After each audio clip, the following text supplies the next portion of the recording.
Wah! The train departing from the imperial capital and heading towards Longhua County in Bai Ye province slowly rolled along the tracks.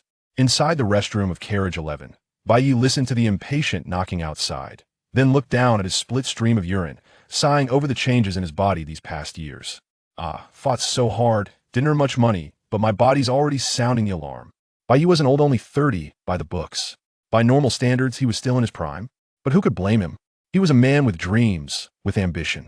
After graduating university, he'd resolutely chosen to stay in the imperial capital, chasing his so-called dream. He landed a job at a big tech company as a programmer. From then on, 996, 9 a.m. to 9 p.m., 6 days a week became the norm. Every day, the moment his eyes opened, it was time to work.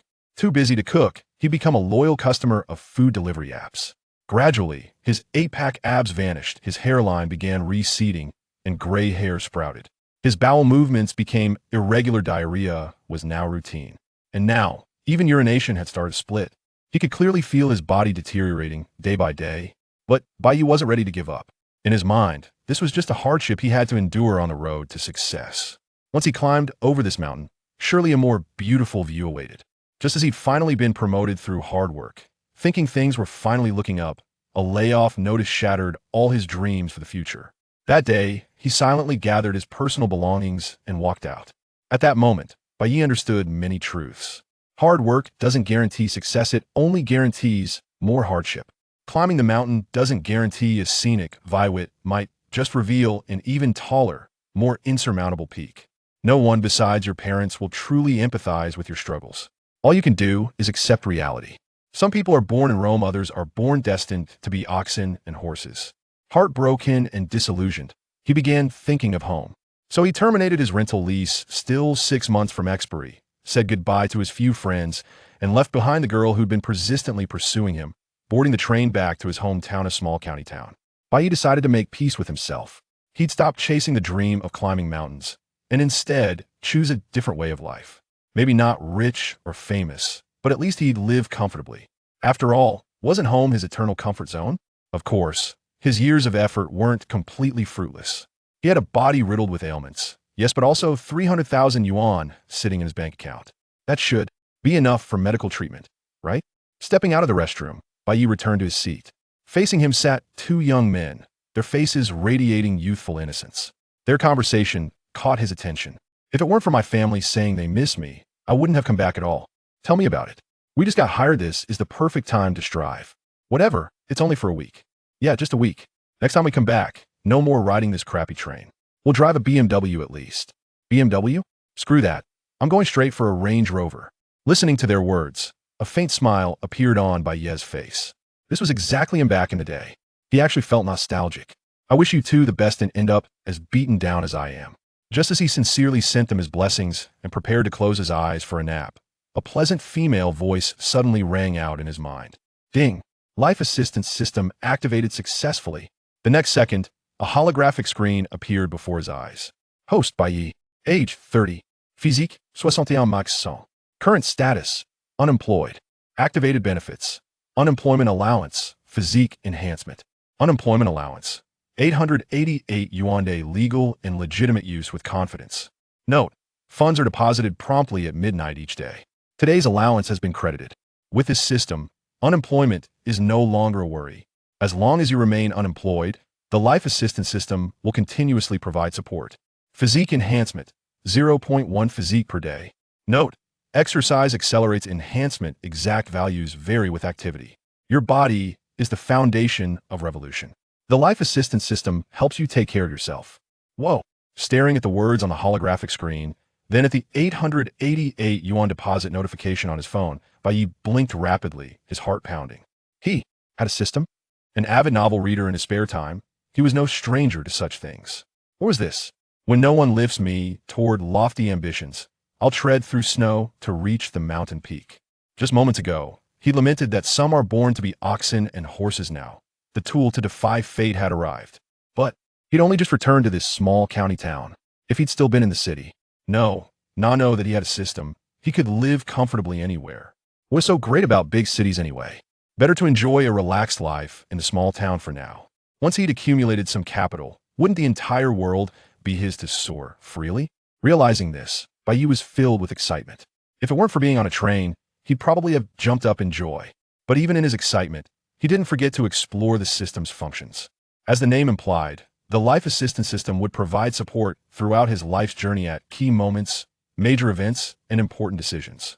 The system wouldn't assign tasks. His future path was entirely up to his own choices. Understanding this, Bai Ye's grin stretched nearly to his ears. He knew his future life was now worry-free. Just the two current benefits were already incredibly powerful. An unemployment allowance of 888 yuan per day meant over 26,000 yuan per month. Honestly, if the system had arrived just 2 days earlier, he wouldn't have waited for the company to lay him off to have handed in his resignation himself. With the allowance exceeding his salary, who the hell would work 996? That was truly amazing. But even more impressive, Bai Ye thought, was the physique enhancement. His body would grow stronger every single day, no effort required. Exercise would speed up the process. This completely erased his anxiety about his various health issues. In a few more days, bro, I'll be a muscle beast again. It had to be admitted, the system's arrival had restored the spirit and energy that Bai Ye had lost during his recent days of negativity. Compared to his past self, he now carried an even greater sense of calm. Well, with a system that could support him in life, who else could be more composed than him? Lost in thoughts of the future, the train slowly came to a stop. Soon after, standing outside the old, run-down train station of the small county town, Bai Ye looked up at the clear blue sky above. I'm back. This time, I'm doing life differently. Chapter 2. Girls Mature at 18. Longhua County, the nationally renowned hometown of a heroic war veteran. Total area, 5,473 square kilometers. Total population, 350,000. Surrounded by endless mountains, its air quality was incomparably better than that of the imperial capital. Returning after 2 years, not much had changed. Modern high-rise apartments stood everywhere, and the various malls along the streets remained largely the same. Posters hung at nearly every doorway, while loudspeakers blared promotional messages. Street vendors sold snacks like roasted sweet potatoes and candied hawthorns. With bustling crowds, the town radiated a vibrant, down-to-earth charm. Even the taxi Bai Ye was now riding in still charged the same price as years ago, 7 yuan flat rate anywhere within the county. The only noticeable change might be the county's housing prices, which had dropped from 8,000 yuan per square meter to 6,000 yuan due to the overall industry slump. A minor relief for Bai Ye, who owned no property. Curious, he asked the driver, Master, not raising prices for so long, can you still make a profit? Haha, you clearly haven't been back in a while. Why? Because we did raise it to 10 yuan last December. So now it's... The driver looked helpless. Now, we got punished by the public. They said if we didn't lower it back, no one would ride our taxis. At first, I didn't believe it, but we drivers nearly starved. Bai Ye nodded in understanding. People in small towns stick together. And news spreads, fast one tells 10, 10 tell 100. Within a day, the whole county knew. Crushing a tiny taxi industry? Child's play. Now that the conversation had started, the driver began enthusiastically recounting recent major events in the county, like how the county TV station's hostess, a mistress, got stabbed to death by the original wife on the street. Bai Ye listened with great interest. Before long, the taxi pulled up at his destination, his home, a row of single-story houses behind the county's first primary school. Yes, his family still lived in a bungalow with a modest courtyard. 3 years ago, his mother had told him they'd heard a rumor about an upcoming demolition. But 1 year passed, then another, still no results.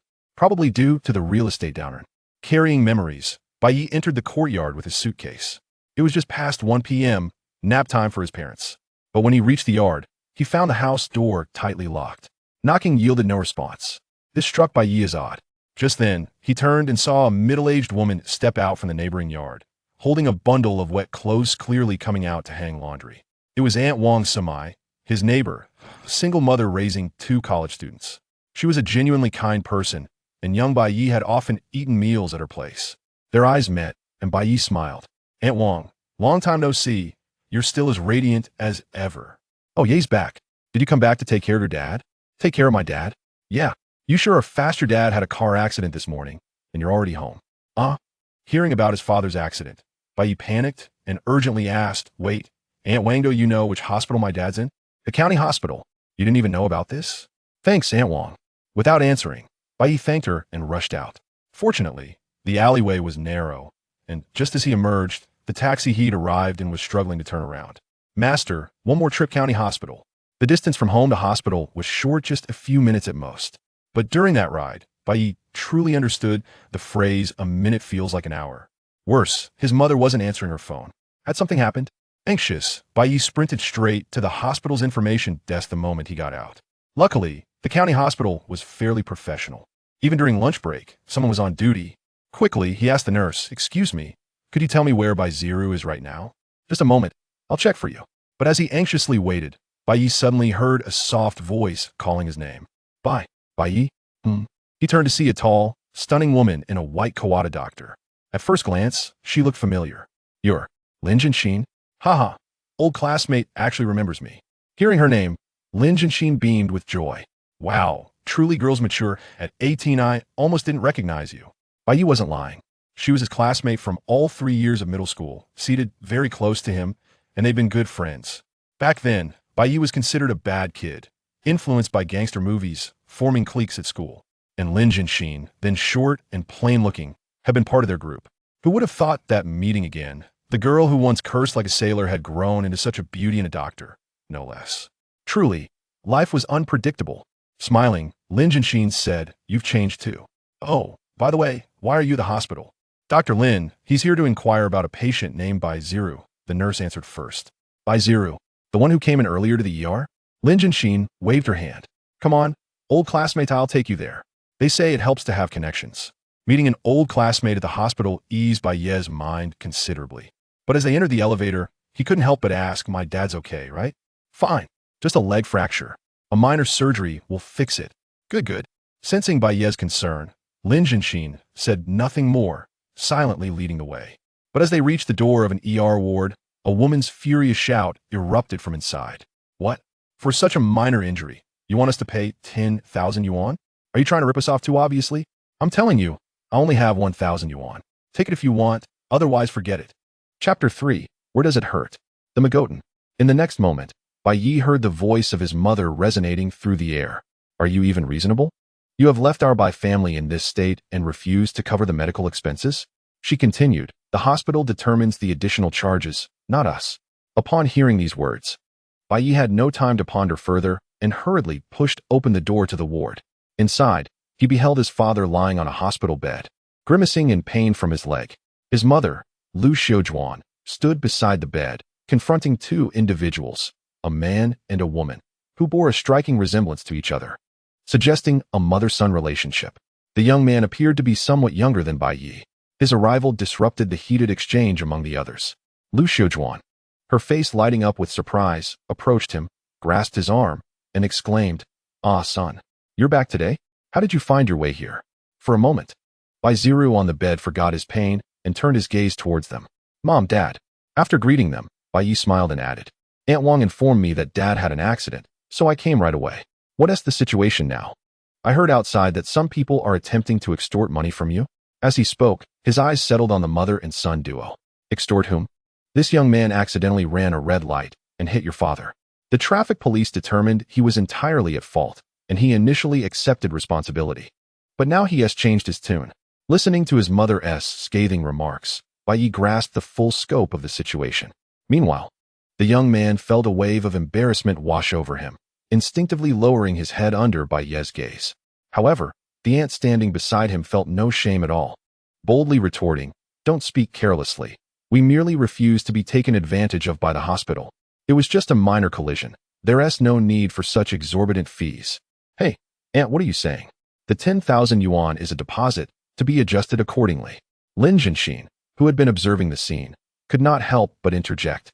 Yet, to her surprise, her well-meaning clarification was twisted in the aunt's ears. "You both entered together. Are you using your connections to bully this old woman?" This statement left Lin Jinshin speechless. Encountering someone so obstinate and unyielding was truly frustrating. Bai Ye, feeling equally exasperated, realized that a peaceful resolution to this matter seemed virtually impossible. He would have to exert some pressure on the other party. Thus, he chose to disregard the mother and son and turned to Bai Ziru, inquiring, "Dad, where does it hurt?" "It's nothing serious, just a bit of pain in my leg." "Let me take a look." Approaching the bedside, Bai Ye pretended to inspect the area, stating, "I know where it hurts. It's clearly the Magotan." At this proclamation, everyone present was momentarily taken aback. Bai Ye blinked in confusion and responded, Magodan?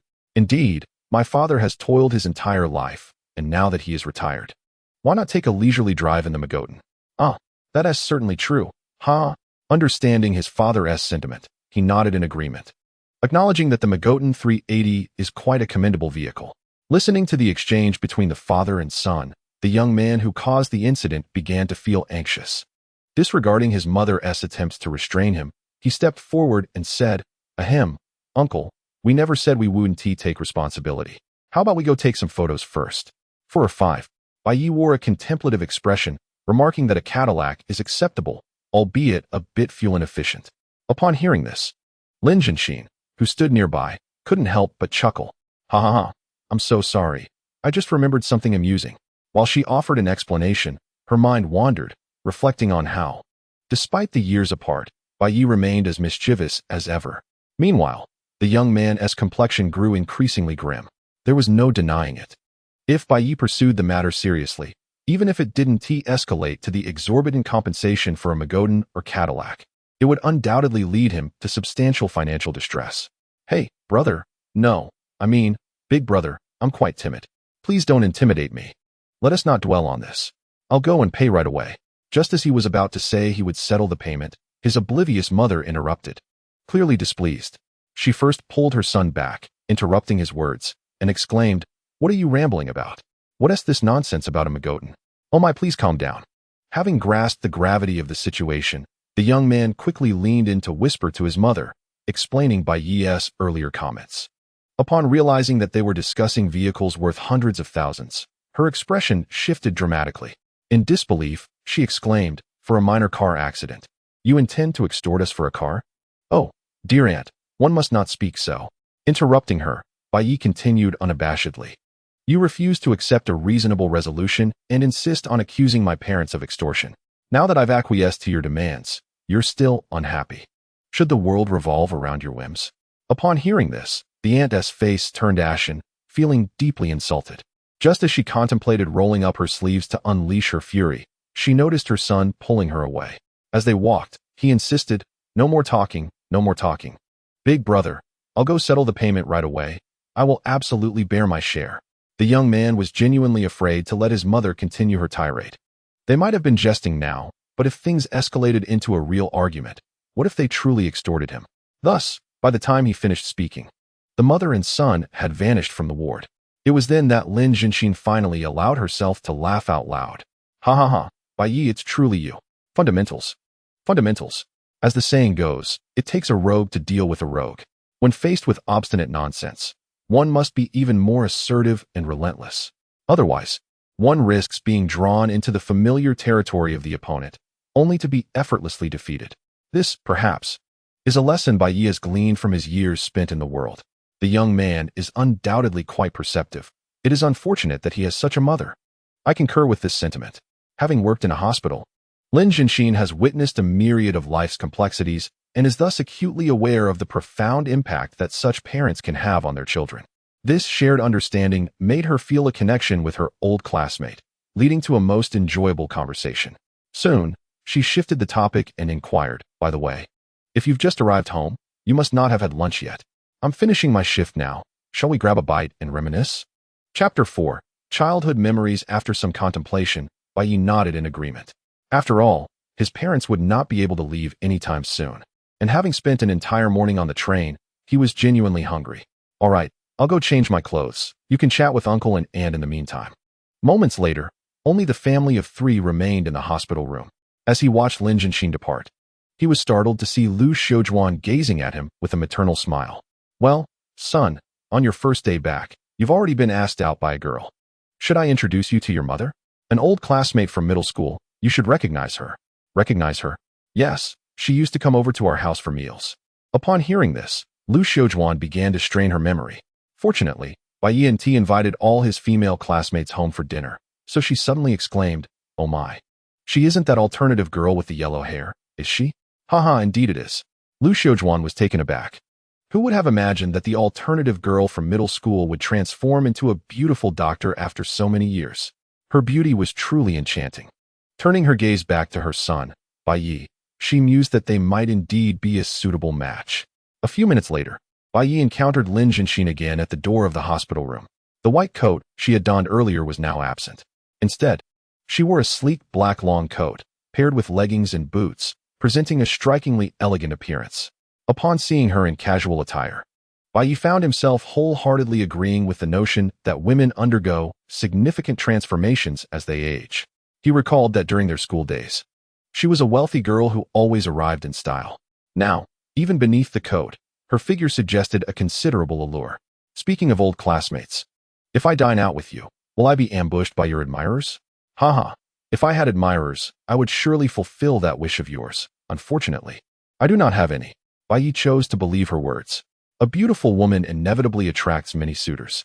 However, when one is excessively beautiful, it becomes a different matter entirely. Especially nowadays, men possess a keen self-awareness. Knowing they are not a match, few would waste their time on unrequited affections. Except for the most determined of admirers.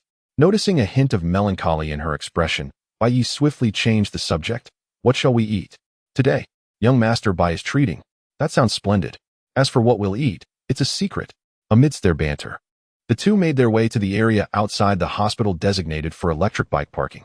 Before long, Lin Jianxin arrived riding a small electric scooter, coming to an abrupt halt before him. Get on. All right.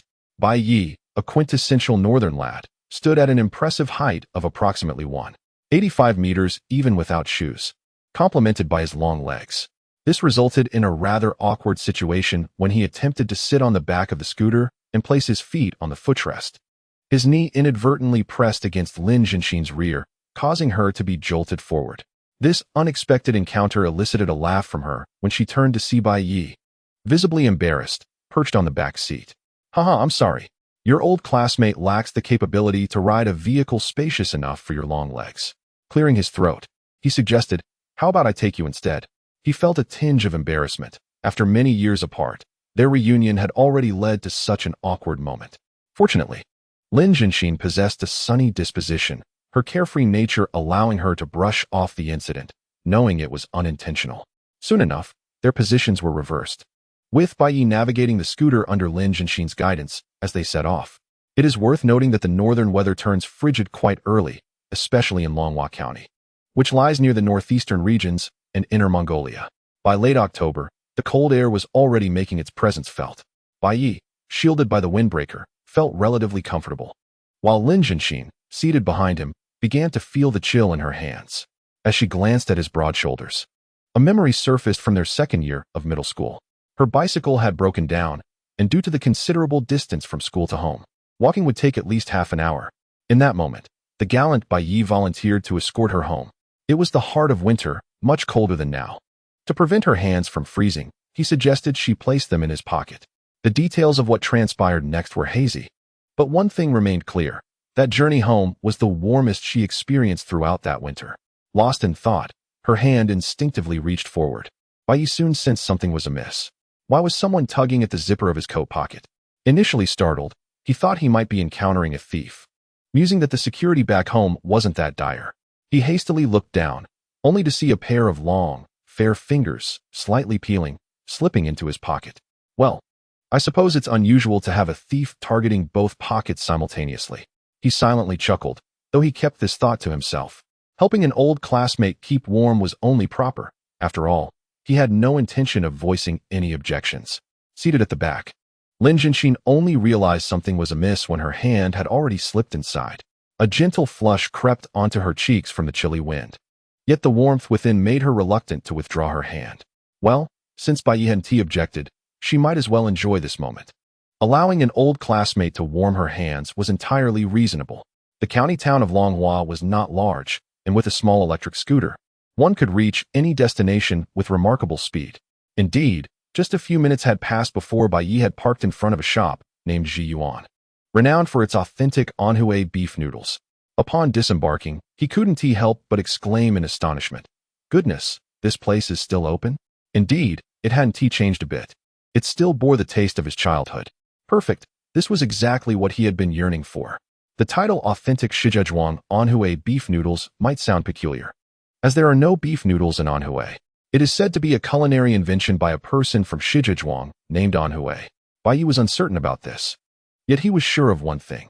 He had genuinely relished these noodles in his youth. He would visit this noodle shop at least once a week, making it a cherished childhood memory. Truth be told, Bai Ye could hardly contain his excitement.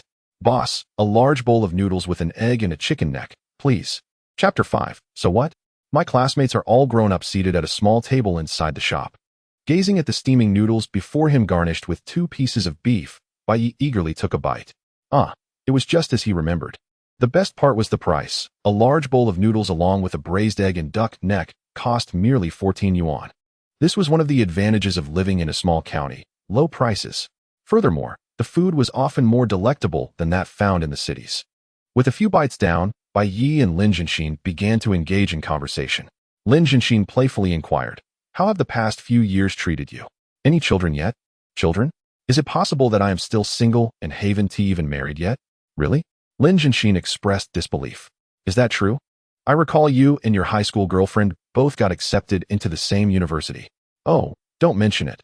She dumped me right after graduation." "Well, that was her loss," she asserted earnestly. Despite Bai Ye appearing somewhat haggard and a tad heavier, he remained handsome. Since middle school, he had attracted many admirers. This was why she assumed he must have already married. As for losses, they were inconsequential. Everyone has their own choices. Relationships are often characterized by ups and downs, and Bai Ye was always quite open-minded about it. When together, he invested wholeheartedly, yet when apart, he wouldn't sulk or despair. "What about you? Are you married?" "Funny enough, I'm just like you.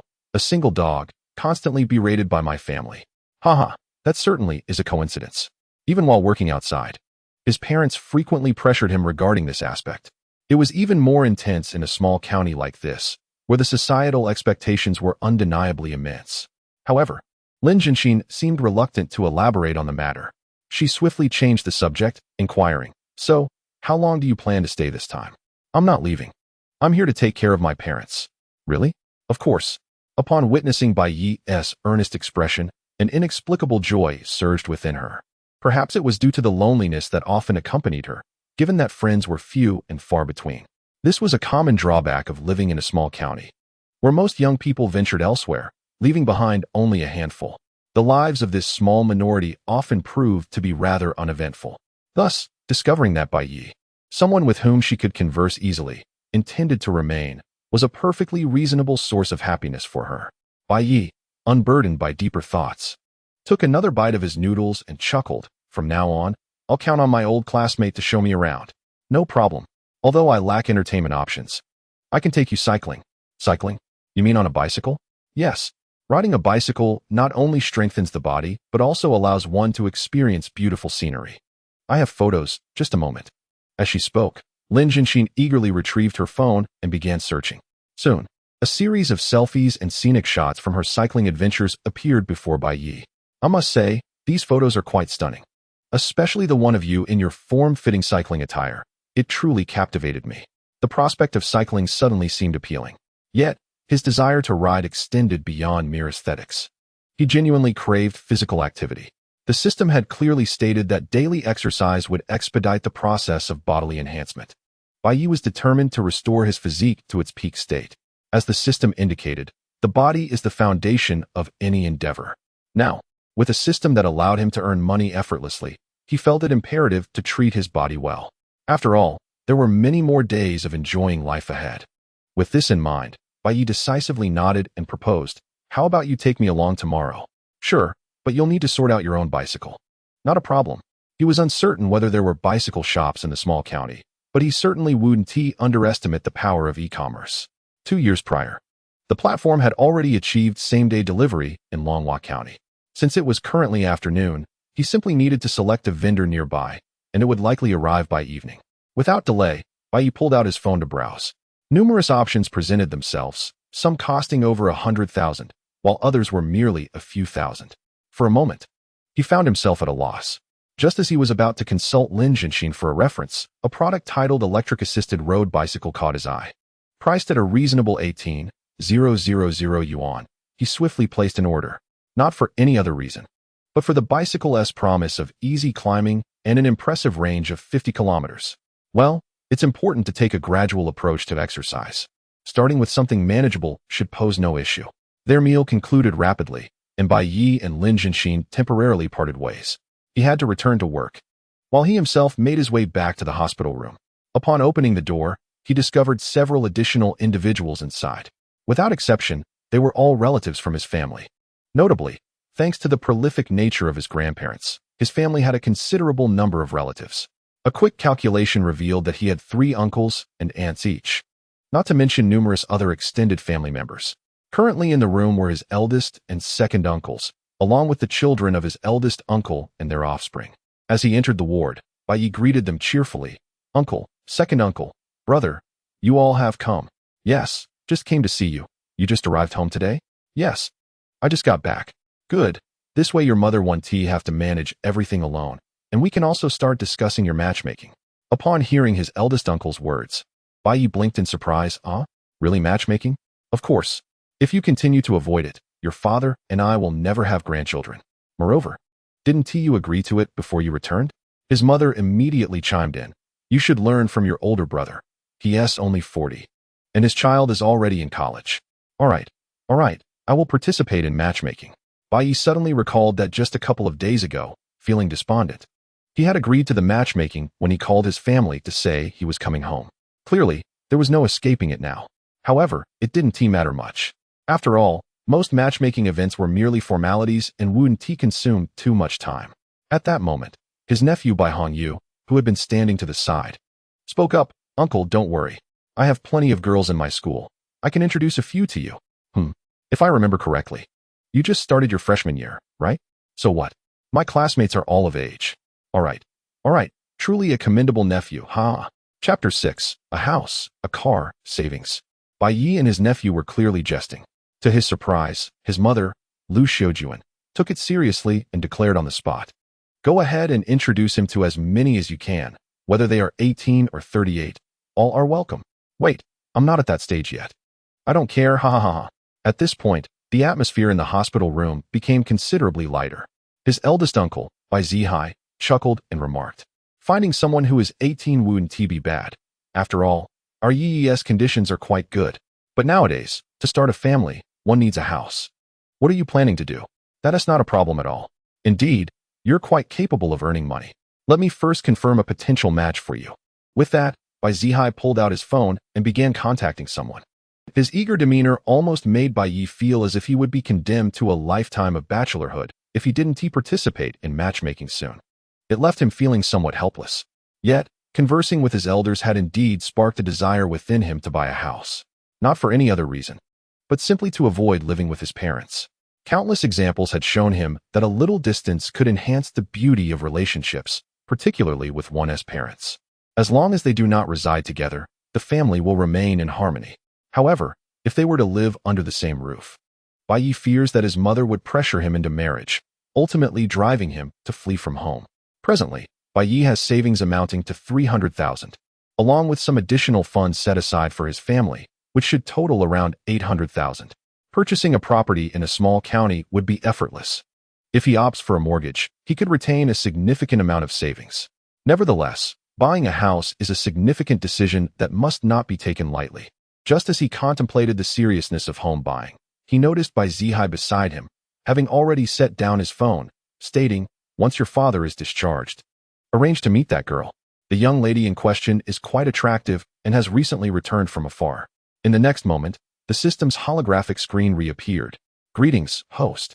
A new status has been detected, engaging in matchmaking." After analysis, the life assistant offers the following support: a promising match with a residence, a vehicle, and a financial package. Specifically, a well-decorated property in Guanshanyu, 283 square meters, an ideal 9 vehicle, and savings of 300,000. Financial assistance has been credited. Remaining physical rewards will arrive in due course. Please be patient. Note: as long as you remain in matchmaking status, the life assistant will periodically provide additional support. Bai Ye found himself taken aback by the system's message. Wait, has he already secured a residence, a vehicle, and substantial savings? If he recalls correctly, Guanshanyu is the only villa district in the small county, and all the properties there are standalone villas. Considering the current property prices, this house is valued at approximately 1,700,000. Coupled with the ideal 9 and 300,000 in cash, Bai Ye has experienced a minor windfall. Truthfully, he could hardly suppress a grin. This is a breakthrough. In his exhilaration, Bai Ye turned to his nephew beside him and remarked, "Your grandfather has made introductions for me. So you should not be idle either. Your uncle has modest expectations, 18 years old and beautiful. Don't worry, uncle. I've got this," he replied with laughter.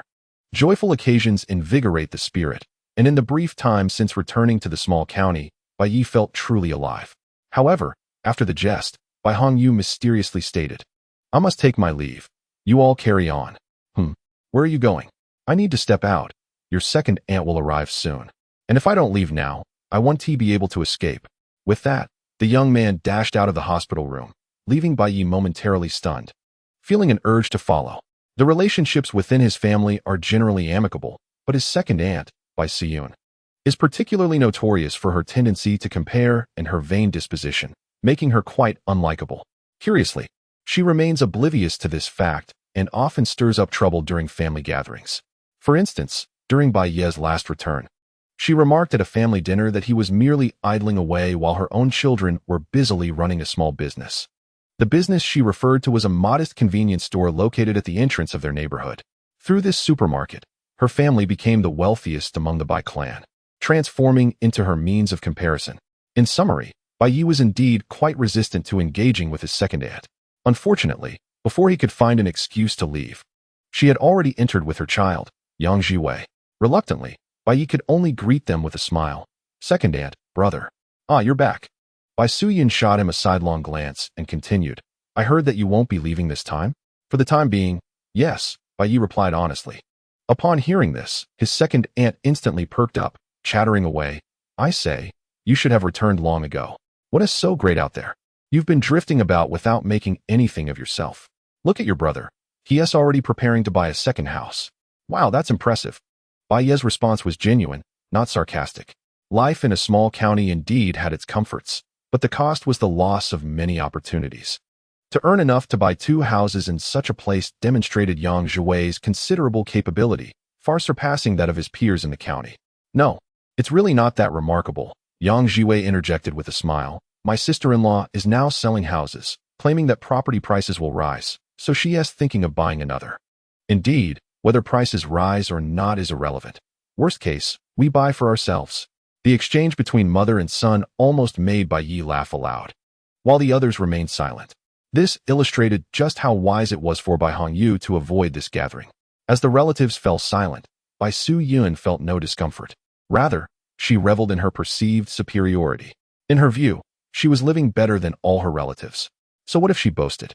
The more they remained silent, the happier she became. Just then, Yang Jiwei's phone buzzed incessantly. "It's my wife calling. I need to step outside." He quickly made his way to the corridor, pressing the answer button.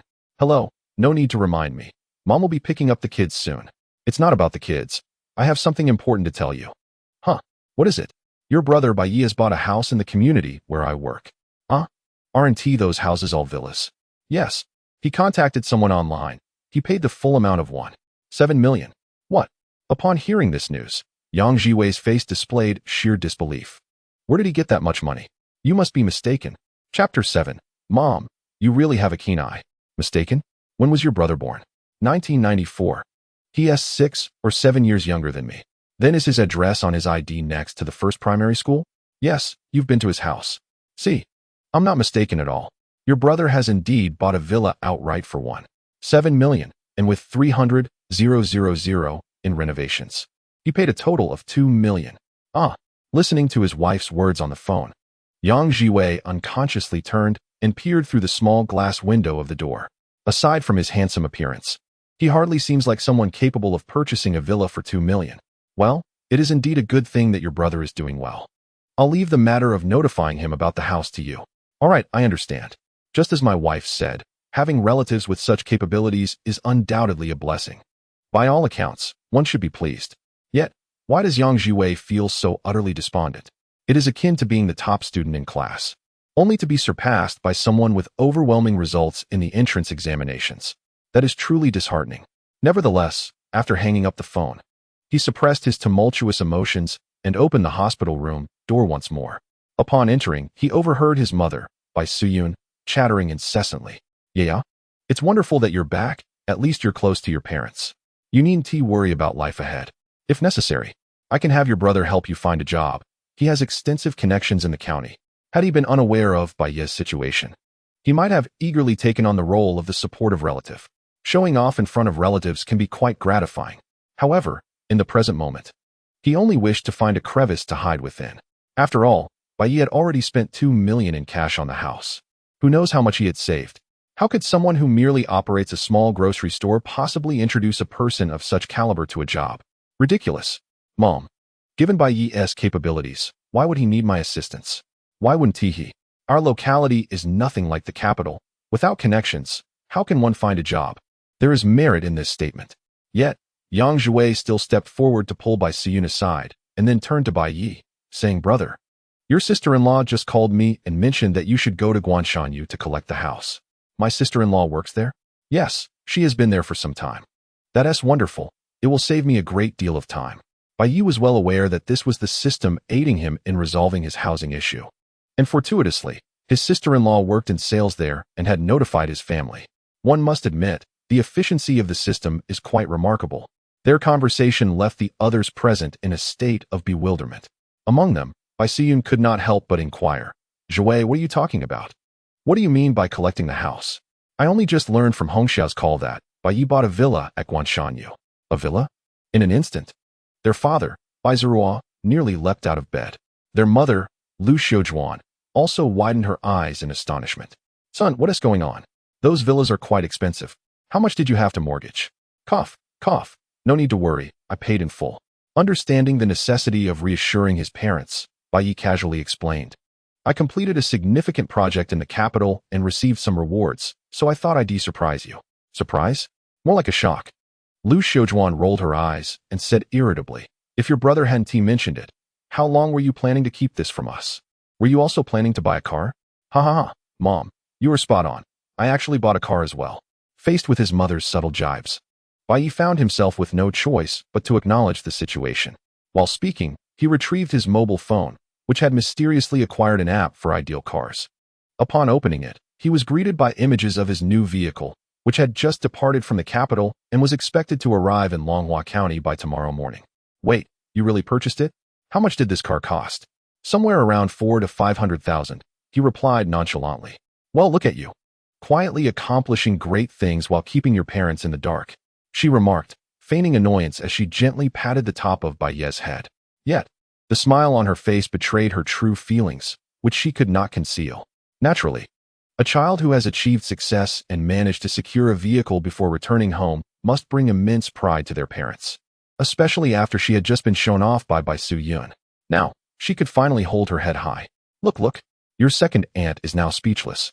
Wearing a long face, she chuckled.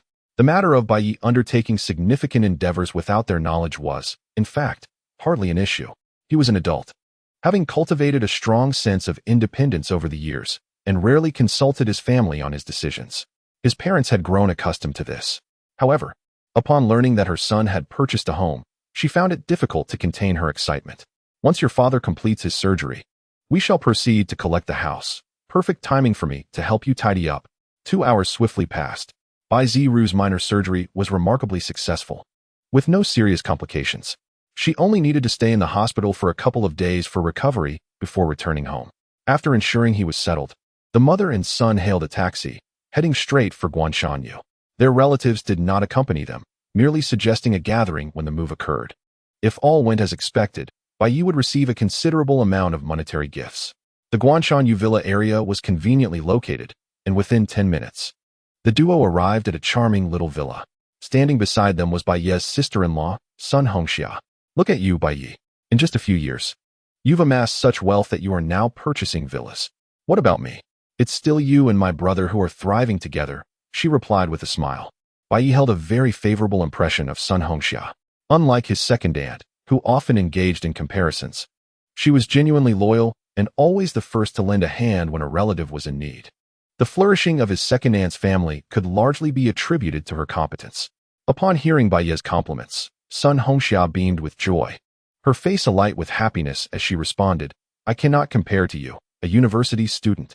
Come, let us first take a look at the house." The properties and interiors in Guanshanyu were indeed quite exquisite, yet sadly, few could afford them. She was absolutely right. The villa boasted a modern aesthetic. Its faade impressively beautiful, and it came with a spacious yard of over 300 square meters, already adorned with a variety of flowers and plants, creating a serene atmosphere. Upon entering the interior of the villa, Bai Ye was even more pleasantly surprised. Chapter 8. The wealthy rely on technology. As he entered the villa, he was immediately captivated by the grandeur of the spacious living room, which soared at least 5 meters high, leaving him in awe. What pleased him even more was the room's overall minimalist and modern decor, an aesthetic that resonated deeply with his personal taste. In his eyes, the ostentatious European-style villas adorned with an array of mahogany furniture were utterly unappealing. Why, he pondered, would a young person wish to embrace such an antiquated style? The design before him, however, filled him with immense satisfaction. He even contemplated that perhaps the system had a profound understanding of his preferences, arranging support in a manner that aligned with his inclinations. This thought seemed quite reasonable. "Allow me to introduce you to this villa," he said. "It comprises 3 levels, both above and below ground. The first floor features the living room, a room for the elderly, and a maid's quarters. The second floor encompasses the master bedroom, a spacious suite complete with a bathtub, guest rooms, a private living area, and a study. As for the basement, it serves as an entertainment space, currently equipped with merely a few fitness machines. Come, let me show you around." For the next half hour, Bai Ye immersed himself in the splendor of his very first home, meticulously examining every room and detail. Once he confirmed that everything was in order, he returned to the living room and signed the property transfer contract. This act signified that, from this moment onward, the villa was officially his private estate. At that instant, he felt life was remarkably wondrous. Just a few days prior, he had been a laid-off employee, devoid of hope for the future. Now, he had transformed his circumstances, moving directly into a villa. What a marvel indeed! Moreover, witnessing the perpetual smile on his mother's face filled him with a profound sense of accomplishment. He could now provide a better life for his parents. Thus, he cheerfully inquired, "So what do you think, Mom? Do you prefer the first floor or the second? You can move in tomorrow. It's all set for you." "Oh no." Lu Xiaojuan resolutely shook her head. "I still prefer my little bungalow. This villa is for you to enjoy. I'll just come by occasionally to help tidy up." "Really? That won't do?" Bai Ye protested. "Why not? I'd rather not live with you, especially when you get married. I fear I might clash with your future wife." Seeing his mother's determination, Bai Ye ceased his attempts to persuade her. After all, the rooms would remain vacant, and his parents could visit whenever they wished. To be frank, Lu Xiaojuan's stance was entirely reasonable. Many families experience strained relationships between mothers-in-law and daughters-in-law, often due to cohabitation. 2 women, unrelated by blood, living together and facing the daily grind of life, could hardly maintain a harmonious relationship. "Very well then, I shall enjoy this spacious abode all by myself," he declared. Of course, the move would have to wait until his father was discharged from the hospital. After all, it was imperative that he not allow his mother to serve as a caregiver during this time. Thus, after acquiring the property, Bai Ye hurried back to the hospital, diligently fulfilling his filial duties.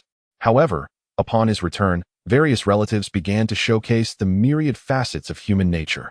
During dinner, an elder uncle took a bite of peanuts and sipped some liquor, exclaiming with delight, "You should have seen the murderous expression on his second aunt's face. Ha! Bai Ye truly has a talent." He bought a villa for 2 million without hesitation. Meanwhile, at the home of his second aunt, Bai Siyun, she gazed at a lavish spread of dinner, but found herself devoid of appetite.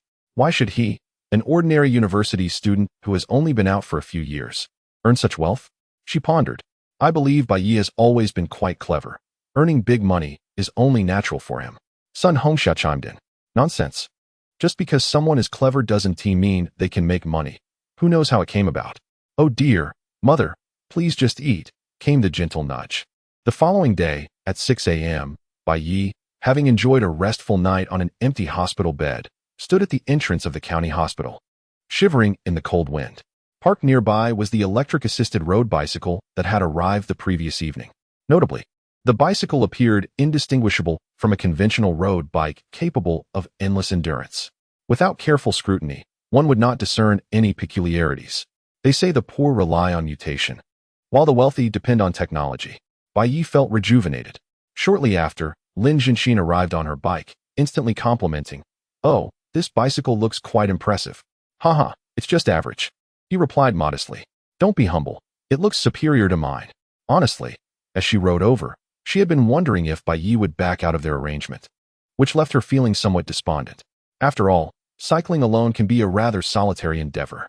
However, upon seeing Bai Ye fully prepared, even donning protective gear, her spirits lifted considerably. With a smile, she said, "You're still a novice. You should set off first, and I'll follow behind. I'm worried you won't keep up with me. Perhaps I should ride with you instead." Upon hearing this, Lin Jinshin bristled. "Hey, who do you think you're looking down upon? I'm quite the cycling veteran." Despite her petite stature, her years of cycling experience had made her feel invincible in this domain. Thus, she was determined not to let a novice underestimate her prowess. "That's your claim." "Indeed, I, Lin Jinshin, declare it." Seeing that Lin Jinshin was unyielding, Bai Ye had no choice but to impart a lesson in technology. Soon, he swung his long legs over the bike, discreetly activating the system's attribute panel. Host, Bai Ye, age, 30, physique, 612, maximum value, 100, current status, unemployed, actively seeking a match. Activated enhancements, unemployment subsidy, physique enhancement, dating assistance. The 02 physique from yesterday and today had already been credited. Take a moment to truly feel it. There is indeed a newfound vigor compared to before. Rising early, he no longer exhibits the same lethargy as in the past. This anticipation amplifies his eagerness to discover the extent of his enhancements post-exercise. Thus, the two bicycles, one leading and the other following, officially hit the road. Bai Ye, still acclimating to his new bike, rode at a leisurely pace as he sought the most comfortable riding position, which perpetually adorned Lin Jinshin's face with a smile. "Is this it? This tortoise-like speed? And he expects me to keep up?" However, as they ventured onto the next street, she sensed something amiss. Chapter 9. Don't fool around. It's too cold outside in the early morning of the small county. Apart from the sanitation workers and the steaming breakfast stalls, there were scarcely any people in sight. As Bai Ye grew accustomed to the bicycle, his speed naturally increased. Initially, Lin Jinshin managed to keep up, but as they distanced themselves from the county and entered the ring road, she began to perspire. She watched as Bai Ye gradually pulled away from her. Glancing down at the bike speedometer, she realized they had exceeded 50 kilometers per hour. Such velocity is quite swift for a road bike. No way. Did he take some performance-enhancing pills this morning to ride so fast? Despite her internal musings, her legs dared not relent in their effort. After all, having boasted earlier, it would be utterly humiliating to fall behind a novice. Of course, from her perspective, Bai Ye appeared to be nearing his limits. The only reason he could ride so swiftly now was due to the inherent advantages of being a man. Surely, it wouldn't be long before he would stop, breathless. Remarkably, just after this thought crossed her mind, Bai Ye indeed came to a halt. However, it was not due to exhaustion. He turned back to find Lin Jinshin had already fallen over 100 meters behind him. Observing his old classmate struggling to pedal, he felt his decision to purchase an electric-assisted bike was undeniably wise. Not only was he exercising, but he was also expending minimal effort. It was simply perfect. After waiting for a moment, Lin Jinshin finally caught up, panting as she exclaimed, "Why are you riding so fast? Now you know what exhaustion feels like, huh?" "Exhaustion? I feel fine, actually." Bai Ye observed the fine beads of sweat on her forehead, a hint of schadenfreude in his voice as he added, "I believe it's you who's feeling the strain." Hey, that sounds a bit provocative. A million defiant thoughts swirled in her mind. In Lin Jinshin's eyes, Bai Ye was merely putting on a facade of calmness, unwilling to appear embarrassed in front of an old classmate. Yet, that taunting remark was infuriating. Thus, she resolved to up the ante against Bai Ye. Turning her gaze towards a nearby fork in the road, inspiration struck her. She had cycled this route once before, and further ahead lay a winding mountain road leading straight to the summit. This place was the perfect opportunity for her to reclaim her pride.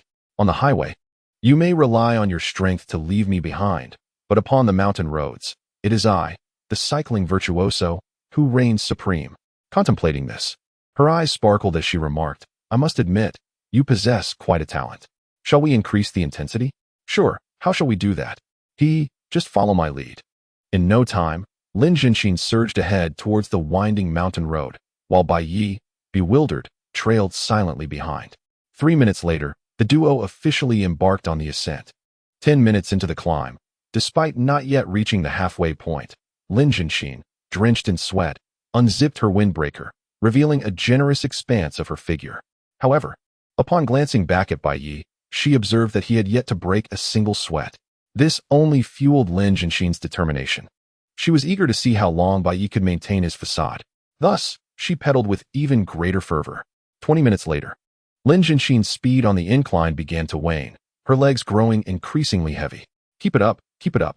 Encouraged by Bai Ye's supportive shouts, she turned to see him still moving at a leisurely pace, and she felt slightly overwhelmed. Eventually, after standing to pedal for a while, Lin Jinxin decisively halted by the roadside, exclaiming in a state of near collapse, "Let's take a break. I'm done riding. Then let's rest for a moment." As he parked his bike, Bai Ye discreetly glanced at the system, discovering that his physical attribute had risen to 613, filling him with a sense of exhilaration. After cycling for a mere half hour with minimal effort, he had achieved a growth of 0.1. How delightful! However, Lin Jinxin's discomfort deepened upon seeing his smile. "You deceitful Bai Ye. What do you mean?" Bai Ye replied, utterly bewildered. "Think about it. How could a novice be so adept right from the start? I firmly believe you are a master among masters, capable of competing in tournaments." Upon hearing this, Bai Ye could no longer contain himself and burst into laughter. "Ha ha, am I really that impressive? Well, just look at the sweat on my body. My shirt is soaked through." Had Lin Jinxin not uttered those words, he might not have noticed at all. Now, upon closer inspection, he indeed saw that her chest had become damp with sweat, forming a circular outline. Surprisingly, it looks rather appealing. Nevertheless, Bai Ye was not one to ogle at another's private areas. His gaze quickly shifted away. "Truth be told, I am not as formidable as you presume. I merely employed the right methods." Methods? Are there indeed shortcuts to mastery? Indeed.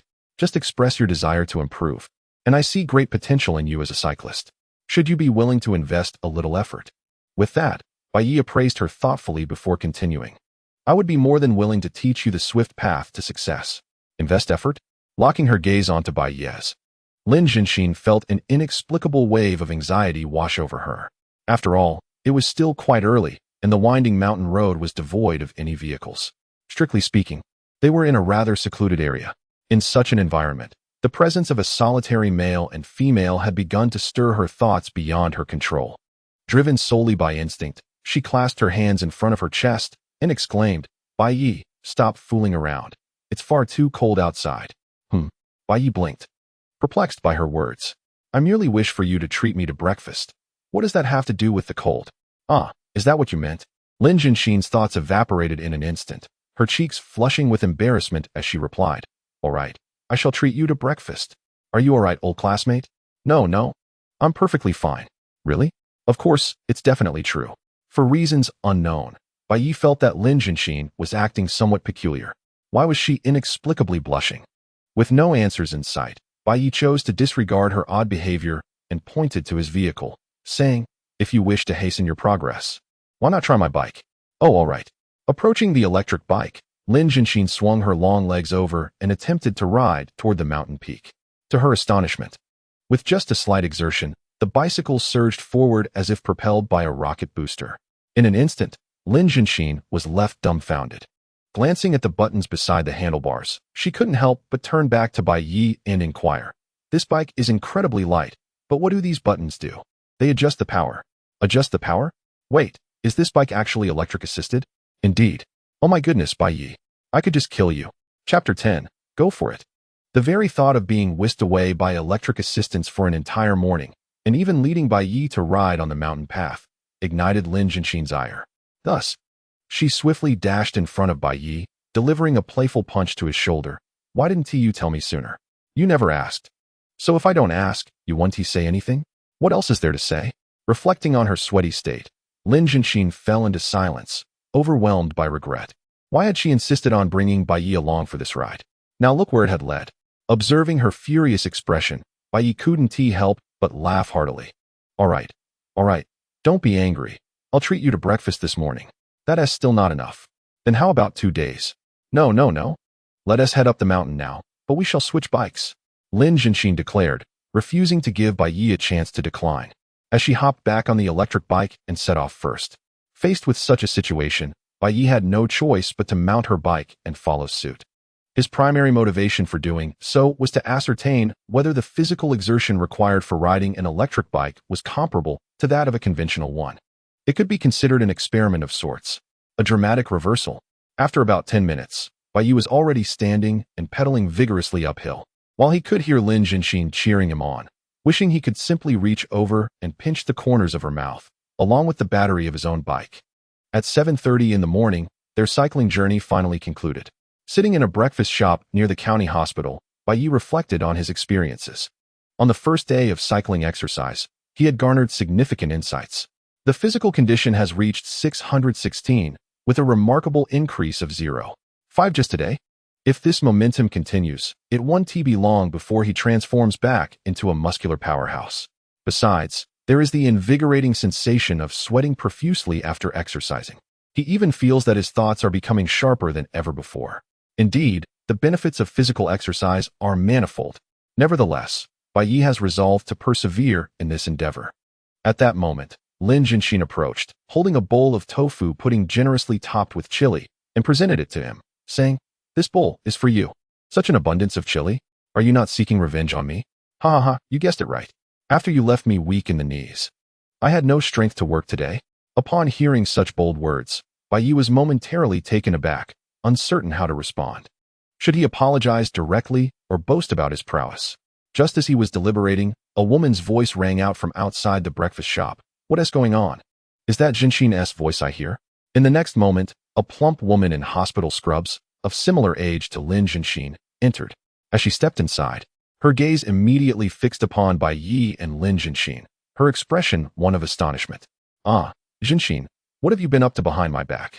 Coughing slightly, as if nearly caught off guard by the tone of her colleague, Lin Jinxin cleared her throat before introducing, "This is my co-worker, Huang Yali. She suffered brain damage from a fever in her childhood, so please excuse her dramatic reactions." "You're the one with the damaged brain," Huang Yali retorted, rolling her eyes as she settled beside Lin Jinxin with her tofu pudding and fried dough sticks. However, she didn't rush to eat. Instead, she scrutinized Bai Ye and Lin Jinxin with keen interest. Faced with such a teasing gaze, Bai Ye found it rather endearing.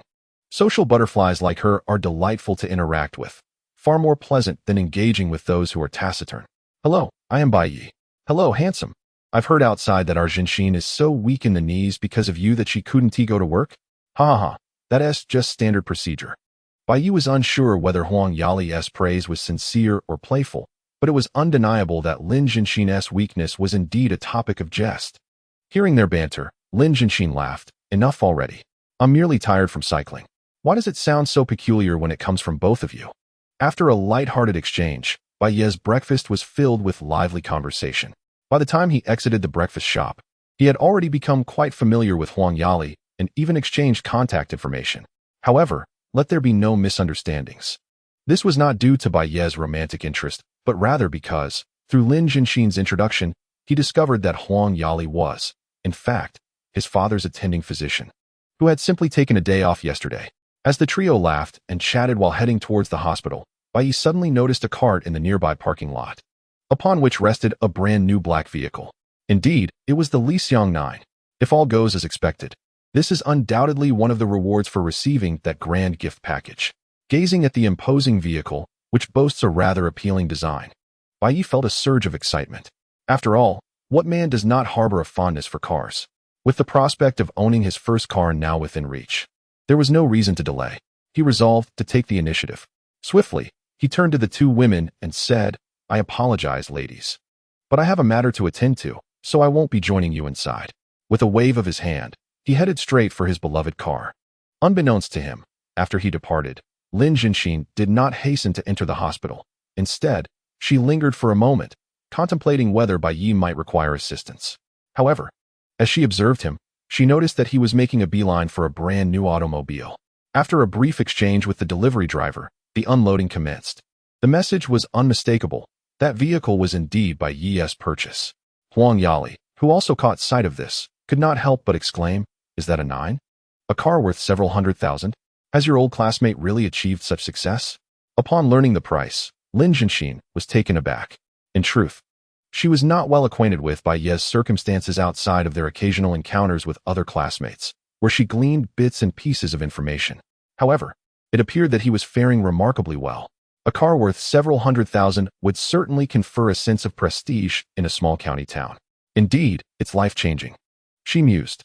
As their conversation continued, Huang Yali's smile took on an oddly mischievous quality as she inquired, "By the way, he is quite handsome, and he is still unmarried, right?"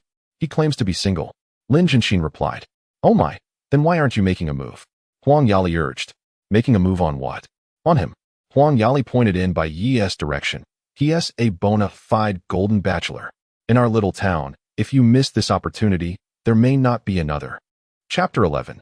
This is what life should look like. Listening to her colleague's words and glancing at Bai Ye, who was now visibly thrilled by his new car, Lin Jianxin fell into deep contemplation. At 30 years of age herself, to claim she was not anxious about her romantic situation would be a blatant falsehood. Particularly now, working close to home, she often found herself subjected to her family's unsolicited opinions. As for blind dates, she had tried them, even disregarding any demands regarding family background. Yet, she discovered that finding a like-minded man in a small county town was indeed quite challenging. Bai Ye's appearance, however, genuinely pleased Lin Jianxin. At the very least, their interactions felt comfortable. Of course, their acquaintance had only just begun, and how it would unfold remained a matter of fate. Bai Ye was thoroughly satisfied with his new car, although it was not from one of the prestigious international brands. He found the technology and comfort levels to be quite commendable after taking it for a test drive. This led him to take several laps around the county before returning to the hospital. Fortunately, the system had been considerate enough to arrange a temporary license plate for him. Otherwise, this newly acquired car might soon be confiscated. Just after 8 in the morning, he returned to his father's hospital room, his spirits exceptionally high. His mother had yet to arrive, but the mother and son duo involved in yesterday's incident were present. On the bedside table lay a rather attractive fruit basket. Upon seeing Bai Ye enter, the young man immediately stood up and said, "Brother, I came today to apologize to your father. My mother said some unfortunate things yesterday, but it was only out of fear that I might be taken advantage of. Please don't take it to heart, it's nothing serious." With such a courteous demeanor, Bai Ye felt it inappropriate to truly extort a Volkswagen from them. He waved his hand dismissively and continued, "My father's surgery has been completed, and the money we paid yesterday wasn't fully utilized. You may return a portion of it. By the way, is the car insured?" "It is." "Very well. Then we can consider the medical expenses settled. As for any future compensation, you may discuss that with my father." "All right. Thank you, brother." Healing from a fracture takes 100 days. Although it wouldn't have lasting repercussions, the pain endured was genuine. Thus, Bai Ye's request for compensation was entirely reasonable. Even the aunt who had appeared so formidable yesterday could not contest that. Before long, Bai Zerua reached an agreement with the other party. The compensation amounted to a modest sum of 5,000 yuan, yet it filled old Bai with immense joy. But do not misunderstand.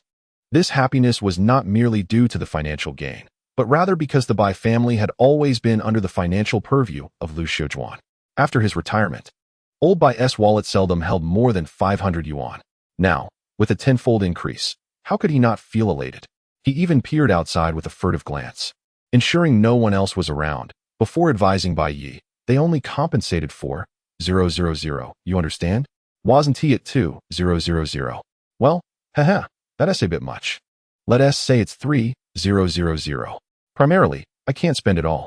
Ha ha ha, settled then. A man understands the struggles of another man. When finances are tight, it's hard to hold one's head high in the world. Therefore, if his father wished to keep a little pocket money, he was more than willing to play along. However, Bai Ye was unprepared for the excitement that 2,000 yuan in private funds would bring old Bai. He sat up in his hospital bed and declared, "Then it's settled. Son, go fetch me a wheelchair. We're checking out." "So soon? It's just a fracture. I know my own condition. Let me check." After consulting with Huang Yali, Bai Ye lay back on the adjacent bed, pulled out his phone, and opened the app for a major shopping spree.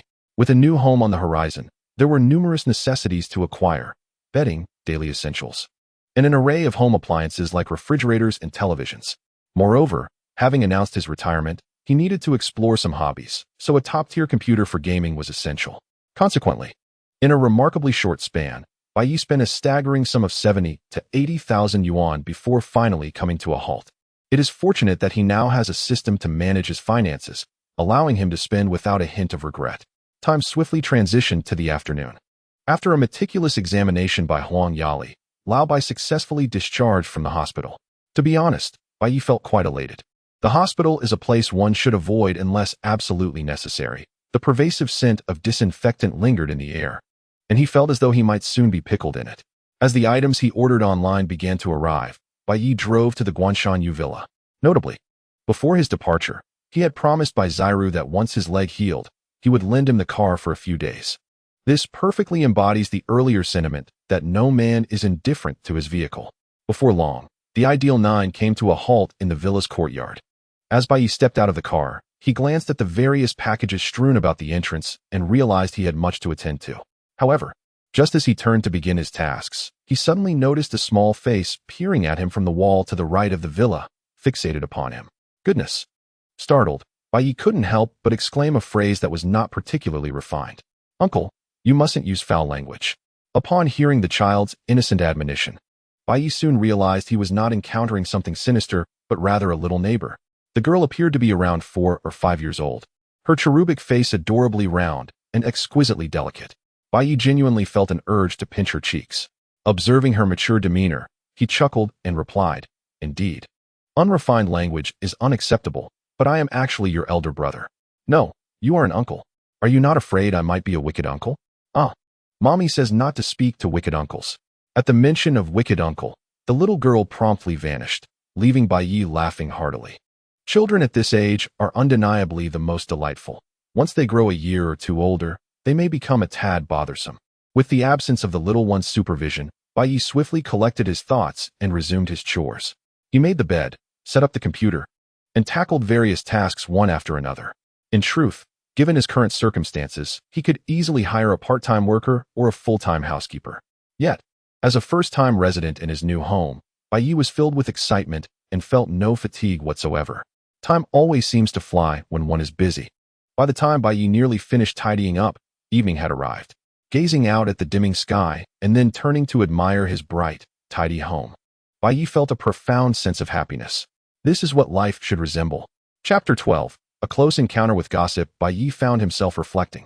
During his struggles, he often felt fulfilled, believing that busy days were not overly burdensome. However, now, as he settled into the comforting embrace of his own home, he genuinely felt that the only person he owed a debt to in this life was his younger self. Thus, he resolved to treat himself with greater kindness in the future, elevating the quality of his life.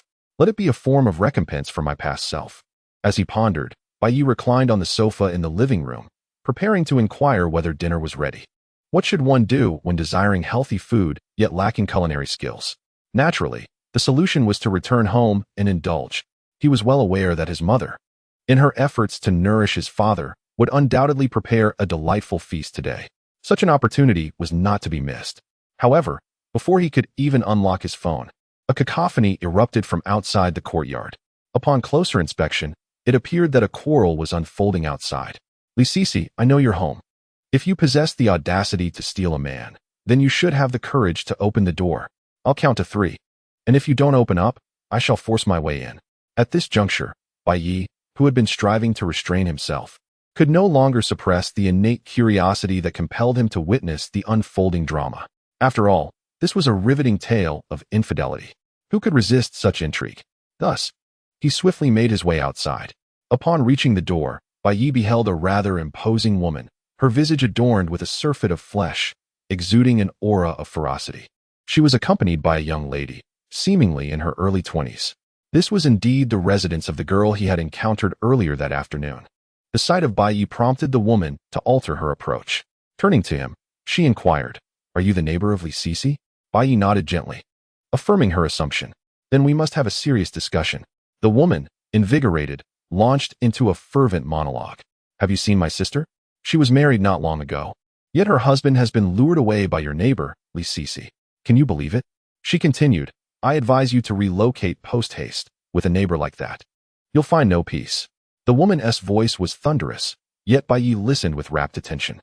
Although one should not hastily judge a neighbor based solely on hearsay, he could not help but feel a twinge of curiosity regarding Lisisi. Standing beside the woman, the young girl was undeniably beautiful, easily scoring an 80 out of 100 on the beauty scale. To entice a husband away from such a striking woman suggested that Li Sisi was no ordinary individual. This thought soon found validation, for shortly after the woman finished her tirade, the front door of his neighbor swung open. A woman who appeared to be in her early 20s emerged, accompanied by the girl he had previously met. To be candid, the moment Bai Ye laid eyes on her, everything made sense. This woman was exceptionally beautiful, possessing a face so exquisitely sculpted it seemed almost unreal, rivaling even Lin Jinshin in allure. In fact, from a physical standpoint, Li Sisi boasted an even more enviable silhouette. Her figure was curvaceous. Bai Ye noted that her form-fitting attire accentuated her waist, which appeared even more slender than that of a sheet of paper. Quite the sight to behold. At that moment, the little girl, holding Li Sisi's hand, pointed at Bai Ye and exclaimed, "Mommy, not only is there a bad aunt, but also a bad uncle. Qingqing, do not speak out of turn." Having just overheard the conversation, Li Sisi quickly realized that the man before her was her new neighbor. With a hint of remorse, she spoke, "The child is quite naive. I apologize."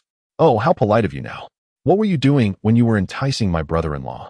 The elder sister noticed Li Sisi's indifference toward her and felt displeased as she opted to apologize to the neighbor instead. "Let me reiterate, I have never seduced anyone." Li Sisi's emotions seemed to spiral out of control, her voice growing choked with distress. It was he who had approached her under the pretense of discussing lessons. "I merely needed to communicate for work purposes. From the beginning, he had pursued me unilaterally, and I had never engaged in any flirtation. Yet, you insist on confronting me in my home, accusing me of seducing men in front of my daughter. Is this not bullying an honest person?" As she spoke, her emotions became utterly unrestrained, her voice growing hoarse. This left the elder sister at a loss for words. The girl named Qingqing trembled in fear, tears glistening in her eyes. Noticing this, Bai Ye felt compelled to intervene. Adult matters should be handled appropriately, but it is utterly unacceptable to impact a child. With this thought in mind, Bai Ye crouched down and gently addressed Qingqing. "Is your name Qingqing? Come here to uncle." Hearing his words, the little girl appeared somewhat tempted. Yet she first glanced at her mother. "Go on, stay with uncle for a bit. Mommy will finish up soon." "Okay." Before long, Qingqing approached him. Though she declined his outstretched arms, she merely stood silently beside him, stifling her tears. "Don't cry. If you hold on, uncle will bring you a toy tomorrow." "Really?" Of course. Children are easily soothed. A mere promise wiped away the tears that had been welling in her eyes. With her daughter no longer a constraint, Li Sisi felt a sense of relief and pressed on.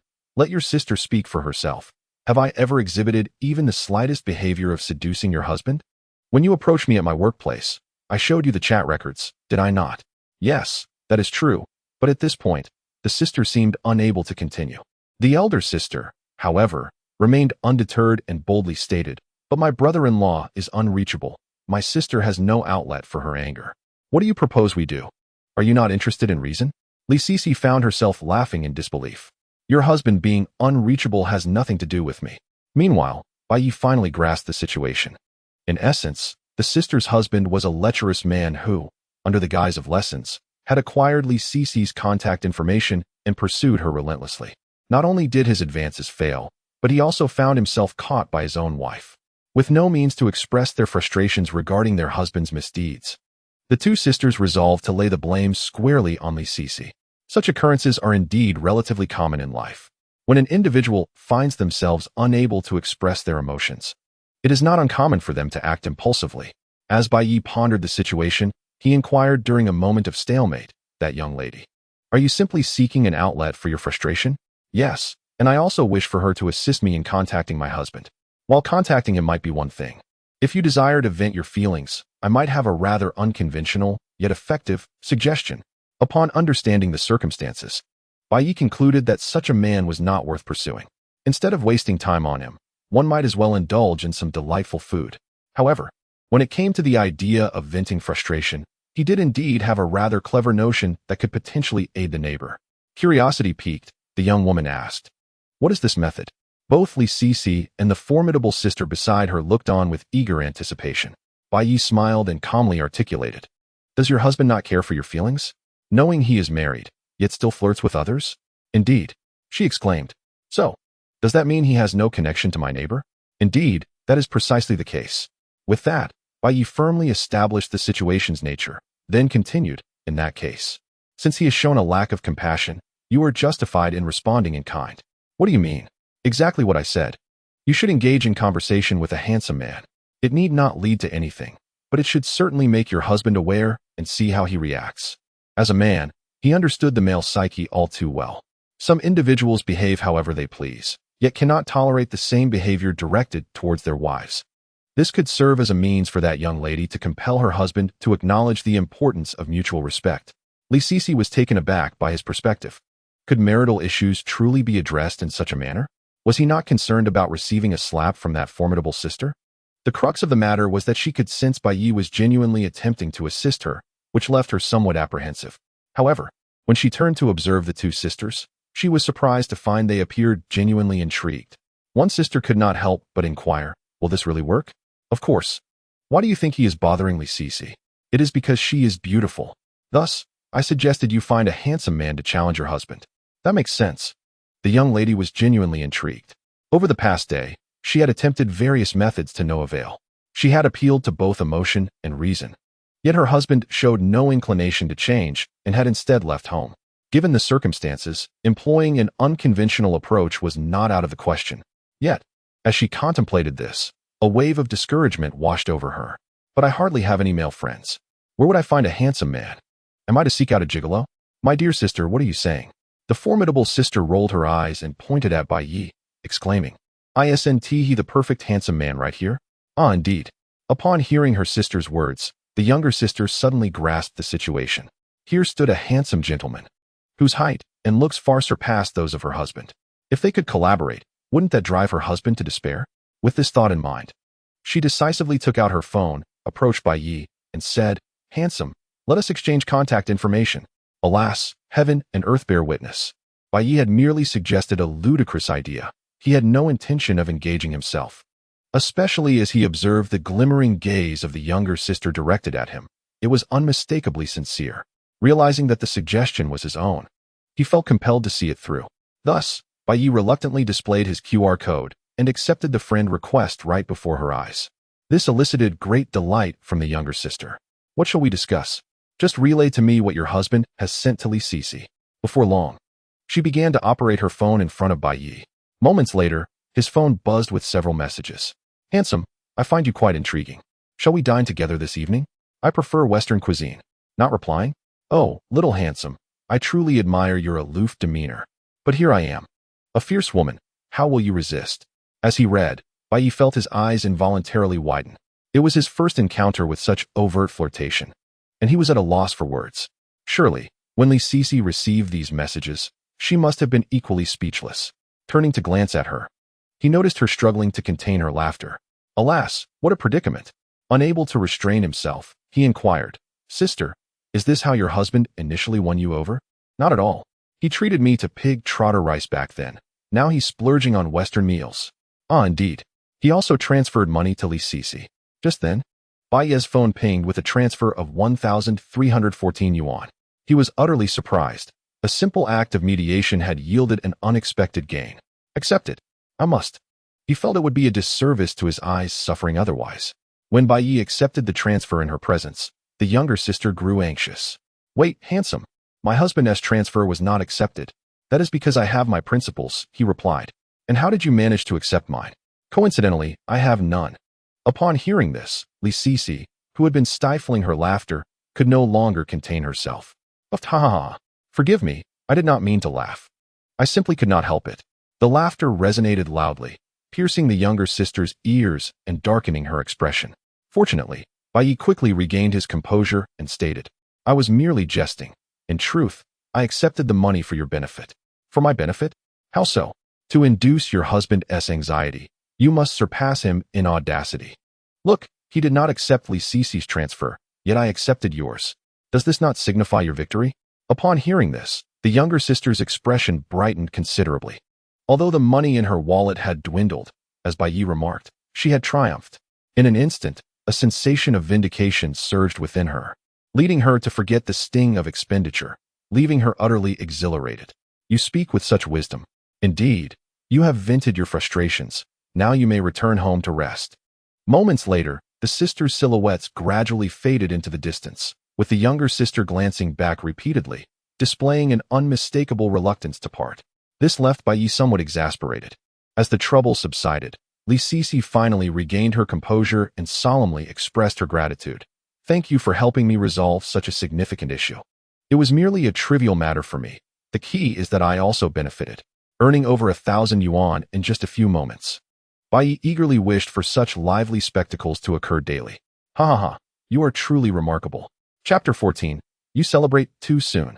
After giving a respectful thumbs up, Li Sisi's beautiful eyes sparkled as she inquired, You must have just moved here, right? How should I address you? Bai Ye. Hello, I am Li Sisi. I run a yoga studio in the county. Ah, I just heard you mention enrolling in classes. I thought you were a teacher. In a sense, I am. But I teach yoga. How splendid. It's no wonder that upon first glance, Bai Ye sensed that Li Sisi possessed an extraordinary physique. She is indeed a professional. He found himself contemplating attending her yoga classes, though he knew it was merely a fleeting thought. That place carried too much negative energy. He feared he might succumb to temptation. After gaining a rudimentary understanding of Li Sisi, Bai Ye turned his gaze to the little girl and asked, And you, young lady, what is your name? I am Li Yuqing. Li Yuqing? Bai Ye paused momentarily, suddenly recalling an internet meme about Li Yuqing's mother. It is evident that the inspiration for online humor often derives from reality. Li Yuqing's mother is indeed impressive. Coupled with her role as a yoga instructor, she is formidable. After exchanging pleasantries for a while, Bai Ye decided to take his leave from the mother and daughter. The hour had grown late, and his parents were likely waiting anxiously. However, just as Li Sisi turned to walk toward her villa, a hint of gray peeked out from the hem of her trousers. Is that a slip? And gray. At that. Half an hour later, Bai Ye returned to his parents' old house. Upon entering, he found his father, Bai Ye, seated at the dining table, looking dejected. Dad, what is wrong? Before Bai Ye could respond, Lu Xiaojuan emerged from the kitchen, carrying a large basin of ribs. How can you even ask? You and your father conspired against me. He clearly lost 4,000 yuan, yet insisted it was only 3,000. If I hadn't seen you just returned, I would have given you a good thrashing. Upon hearing this, Bai Ye perked up, exchanging knowing glances with Bai Ye as he said, Exactly. Look at the mess you've created. Now your mother is scolding you. Inexplicably becoming the scapegoat, Bai Ye was left bewildered. At once, standing at attention, he declared, Mother, I must report this. They compensated with 5,000, and my father concealed money. Moreover, Lu Xiaojuan placed the pork ribs on the table, pointing at Bai Ye. So you hide private savings and unjustly accuse my son. Is that so? Produce it, or I shall wheel you to the square. What for? I intend for you to witness my dancing with another elder. Upon hearing this, Bai Ye immediately surrendered.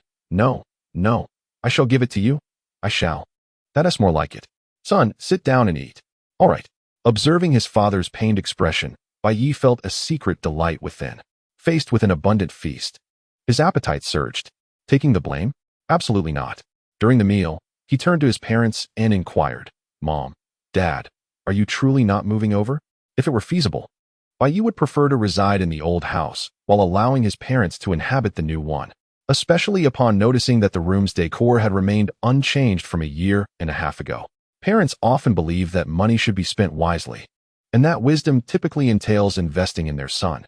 However, as a filial child now capable of altering their circumstances, Bai Ye yearned to challenge their perspective, encouraging them to live for themselves in their remaining years, to embrace all that life has to offer. No, I cannot, Bai Ye, who had forgotten the anguish of losing his private savings, shook his head resolutely. Your mother and I are quite content living here. We are familiar with our neighbors.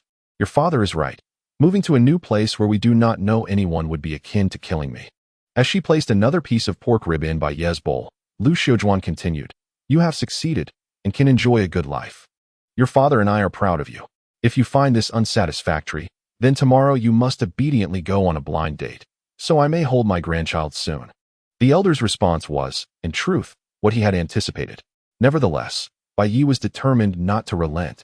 Soon, he shifted to his plan. If they were unwilling to move, then he would finance the renovation of our old house. Renovation? How much would that cost? Before she could articulate her concerns, Lu Xiaojuan began to feel the financial strain.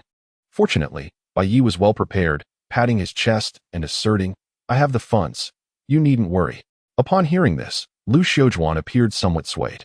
Simultaneously, she contemplated inquiring about how much Bai Ye had earned, as he had returned to purchase both a house and a car. However, she ultimately abandoned this line of questioning. Bai Ye had matured and formed his own ideas. Why should parents meddle excessively? All that was required was for their son to be filial.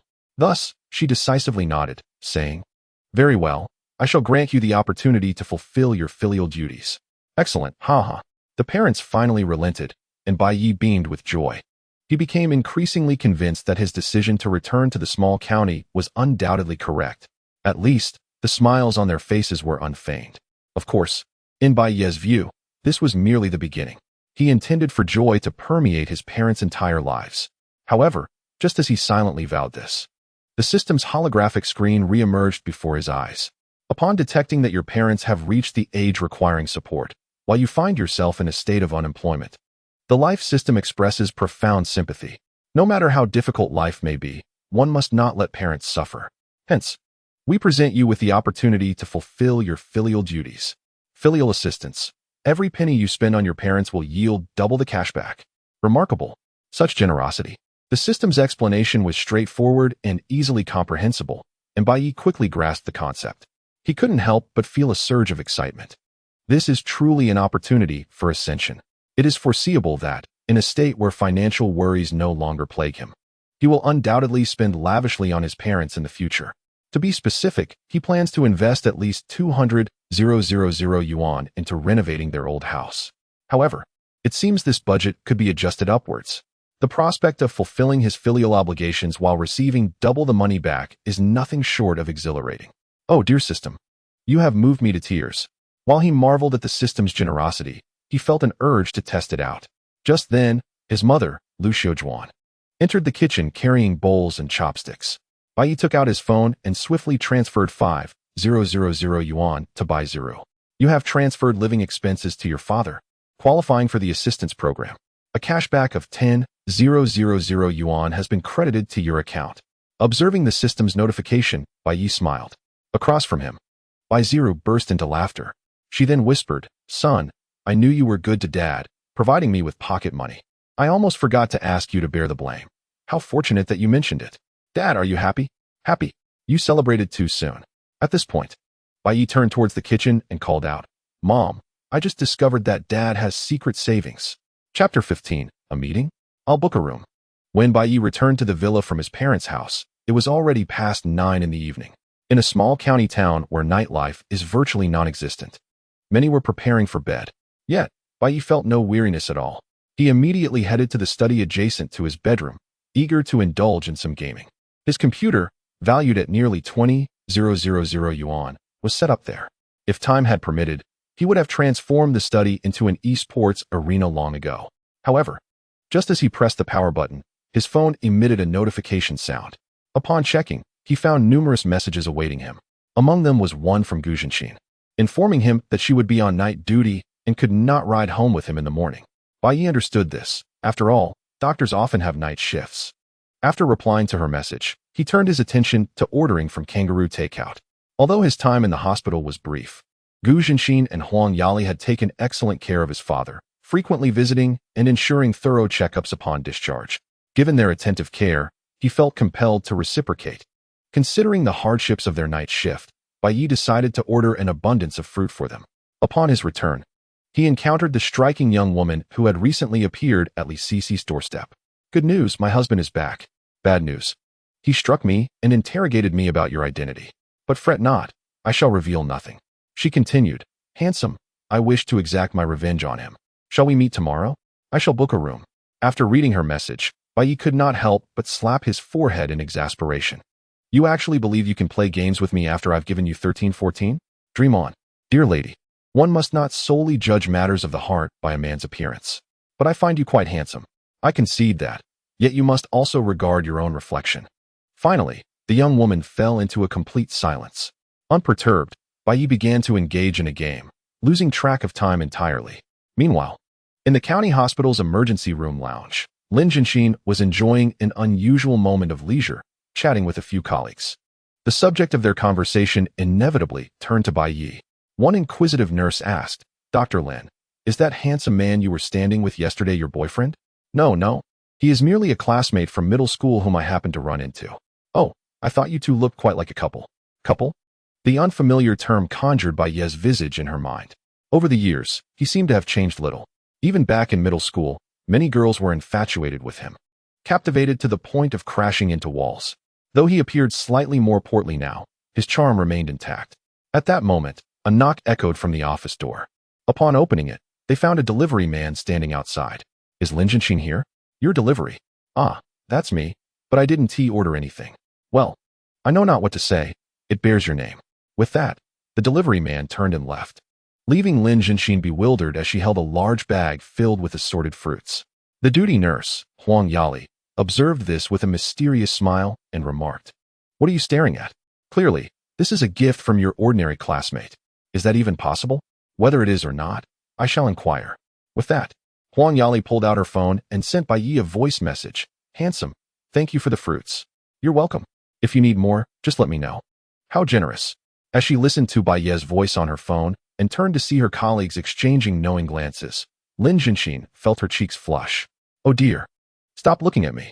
With so much food, come help me finish it. The following morning, without the company of his beloved, Bai Ye persevered through a 40-minute bike ride, elevating his physical fitness to a commendable 62 points.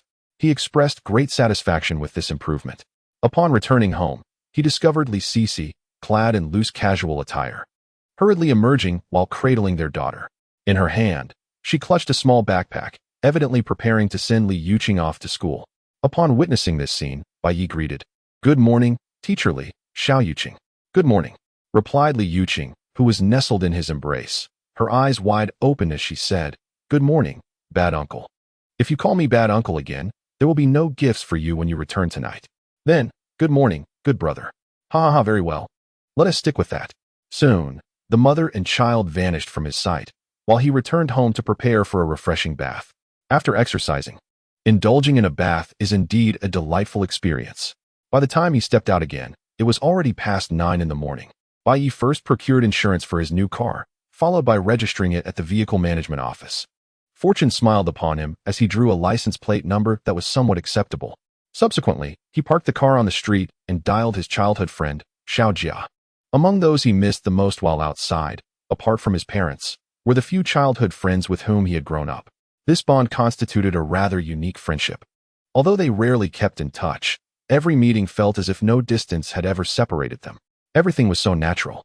Naturally, the reason for his call was that he knew Xiao Jia was now a small contractor, often taking on jobs in the county town. Coincidentally, he needed to renovate his parents' old house, perfectly aligned with Xiao Jia's expertise. The call was quickly answered, and a voice resonated from the phone. "Bro, what prompted you to call me? Is life tough, and are you thinking of borrowing some money? How much do you need? You first tell me how much you have. I currently have 2,000 available, and I can probably extract 5,000 from Huabei. Is that sufficient? Xiao, you are truly righteous. What does it mean to be a brother? This is it. As long as you ask, even if it means borrowing from Huabei, I will help my brother through tough times." However, Bai Ye did not intend to keep the banter going and swiftly changed the subject. "Where are you now? Let us meet." You're back?" Upon hearing the news of Bai Ye's return, Xiao Jia's immediate reaction was one of surprise. Yet, before he could utter another word, Bai Ye heard a woman's enraged voice from the other end of the line. "Who the hell are you calling? Hurry and sign this. Let me tell you, even if you were to invite a bodhisattva, this marriage must end today." In the next moment, the call was abruptly terminated from Xiao Jia's side. Not long after, Bai Ye received a message from him. "Sorry, I need to handle some matters at home. I will reach out once I'm done." "All right, just let me know if you need help." "No problem, I can manage it easily." Observing the feigned nonchalance in Xiao Jia's words, Bai Ye smiled without exposing the faade. Being away from the county for an extended period, he was unaware of the intricacies of Xiao Jia's marital life. However, considering they had reached the point of contemplating divorce, it seemed unlikely that it was a trivial matter. As an outsider, he could offer little assistance, merely planning to comfort Xiao Jia once he reached out, perhaps over a drink together. Time swiftly approached noon, and under the urging of his parents, Bai Ye arrived at the Longhua Hotel, situated at the heart of the county. The purpose of his visit was, naturally, a blind date. It seemed that the elders of his date were equally eager, providing no opportunity for the two young individuals to interact on their own, instead arranging a dining venue for their initial meeting. To be candid, Bai Ye believed the prospects for success in this blind date were virtually non-existent. However, having acquiesced to his parents' wishes, he had no choice but to go through with it. With a steely resolve, he made his way to the restaurant on the second floor, guided by the staff, where he soon encountered his date. She appeared to be a young woman in her mid-20s, possessing striking features that might earn her an 85 out of 100. Her attire was notably more fashionable than that of the typical girls from small towns. Yet, upon the first glimpse of her, Bai Ye was inexplicably struck by an unsettling aura that surrounded her. He sensed an undeniable hint of worldliness that she could not conceal. Taking a seat opposite her, Bai Ye greeted her with a smile. "You're here for the blind date, right?" "Hello, I'm Bai Ye." "Hello, I'm Qinjingya," she responded, surveying him with satisfaction. "My family didn't mention you were so handsome." "Not much, really," he replied, attempting modesty. After all, one couldn't boast about their own attractiveness. However, to his surprise, she nodded affirmatively, adding, "Indeed, being handsome doesn't put food on the table. I prioritize quality of life." "Absolutely, quality of life should take precedence." Bai Ye concurred. "Do you feel the same?" "Yes, precisely. We only live for a few decades. Without a good quality of life, what is the point?" Qinjingya's response lit up her demeanor. "My family insists I find someone to marry soon, but I believe in quality over quantity. The foundation of marriage must not diminish my quality of life." Bai Ye found himself in agreement.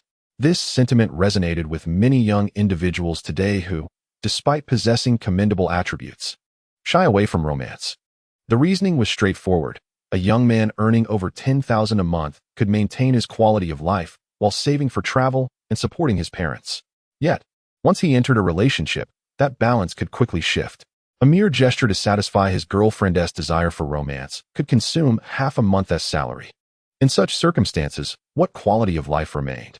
Intrigued by Qinjingya's earnestness, Bai Ye could not resist asking, "Your current lifestyle must be quite elevated then?" "Absolutely," she exclaimed, animatedly recounting her past experiences. "When I lived in the metropolis, I had to start my mornings with a Starbucks, enjoy exquisite lunches out, and indulge in afternoon tea. I spent no less than $30,000 a month on myself." She paused, reflecting on her recent return to her hometown. "However, since I've come back to work here, my quality of life has declined somewhat." Listening to her narrative, Bai Ye grew increasingly perplexed. It struck him that this did not resemble the life of a refined young woman, but rather one devoid of purpose. "You have spent the entirety of your day indulging in leisure, neglecting to mention your working hours." Unable to suppress my curiosity, I inquired, "What is your approximate income?" "Ahem. It varies, at least 7 or 8,000 a month." "Ah?" Bai Ye blinked, somewhat astonished. To be candid, for a young woman, this income is not particularly low. Yet, if memory serves, she just claimed her monthly expenditures to be at least 30,000, did she not? Where, then, does the discrepancy of over 20,000 arise? Could she be from a wealthy family? That seems implausible. Her family background had been introduced by his elder in the hospital, stating that Qinjingya hailed from an ordinary family. Noticing his astonished expression, Qinjingya felt a twinge of discomfort. "What do you mean?" "I was in a relationship back then. It's quite normal for my boyfriend to spend a little money on me. I assenti it? Quite normal indeed." Hearing her assertive words, Bai Ye expressed his respect. Although he would not fall for such a scheme, the world is vast, filled with all sorts of individuals, and indeed, there are many who would go to great lengths for affection. Given her appearance, she certainly possesses the initial qualifications to attract such admirers. That is settled, then.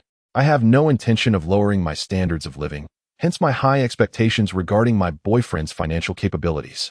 Since we are on this topic, let me lay out my requirements clearly. Go on. At this moment, Bai Ye no longer felt he was on a blind date. He was merely an observer, intrigued by this audacious young woman who spends 2,000 a month on her boyfriend. He was genuinely curious about the demands she would articulate. Unfazed by his thoughts, Qinjingya began to express herself freely. "Let us start with the simplest thing, a betrothal gift of 288,000, along with all the necessary items. And a Mercedes-Benz as well. Can you accept that?" "Certainly." He spoke his truth. If Bai Ye were indeed an ardent admirer, he could fulfill her conditions. Alas, he was not. Qinjingya, clearly taken aback by his prompt agreement, suddenly realized a grave concern. This man might genuinely possess the means. She could not allow herself to be diminished. Thus, with a quick turn of her eyes, she continued, "Those were my requirements for marriage. Now, let me outline my expectations during the courtship. If you wish to pursue me, you must transfer 2,000 right away, and I will give it considerable thought. But be warned, upon confirming our relationship, I will require an additional 80,000 as a delightful surprise." Good gracious, I can hardly believe it. To be honest, Bai Ye was quite seasoned in the ways of the internet, having encountered numerous outrageous blind date scenarios online. Yet he never anticipated that his real-life experience would surpass even those absurdities. A 2,000 threshold fee for courting? An additional 80,000 upon confirming the relationship. And what is this delightful surprise? When did 80,000 become merely a small surprise? This is beyond excessive. Good gracious. Surely, you are not suggesting you cannot provide such an amount. Chapter 17. I truly mean well. Who could have imagined that Bai Ye, merely seeking a casual encounter, would find himself in a situation where the other party genuinely regarded him as a gullible target? Even the provocation was employed. Sister, think for a moment about what you just said. Is that reasonable? What is unreasonable about it? Chen Jingya, unfazed by his expression, boldly continued. If we are truly to marry, does that mean I must bear your children? Must I also serve as a caretaker for your family? Surely, you do not expect these to be free of charge? Moreover, what I mentioned pertains only to myself. When the time comes for marriage, I will also require a separate sum of 180,000 from my parents. Upon hearing this, Bai Ye, who had initially been amused, could no longer contain himself. All right. We haven't even ordered any dishes. How did you get so intoxicated? What do you mean by that? Literally, if you had munched on a few peanuts while drinking, you wouldn't have uttered such absurdities. As the saying goes, when conversations clash, silence prevails. In Bai Ye's mind, this matchmaking encounter had already reached its conclusion. However, upon hearing those words, Chun Jingya's composure shattered. I initially thought your thoughts aligned with mine. It appears you are just another incapable, impoverished fool. If you lack money, just admit it instead of concocting so many excuses. I advise you to refrain from matchmaking in the future. How embarrassing. Upon hearing this, Bai Ye, who was ready to leave, suddenly sat back down. He felt a surge of anger. Being called a fool was inconsequential to him. He had always regarded himself as someone with a penchant for lowly amusements. But to assert that he was the one who should feel embarrassed? That was utterly absurd. Here he was, making grand wishes about a pursuit threshold fee of 20,000 and an additional 80,000 upon confirming a relationship, only to find that he was the one deemed shameful. Bai Ye believed that with such a distorted value system, he must impart a lesson to her. Simultaneously, he was curious. With Chun Jingya's ability to speak of money without a hint of embarrassment, she must look quite lovely when she cries, right? With this thought in mind, upon returning to his seat, he feigned indignation and said, "Who are you calling a poor fool? I can produce that money right now." Really? I thought someone as handsome as you wouldn't be a fool. Stop with the empty words. Hand me your phone. What do you need my phone for? To get some money. After a brief hesitation, Chun Jingya unlocked her phone and handed it over, watching him with eager anticipation. Bai Ye, showing no hesitation, went straight to her Alipay and opened the borrowing feature. To his surprise, her credit score was quite high, allowing her to access 50,000. Without a moment's pause, he released the full amount. Once everything was settled, Bai Ye opened her Alipay balance screen and returned the phone to Chun Jingya, saying, "Take a look. If I hadn't shown you, you would never have known my true capabilities." Upon seeing her balance of 50,000, Chun Jingya was overjoyed. Her voice filled with excitement. "You really gave me this much? Brother, you are so impressive." "Haha, it's just average really." With a casual wave of his hand, Bai Ye rose from his seat. "All right, I have matters to attend to today. Let us conclude our conversation here." You're leaving already?" "Yes, indeed. Why linger? Should I wait for her to react and make a scene?" He deemed it wiser to make a hasty exit. Thus, he disregarded her attempts to retain him and swiftly vanished from the restaurant, leaving Chun Jingya to sit alone, stifling her laughter. Whoever claimed that a small town lacked quality men, she had merely engaged in a casual blind date and had already encountered one. Not only was Bai Ye handsome, but he also exhibited a refreshing independence. Look at him. After transferring 50,000 yuan, he immediately returned to work as if nothing had happened. In this day and age, wouldn't he eventually need to replenish his own funds? At that moment, a waitress approached her. "Miss, shall we begin ordering?" No need for that. Just serve me a few of your house specialties. With 50,000 yuan in hand, I must indulge. She had even planned to visit the mall afterward to purchase clothing. As for the job she had just secured a couple of days prior, she could now consider resigning. In this moment, she had completely banished thoughts of the heartache in the bustling metropolis, her mind brimming with visions of a carefree future. The thought alone filled her with excitement. However, just as the restaurant began to present her with lavish dishes such as lobsters and king crabs, Chun Jingya suddenly pondered a pressing question. He hadn't used his own phone to make the transfer. How had he accomplished it? Could it be that technology had advanced to the point of enabling facial recognition for transactions? That seemed unlikely. Oh no, something feels off. Realizing the inconsistency, she promptly dialed Bai Ye's number, which had been provided by her elders for convenience. The call was quickly answered, and she fought to suppress her growing apprehension. Brother, I just recalled that you didn't use your own phone for the transfer. How did you manage to send me 50,000 yuan? Meanwhile, Bai Ye, already en route, nearly burst into laughter upon hearing her question. Oh, that was through a borrowing app one helped you apply for. A borrowing app? Are you saying you transferred the money using a loan? Not exactly. It's your own borrowing app. However, your limit is quite low, capped at 50,000. If you find it insufficient, you might consider using a family member's phone to reach out to me. I could assist you further. So you used my phone to apply for an online loan? Unable to contain his laughter any longer, Bai Ye continued, let us not misinterpret things.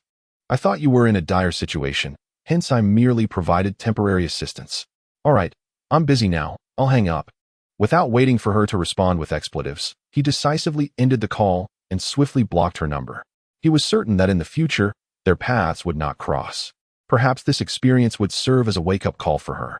As for any potential repercussions from his actions, he had no cause for concern. He is merely a compassionate individual, distressed by the hardships faced by his sister, utilizing financial means to alleviate her burdens. What could possibly be wrong with that?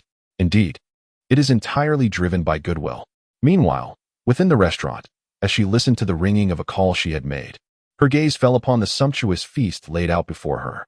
Chun Jingya was on the verge of tears, her composure utterly shattered. Damn it. Chapter 18. Affection awakens with the bell. Following a brief interlude, Bai Ye's spirits soared.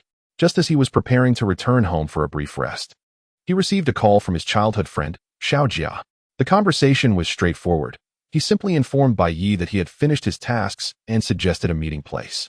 From the tone of his voice, it was evident that Xiao Jia was feeling quite downcast. Sensing the underlying issues, Bai Ye proposed they meet at a restaurant near Xiao Jia's home.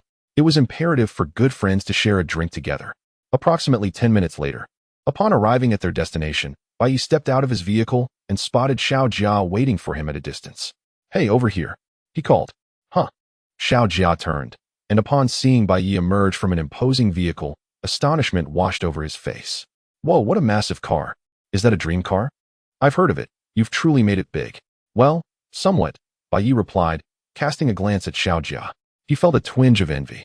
Weight is indeed a matter of genetics. Despite his careful eating habits, he found it impossible to avoid gaining weight. In contrast, Xiao Jia had always been lean, standing nearly 6 feet tall, resembling a slender utility pole from afar. Ah, don't even mention it. I just finalized my divorce this morning. I'm now a solitary soul. Being alone isn't so bad. Come on, let us head inside and chat over drinks. The restaurant was relatively quiet, and the dishes arrived promptly. After a couple of drinks, Xiao Jia began to unburden himself. Brother, back in the day when we used to drink, we teased you for being single. Now, who among us doesn't envy you? What is there to envy? Bai Ye replied. You envy my freedom and carefreeness. Xiao Jia grew increasingly earnest. Take me for instance. When I first got married, I was genuinely happy, believing that was all there was to life. Yet, just a few years later, everything soured. My current situation can be summed up in 2 words, utterly pathetic. They say children are a safeguard for old age. My parents are quite advanced in age, and I send them some living expenses each month. Is that unreasonable? Not at all, Bai Ye affirmed. Yet, my wife vehemently opposes it. Whenever I provide it, she creates endless fuss. Ugh, it's exhausting. This was a matter of personal affairs, and Bai Ye felt he could not comment further. However, he sensed that the divorce was indeed warranted.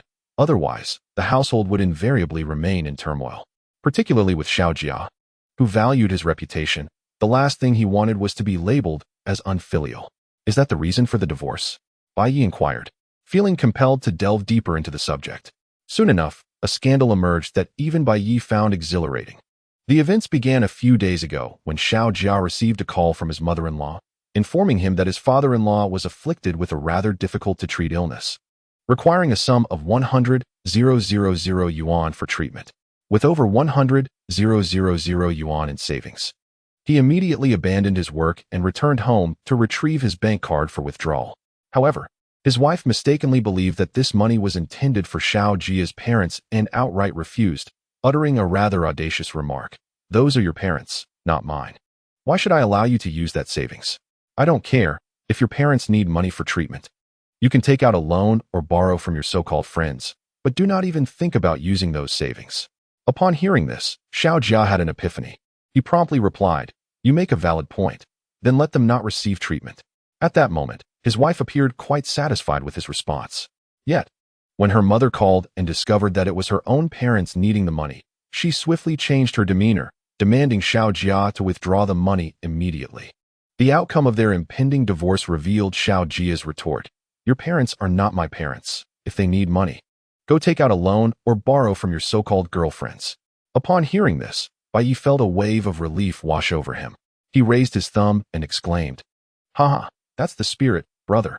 I felt quite exhilarated then too, but when it came time to sign the divorce agreement, I felt as though the sky had fallen. I thought it wasn't so dire. A small gap could be mended.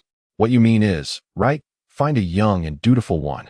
Bai Ye had always believed that the world is vast enough that no one is irreplaceable, even in the state of Xiao Jia and his ex-wife. A divorce was undeniably a cause for celebration. The saying marrying the wrong person destroys 3 generations is not mere rhetoric. Oh, I don't possess that capability. To put it plainly, I am merely a migrant worker. What's wrong with being a migrant worker? You have a house, a car, and lack nothing. Anyway, I feel like I have no chance. Forget it. It's futile for me to say anything now. Just come with me to a place, and you'll understand. He could now begin to comprehend. Xiao Jia was not truly distressed about the divorce, but rather lost regarding his future. In simple terms, he lacked confidence. Thus, he felt it essential to cultivate some self-assurance. At 2 o'clock in the afternoon, with the assistance of a designated driver, they arrived at the outskirts of the county. Through the car window, Bai Ye could clearly see a large sign, Sunshine Hot Spring Resort Hotel. Though the county was small, it did not lack enjoyable destinations. Longhua County is renowned for its continuous discovery of hot springs. Among them, the Sunshine Hot Spring Hotel is the most famous, not for its opulence, but for the renowned beauty of its foot massage therapists. Xiao Jia, his childhood friend, had evidently heard tales about this place. However, he did not display any excitement. Instead, he seemed somewhat bashful, asking, "Why have you brought me here?" "To help you regain your confidence." "Huh, this place can help me find confidence?" "Absolutely." Insecure men often exhibit their honesty as a most apparent trait. Had it not been for this honesty, he would not have been so easily bullied by his ex-wife. Bringing him to have his feet washed is, in fact, an endeavor to enlighten him. The world is populated with women beyond mere gold diggers and various oddities. With just a modest fee, one can encounter the most genuine of women. They will not engage you in discussions about bridal prices, but will instead share candid observations about society from a friend's perspective. They will not demand grand gestures, such as proclaiming, "Princess, please alight from the carriage," but will instead offer you boundless warmth.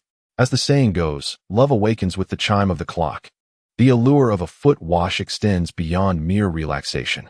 It can instill a sense of confidence in men towards beautiful women, liberating them from servile adoration. It also conveys the understanding that to earn the kindness of an attractive woman, one need not invest in exorbitantly priced handbags or elaborate rituals. In essence, Bai Ye believes that foot washing will be an indelible part of his life.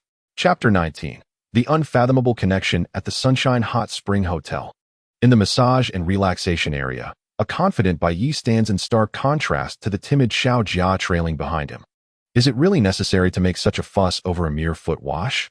Xiao Jia instinctively glanced around before whispering, "Mainly, I've been embroiled in a divorce these past few days and haven't had the chance to bathe. My feet are a bit odorous." "Haha, worry not. They won't mind," Bai Ye reassured her. As they were led by the staff into a warmly lit private room, the ambience was quite pleasant, comparable to other establishments Bai Ye had frequented in the capital. In fact, the private room was considerably more spacious. Being a first-time visitor, Bai Ye opted for a mid-range package priced at $588 to ensure a satisfactory experience. Next came the crucial step of selecting a technician. Upon receiving the list from the staff, Bai Ye felt somewhat disappointed as it lacked photographs. Yet, this was not a challenge for him. There exists a little trick when selecting a technician in a new environment. If uncertain about their quality, simply choose consecutive numbers like 888 or 666. A technician would hesitate to take on such numbers without possessing genuine skill. Thus, Bai Ye decisively pointed to the list and inquired about the technician numbered 888. Sir, you have an eye for talent. You've selected our newly hired star technician. What makes her a star? He asked. She has just returned from a big city where she used to be a renowned expert. Impressive. Then she will do. After Bai Ye confirmed his choice, Xiaojia, following suit, chose technician number 777. With the staff departing, the two reclined on their massage tables and began to chat. Are you planning to leave again soon? Perhaps in the future, but not in the immediate term. That's wonderful. I'm no longer alone. After sharing a joyful smile, Xiaojia inquired. Now that you have a car, what about a house? Where do you plan to buy? If you have any thoughts, do let me know. I still possess some resources and can offer you certain advantages. No need. I've already made all my purchases. Where? Guanshanyu. My goodness. Upon hearing the name Guanshanyu, Xiaojia immediately sat up. No way. You're actually flying high without telling your friends, having bought a villa. Properties in that area can never go for less than 1.2 million. Impressive. Just average. Perhaps third in the world, haha. To be honest, if an ordinary friend were to find out you've bought a car worth hundreds of thousands and are living in the best house in the county, they would undoubtedly be consumed by envy. However, when it comes to childhood friends, it's nothing but blessings. The smile on Xiao Jia's face clearly shows his genuine happiness for him.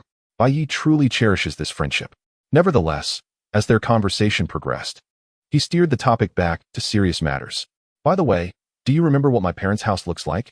You're just trying to mock me, aren't you? I used to stay at your place quite a bit. No. I'm actually planning to have you help me renovate my parents' house. That's a minor issue. What is your budget? Speaking of his expertise, Xiao Jia regained his confidence. Perhaps several hundred thousand. How much are you saying? In that moment, Xiao Jia completely forgot the anxiety he had about coming for a foot massage, staring at him in sheer astonishment. You must understand, this is a small county. Even if one were to start from scratch to build a villa, the cost would not exceed 300,000. Yet, my childhood friend merely wishes to renovate an old house and is talking about a budget in the hundreds of thousands? Just how much has he earned? Observing his expression, Bai Ye felt no concern. He now has a system backing him, allowing for double returns on his parents' expenditures. Thus, even for the sake of profit, he must elevate his parents' living conditions to the highest standard. Strictly speaking, the budget has no ceiling. The goal is to make my parents as comfortable as possible. Is that achievable? Yes, it absolutely must be. All right, you rascal, you've not forgotten your brothers after attaining wealth. Speaking of which, how could I forget anyone, especially you? At this point, Bai Ye suddenly recalled an incident from their childhood when he had gotten into trouble due to his mischievousness. To prevent him from facing punishment at home, Xiao Jia took the blame entirely upon himself. This not only spared him from a harsh reprimand, but also resulted in Xiao Jia receiving a severe thrashing. Such a loyal brother, Bai Ye believes it is only right for him to earn his own money. Just then, their conversation was interrupted by the sound of high heels clicking against the floor outside the door. In the next moment, the door to their private room slowly opened. Two technicians clad in kipayos with black stockings entered. Hello, dear customer. Technician 888 is pleased to serve you. Hello, dear customer. Hearing the greetings from the two, Bai Ye was momentarily taken aback. One of them sounded so familiar. Raising his head to glance towards the door, he was utterly stunned. What a twist of fate. The technician 888 standing before him was none other than Chun Jingya, with whom he had just gone on a blind date a few hours prior. In an instant, he recalled the words of the waitress, who mentioned that she was returning from the metropolis, the esteemed Zhong Wang. It was a perfect match. One must admit, she looked far more appealing in that uniform than in casual attire. As he noticed Chun Jingya, she, too, became aware of his presence. Seeing the man who had facilitated her application for a 50,000 yuan online loan, and who had spent 1,000 yuan on a lunch, reclining on the massage table, she was overwhelmed with a cacophony of emotions. From the initial urge to confront him with anger, to the embarrassment, and finally to sheer terror. Her inner turmoil was at its peak. By the end, she genuinely yearned to escape the private room.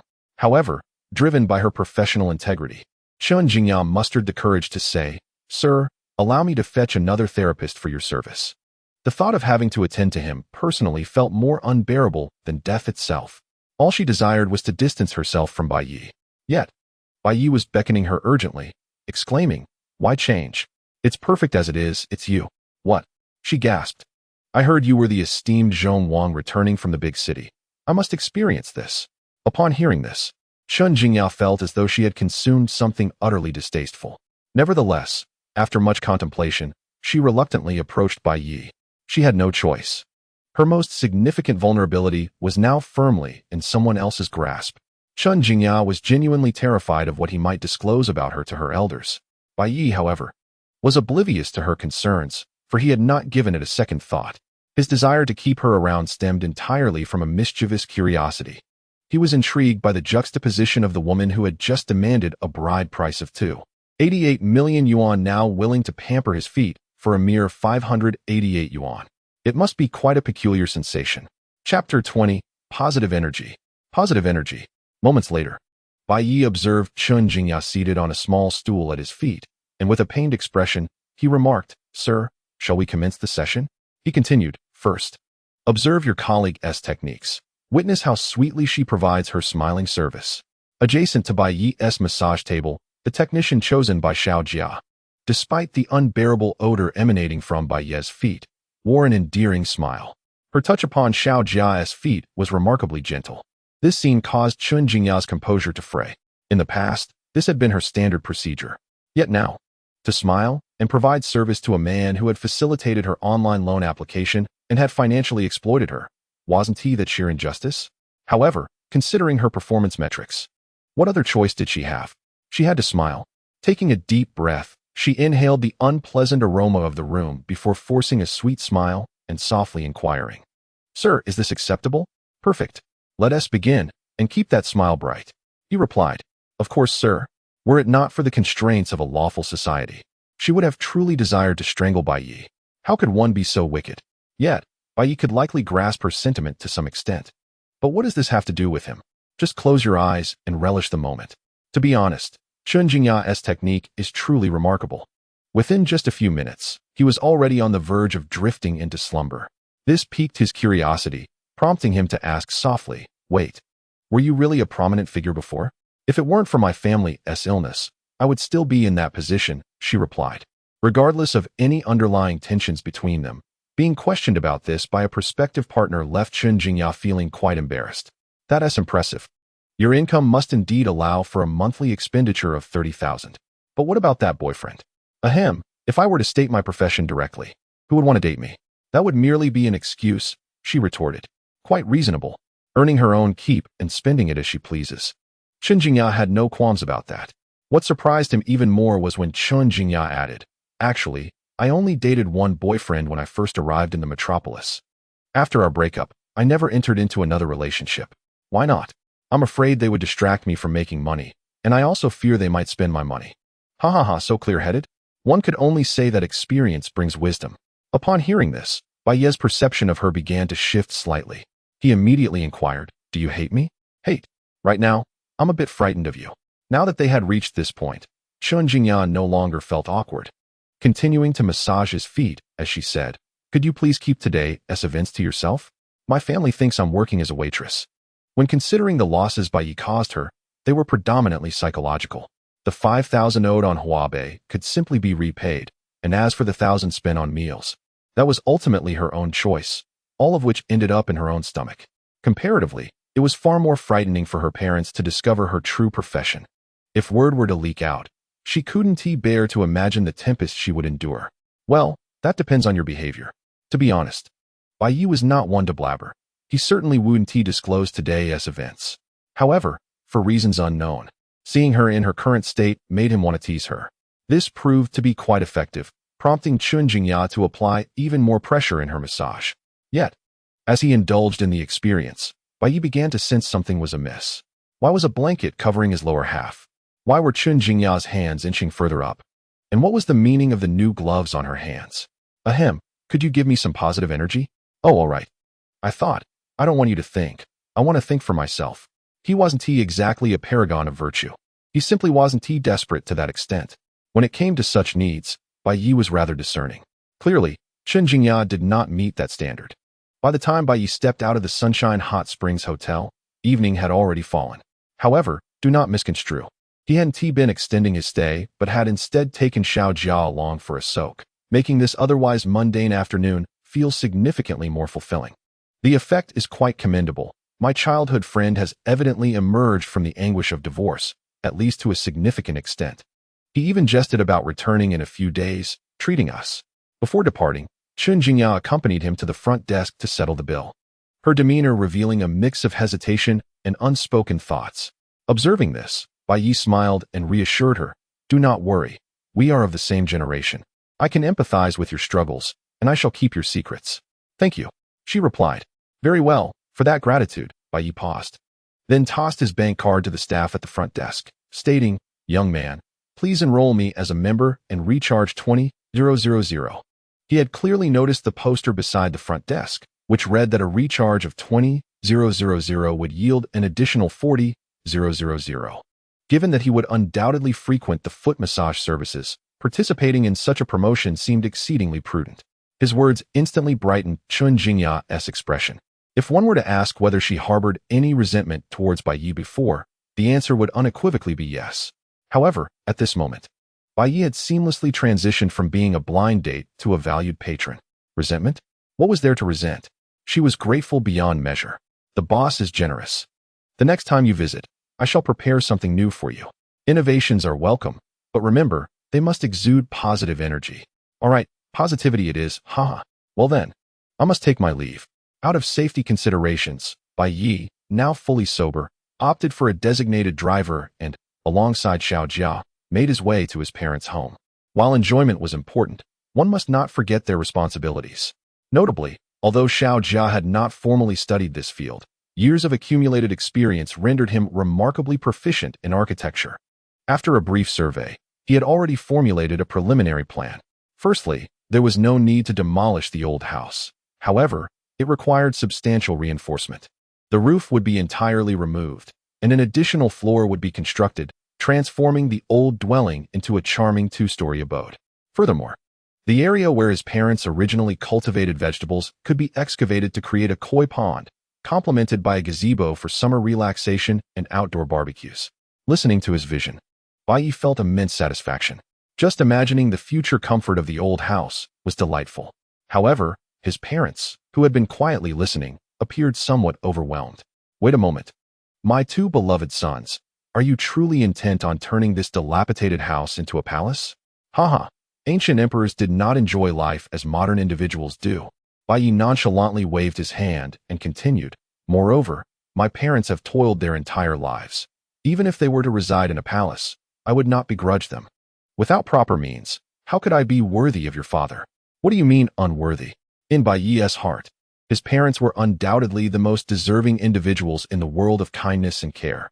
They had labored tirelessly for a lifetime, and now that they were aging, what was wrong with allowing them to enjoy life? In essence, even prior to the systematic cashback features, he had no intention of economizing such funds. Now that the cashback function was available, there was even less reason to hesitate.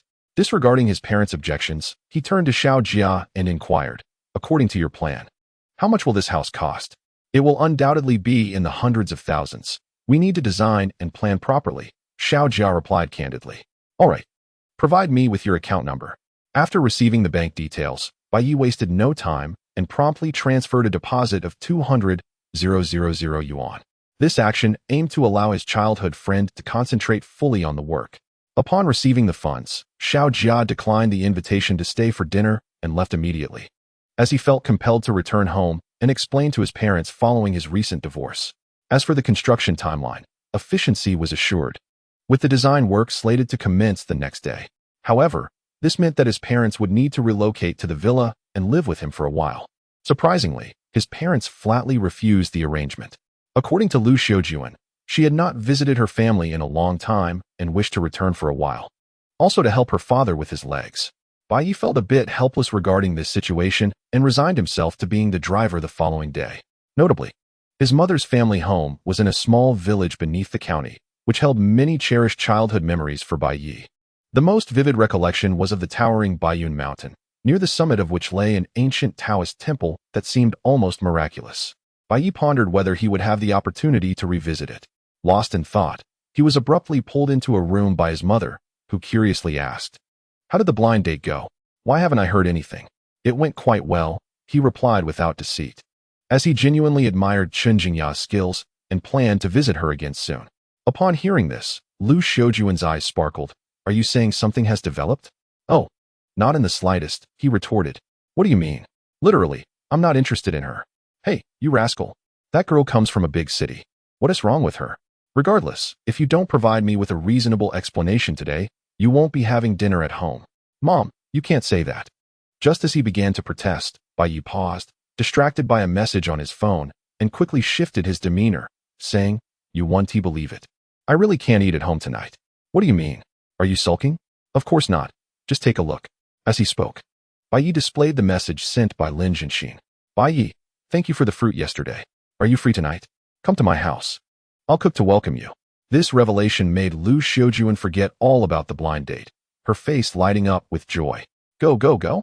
Hurry." Lin Jianxin was not impressive as a child, but she has truly blossomed into a beauty now. And remember, don't go empty-handed. I know. With his mother's numerous reminders echoing in his mind, Bai Ye quickly set off in his car. However, before heading to Lin Jianxin's home, he made a brief return to his own house. One must not be untrustworthy. A man of integrity in the world values honesty above all. Having promised little Li Yuqing yesterday that he would gift her something, Bai Ye was resolute in his intention to keep his word. He swore that his motivation was certainly not to catch another glimpse of Li Yuqing's mother, despite the striking allure of her figure. After a brief span of 10 minutes, Bai Ye parked his car in the backyard of his residence and made his way to Li Cici's home, ringing the doorbell. Before long, a cherubic voice inquired, "Who is it?" "It is I, your beloved elder brother, here to present you with a gift." Following a delighted squeal of surprise, the door gradually swung open, revealing the ever-smiling Li Yuqing. "Brother, I thought you had forgotten." "How could I?" Bai Ye replied, producing a beautifully wrapped yo-yo as if conjured from thin air. Lacking experience with children, he was entirely unaware of their current toy preferences and resorted to his own childhood inclinations. "Thank you, brother." Li Yuqing, unfamiliar with the toy, was simply elated at the prospect of a new plaything. Observing her surroundings, Bai Ye, noticing the absence of others, inquired curiously, "Little Yuqing, why are you home alone? Where are your parents?" "Brother, I only have my mother. She has gone to buy groceries." Realization dawned upon Bai Ye, illuminating the reason behind Li Cici's solitary struggle yesterday. She was, in fact, a single mother. With this understanding, Bai Ye maintained a composed demeanor and replied, "Very well then, little Yuqing, I shall take my leave." "Okay, goodbye, brother." After a lingering farewell, Bai Ye hesitated to depart, considering her safety while alone at home. He chose to wait until he heard Li Cici's voice from next door before finally driving away. Lin Jianxin resided on the outskirts of the county in a quaint neighborhood. Despite its peripheral location, the amenities were quite commendable due to the nearby establishments. This allowed Bai Ye to procure a gift for her outside the community, 2 cartons of chocolate-flavored milk, her favorite from their school days. As he ascended the stairs according to the building number, he discovered her waiting for him downstairs. Clad in a fluffy dinosaur onesie, she had shed her previous austere physician demeanor, appearing rather endearing. Unadorned and natural, she radiated beauty beneath the glow of the street lamp. In no time, they met. And upon seeing the chocolate milk in his hands, Lin Jianxin expressed her surprise. "You remember that I love this?" "Indeed. Back in the day, you would drink this every morning. On cold winter days, I would warm you up with my embrace." At this, Bai Ye checked the temperature on his phone, noting the chill in the air. "It's quite cold now. I shall warm it for you shortly." With that remark, they were transported back to their middle school days, a time when friendship was refreshingly uncomplicated. Although there are indeed precocious individuals who take their female classmates to explore the air raid shelter in the mountains, the majority of relationships are rooted in the purest form of friendship. These connections are devoid of ulterior motives, characterized solely by selfless consideration for one another. After a moment of reflection, Lin Jianxin expressed her heartfelt gratitude, saying, "Oh, after all these years, it is still Bai Ye who treats me the best. Please, if you continue to flatter me, I might just dismantle my ribs to make you some soup. She laughed. Ha, if you're not afraid of pain. I'm certainly wary of being poisoned.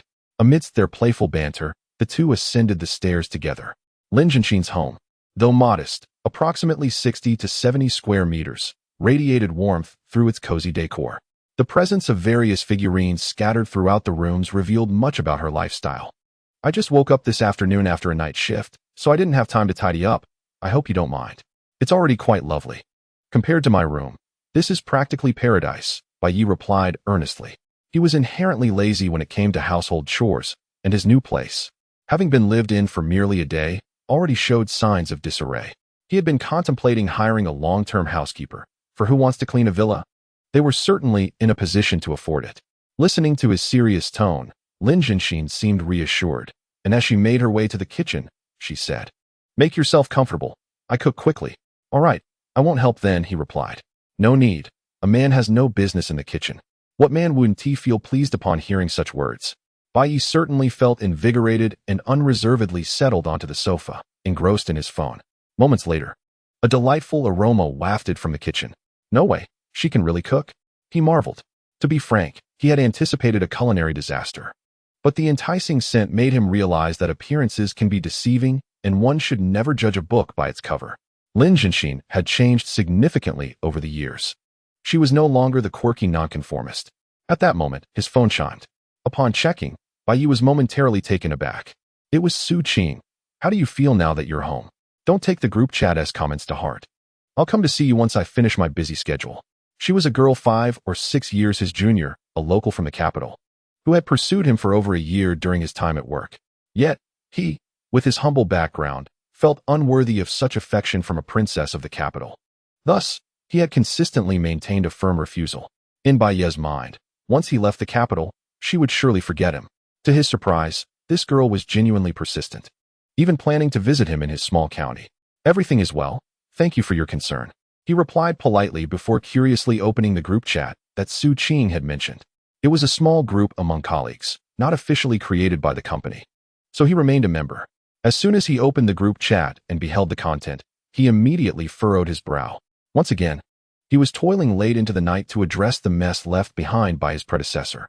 It must be said that Bai Ye truly fell short, leaving behind such a plethora of troublesome tasks. Alas, it is fortunate that one cannot possess wealth that does not align with their own understanding. His return to the small county town is indeed fitting. The aforementioned messages originated from a person named Du Zimu, Bai Ye's former colleague, and the individual who took over his position as team leader after his dismissal. In essence, he merely facilitated the other's ascension. Moreover, Du Zimu harbored another identity as Su Qing's suitor, the foremost admirer. Thus, a peculiar dynamic emerged among the three. Du Zimu, who could not compete with Su Qing's affections, while Su Qing persistently pursued Bai Ye, only to be rebuffed. Consequently, in the eyes of the others, Bai Ye had become the greatest rival. Both overtly and covertly, they had not ceased their antagonism. Yet what Bai Ye could not comprehend was why, after having departed from the capital, they still sought to draw him out to elevate themselves. Thus, in a moment of unrestrained retribution, he messaged the group. It is well known that when the successor lacks the capability to fulfill their role, they perceive obstacles at every turn. Du Zimu, if you cannot manage, just say so. Call me brother, and perhaps, in a moment of good humor, I might even offer you some guidance from afar. Upon sending this, the group fell into a profound silence. Moments later, Du Zimu responded with a voice message lasting over 20 seconds. "You still have the audacity to demand I call you brother? You hardly deserve it. Look at you now, a penniless small-town dweller destined to marry an unattractive woman and live a miserable life." To be honest, such words held no weight for Bai Ye. After all, he possessed a system which provided him with unwavering confidence that his future would surpass that of anyone else. However, his lack of anger did not imply that others shared his composure. For instance, Su Qing immediately erupted in the group, exclaiming, "Du Zimu, what nonsense are you spouting?" Apologize to Bai Ye. Additionally, from the kitchen exit, Lin Jinshin emerged, holding a plate of scrambled eggs with chives. Having overheard the entire exchange, she appeared distinctly displeased. Who is so arrogant? It is entirely normal for former subordinates to grow distant. But how dare he speak of marrying an unattractive wife? Come, hand me your phone. I will take care of him. Huh, how will you do that? Oh, Just trust me. Hurry up and give it to me. Soon, Lin Jianxin took the phone, activated the video function, leaned toward him with a smile, and said, "My Bai Ye is certainly not unattractive. What about your girlfriend? Let me see her." In the next instant, this short video was shared in the group, leaving Bai Ye utterly astonished. This girl was truly willing to go all out to defend his honor. Yet, one could not deny that from the video, they indeed appeared somewhat like a couple. Meanwhile, in an office within a towering building in the capital, Du Zimu observed Bai Ye's intimate interaction with the beautiful woman, and his mindset became utterly unhinged. Why was it that while he was present, Su Qing pursued Bai Ye? Having returned to the quaint county town merely 2 days ago, he has already found himself a remarkably beautiful girlfriend. Are all the lovely ladies blind to his charms? Listening to the provocative words emanating from the video, Du Zimu felt an unwavering determination to prevail. Thus, he eagerly approached Su Qing's workstation, exclaiming, Qing, look at him. Come help me shoot a video. I won't film it. Just seeing you makes me feel nauseous. Go away." Chapter 23. The Heartfelt Test at Present. Su Qing was already quite irritable, primarily due to the stunning girl in the video, whose beauty was genuinely striking. Even in comparison to herself, the two were nearly indistinguishable in allure. An overwhelming sense of urgency surged within her. She was resolute in her decision to find him swiftly. Naturally, she had no intention of offering Du Zimu any pleasant demeanor. This was merely a feeling of crisis, as she was willing to believe that the video was intended to provoke Du Zimu, given that Bai Ye had rejected her for so long.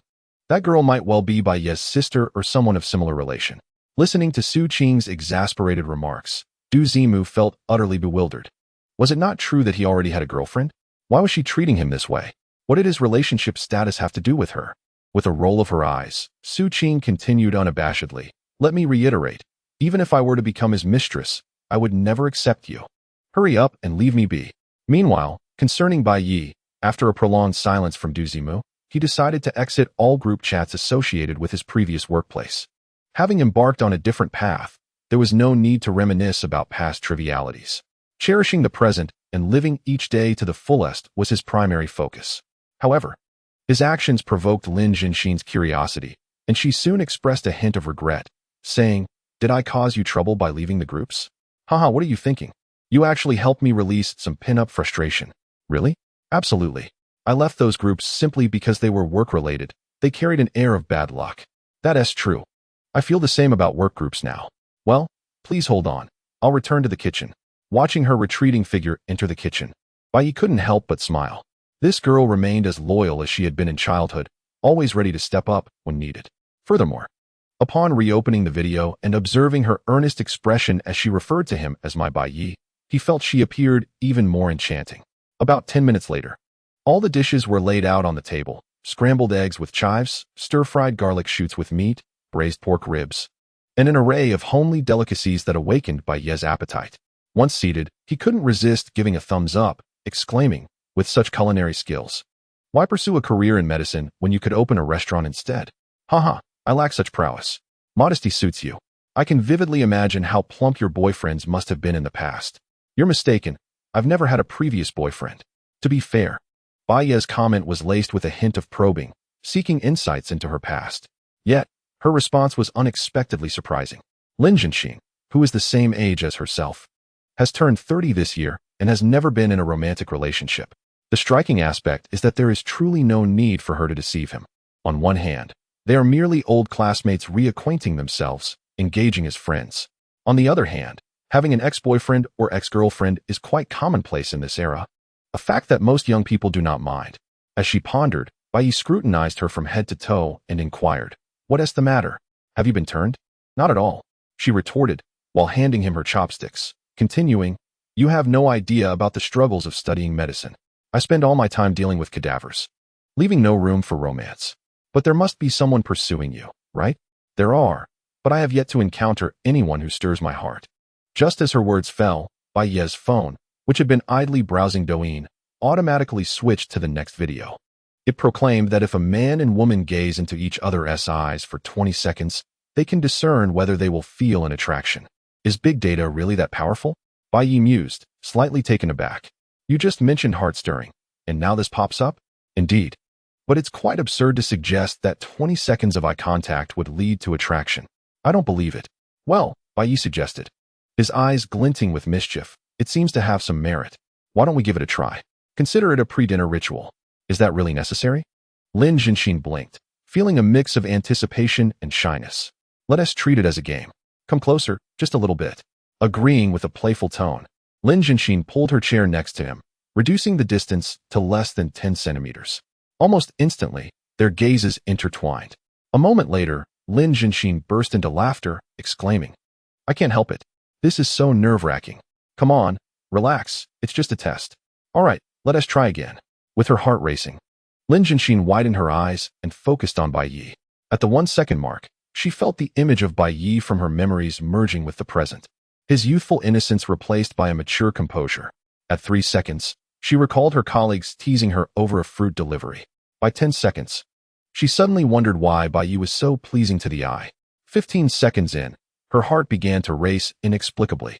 As for Bai Ye, sitting across from her, did he feel an attraction? Of course. Any man would be captivated by such a stunning beauty at close range. Beyond that, he noticed many details. Her skin was smooth, with hardly any large pores or blackheads, and her eyelashes were naturally long and lush. However, as he continued to gaze, he noticed her cheeks visibly reddening, her enchanting eyes becoming increasingly dreamy, as if they were about to melt. Unbeknownst to them, the distance between them grew ever smaller, a mere breath away from a kiss. As Bai Ye pondered whether to resist slightly before extending his tongue or to proactively approach, Lin Jianxin finally regained consciousness. Oh dear, I'm so sorry. I didn't sleep well. I must have dozed off for a moment, she explained while hastily dragging her chair back to its original position. Her flustered demeanor nearly elicited a laugh from Bai Ye. Driven by a mischievous impulse, he feigned a wounded expression and remarked, I thought this test had some validity. I believed you harbored feelings for me. After all, it was merely a test. Lin Jianxin's voice dwindled as her embarrassment grew. How could she not realize her own feelings? When she unconsciously leaned in, her awareness was quite acute. Well then, let us dine. As a 30-year-old man, Bai Ye was not entirely oblivious to matters of the heart. One could glean certain clues from the other's behavior. However, acknowledging the truth could complicate matters. All of this was unfolding rather rapidly, which might not be advantageous. Let us take it slow, he mused internally as he seized the opportunity while Lin Jianxin lowered her head to eat, opening the heart-testing video on Douyin and commenting, personally verified to be effective. Chapter 24. Is this even possible? By the time dinner concluded, the clock read 7 in the evening. Considering the implications for a young woman living alone, Bai Ye opted to leave at this hour. As he escorted Lin Jianxin down to the ground floor, she cast a covert glance at him, feeling an inexplicable twinge of reluctance. Since returning to the small county for work, she had not engaged in such animated conversations with a friend in ages. To say she was unhappy would be a falsehood. Yet, as she observed Bai Ye opening the car door, she stifled her inner thoughts and waved, saying, See you tomorrow morning. I have a day off, and we can ride a bit further. Oh, by the way, I forgot to mention that I need to take my parents to the countryside in the morning, so I want to be able to ride. Bai Ye replied candidly. Perhaps it was a universal trait among elders to rise early, no matter their destination. However, upon hearing his words, he noticed a hint of disappointment in Lin Jianxin. Oh, that is unfortunate. With such a tone of dismay, which man could resist? Therefore, Bai Ye quickly added with a smile, How about you skip the ride and join me instead? There is a fascinating mountain nearby that we can hike. At this suggestion, Lin Jianxin's disappointment vanished instantly, nearly causing her to leap with excitement.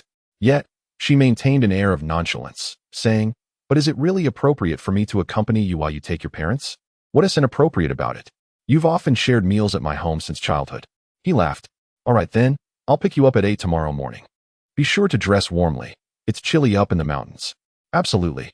In no time, the ideal 9 drove away, leaving Lin Jianxin gazing in the direction of its departure, her smile stretching from ear to ear. The essence of the holiday was indeed manifesting. The following morning, Bai Ye was roused from slumber by the persistent ringing of his phone.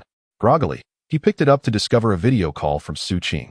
With a bewildered expression, he pressed the answer key and replied irritably, Pray tell, who instructed you to initiate a video call so early in the morning? Ha ha. Would you believe me if I said it was an accidental call? I certainly do not. So what is it? Speak swiftly. It is merely 7 a.m., and I would rather indulge in a bit more sleep. Yet, on the other end of the video call, Su Qing remained unresponsive, fixated on observing him intently. What are you staring at? Checking if there is anyone else in your bed? He exclaimed. Well, if that is the case, you have succeeded. There are indeed numerous individuals in my bed at present. TCH, I can confirm there is none. I'm hanging up now. He promptly pressed the end call button.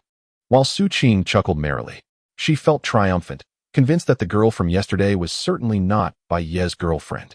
If I were in her position, I would have claimed Bai Ye in an instant. On Bai Ye's side, however, he felt a profound sense of helplessness. It was hard to fathom why such a beautiful young lady would take an interest in him, although his financial constraints had dissipated. The 300 kilometers separating them could not be bridged merely by emotion. Sighing, he mused that perhaps in a few days she would forget him. Lost in thought, the remnants of his sleep vanished. Noticing that his physical attributes had reached 621, he swiftly arose to begin his morning routine. At 8 a.m., Bai Ye was punctually greeted by Lin Jianxin. Today, she donned a sporty outfit and had applied a rather exquisite makeup, coupled with the radiant smile on her face. She instantly uplifted Bai Ye's spirits. Such is the nature of humanity. Encountering beauty in people or things invariably enhances one's mood. After opening the passenger door and taking a seat, Lin Jianxin raised a box of dumplings and soybean milk, exclaiming, "Good morning. I brought you breakfast since you haven't eaten yet. You are truly the best." He replied, "That is a given," observing the pride on her face. Bai Ye's mischievous side could not be contained. Seizing the steering wheel with both hands, he drove forward while saying, "I must confess, I am rather hungry, alas. No one seems willing to feed me dumplings while I drive. Hey, if you want me to feed you, just say so. Why all the fuss?" Lin Jianxin, naturally cheerful and generous, appeared undeterred by his jest. In no time, she deftly picked up a dumpling with chopsticks and placed it into Bai Ye's mouth. Following that, she thoughtfully fed him a bit of pickles and a sip of soybean milk. Enjoying this royal treatment, Bai Ye expressed his satisfaction, opening his mouth wide and saying, "Ah, I want more. Then you shall have it." Within 10 minutes, the entire box of dumplings was devoured, leaving Bai Ye thoroughly delighted. However, just as he prepared to shower her with compliments, his phone buzzed with a notification from the traffic police. "You have been fined for a violation." What? Bai Ye was perplexed. Although he was not an experienced driver, his driving skills and adherence to traffic regulations were impeccable. He had been following the rules diligently.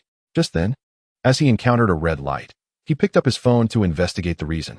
But as he read on, he could not help but burst into laughter. Ha ha, this is quite amusing. On the phone screen, there appeared a photograph captured by a traffic police camera. In the image, Lin Jianxin was holding a bun, bringing it towards Bai Ye's mouth. Bai Ye, with his mouth agape, looked as unappealing as one could imagine. Perhaps I am the first driver to be fined for being fed a bun by the front passenger? It truly is quite amusing.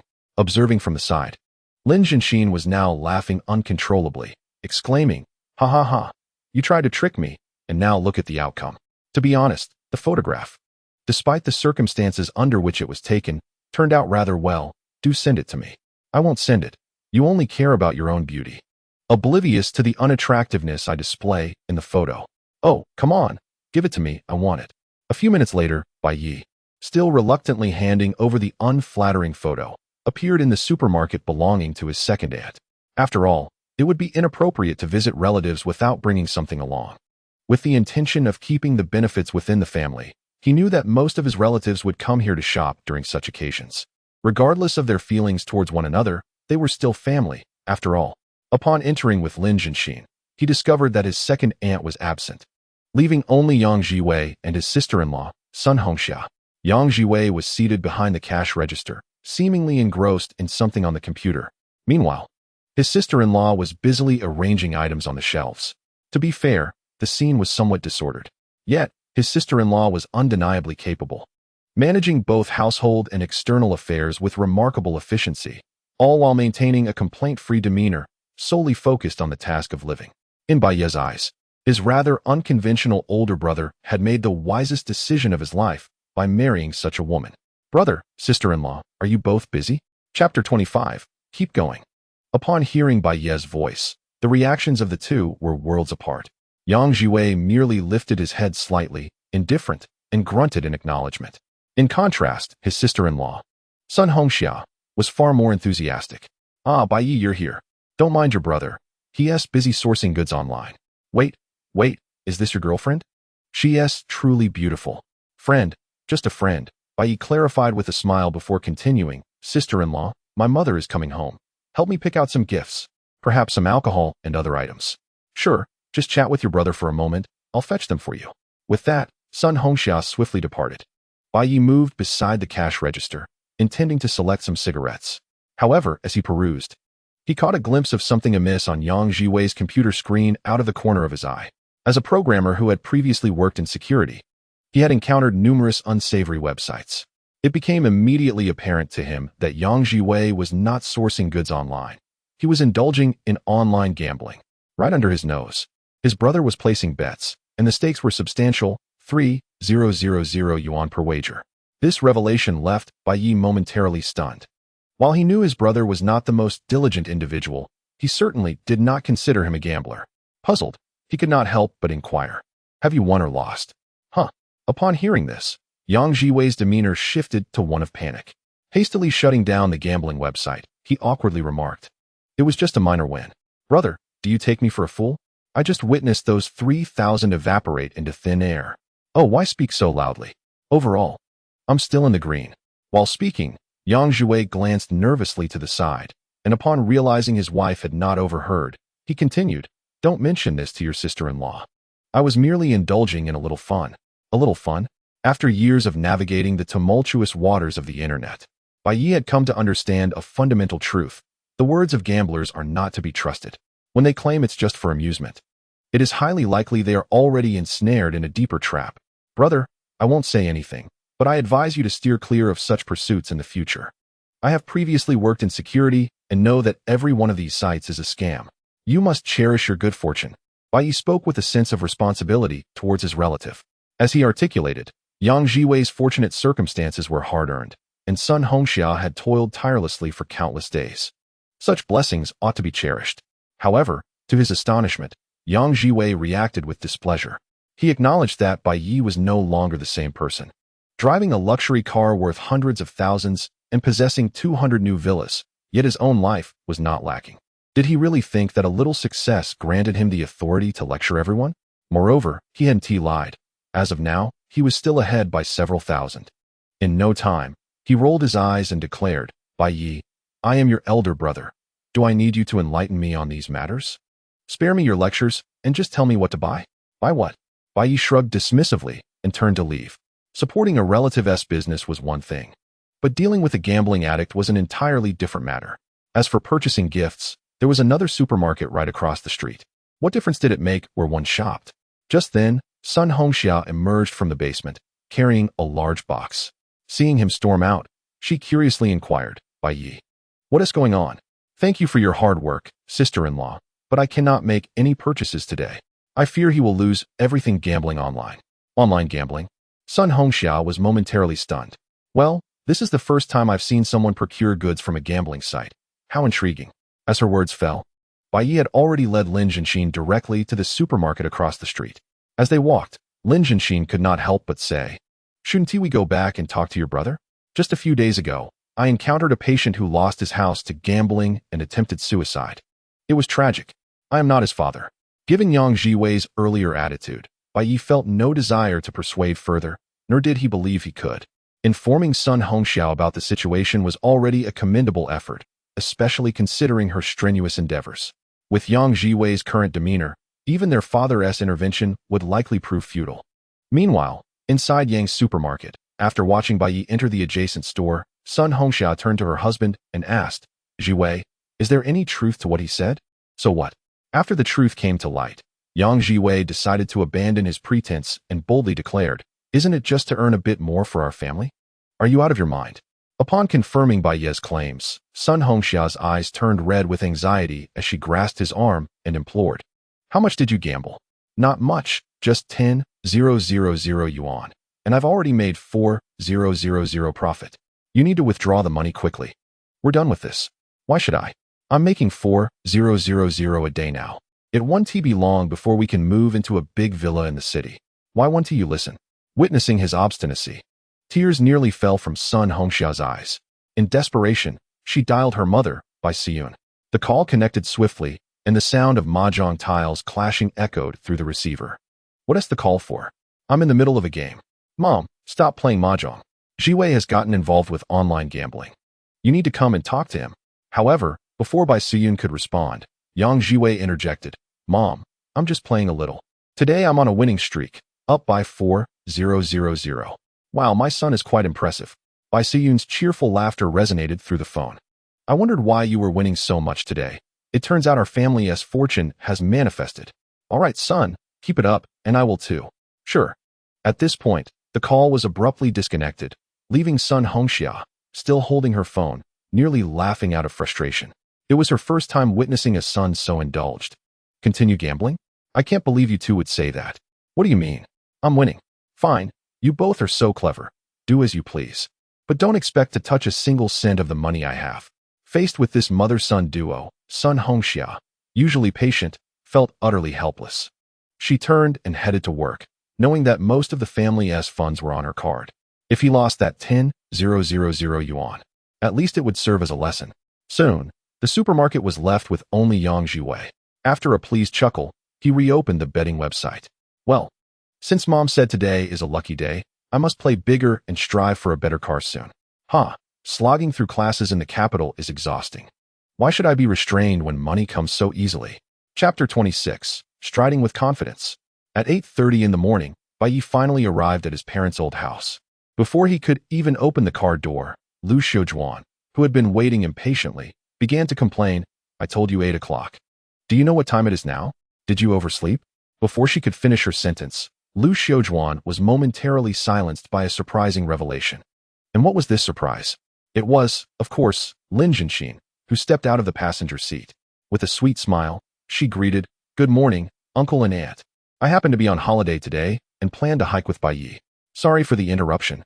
Not at all, not at all. Lu Xiujuan immediately brightened up, saying, Forget about hiking. You could stay at my family home as long as you like. I find myself quite eager, yet the holiday constraints render it impossible. No worries. For Bai Ye has little to occupy him. Let him accompany you for some leisure. As for Lin Zhenxin, she harbors genuine satisfaction in her heart. Having known Bai Ye since childhood, she is well acquainted with his character. His current profession as a doctor is indeed a golden opportunity, remarkably stable. Moreover, his striking appearance adds to the allure. Just imagine the beauty of a child born from him. Lost in thought, she turned to Bai Ye and remarked, Why did you leave so early? Allow Zhenxin a bit more slumber. Mother, why do you possess such duality? Enough of that. Quickly help your father hoist the car. Shortly thereafter, the Ideal 9 set off towards the countryside. The atmosphere within the vehicle was lively and spirited. Lu Xiujuan engaged Lin Zhenxin in conversation, thoroughly probing into her ancestry over the brief journey of just a few kilometers. Meanwhile, Bai Ye, the father, busied himself with the car's massage, ventilation, and heating features, frequently exclaiming how marvelous the vehicle was. His words of admiration seemed to drown Bai Ye in a wave of envy.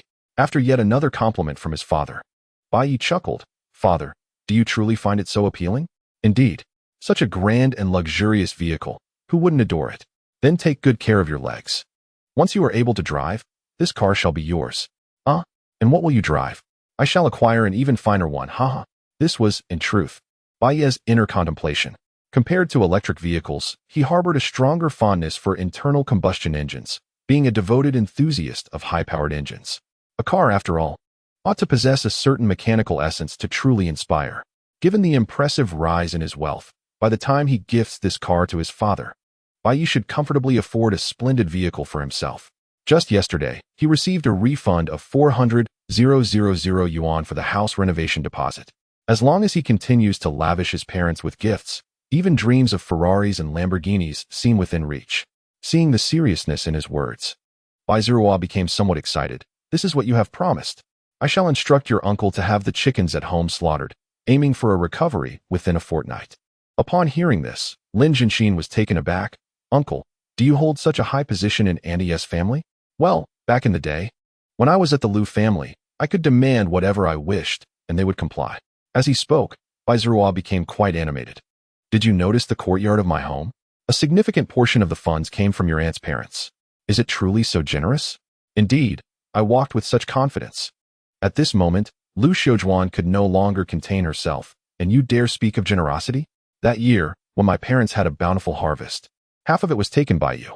Haha, how else could my status be highlighted? At this juncture, everyone in the vehicle erupted into laughter. To be fair, Bai Ye had not been exaggerating. Due to Lu Xiaojuan being the youngest sister in the family, the entire Lu clan dotes on her. Whenever there is something good, it is always brought to Bai Ye's household. Notably, over the years, they have never purchased rice. It has all been harvested and processed by the Lu family before being delivered to them. Of course, they are not the type to take advantage of others, and they have reciprocated with gifts in kind. After all, reciprocity is essential for maintaining lasting familial ties. Perhaps for this reason, Bai Ye has always felt that relatives from his grandmother's side are more affectionate than those from his immediate family. The journey of several kilometers quietly passed as the few of them chatted along the way. Before long, it was not yet 9 o'clock when Bai Ye drove into Baiyun Mountain Village.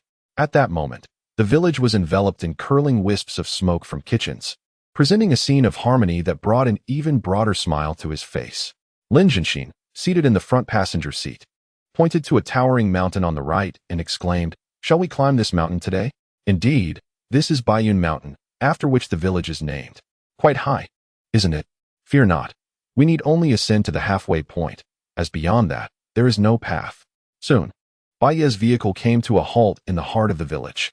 Adjacent to it lay the place where his mother had grown up, now the home of his maternal uncle and great-uncle. However, before he could exit the car, several individuals emerged from the courtyard, seemingly engaged in a serious discussion. Upon recognizing the newcomers, Bai Ye leaned out of the window and called out, "Uncle, great-uncle." "Bai Ye, what brings you here?" Both men were quite surprised to see him. After all, Lu Xiaojuan's sudden visit had not been mentioned beforehand. "Not just me. Our entire family has come." As he spoke, the others in the car began to exit. Upon seeing Bai Ye's parents, great-uncle Lu Tianqi was not particularly surprised, but when Lin Jianxin gracefully alighted from the vehicle, his expression shifted. "You rascal, why didn't you inform us you were bringing your girlfriend?" "Wait a moment. I'll go get a red envelope from your great-uncle." According to their customs, when a younger relative brings a girlfriend home for the first time, it is customary to present a red envelope. There is no set amount, but it is generally expected. This left Lin Jianxin momentarily flabbergasted, prompting her to poke Bai Ye's arm and whisper, "You'd better explain this. Don't you want to earn some extra money? What nonsense. If I accept the red envelope, wouldn't that make me your wife?" After sharing a lighthearted laugh, Bai Ye interrupted Lu Tianqi, "Uncle, hold on. She is not my wife yet, so keep that red envelope for now." "Not yet? Then what is she here for?" "She is just here to climb Baiyun Mountain with me." Not wishing to linger on that topic, he quickly inquired, "What are you and my great-uncle planning to do?" "Your great-uncle's second sister has found a boyfriend, and today they are coming to meet the family." "That is wonderful news. Why the long faces then?" "Oh, don't mention it. He hails from a big city and insists that the rural ambience is unappealing, so he wants us to meet in the county town." "What?" Chapter 27. If I were to act, it would be a matter of a few words. Upon hearing this remark, Bai Ye could not help but take a deep breath, savoring the sweetness of the air. In contrast to the city, the rural atmosphere was indeed refreshingly crisp. What nonsense was this about unpleasant aromas? With this thought lingering, he could not resist inquiring, "What kind of city does one hail from?" It was said to be from the Inding New District, a place notorious for its demolition residents. No wonder. Bai Ye was quite familiar with Inding New District, aware that it was envisioned as a future first-tier city within the plans of Longhua. Although it had remained rather unremarkable over the years, it had nonetheless become the province of Bai Ye's most prolific area for demolition households. Comparatively, it was not far behind the renowned Shaoshan district of Hangzhou. With the demolition already taking place, a little arrogance seemed rather justifiable. However, matters were not to be handled in such a manner. The arrival of a new son-in-law should ideally evoke a positive impression from the bride's family. Yet this fellow had the audacity to declare that the rural essence was unpleasant, suggesting that the elders should venture into the county for a meeting. This gave off an air of utter arrogance. Bai Ye was not alone in this sentiment. For instance, Bai Ziru, seated in a wheelchair nearby, indignantly remarked, "Whether a demolition resident or not, if he dares to let you meet him now, just wait until after the wedding. He will surely look down upon you." "Is it truly that severe?" queried Bai Ye's typically docile uncle, albeit hesitantly. "Absolutely," Bai Ziru affirmed, gesturing towards himself. "Brothers, look at me and reflect. Wasn't I somewhat akin to this young man?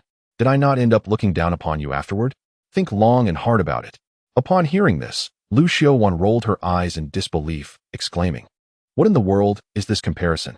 As for Bai Ye, he could not suppress a chuckle. "Father, you seem rather proud." "This is not pride. It is a stark lesson," Bai Ziru retorted. "Though I may be the beneficiary, you ought to consider whether lessons should be learned." Strangely enough, Bai Ziru's words indeed stirred up some unpleasant memories for both the elder and the younger uncles. What initially seemed trivial now prompted hesitation about the prospect of visiting the county. After a moment, the elder Lu Tianqi turned to Bai Ye and asked, "Yi, as a young person, what do you believe should be done in this situation?" "I tend to agree with my father.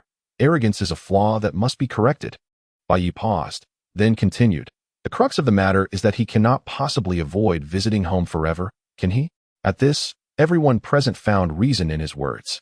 If he does not come to the countryside this time, he will surely have to come if he truly marries in the future, right? If he remains as arrogant at that time, the Lu family will find themselves in a precarious position. Indeed, I shall call Lu Jian now and ask her to return. If she refuses, then let it be. "Wait, uncle. I shall make the call," Bai Ye interjected, retrieving his phone. Without having met the person in question, he could not ascertain their true character. Allowing his emotionally charged uncle to make the call could very well jeopardize this union. As the saying goes, it is better to dismantle 10 temples than to break one marriage. Allowing this young man to engage in the process also provides an opportunity for that elder brother. Furthermore, it has been several years since he last saw Lu Jia. He is only aware that after graduating from university, she leveraged numerous connections to secure a position in a state-owned enterprise, where her career seems to be flourishing. The call was quickly answered.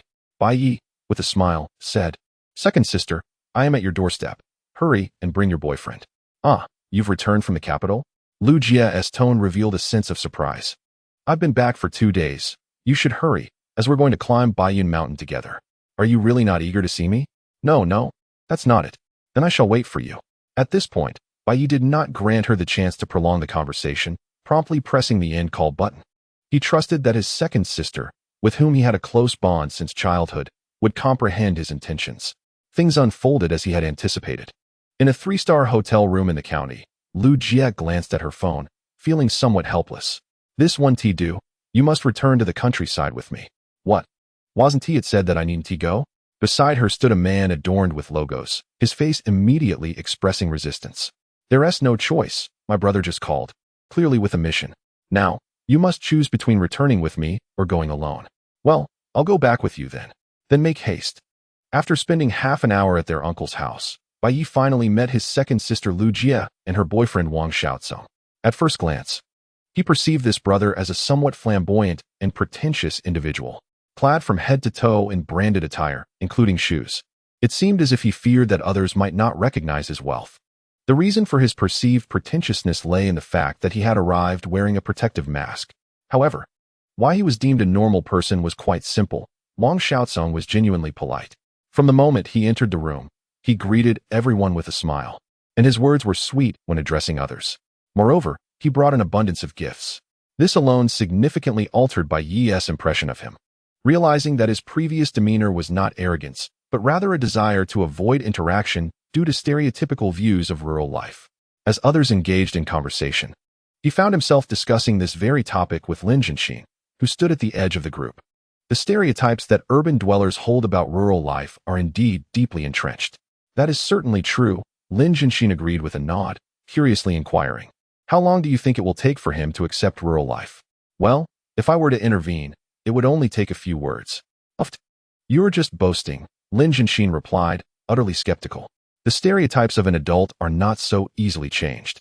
Have you not noticed that Wang Xiaocong has yet to sit on the bed since entering the room? He has been standing the entire time." "Hey, if you don't believe me, shall we place a wager?" "On what?" "Let us wager a meal. If you lose, you'll have to cook for me again. But if I lose, you can choose any restaurant in the county." "Deal." Amused by the prospect of entertainment and a sumptuous meal, Lin Jianxin was determined not to miss the opportunity. Her curiosity was piqued.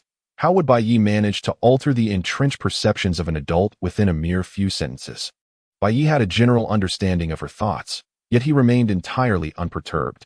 To put it plainly, Wang Xiaocong's behavior stemmed from the burdens he carried within. Thus, All he needed to do was find a way to breach the defenses of his mind to resolve the situation perfectly. At that moment, the conversation among the group seemed to reach a lull, and an awkward Wang Xiaozong retreated to the yard for a smoke. The opportunity had presented itself. It was time for me to take action, to observe and learn. Chapter 28. You cannot outplay him with that. Bai Ye swiftly made his way to his uncle's kitchen, glanced around, and selected a ripe cucumber. Under Lin Jinshin's watchful gaze, he approached Wang Xiaozong. You must be exhausted from coming all this way. Have a taste of our local specialty. Local specialty? Wang Xiaozong peered at the tender, yellow cucumber, a flicker of hesitation crossing his face. Indeed, he felt a weight upon his conscience. Although mentally prepared and in the countryside, he had no intention of eating. However, Bai Ye did not allow him to refuse. He thrust the cucumber into Wang Xiaozong's hands, insisting, Eat it. I'm offering it to you as a younger brother. Don't let me down. No. The phrase don't let me down sent Wang Xiaozong into a fluster. He momentarily abandoned his internal conflict and took a bite of the cucumber. It was only then that Bai Ye suddenly recalled the cucumber had not been washed. Yet, this was of little consequence. Once Wang Xiaozong had taken a bite, Bai Ye smiled and inquired, Is it sweet? Surprisingly sweet, Wang Xiaozong admitted. Though somewhat coerced, he genuinely savored the taste. In fact, after the first bite, he took another, remarking that it was far sweeter than anything he had eaten at home. Bai Ye stifled a laugh, pondering to himself. You haven't had many good things, have you? A simple cucumber has completely won you over. Nonetheless, he maintained his composure. As he watched Wang Xiaozong finish the cucumber, he continued, Of course it's sweet. This cucumber is homegrown, free from hormones or pesticides, nourished solely by our family's own fertilizer. How impressive! Upon hearing this, Wang Xiaozong felt a surge of respect. However, as he reflected on Bai Ye's words, he began to notice something amiss. Wait a moment, what do you mean by your family's fertilizer? Literally speaking, didn't you taste my second sister's essence? Your second sister's essence?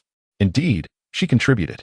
At this, Wang Xiaozong grimaced, and an image flashed in his mind. The Lu family, one by one, squatting in the vegetable garden, fertilizing the plants, including his girlfriend Lu Jie. Glancing down at the cucumber in his hand, still bearing traces of yellow, he suddenly felt his stomach churn violently, as if the contents from the previous day were about to make an unwelcome return. How could Bai Ye possibly extract the truth from him when he had yet to achieve his objective? Thus, Bai Ye soon met his gaze and inquired, Wait, what does that expression signify? Was the food I just offered you so unpalatable? No, not at all. Upon hearing those words, Wang Xiaozong hastily swallowed what was nearly lodged in his throat. He vehemently denied, No, I merely feel a bit carsick. Ah, that's a relief. I thought perhaps you found our rural delicacies unappealing. How could that be? I absolutely adore them. Struggling to suppress the unease within and the discomfort in his stomach, Wang Xiaozong forced himself to respond. It must be said, he was truly making an effort not to leave a negative impression on his girlfriend's younger brother. His predicament was not lost on Bai Ye, who secretly reveled in the sight. Was the boyfriend chosen by his second sister truly so easy to manipulate? You like them that much? Then allow me to fetch you another. I assure you it will carry my sister's unique flavor. Cough, cough, no. I'm feeling queasy, so I'll pass on the food. The mere thought of sampling Lu Jie's unconventional flavor frightened Wang Xiaozong enough to dispel his discomfort. Very well then, if you're unwell, don't stand, sit. Understanding the importance of moderation, Bai Ye casually retrieved a small stool from the yard, albeit one coated in a layer of dust. This time, Wang Xiaozong, who had previously scorned even sitting on the bed, sat down without hesitation. Furthermore, he discarded the mask he had been holding into the trash. After all, having consumed cucumbers fertilized by the Lu family, he had fully integrated himself into their household. What burdens could he possibly bear? In truth, if asked to roll on the ground now, Wang Xiaozong would not feel discomfort in the least. Given the emotional turmoil he was currently enduring, being soiled seemed trivial. Realizing his success, Bai Ye promptly turned and walked towards the room, leaving Wang Xiaozong still tasting the cucumber in his mouth, staring blankly at the sky. The sky was a brilliant blue, yet his spirits were utterly shattered. Wang Xiaozong could not fathom how. After a pleasant courtship, he had found himself consuming cucumbers imbued with the essence of the Lu family. What a predicament!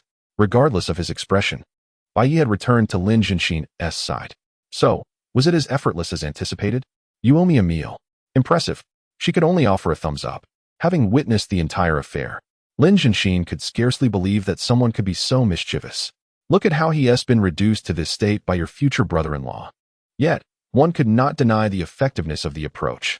Moments later, Lu Jie emerged from the house after conversing with her family. Upon seeing Wang Xiaozong comfortably seated on the small stool, she was taken aback.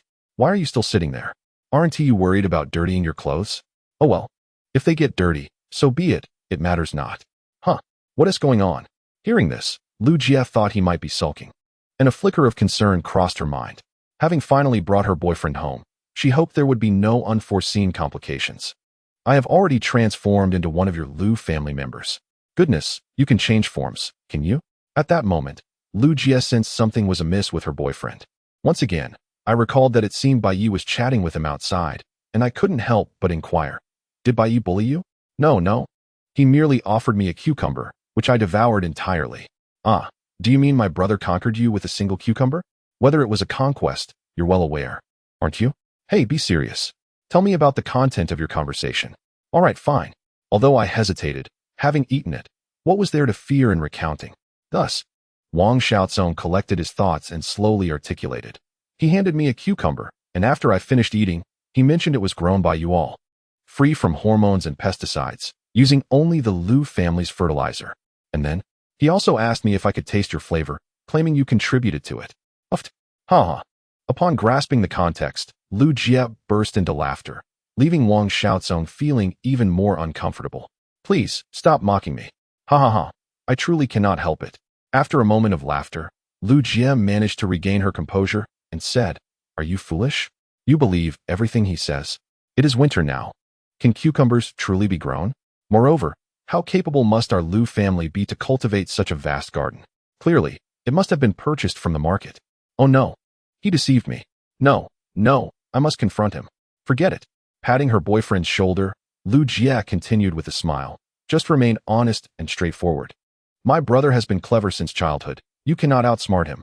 Chapter 29, Minnie? Not at all. My brother has always been clever.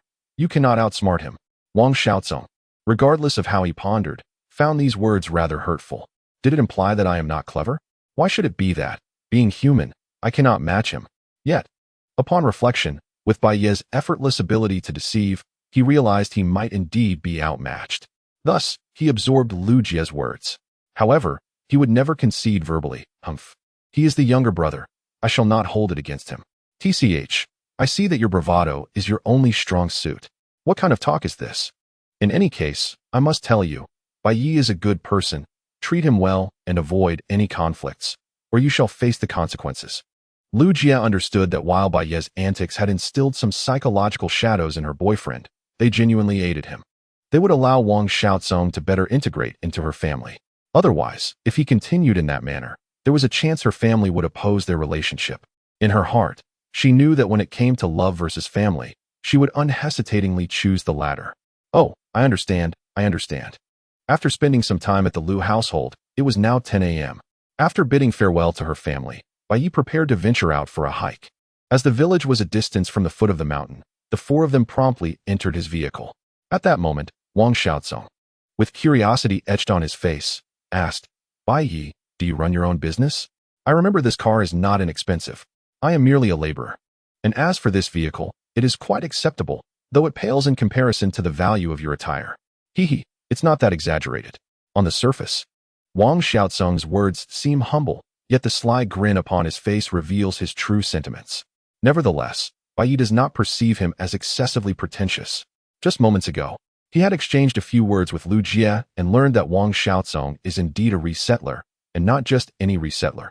Prior to the relocation, his family was renowned for their extensive greenhouse farming, possessing numerous acres of land. After the relocation, he received not only over 10 apartments, but also more than 100 million in compensation. In summary, he is quite affluent. However, despite his wealth, Bai Ye finds Wang Xiaozong's arrogant demeanor somewhat irksome.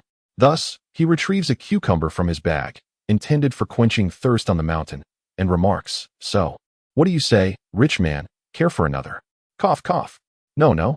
Even knowing it's merely a cucumber bought from the market, Wang Xiaozong hesitates to partake. His smile, however, does not fade. Instead, it shifts to the faces of the other three individuals in the car. Ha ha ha, serves you right for being pretentious. Now you're humbled. The mountains in winter possess a certain desolation, with wild grasses growing rampant. Yet, in terms of scenery, it is worth every drop of sweat they shed. As they ascend higher, glancing back down the mountain reveals a breathtaking tapestry of villages, rivers, and farmland. Throughout the journey, Bai Ye loses count of the number of photographs he has taken. Meanwhile, Wang Xiaozong, who has scarcely ventured into the mountains since childhood, exclaims wow. No fewer than 7 or 8 times. Such is the way of those unaccustomed to the wild. Amidst laughter and conversation, they eventually reach the halfway point, the Taoist temple, which marks the destination of their hike. Compared to his childhood memories, this place has undeniably fallen into disrepair. Other areas remain largely unchanged, still lacking any significant worshippers. Inside the temple, only the Taoist priest surnamed Chun remains, his hair now completely white after years of absence. To be fair, Bai Ye admires him for his dedication. For faith, one can spend a lifetime in such a remote temple. Contemplating this, he greets the priest nonchalantly. Master Chun, have you yet found a disciple? He recalls that during his childhood visits, this Master Chun had expressed a desire to take on an apprentice. Haha, in this desolate place, no one is willing to come. Master Chun laughs heartily, displaying a refreshing openness. It seems the solitude of the years has not affected his spirit in the slightest. But now we are here. Please lead us to offer incense. Certainly, please follow me. Under Master Chen's guidance, they swiftly arrive at the main hall of the temple to begin their incense offering and prayers. It is worth noting that Bai Ye is a staunch atheist. Nevertheless, there is an ancient saying in Longhua, since we are here, we might as well engage in the ritual. To forego the offering would render their visit meaningless. Moreover, his disbelief does not negate his parents' faith. In Bai Ye's recollection, his parents have always had a penchant for such practices. During his childhood, whenever he fell ill with a fever, they would promptly seek the help of the local deity. Although he was ultimately treated with intravenous fluids, their enthusiasm for these rituals remained undiminished. Perhaps it served as a form of spiritual solace for them. This time, he intended to offer a prayer for his parents' safety. Now, Bai Ye had matured enough to fend for himself. The only thing he wished to beseech was for the well-being of his parents. To express his sincerity, after lighting incense, he retrieved 5,000 yuan in cash from his bag and placed it on the altar. However, the moment the money touched the altar, he was taken aback. For the system had manifested itself. You have spent 5,000 yuan for your parents, and a cashback of 10,000 yuan has been credited. Goodness, does this even count? Bai Ye truly had no intention of exploiting this for personal gain. Nevertheless, the system's notification did broaden his perspective. Expenditures for his parents need not be confined to mere purchases or the methods that would cause them concern, such as constant transfers. There were numerous avenues to explore. Since praying for his parents' blessings counted, perhaps investing in financial products for them or establishing something akin to a trust fund was also a feasible option. However, these matters would require further validation. Just then, Taoist Master Chen noticed the pile of money on the altar and hurried over, saying, "Young man, you've given too much. The talismans at our temple aren't that expensive. A donation of a few dozen yuan would suffice." Too much? Not at all. Intrigued by his thoughts, Bai Ye smiled and inquired, "Master Chen, how long has it been since this temple was repaired?" Since its establishment, it has never undergone renovations. As he spoke, Taoist Master Chen appeared somewhat despondent. Indeed, temples age gracefully, but age and dilapidation are two different matters. The place he currently resided in had fallen into disrepair. Perhaps one day, a heavy rain would inundate him within its confines. Yet, his melancholy did not linger for long, as Bai Ye's voice soon resonated once more. "If someone were to donate funds for the temple's restoration, what would you do?" Chapter 30. Bai Ye, are you feeling drowsy? Indeed. With nearly 1,000,000 yuan in his pocket, Bai Ye was poised to make a donation to the temple in his parents' name. Since ascending the mountain, he had been lamenting the situation.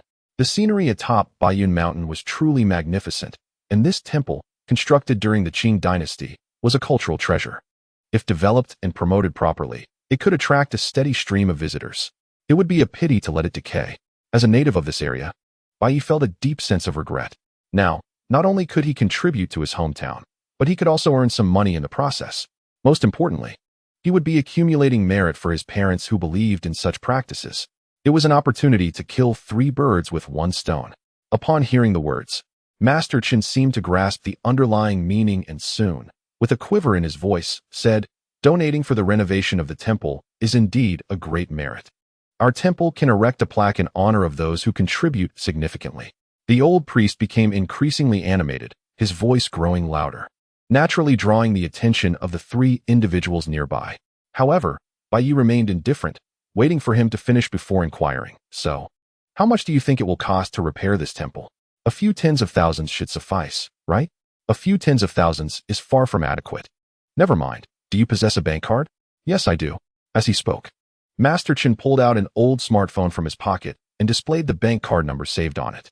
Without hesitation, Bai Ye transferred 300,000 yuan to the account and remarked, "You've received it, right? This is a donation from my parents on my behalf." 300,000. Master Chen's body began to tremble uncontrollably, staring in astonishment at Bai Ye. "Thank you. I express my gratitude on behalf of the three pure ones. No need for thanks. However, I must clarify that while the money is donated by my parents, the oversight rests with me. Master Chen must ensure that these funds are utilized appropriately. Is that acceptable?" "Absolutely. I assure you that every penny will go towards the renovation of the temple." He added, "It's not that strict. I don't mind if you allow yourself a better living." In the exchange of words, they had effectively settled the matter. Yet, the rapid developments left the three bystanders utterly astonished.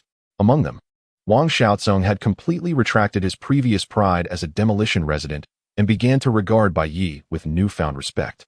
He had wealth, with over 1 million still in his bank account, yet the idea of donating such a sum was unfathomable to him. This incident subtly affirmed Bai Ye's prowess, leading him to perceive Lu Jie's brother as someone extraordinary, handsome, with unfathomable capabilities and a remarkably generous demeanor. Meanwhile, Lin Zhenxin, who had been observing the entire scene, gained a fresh perspective on Bai Ye's financial strength. However, rather than feeling elated, she was filled with a sense of loss, realizing the considerable gap that seemed to exist between her and Bai Ye. As for Lu Jie, she approached Bai Ye with a straightforwardness, pulling him aside and whispering, "Bai Ye, have you lost your mind?" "Lost my mind? Not at all." He glanced at the tearfully joyful old priest and the notification of a 600,000 yuan cash back that had just arrived, smiling with great delight. "Sister, rest assured, your brother has transformed significantly. This is nothing." "Are you serious?" "Why would I jest? You'll gradually come to understand my situation." Not wishing to delve deeply into the origins of his wealth, Bai Ye swiftly redirected the conversation. "What were you just praying for? A connection with Wang Xiaozong? That would be ludicrous." "I was praying for my parents' health." "Ha ha ha. It seems we sisters think alike." After this brief interlude, their prayers resumed. Master Chen finally regained his composure and dutifully assisted the group in lighting incense. However, as he approached Lin Zhenxin, he overheard her murmuring words of longing for a romantic fate, occasionally casting glances in Bai Ye's direction. In an instant, he discerned that the two were not yet in a romantic relationship, which stirred something within Chen Daoren. He had already accepted Bai Ye's generous donation, which would revitalize the temple. Thus, aiding him should not be deemed inappropriate, correct? Quietly, he approached Lin Zhenxin and whispered, "My dear lady, why seek a romantic fate when the best one lies before you?" "Ah, the best romantic fate is before me?" Lin Zhenxin could not resist glancing back once more. "Indeed, based on my discerning eye, you two are a match made in heaven." "Is that true?" Chen Daoren assured her. "I am an honest man and never speak falsely." It must be said that Lin Zhenxin was genuinely delighted at that moment, yet the memory of his earlier lavish display gnawed at her heart, causing her to feel conflicted.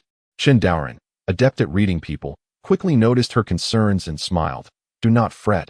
What is meant for you will surely come to you. Since fate has brought us together, I shall lend you a hand." As he spoke, he produced 2 red threads from his sleeve, known as the threads of destiny. One was tied around his own wrist, while the other was meant to be tied around the wrist of her destined partner, thereby strengthening their bond. Taking the red thread, Lin Zhenxin unhesitatingly tied one around her wrist and then stood up, declaring, "Is this all it takes? I shall go at once." After all, Bai Ye was unaware of the thread's significance. At worst, she could concoct an excuse to tie it on him. However, before she could make a move, Chen Daoren interjected, "My dear lady, do not rush to bind it. My words are not yet finished. The thread you wear is inconsequential, but the other must be tied while he is in a deep slumber for it to be effective." "Ah, that sounds quite difficult." "Well, That is for you to figure out. Lin Jianxin, who had already devised a series of excuses, felt a bit flustered. She could not very well sneak into Bai Ye's bedroom in the dead of night, could she? Sigh, what to do? Surely, she couldn't resort to drugging him. A few minutes later, Bai Ye stood outside the main hall of the temple, admiring the view of the mountains below while reflecting on his recent endeavors. After this mountain trek, his savings had officially surpassed 1 million, marking a significant milestone. Additionally, he possessed numerous talismans and coins for safety. Yet, what piqued his curiosity the most was a small pouch that the old Taoist had mysteriously bestowed upon him. According to the Taoist, he had little of value to offer. Hence this modest token of gratitude. Upon opening it, he discovered a silver coin, the figure depicted upon it unfamiliar to him, yet certainly not Yuan Shikai. Moreover, the coin was quite beautiful, reflecting a myriad of colors in the sunlight. Bai Ye was genuinely intrigued and resolved to investigate it further upon his return. Just then, the other three emerged from the temple, with Lin Jianxin being the first to approach him, her demeanor shrouded in mystery as she asked, Bai Ye, are you feeling tired? Chapter 31. I don't have a budget. It was still early in the morning, and I wasn't feeling drowsy. What was going on? I thought I might suggest we take a nap together. Cough, cough. It's nothing, just a curious inquiry. Truly nothing? Absolutely. With those words, Lin Jianxin, burdened with her thoughts, wandered off to another side, leaving Bai Ye perplexed. Did I mishear her? Did she just propose a nap with me? How thrilling.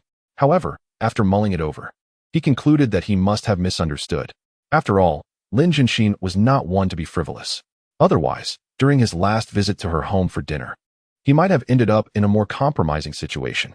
After admiring the scenery on the mountain and snapping some photographs, the group gradually made their way down. As the saying goes, it is easy to ascend a mountain but challenging to descend. Having only walked halfway, Bai Ye already felt a dull ache in his knees. He couldn't help but reflect that even with his physique data now at 624, it was still far from sufficient. The consequences of neglecting his health over the years were continuously manifesting in his body. Fortunately, he sensed that his condition was gradually improving at a pace he could perceive.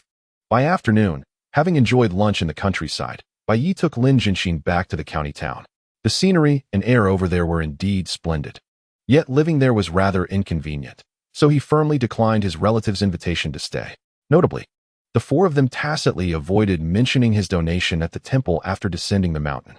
Instead, they simply distributed some tokens of peace and prosperity to their families, which saved Bai Ye a great deal of explanation. It wasn't he that his parents couldn't know, but discussing it now would seem rather abrupt. Comparatively, it would be better to allow Bai Ye to develop further, solidifying his affluent image in front of his family, so that they wouldn't lose sleep over it. After all, that was 300,000, a sum that most families in Longhua could hardly muster. Upon returning to the county town, he promptly dropped Lin Jianxin off at her home before heading alone to his parents' old yard. According to Xiao Jia, he needed to be present to communicate specific plans with the designer they had hired. Eager for his parents to move into their new home, Bai Ye was determined not to procrastinate on this matter. However, just as he parked his car and prepared to head home, he overheard a pair of individuals in professional attire approaching from the direction of the public restroom, engaged in fervent banter. Did you see that little rundown yard? I fail to see what's worth designing there. Indeed, our leader must be out of his mind to take on such work. Just follow my lead, and we'll get paid and leave. We should ask for more. It's perfect timing for us to find something good to eat around here. Haha, Wang Jia, we're truly on the same wavelength. As Bai Ye listened, he watched in astonishment as the two entered his parents' yard. Good heavens! Could they possibly be the designers Xiao Jia sourced from the city? To be candid, this courtyard indeed bears the marks of age. Yet it cannot truly be dismissed as a mere dilapidated space. This realization left Bai Ye somewhat perplexed. Setting aside their professional capabilities, the attitudes of the two individuals alone convinced him that they must not profit from this endeavor. As fate would have it, upon entering the courtyard, he spotted his childhood friend standing alongside a man and a woman. Upon noticing Bai Ye's arrival, Xiao Jia approached with a smile. Introducing him, allow me to present Bai Ye. This courtyard belongs to his parents. Bai Ye, these are the esteemed designers I have invited from the city. This lovely lady is Wang Huan, and the handsome gentleman is Li Zhongxing. During the introductions, Xiao Jia unconsciously bent slightly, exuding an air of humility. Perhaps this reflects the unfortunate reality of lacking formal education. No matter how many years one immerses oneself in an industry, Without a credential, recognition remains elusive.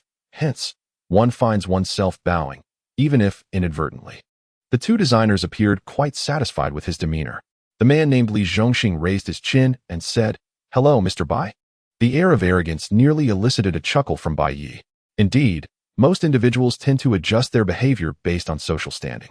In an industry that often bows in deference to clients, it was amusing to see them adopt an air of superiority upon arriving in a small county. Reflecting on this, Bai Ye maintained a composed demeanor and replied, "You both seem quite professional. Do you have any suggestions for my property?" "Well, that depends on your budget, Mr. Bai," came the response. "I have no budget," Bai Ye replied candidly. Upon hearing this, the expressions of the two designers shifted dramatically. "No budget? Why summon us, then? Isn't this a waste of our time?" Wang Huan chimed in, and as they spoke, both began to make motions to leave. However, having prepared to impart a lesson to the two, Bai Ye was determined not to let them depart so easily. He quickly turned to Xiao Jia and remarked, "Is this what you call a top designer? They seem rather inexperienced. Renovating a house requires a budget, otherwise. It appears we are so impoverished that we cannot afford to live." As his words rang out, their footsteps immediately halted. Wang Huan, with a hint of disbelief, responded, "Mr. Bai, no, President Bai, when you say you have no budget, do you mean there is no upper limit? Why else would I appear to be a miser?" "Ahem. President Bai is not stingy. He has already provided a deposit of 200,000. Upon hearing this, the previously elevated heads of the two designers promptly bowed. After exchanging glances, they discerned excitement in each other's eyes. No upper limit on the budget. A first deposit of 200,000. They had encountered a genuine tycoon in this small county. They could scarcely contain their thoughts about how much design fee they might earn if they could secure this project. A preliminary estimation suggested that they could easily earn in a single transaction what would typically take a year to accumulate. Upon realizing this, Wang Huan immediately turned around, casting a fervent gaze towards Bai Ye, and said, "Mr. Bai, I must apologize. We have misunderstood the situation. Indeed, it was merely a misinterpretation. Our designer Wang possesses commendable professional capabilities." As he spoke, Li Zhongxing also bent slightly at the waist. The transformation in their demeanor was nothing short of astonishing, leaving Xiao Jia beside them utterly dumbfounded. "What happened to your previously defiant attitude?" Now, a smile began to grace Bai Ye's face. From this moment onward, the tide had shifted. Professional prowess cannot solely be proclaimed through words. It must be substantiated through tangible actions. Now, gentlemen, please commence your demonstration. Chapter 32. The value of distinction. With his command, the two designers promptly began to move about the yard, both inside and out. Their level of seriousness and meticulousness was in stark contrast to their earlier arrogance and indifference. Observing this, Xiao Jia couldn't help but give a thumbs up, acknowledging their capability. "Indeed, you have managed to put the City South designers in their place." "Oh, and what of the City East designers?" Bai Ye scoffed, continuing, "Make sure to note everything they discuss." "Huh, are you implying?" "Nothing of the sort. I simply disapprove of their attitude. They are absolutely not deserving of any of my funds. Furthermore, wouldn't it be more gratifying to have you earn that money instead?" To be fair, Xiao Jia had considerable talent in this regard. Bai Ye had greatly appreciated the insights he shared the previous day. His agreement to let Xiao Jia seek additional designers stemmed from the latter being intimidated by the seemingly limitless budget. He desired to bring in more specialized individuals to achieve perfection. However, it now appeared that such measures were entirely unnecessary. This money must be earned by his own friends. Upon grasping his intent, Xiao Jia initially felt exhilarated, but soon anxiety crept in. Was this truly appropriate? What could possibly be wrong? They openly referred to my family's place as a dilapidated courtyard. Is that so? Well, now I understand.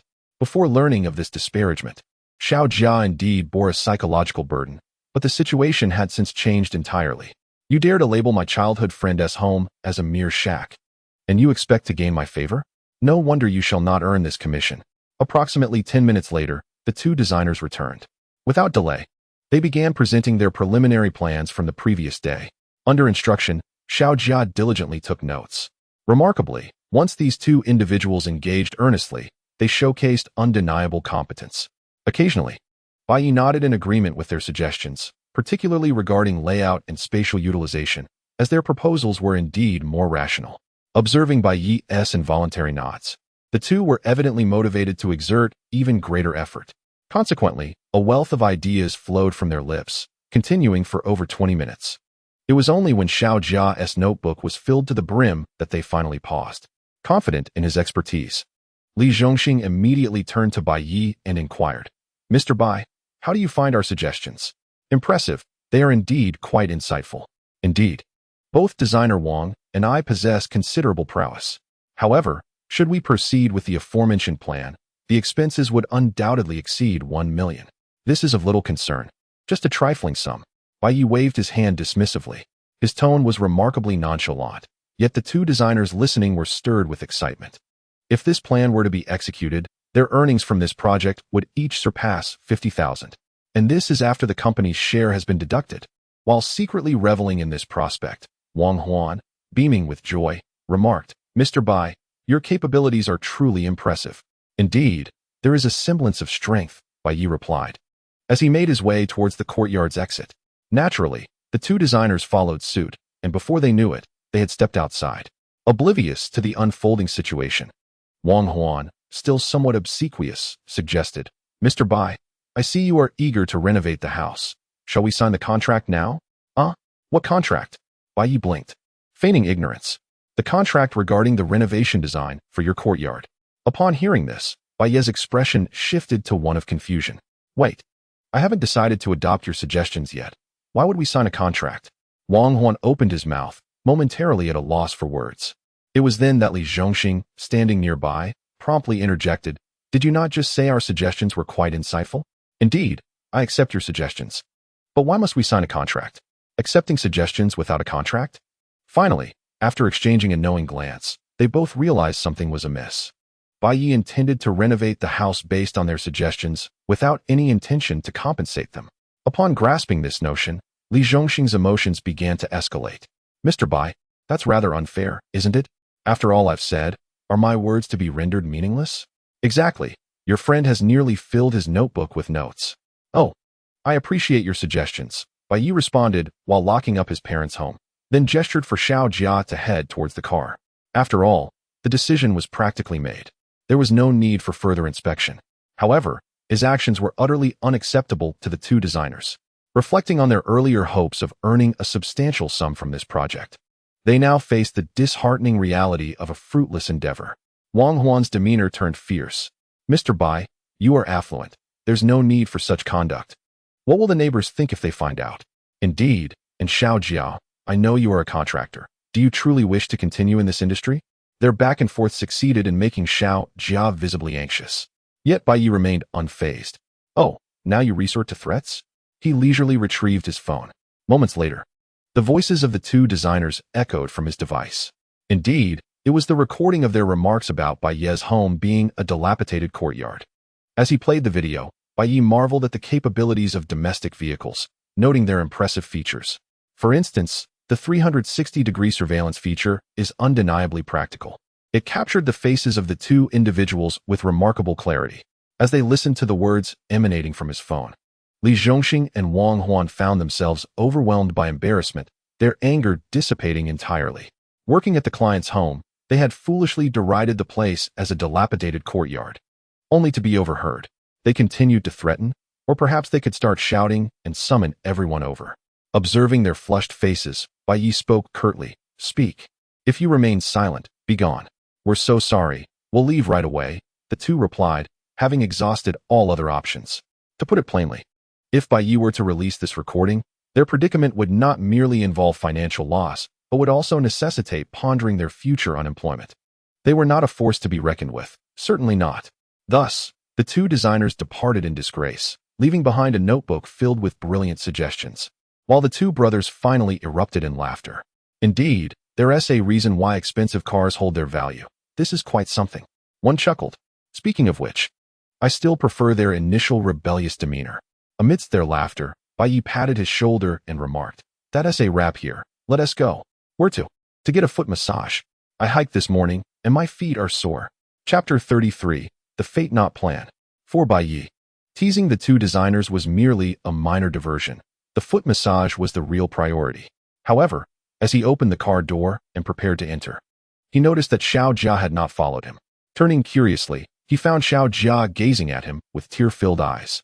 What is this all about? I am just so moved. You entrusted me with the design work, allowed me to earn a living, and now you're taking me for a foot massage. Undoubtedly, in the past few days, Xiao Jia had been at a low point in his life. Not only had he gone through a divorce, but his small contracting business was also struggling.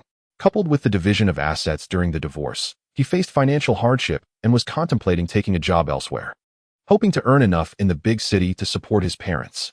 Yet, Bai Ye's appearance had completely turned his fortunes around, offering him a continuation of his career and solace for his spirit.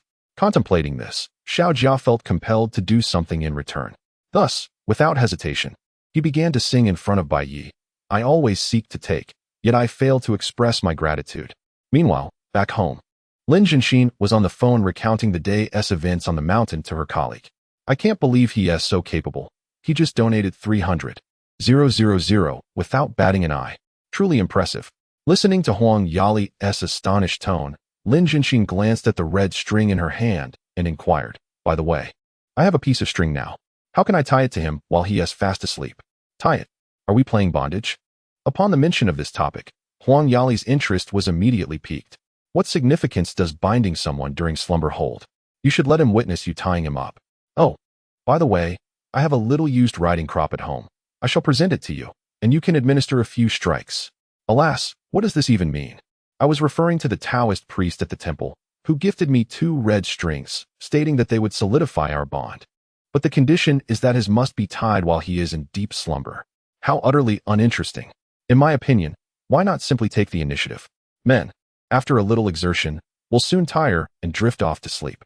Lin Jianxin, who was listening with a frown, resolved not to inquire further into this lewd discussion with the elderly woman. Regardless of the question, her colleague always managed to lead the conversation into questionable territories. This could corrupt the young minds. Nevertheless, Lin Jianxin couldn't help but feel a bit intrigued. Just then, her interlocutor surprisingly offered a seemingly plausible suggestion. Jianxin, I suggest you invite him for another meal, and then find a way to have him stay at your place. What method? Alcohol. I recall you possess quite the tolerance. This indeed appeared to be a sound plan. After careful contemplation, ensuring boundaries while facilitating Bai Ye's deep slumber seemed to be the most feasible approach. She certainly could not resort to seducing Bai Ye or resorting to any underhanded means. After all, she had never experienced romantic entanglements. She was merely a naive rookie. In comparison, drinking seemed far more reliable, and it afforded her a modicum of confidence. Thus, the plan to bind the fateful red string around Bai Ye's wrist was tentatively established. Soon after, Lin Jianxin ended the call and messaged Bai Ye, stating, The meal I owe you will be at my house tomorrow evening. The following morning, at 7:30, Bai Ye pedaled his electric bicycle back into his courtyard. Wearing a broad smile, his spirits were high, for after a morning of exercise, his physical condition had reached a solid 63 points. Another delightful surprise was that Bai Ye discovered the system's bodily enhancement seemed to possess a restorative mechanism, allowing him to maintain peak condition daily while being reinforced. The reason for this revelation was quite simple. Previously, his body was rather feeble. Any excess exertion from the day prior would leave him with aches and pains, making him wish to discard it. However, after yesterday's strenuous mountain climbing, he felt no discomfort today. Upon waking, he felt refreshed and alert, a stark contrast to his previous mornings of foggy lethargy. It must be said, this was certainly a cause for celebration.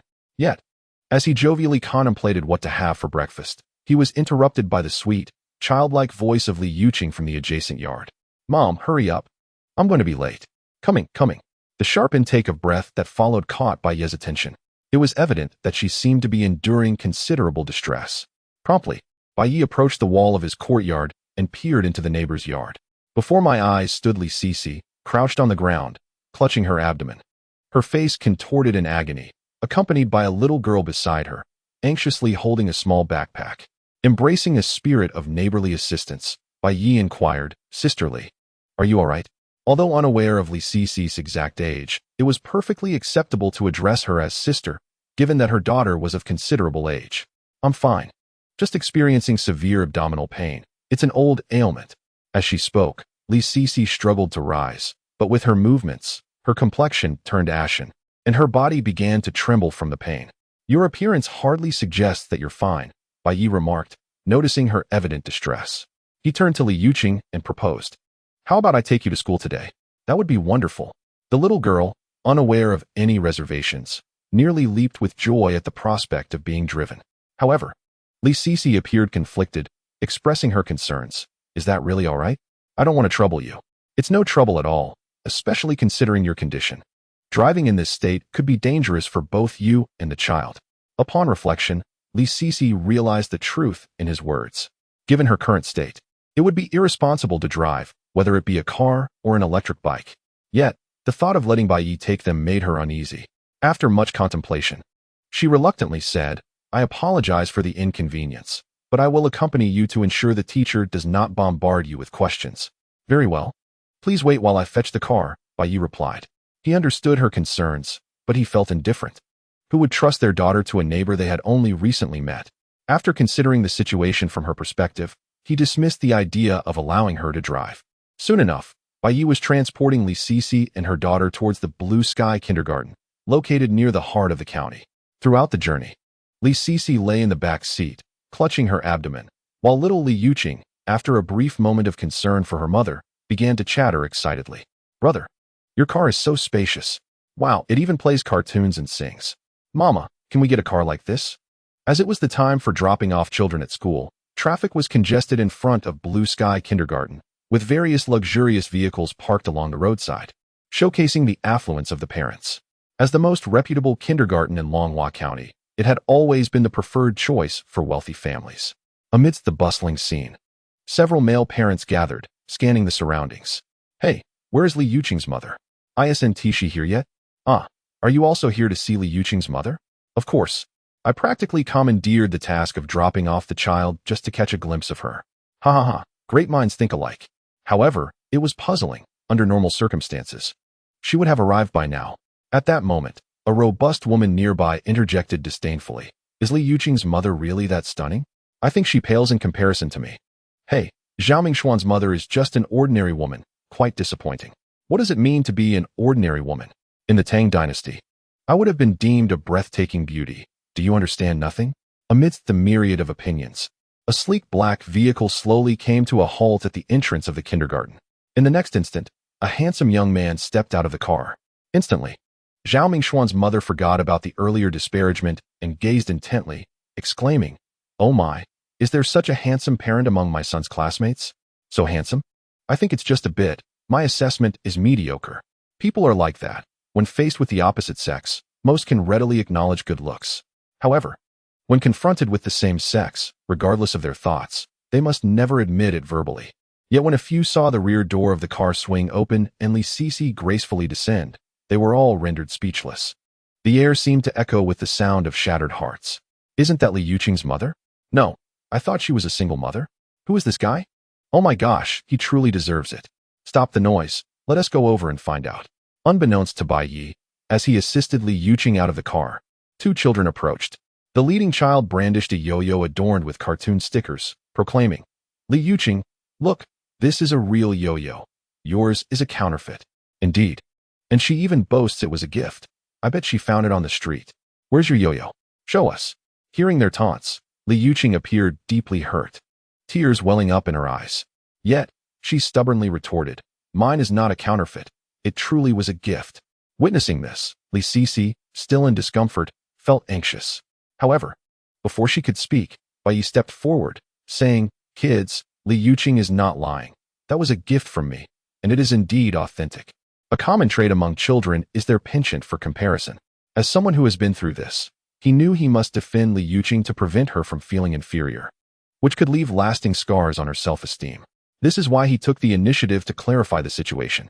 Yet, the boy remained unconvinced, continuing, "But her yo-yo doesn't even spin. That is simply due to your lack of skill," Bai Ye replied. "Impossible. I am the best yo-yo player in our class." "Hey, you don't believe me, do you?" Bai Ye chuckled and turned to Li Yuqing, saying, "Come, hand me the yo-yo. It's time to show off." You must know that he was once a true yo-yo master, effortlessly performing a variety of complex tricks. Though he hadn't played in years and might be a bit rusty, it was more than enough to impress the kindergartners. Soon, with a curious expression, Li Yuqing handed over the yo-yo. As he received the ball, a smile remained on Bai Ye's face as he softly remarked, "Watch closely." With that, he forcefully sent the yo-yo soaring into the air. One after another, both basic and advanced maneuvers were skillfully executed in his hands. This trick is called walking the dog. The power whirlwind, tornado, and soaring into the clouds. The rapidly spinning yo-yo transformed into various forms, leaving the dozen or so children and their parents nearby utterly mesmerized. Thus, when he finally came to a halt, the crowd erupted into excitement. "Wow, this uncle is incredible. Uncle, I want to learn this. How cool, how cool." It must be said that being surrounded by so many children complimenting him was an exhilarating experience for Bai Ye. At least he felt that this act was rather transparent. Nevertheless, he maintained an air of mastery, calmly stating, "I rarely take on disciples, but if you have a good relationship with Li Yuqing, I might make an exception." Upon hearing this, the young girl, who had already felt a sense of pride, stood even taller. Her haughty demeanor was quite amusing. In fact, she was not the only one feeling delighted. Even Li Sisi looked at Bai Ye with admiration. After all, with just a single display of skill, he had instantly elevated Li Yuqing to the most popular status in her class. At least now, there was no need to worry excessively about their daughter's social interactions at school. Of course, where there was joy, there was also sorrow. For instance, those who had just been standing nearby, mocking Bai Ye, now felt quite disheartened. Sure, he is handsome. Who could possibly outshine him? Seriously, this guy is impressive. If I had his yo-yo skills back in school, I would have been a master at charming girls. What mastery? I think he was just born to show off. Exactly. I believe he has lived his entire life just for this moment. Regardless of the opinions of others, Li Yuqing still carried her small backpack and walked into the kindergarten, surrounded by a throng of young classmates. Meanwhile, as Li Sisi returned to the car, she promptly said, "Thank you. Bye. I appreciate it. There's no need for thanks. I genuinely like little Yuqing." Bai Ye casually waved his hand and glanced at her hand resting on her abdomen, asking, "Now it's your turn. Do you need to go to the hospital?" No, it's just a regular stomach ache. I just need to rest a bit." Seeing a hint of color return to her pale face, Bai Ye understood the situation. He decided not to dwell on it further and drove straight home. However, he failed to notice that despite her claims of being fine, Li Sisi's expression twisted further in pain. Chapter 35. Sister, I took action. Around 8 a.m. After parking the car at home, Bai Ye turned to glance back and found Li Sisi lying weakly across the back seat. Startled, he quickly asked, "Sisterly, should we take you to the hospital now?" "No, it's just an old ailment. I have medicine at home. I just need to drink some hot water." To avoid causing trouble for Bai Ye, Li Sisi, enduring excruciating pain, struggled to rise from her seat. However, the agony in her lower abdomen had already drained her of the last vestiges of strength, and she soon collapsed back down. Observing her condition, Bai Ye realized that administering her medication was of the utmost urgency. He swiftly exited the vehicle and approached her side. Yet, when he opened the rear door, he found himself at a loss. It was evident that Li Sisi could no longer walk unaided. Even disembarking from the car posed a challenge. How then could he assist her in returning home to take her medicine? After some contemplation, Bai Ye spoke up, "Sisterly, I'm taking action." "Taking action? What do you mean?" Li Sisi's mind momentarily short-circuited. Before she could fully comprehend, she felt the firm embrace of two strong arms around her body. And in an instant, she was lifted off the ground. Indeed, Bai Ye, believing that time was of the essence, had decided to carry her. It is noteworthy that as a yoga instructor, Li Sisi possessed an exquisite figure, perfectly proportioned. From a distance, one might mistakenly perceive her as slightly plump. But as Bai Ye lifted her, he quickly realized that she was far from the so-called slightly plump and instead had a flawless physique. Meanwhile, Li Sisi, enveloped in his arms, was utterly bewildered. The turmoil within her mind even allowed her to momentarily forget the pain she felt. She stared wide-eyed at Bai Ye. Her thoughts a chaotic whirlwind. How dare he lift me like this? No, wait, he is helping me. How could I blame him? In this moment, being carried provided an overwhelming sense of security. Amidst the tumult of thoughts, Li Sisi lost track of her surroundings. Conversely, Bai Ye, with the beauty in his arms, was devoid of any distractions. If you were to carry someone in need, you would feel the same. Upon swiftly entering the courtyard, Bai Ye proceeded directly toward the villa's entrance. Similar to his own residence, the villa was secured by both a courtyard gate and an armored door. "Sisterly, Could you please enter the code? Oh, the code is 952,727. Bai Ye was taken aback that she divulged the password so readily. Yet, given the urgency of the situation, he hastily entered the code to unlock the door. The decor of Li Cici's home differed from his, yet the layout was identical. Thus, he easily located the living room and gently placed her on the sofa. Noticing that she was still in a daze, Bai Ye waved his hand in front of her eyes and asked, "Sisterly, where is your medicine?" At the sound of his voice, Li Cici, now firmly on the ground, finally regained her composure. As she reflected on the events of the past minute or two, a faint blush returned to her pale cheeks. Thank you. My medicine is on the coffee table beside the sofa." Bai Ye turned to see, indeed, a box of unfamiliar medication and a cup of water that had grown cold not far away. It is evident that the other party was anxious to send Li Yuqing off to school and had no time to drink. After picking up the water cup to assess its temperature, Bai Ye proceeded directly to the kitchen, exclaiming that the water had gone cold and he would fetch another cup. As he disappeared into the kitchen, Li Cici, whose stomach was still in agony, suddenly felt much better, warmed by a sense of gratitude. Throughout that morning, she truly grasped the essence of the saying that a close neighbor is better than a distant relative. Her neighbor, this young man, had not only assisted her in sending her child to school, but had also resolved issues her child encountered at school. Now back at home, he continued to care for her with such meticulous attention.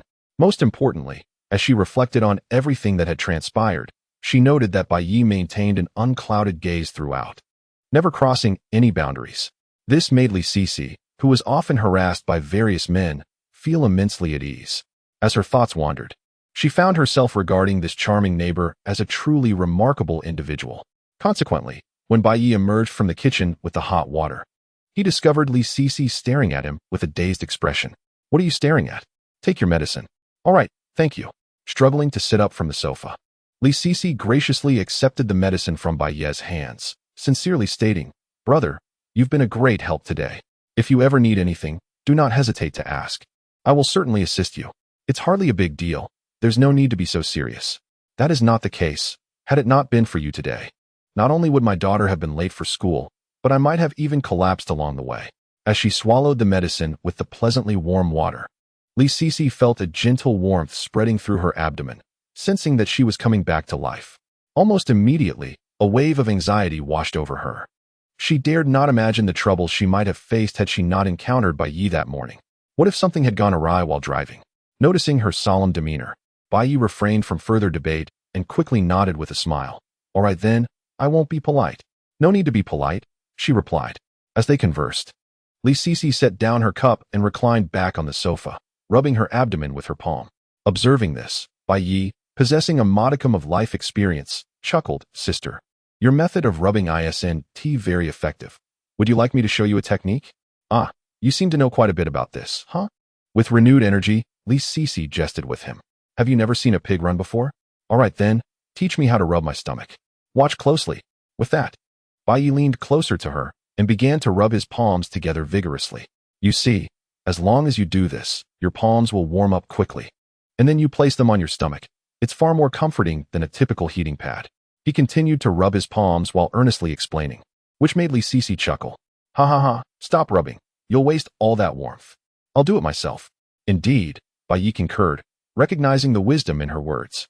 His palms had begun to ache from the friction, and it would be a shame not to utilize the warmth he had generated. Suddenly, a bright idea struck him, and he exclaimed, "Sister, quickly remove your hands." Li Cici, perhaps startled by him, quickly withdrew her hand. In the next instant, she felt a pair of warm palms pressed against her lower abdomen. Chapter 36. Is it truly effective? In that fleeting moment, Li Cici found herself enveloped by the warmth emanating from those hands, a soothing sensation that alleviated her pain and swiftly spread throughout her body. As those hands continued to knead her abdomen, the sensation intensified. Under such circumstances, her gaze began to grow hazy, and she couldn't help but emit soft, pleasurable sounds. Seeing her in this state, Bai Ye started to realize that something was amiss. How had their teaching session transformed into him massaging her lower belly? As a solitary man and woman, if anyone were to misconstrue the situation, it would be quite awkward. Thus, the moment he became aware, he instinctively attempted to withdraw his hand, as if shocked. However, to his surprise, the instant his hand left her abdomen, Li Sisi hurriedly exclaimed, "My stomach feels much better. Please massage it a little more." It's truly effective, though she felt a pang of embarrassment uttering those words. The comfort radiating from his warm hands made her reluctant to part with them. There was no denying that Bai Ye's technique was exceptionally impressive. "Very well, I'll continue then," he replied, as the invitation from her sincere voice was impossible to refuse. With that, he quickly rubbed his hands together again, ensuring they were warm enough before placing them back on her lower abdomen. Accompanied by Li Sisi's praises, the intensity of Bai Ye's massage gradually increased. It is worth noting that his neighbor's figure was deserving of a million compliments. Her abdomen bore not an ounce of excess flesh, and the surface was as flat as could be. Moreover, Bai Ye suspected that even while taking her child to school in the morning, she was still wearing pantyhose, as he could feel a distinct silky texture beneath his hands. A discreet glance towards her ankles confirmed his suspicion as he spotted prominent black fabric. This massage lasted for about 10 minutes, and by the time Bai Ye's arms began to feel fatigued, Li Sisi had completely revived. It is well known that menstruation is not terrifying. What is truly dreadful is the uncertain state of it. Correspondingly, those who bleed more may not necessarily experience severe pain, while those who bleed less often endure greater discomfort. Previously, Li Sisi was caught in that very predicament. However, due to Bai Ye's fervent ministrations, her condition had significantly improved. Yet at that moment, she found it difficult to feel joyful. The good news: her menstruation had become regular. The bad news: excessive bleeding. She even suspected that quite a bit might have leaked onto the sofa, leaving her entirely trapped there. She couldn't move at all. What if Bai Ye saw? That would be utterly embarrassing. Lost in her thoughts, she turned to Bai Ye and said, "Brother, you need not continue. I am much better now." "That's great." Seeing her complexion had indeed brightened considerably, Bai Ye withdrew his hands and prepared to rise and take his leave. There was no escaping the pervasive atmosphere of awkwardness that enveloped the room at that moment. If he lingered any longer, Bai Ye could very well excavate an 800-square-meter mansion from his shoes. "Since you're feeling fine, I shall take my leave," he declared. "All right, my stomach aches, so I won't see you off." "No need, no need. Goodbye." With that, Bai Ye gradually rose from the sofa, bending slightly as he made his way towards the exit. If one were to inquire why he was hunched over, Bai Ye could only assert that anyone who offered a massage to Li Sisi would find it impossible to stand upright. As a young man, wasn't this quite natural? However, Li Sisi, unaware of this reasoning, felt a twinge of sympathy upon seeing his bent posture. She mused that her younger brother was indeed diligent, helping her with her stomach troubles. Yet how did that relate to his back? Suddenly, a flush of embarrassment crept over her. Her already warm body felt even more heated. Returning home, Bai Ye found solace after a refreshing shower, calming his restless spirit. Soon after, he was greeted by a pair of guests, his second sister Lu Jie and her boyfriend Wang Xiaozong. Upon opening the door to their abode, Bai Ye chuckled at the sight of the young man clad in a military coat. "Ah, you need to straighten up? Don't even mention it. The countryside is lovely, but the longer you stay, the more your status diminishes." "What do you mean?" "Freezing like a grandson." Their laughter echoed, and one could not help but notice how much more down-to-earth Wang Xiaozong had become after a night in the rural expanse. As they chatted, Bai Ye ushered them into the villa. Lu Jie, unable to contain her surprise at the decor, exclaimed, "I couldn't believe my parents when they said you had changed so much. You really have moved into a villa." "Is a villa in a small county even considered a villa?" Bai Ye smirked at Wang Xiaozong. "I also possess several properties in the Yindingnu district, but it's all just part of the family wealth. I aspire to become a self-made man." "What do you mean? You want to start your own business?" After a brief chuckle, Bai Ye continued, "Nowadays, people say they're not afraid of second-generation rich kids living off their parents. What truly worries them is when these kids show ambition and desire to start their own ventures. After all, how much can one spend on mere indulgence?" His remarks were intended as a lighthearted critique of societal norms. However, to Bai Ye's surprise, Wang Xiaozong's demeanor grew increasingly somber, nearly on the verge of tears. Noticing this, Bai Ye inquired, "What troubles you? Did something weigh heavily on your heart?" "Haha, indeed it does," Wang Xiaozong replied. In contrast to Wang Xiaozong's silence, Lu Jie was in high spirits, recounting her boyfriend's entrepreneurial endeavors during the first year of their family's relocation.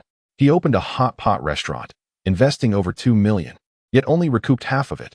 Then he ventured into esports hotels and haunted houses, essentially losing money on every endeavor. Ultimately, His family decided that since he hardly spent anything on living expenses, the only thing that truly drained his finances was his entrepreneurial pursuits. Thus, his parents have strictly prohibited him from any further investments. As she narrated this tale of misadventures, Wang Xiaozong, though initially frustrated, burst into laughter. What can I say? That's just how it is. As a second-generation demolisher, the annual living expenses alone are enough to cover the interest on my savings. However, if I continue to incur losses in my entrepreneurial ventures, even a substantial fortune may not suffice to sustain me. Alas, let us not dwell on my affairs any longer. Taking a seat on the sofa, Wang Xiaozong continued, By the way, do you still have that silver dollar? I have a friend in that line of work who can take a look at it for you. I nearly forgot about it until you mentioned it.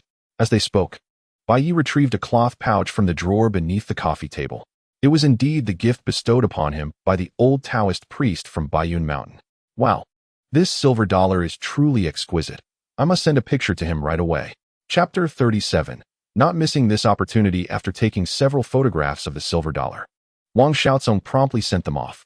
During the wait, Lu Jie glanced at Bai Ye and inquired, What if this item is worth a fortune? You have quite the imagination. I doubt that is likely, Bai Ye candidly replied.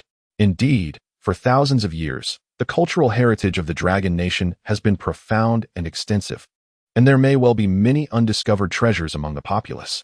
However, he did not consider himself fortunate enough to possess such luck.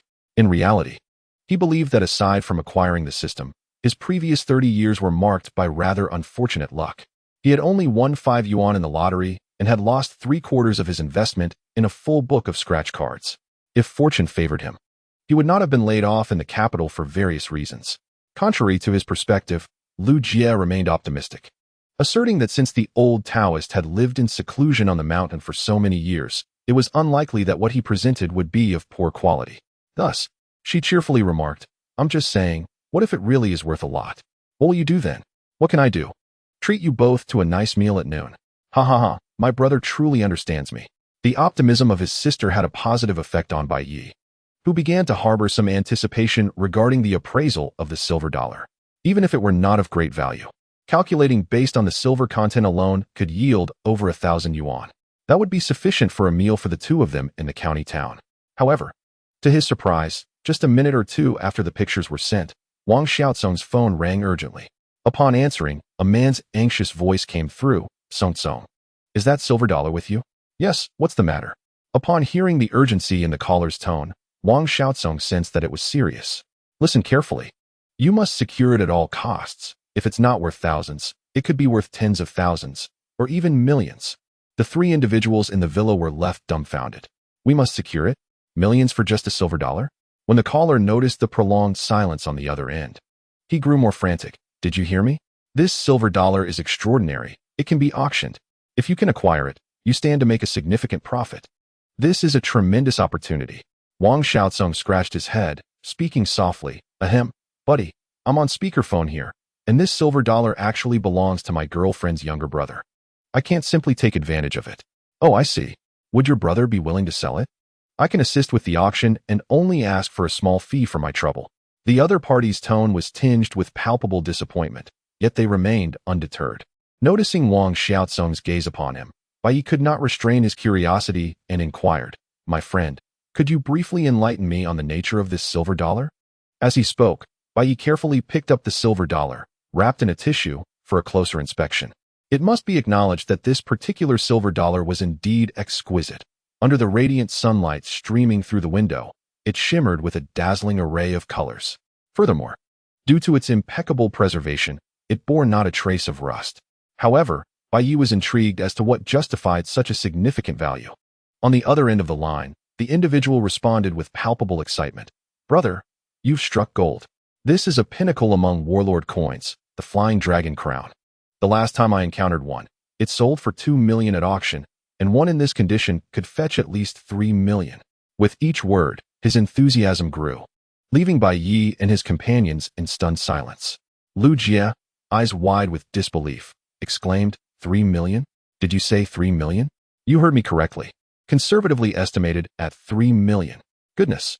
Carefully examining the silver dollar once more, Bai Ye felt his hands tremble. Could this single coin truly be worth 300,000? Could it potentially afford him a luxurious villa? The thought seemed almost surreal. Regardless of his musings, the voice on the phone continued unabated. What do you say? Should I assist you in sending it to auction? Rest assured, I am entirely reliable. Upon hearing this, Wang Xiaozong affirmed, this is my close friend. I can vouch for him. He then urged, brother, why not sell it? That's an extraordinary sum. The decision of whether to sell or not posed a dilemma. With a mere nod, he could soon find himself in possession of several million in cash. Yet, as he held the silver dollar that could equate to the price of a home, Bai Ye felt an inexplicable fondness for it. He soon composed himself and declared, perhaps not. I shall not sell. Upon hearing Bai Ye's refusal, the caller fell into silence, seemingly contemplating how to further persuade him. Lu Jie quickly interjected, brother, that's 3 million. With that money, you could even marry a starlet. Shouldn't you reconsider? There's no need to deliberate. Such a marvelous item. I wish to keep for myself. Unfazed by the prospect of 3 million, Wang Xiaozong raised his thumb in admiration. In just 2 days of acquaintance, he had come to view this young man, the brother of his girlfriend, with newfound respect. Climbing a mountain, he had unflinchingly donated 300,000, and now, in the face of a tenfold return, he remained composed. If one were to consider the situation from another's perspective, it would be apparent that most would not hesitate to seize such an opportunity. Yet, he was not just anyone. He possessed a system, having already embarked on a path of extraordinary fortune. Merely 2 or 3 days back in his hometown, his savings had already surpassed 1 million. To put it succinctly, as long as he continues to indulge his parents, amassing 3 million is hardly a daunting task. However, there is no pressing need for such aggressive pursuits at this moment. On another note, the origin of this silver dollar is profoundly significant. Initially, it stemmed from his benevolent actions, and by a twist of fate, he received such a generous reward in return. This is a consequence that belongs solely to him. Keeping this silver dollar close serves as a constant reminder to engage in more meaningful endeavors. Moreover, such a remarkable and rare treasure, preserved as a family heirloom, is undeniably appealing. Who knows, in the future, should his descendants falter, it might even save them. Thus, confronted with Wang Xiaozong's almost reverent gaze, Bai Ye casually waved his hand, asserting that he was not as impressive as he seemed, and that he had but one reason for keeping it. What? It's not about the money. Suddenly, the brother on the other end of the line fell silent, as did Lu Jie and Wang Xiaozong in the room. 3 million. And it's not about the money? Good grief. Their reactions were entirely within Bai Ye's expectations. At this juncture, if he were to flaunt it any further, they would remain entangled in the dilemma of whether to sell or not for quite some time. You see, with just a slight gesture, the brother who had been urging him to auction it off promptly hung up the phone. Chapter 38. The plumber. The act of posturing had proven remarkably effective. At least, both Lu Jie and Wang Xiaozong had now given up on persuading him. There was no recourse. He had played the role too convincingly. Analyzing the situation, Bai Ye now drove a car worth several $100,000 and resided in the finest villa in the county. Given these two conditions, who could possibly fathom the sum resting in his bank account? Perhaps these were merely the tip of the iceberg. In such circumstances, seeking to acquire a silver dollar valued at the price of a villa seems entirely reasonable. Having settled these matters, Bai Ye made his way to the study with the silver dollar in hand. Beside his computer desk stood a large safe, a gift from a property developer. However, after wrapping the coin in paper and placing it inside, he felt an overwhelming emptiness within. He began to ponder whether he should gradually fill the safe. Behind his computer desk loomed a vast white wall. Perhaps he could install a display cabinet to showcase his cherished items in the future? The more he considered it, the more excited he became. A silver dollar worth 3 million had thoroughly ignited his interest in collecting. Yet, what he did not anticipate was that, at the very moment he closed the safe's door, the system reappeared. Even in the challenging days of unemployment, one must possess hobbies to provide emotional value. You have recognized one of your hobbies, now providing you with motivational support. Hobby support. Each month, you will receive 2 million for your personal enjoyment. Refreshes on the 1st of each month, and used funds do not accumulate. Your delightful mood is on this system's tab. Note, the spending limit will increase alongside your elevated standard of living. Ah, it is indeed you, dear system. As Bai Ye gazed at the system's display, a smile broadened across his face, an undeniable delight enveloping him. Truly, every individual harbors personal passions. Some find joy in collecting figurines, others in foot massages, and yet others in exploring the world. These expenditures serve solely to gratify oneself, providing a sense of emotional fulfillment. Now, Bai Ye sought to indulge in this pursuit of pleasure without even dipping into his own finances. Remarkably, as his spending escalated, the allowance for his hobby would also increase. It was sheer ecstasy upon ecstasy. The key fact was that within this month, he had a staggering expenditure limit of 2 million, with an array of avenues to apply it. Should he wish to collect, he could partake in small auctions, and within mere months, his envisioned display cabinet would be filled. If travel beckoned, this sum would afford him the chance to experience life from the perspective of the affluent. In essence, any expenditure that could bring him joy could be utilized. In fact, if he so desired, he could easily invite 2 youthful university students, fair-skinned and lovely. The thought of this made Bai Ye's smile take on a rather mischievous twist. He ought to meticulously plan how to allocate this newfound wealth. As evening descended, Bai Ye had just seen Wang Xiaozong and Lu Jie off at the bus station and had arrived at Lin Jianxin's apartment building. The former had to return to Ending New District due to unforeseen circumstances, while Lu Jie, affected by Wang Xiaozong's situation, decided to cut her remaining days of leave short and return to work in the capital. They had departed quietly, leaving behind 2 concert tickets for an event scheduled in 4 days in Longhua County. With the guests gone, the tickets were of no use to them, so they were graciously gifted to Bai Ye. Strangely enough, he had never attended a concert in his life, so the prospect intrigued him. Although it was merely a performance by a second-tier artist, experiencing the atmosphere would surely be enjoyable. With this thought in mind, Bai Ye ascended the stairs to Lin Jianxin's abode, tickets in hand. Ding dong. Following the sound of the doorbell, the door swung open, revealing Lin Jianxin's exquisite face, which bore an expression of mild shock and fluster. Why did you arrive early?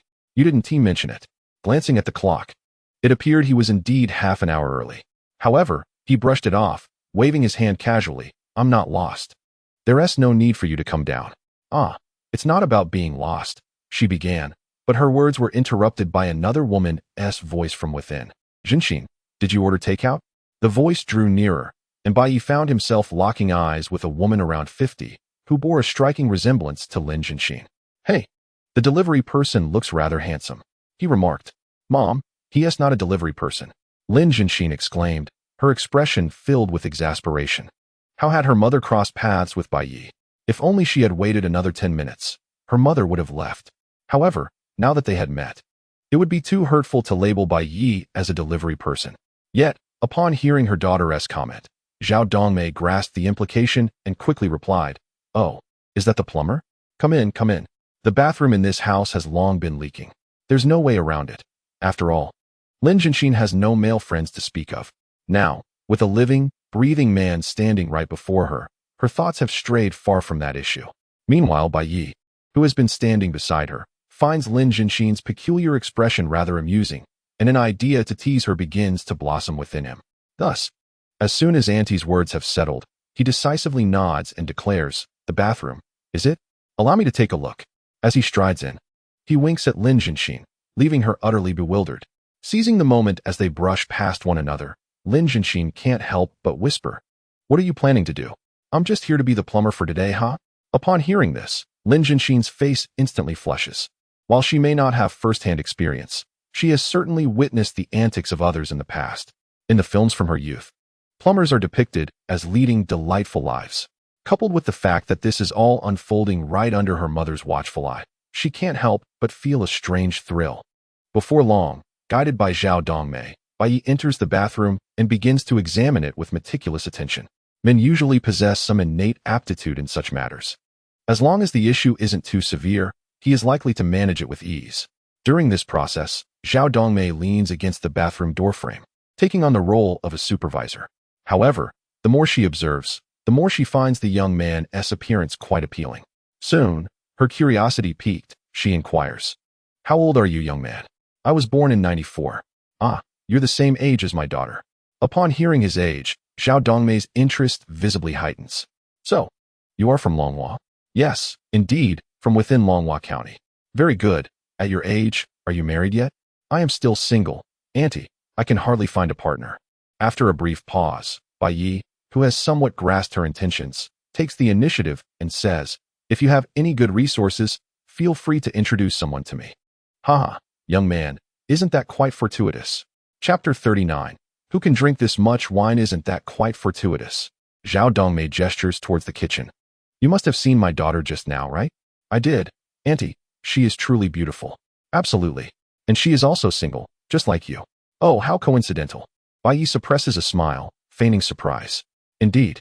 Moreover, my daughter is a doctor at the county hospital with a respectable income and benefits. Speaking of this, Zhao Dongmei's pride is palpable. In small towns, parents do not necessarily seek grand achievements for their children. Having a stable government job is a source of immense pride. Her pride swells, causing her voice to unconsciously rise. This inadvertently causes Lin Jianxin, busy in the kitchen, to feel a flutter of anxiety. Truth be told, if it were anyone else, she would have rushed out to intervene. However, when it comes to Bai Ye, she finds it all rather amusing. In addition, she wished to gain further insight into Bai Ye through her mother's words. Although they had spent a considerable amount of time together in recent days, Lin Jianxin's understanding of him remained quite superficial. She only knew that he had returned from the imperial capital and seemed to possess considerable wealth. However, she was entirely unaware of his past experiences or future intentions. Consequently, she set aside her cooking utensils and discreetly leaned against the kitchen door to eavesdrop. To her disappointment, after Zhao Dongmei had introduced her own circumstances, she did not inquire about Bai Ye's thoughts, nor did she hint at anything indirectly. Instead, she smiled at Bai Ye and asked, "Young man, my daughter has quite good conditions, wouldn't you agree?" "Indeed, she is exceptional." "Ha ha ha, and that is not all. I've already discussed with her father that there will be no bride price. We will even provide a house in the county as part of the dowry." Lin Jianxin was taken aback. Did that imply that marrying his daughter would significantly lessen his struggles in life? Absolutely. Her father and I have worked diligently over the years. All for her, our only daughter. It must be said that Lin Jianxin's mother was perhaps the most open-minded parent Bai Ye had ever encountered. No bride price and a house as a dowry. Her words hinted that they would also provide considerable support in their married life. She could be deemed a heavenly mother-in-law. Thus, Bai Ye couldn't help but give a thumbs up, exclaiming, "Your perspective is extraordinarily progressive. Anyway, her father and I have modest requirements. As long as she is fond of him, that suffices." Zhao Dongmei smiled mysteriously and continued, "Young man, I see that you meet the criteria quite well. You should make an effort." Her current intention was not necessarily to see this young man marry Lin Jianxin immediately, but at the very least, to present her daughter with a suitor, allowing her to experience a bit of masculine presence. Otherwise, she genuinely worried that her daughter might stray from the path and one day bring home a girl, declaring that she would spend her life with her. From a parental perspective, there was nothing inherently flawed about this notion. When no opposite sex is present for an extended period, it is indeed easy for one's psyche to falter. However, Lin Jianxin, who was eavesdropping by the kitchen door, was rolling her eyes in exasperation. Her mother's words implied that she was unworthy of marriage and needed to be hastily paired off with someone. Moreover, what did it mean to forego a bride price while offering a dowry? Was this akin to a bounty? Whoever pursued her would receive a house and a pure young lady. Finally, she could no longer contain her frustration. She stepped out of the kitchen and looked at Zhao Dongmei, saying, "Mom, aren't you going back to cook for Dad?" "Ah." Zhao Dongmei smacked her forehead. "How could I forget? I must hurry." With that, she strode towards the exit. However, before leaving, she cast Bai Ye an encouraging glance, as if to say, "The environment is ripe for you. Seize the opportunity." Bai Ye was momentarily stunned by her expression. Soon after, with a resounding bang, Zhao Dongmei closed the door behind her as she departed. Lin Jianxin rushed into the bathroom at the first opportunity, addressing Bai Ye, who was tightening a water pipe with a wrench. "Are you done with your performance, my dear plumber?" "Ha ha ha, enough already. Your mother is quite the character." "What's so amusing about that?" Bai Ye retorted, a hint of provocation in his tone. "It's got me all stirred up. No dowry required, and a house included. Cut it out, it's not that easy to come by." Lin Jianxin, her cheeks tinged with a rosy hue, held her head high in a haughty manner before striding back to the kitchen. Meanwhile, outside her door, Zhao Dongmei finally awaited the arrival of the elevator. Yet, before she could step inside, a man dressed in a maintenance worker's uniform, equipped with a tool bag, emerged from the elevator and made his way directly to Lin Jianxin's home. Noticing this, Zhao Dongmei curiously inquired, "Young man, are we fixing a water pipe? Why send two people?" "Two people? No, Auntie, I came alone." "Came alone?" Observing the maintenance worker's bewildered expression, Zhao Dongmei began to sense something amiss. In truth, She had been pondering that the young man in the room, both by his attire and demeanor, hardly resembled someone from this profession. It wasn't that the trade was undesirable, but individuals in such roles seldom exuded the same charm as Bai Ye. Simultaneously, she recalled her daughter's dinner preparations, which seemed rather extravagant, clearly intended to entertain someone of importance. The situation was becoming increasingly evident. Ah, my dear daughter, there is something going on here. Once she pieced it all together, Zhao Dongmei felt an overwhelming sense of joy. After all, she had always found Bai Ye quite appealing and had hoped to play matchmaker. Swiftly, she intercepted the actual plumber, saying, "Young man, wait a moment. I just remembered, our water pipe has inexplicably fixed itself, so there is no need for repairs. Here is 100 yuan for your trouble." About 10 minutes later, a freshly cleaned Bai Ye sat comfortably at the dining table. To his surprise, the spread before him was not only more lavish than the last time, but also included 7 or 8 bottles of beer. "What is with the sudden urge to drink?" he asked.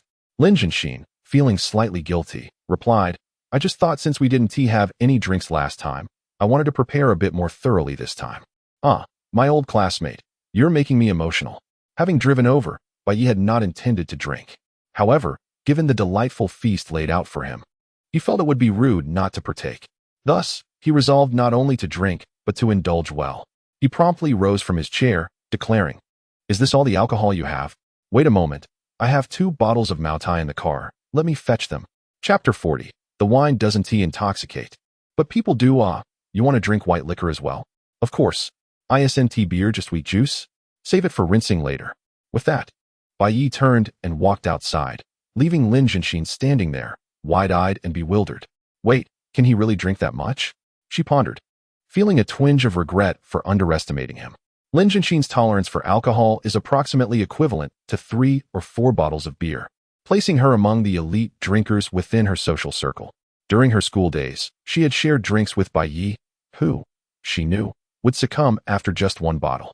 This knowledge instilled her with the confidence to invite Bai Ye over for drinks, intending to execute her plan of entrapment.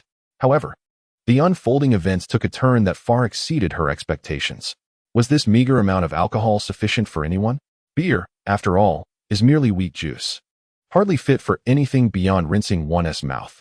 What on earth had he experienced over the years to transform into such a formidable drinker? Little did she know that during Bai Ye's university days, he had 2 roommates from Inner Mongolia, both of whom thrived in the company of spirits.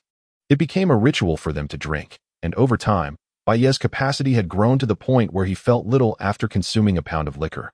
And even after 2 pounds, he could still take a bathroom break and return to continue drinking beer. Yet, now that the situation had escalated to this extent, she found herself devoid of any escape. It would be utterly inappropriate to ignite his enthusiasm only to declare her withdrawal from drinking. As these thoughts swirled in her mind, she pulled out her phone and sought assistance from Huang Yali. "Sister, we miscalculated. He drinks far better than we anticipated. What should we do now?" "Oh, but didn't you say he would be out after 1 bottle? In the past, he indeed was that way. Then I suppose you must plead with him to take it easy. Don't let the drinking be too harsh. After all, you have work tomorrow. And it wouldn't do to be limping around. What does that even mean? As a doctor, you should know better. After a few drinks, a man's prowess in that regard is heightened." Really? She felt as though she had stumbled upon a rather peculiar piece of knowledge. Of course. Look at him, tall and robust. A few drinks would surely wreak havoc. "Oh, spare me the dramatics. Let us not lose sight of our friendship." With an overwhelming sense of shyness, Lin Jianxin concluded her conversation with her colleague. Her emotions were tumultuous, a blend of fear, anxiety, and an unexpected sense of anticipation regarding what was to come. Yet, as she pondered, a sense of acceptance washed over her. After all, he was already in her home. What was there to be conflicted about? When the army comes, one must defend. When the water flows, one must dam it. Perhaps tonight she would experience a sudden surge in her own drinking prowess and manage to bring Bai Ye to his knees. As for the scenario her colleague had described, Lin Jianxin felt no concern for herself, but rather worried for Bai Ye. She knew all too well that a drunken version of herself could be quite transformative. Moments later, Bai Ye entered, carrying 2 leftover bottles of Maotai from a family gathering, and placed them on the table. Skillfully opening one, he poured generous glasses for both Lin Jianxin and himself. "Cheers to the generous hospitality of classmate Jianxin." "Cheers." As a small sip of liquor slipped down his throat, Bai Ye felt invigorated. A bite of Lin Jinshin's signature water-cooked meat brought him immense delight. Meanwhile, Lin Jinshin, who rarely indulged in such spirits, found her mood considerably less buoyant. As soon as she took her first sip, tears of spiciness nearly welled up in her eyes, and her face flushed with a rosy hue. Observing her predicament, Bai Ye chuckled and remarked, "If you can't handle it, just pass it to me. You can stick to beer." Unable to accept defeat, Lin Jinshin's competitive spirit ignited. She couldn't believe that the Bai Ye who had been bested by her in childhood could now withstand countless cups without faltering. "Who is afraid of whom? We shall see who can drink more," she declared, raising her glass. "Here's to you, and thank you for taking me hiking. Very well, let us have a toast." Thus, the two of them engaged in a lively exchange of toasts. In a mere 30 minutes, each had already consumed half a jean of baijiu. However, their conditions were starkly different. Bai Ye remained unfazed, handling the situation with ease, while Lin Jinshin's face grew increasingly flushed and her words began to slur. "Brother, tell me honestly, are you surprised to see me again?" Surprised indeed. Bai Ye recalled their reunion at the hospital, feeling an overwhelming sense of astonishment. On one hand, he had been eager and anxious to locate his parents. On the other hand, having maintained a close bond with her since childhood, it would be a lie to say he wasn't thrilled to see her after so many years. "I feel equally surprised. I thought my childhood companion would never return in this lifetime." From her words, Bai Ye discerned a sense of loneliness in her, given her age and the confines of a small county. Strangely, he felt a pang of sympathy. "But here I am. Don't worry, I will be your friend for life." "Uft, I have no intention of being your friend." At first, Bai Ye thought she was severing ties with him. However, before he could feel disheartened, Lin Jinshin continued. "Being friends is dull. Come on, let us try that heart-thumping challenge again. You seem a bit tipsy. Perhaps we should skip it?" "No way. I want to play." With a playful pout, Lin Jinshin began to inch her chair closer to him. Yet, due to the effects of alcohol, she could hardly control her movements. Suddenly, she leaned forward a bit too eagerly, causing her chair to topple completely. Fortunately, Bai Ye had not indulged excessively and, with quick reflexes, caught her before she could hit the ground. "Cough, cough. I suggested not to play. Did you hurt yourself anywhere?" He was still concerned for her well-being, only to discover that Lin Jinshin had not sustained any injuries. Instead, she effortlessly rose and settled directly onto Bai Ye's lap. "Oh, this is the perfect distance for the heart-thumping challenge," she said with a playful smile. The fragrant scent wafting from her and the warmth of her presence left Bai Ye feeling somewhat dazed. He began to suspect that Lin Jinshin might be testing his resolve. If that were the case, she was likely to be disappointed, as Bai Ye truly could not maintain composure in such a situation. Yet, Lin Jinshin, already intoxicated, seemed oblivious to his thoughts. She boldly adjusted his head's position before forcing him to meet her gaze. The enchanting gaze, the rosy cheeks, suddenly appeared within his line of sight, causing Bai Ye to become somewhat entranced after merely a moment of observation. As the adage goes, it's not the wine that intoxicates, but the person who becomes enamored. Why has today's white wine hit so suddenly? At that moment, Lin Jinshin was still gazing at him, exhaling softly. "Bai Ye, I just looked into your eyes, yet my heart is racing so swiftly." Chapter 41, My Young Lady, cease. "Is it possible that your phone is vibrating?" Bai Ye blinked and pointed to the incessantly ringing phone nestled in her pajama pocket. Oh, after retrieving her phone, Lin Jinshin did not answer the call. Instead, she tossed it aside. Then, with her large eyes blinking, she looked at Bai Ye and said, "Indeed, I feel much better. You are truly clever." He had not anticipated that the seemingly aloof Lin Jinshin in daily life would possess such an adorable side when intoxicated. Her innocent and naive expression stirred something within Bai Ye. In this state, she likely would be easy to tease. Thus, he shifted his gaze and inquired, "Do you prefer the sensation of a racing heartbeat or a more tranquil feeling?" "Definitely the racing heartbeat. I find it quite exhilarating." "Then I have a method to quicken your heartbeat even further. Would you like to try?" "Really? I want to give it a shot." A mischievous smile crept across Bai Ye's lips. "Then close your eyes."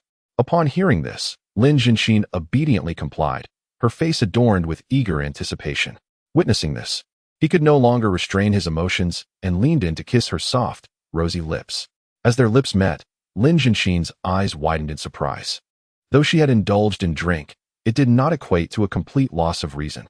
In truth, even when intoxicated, one retains a general awareness of their actions. Thus, she found herself in a state of utter confusion. Yet, gazing at Bai Ye's face so close, accompanied by the delightful sensation of their lips. Lin Jianxin forgot how to resist. Her heart rate soared to 180, and she was completely captivated. Gradually, she began to respond clumsily. Time seemed to blur. Perhaps a minute had passed, or maybe 5, until Bai Ye sensed her growing breathlessness, prompting him to reluctantly withdraw, breaking the long, delicate thread of connection. He softly asked, "So, has your heartbeat quickened?" "MHM," Lin Jianxin replied in a barely audible voice. The current situation was overwhelmingly shy-inducing, making her feel as though her face was burning with heat, rendering her unable to meet Bai Ye's gaze. Additionally, it seemed that the strength in her body had been sapped away, leaving her weak and languidly slumped against him. Thus, the two remained in silent embrace at the dining table. During this process, Lin Jianxin felt her thoughts gradually fading away. Before long, soft snores began to emerge. Upon realizing this, Bai Ye felt a mixture of amusement and a hint of helplessness. The humor stemmed from Lin Jianxin, this little lightweight, who insisted on drinking despite her poor tolerance. As for the helplessness, it was a sentiment understood by those who have experienced it. Emotions had already been stirred. Yet the other party was a lightweight. Fortunately, he was not one to act impulsively. He understood that, in the midst of someone being intoxicated and sound asleep, one must refrain from any inappropriate actions. This was merely a basic respect for the young lady. Thus, he promptly lifted her in his arms and carried her to the bed in the bedroom. As for himself, he quietly returned to the living room. Lying down on the sofa, with the complications of finding a designated driver when drinking, he decided to stay the night. At that moment, Longhua County had begun its heating season, so sleeping on the sofa would be perfectly warm. The long night stretched ahead, and he settled in for the duration. Fast forward to 3 o'clock in the morning the next day. Bai Ye remained immersed in a delightful dream, where he was driving a Ferrari along the coastline, relishing the caress of the sea breeze. In the adjacent bedroom, Lin Jianxin was also dreaming, occasionally mumbling incoherent words. Of course, if one were to listen closely, they could glean a general idea of her musings. "Don't come over. If you do, I want to be polite." From these fragmented utterances, it was evident that her dreams were somewhat peculiar. However, as her dream progressed, the scene took a startling turn. A red string floated in the air, following her wherever she went. This eerie sight jolted her awake. She fought through the throbbing pain in her head and turned to glance at the bedside table. Wasn't he the red string from her dream right there? Wait, didn't I invite Bai Ye over for drinks? How is the red string still here? After a brief moment of confusion, the events of the previous night flooded back to her mind. From downing half a gin of baijiu to sitting in Bai Ye's embrace and sharing a kiss, everything became strikingly clear. Instantly, Lin Jianxin felt a wave of panic. She hastily threw back the covers to check her situation. Thankfully, her clothing was intact, and aside from the headache induced by the alcohol, she felt no discomfort. So, it seemed she merely shared a kiss? Ah, how mortifying. After indulging in her embarrassment for a moment, Lin Jianxin broke into a joyful smile. Although the fateful red string had not tied them together, their relationship had undeniably progressed. Lost in her thoughts, she struggled to rise from the bed and ventured towards the living room. Lin Jianxin was eager to discover Bai Ye's whereabouts, wondering if he had already departed. Upon entering the living room and spotting the man sprawled on the sofa, a surge of delight washed over her. Yet, before she could contemplate further, she dashed back to the bedroom to retrieve the red thread given to her by the old Taoist, symbolizing their destined union. This was an exceptional opportunity. It could not be missed. Moments later, Bai Ye's dream began to shift as well. A woman, her face obscured, seemed to be casting a spell, attempting to ensnare him with creeping vines. This development left Bai Ye distinctly displeased. As a man of stature, how could I allow a mere girl to dominate me? A true gentleman stands tall in the world. He cannot remain subdued for long. To be frank, he has already come to the realization that this must be a dream. Yet even in a dream, he refuses to yield. Thus, he endeavors to awaken himself. However, upon opening his eyes, he finds himself in a haze, and it appears that a woman is casting spells not far from him. At this moment, he is unable to distinguish between dream and reality. All he knows is that as a man of integrity, he must rise in defiance. With a resolute shout, he declares, "Vile woman, cease your actions. If you intend to abduct me, you have chosen the wrong opponent." The sudden outburst startles Lin Jianxin, who is already feeling guilty. Yet before she can regain her composure, she finds Bai Ye has risen, capturing her wrists and snatching away the red thread symbolizing their fated bond. In a swift motion, he begins to wrap the thread around her hands. Wait. No. Hold on a moment. Chapter 42. I made the first move. Bai Ye hears her plea but finds it impossible to halt his actions. Remember, in such circumstances, when a woman says no, it often means yes. One merely needs to apply more pressure. So, upon hearing her words, he ties the rope into a tight knot. Once everything is secured, Bai Ye pulls her into his embrace, whispering in her ear, "Are you satisfied now? Satisfied?" Lin Jianxin, taken aback, finds herself in a daze. She had intended to strike boldly for love, quietly binding him with the red thread given by a wise elder. Just as success seemed within reach, the situation reversed dramatically. In the blink of an eye, it is now she who is bound, her hands tied together, and to be drawn into his arms while hearing such humiliating words? In her stupor, Lin Jianxin begins to struggle. However, to the foggy-minded Bai Ye, her resistance appears as an indication that she is not yet finished playing. Do not move. With that, Bai Ye raises his hand and strikes down upon her. With a sharp clap, Lin Jianxin falls silent, her face flushed to the point of nearly bleeding. Yet, for reasons unknown, as she glances at her tightly bound hands and feels the sharp pain, along with Bai Ye's heavy breaths behind her, she suddenly finds herself reluctant to fight back. A strange sense of security and comfort envelopes her. Gradually, the two remain in this position, drifting into slumber together. When Bai Ye awakens again, it is already past 7 in the morning. Still not fully awake, he hears what seems to be someone rummaging through the drawer of the nearby coffee table. Curiously, he looks over and is taken aback. There sits Lin Jianxin, not far from him, holding a pair of scissors. Alarmed, he quickly exclaims, "Lin Jianxin, let us talk this through. There is no need for violence." Huh? Lin Jianxin, who is trying to free herself, looks at him bewildered and asks, "What are you saying? I mean that I couldn't help but kiss you yesterday?" Rising swiftly, Bai Ye seized the scissors, only to realize that his opponent's hands were bound together by a crimson cord. "Oh, why did you tie yourself up?" Upon recalling the impulsive kiss they shared the previous night, Lin Jianxin felt a tinge of shyness. However, upon hearing the latter remark, she could not help but roll her eyes. "No, please enlighten me. How could I possibly bind myself?" Bai Ye's voice dwindled, as he suddenly remembered that there indeed had been such an incident last night. Goodness, that was not a dream. After a light slap to his forehead, Bai Ye hastily used the scissors to sever the red cord binding her hands. He then noticed the imprints left on her skin and, filled with remorse, he said, "I sincerely apologize. I thought it was merely a dream." Cough. "You need not apologize. In fact, I initiated it." The now fully awakened Lin Jianxin spoke earnestly. Despite being restrained, she experienced an inexplicable sense of security that allowed her to sleep soundly. It was worth noting that she had previously struggled with insomnia, without melatonin. Slumber eluded her, and her sleep quality had been rather poor. Conversely, being held tightly in Bai Ye's embrace allowed her to rest deeply. Yet, her words were interpreted by Bai Ye in an entirely different light. Wait, you initiated it?" He gazed at Lin Jianxin with a perplexed expression, inquiring, "Do you possess some peculiar predilection?" "What kind of predilection?" she countered. "You know, like bondage and spanking." "Oh dear, what are you talking about? I am perfectly normal." "Then why did you use a rope to bind me?" This left Lin Jianxin in a genuine quandary. Caught between her innocence and her small secret, the very secret she intended to pursue further. What should she choose? Fortunately, Bai Ye was merely jesting and had no intention of probing deeper. He swiftly changed the subject. "That is of no consequence. Do you remember what transpired last night?" "What of it?" "Nothing happened." Sensing something amiss in his gaze, Lin Jianxin resolutely feigned ignorance and began to rise, attempting to leave. However, before she could make a move, Bai Ye pulled her back into his embrace. "What is the matter? Allow me to demonstrate." No, I remember. There is no need to hide." "Really, must you not?" With that, Bai Ye pretended to lean in for another kiss. Observing his actions, Lin Jianxin, now in a state of heightened tension, relinquished all resistance. She closed her eyes tightly, and, without realizing it, her lips puckered instinctively. Yet, after a prolonged wait, the anticipated sensation never arrived. Curiously, she opened her eyes to find Bai Ye gazing at her with an amused expression. "Isn't it no? Why is Lin Jianxin pouting now?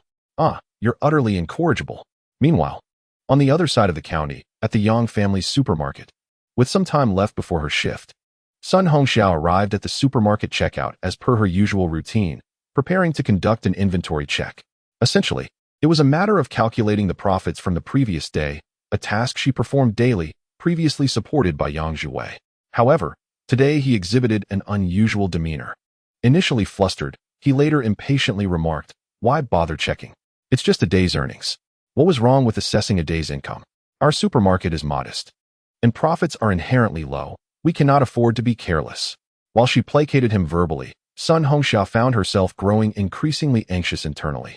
He seemed apprehensive about her scrutiny of the accounts. Could it be that he had realized something?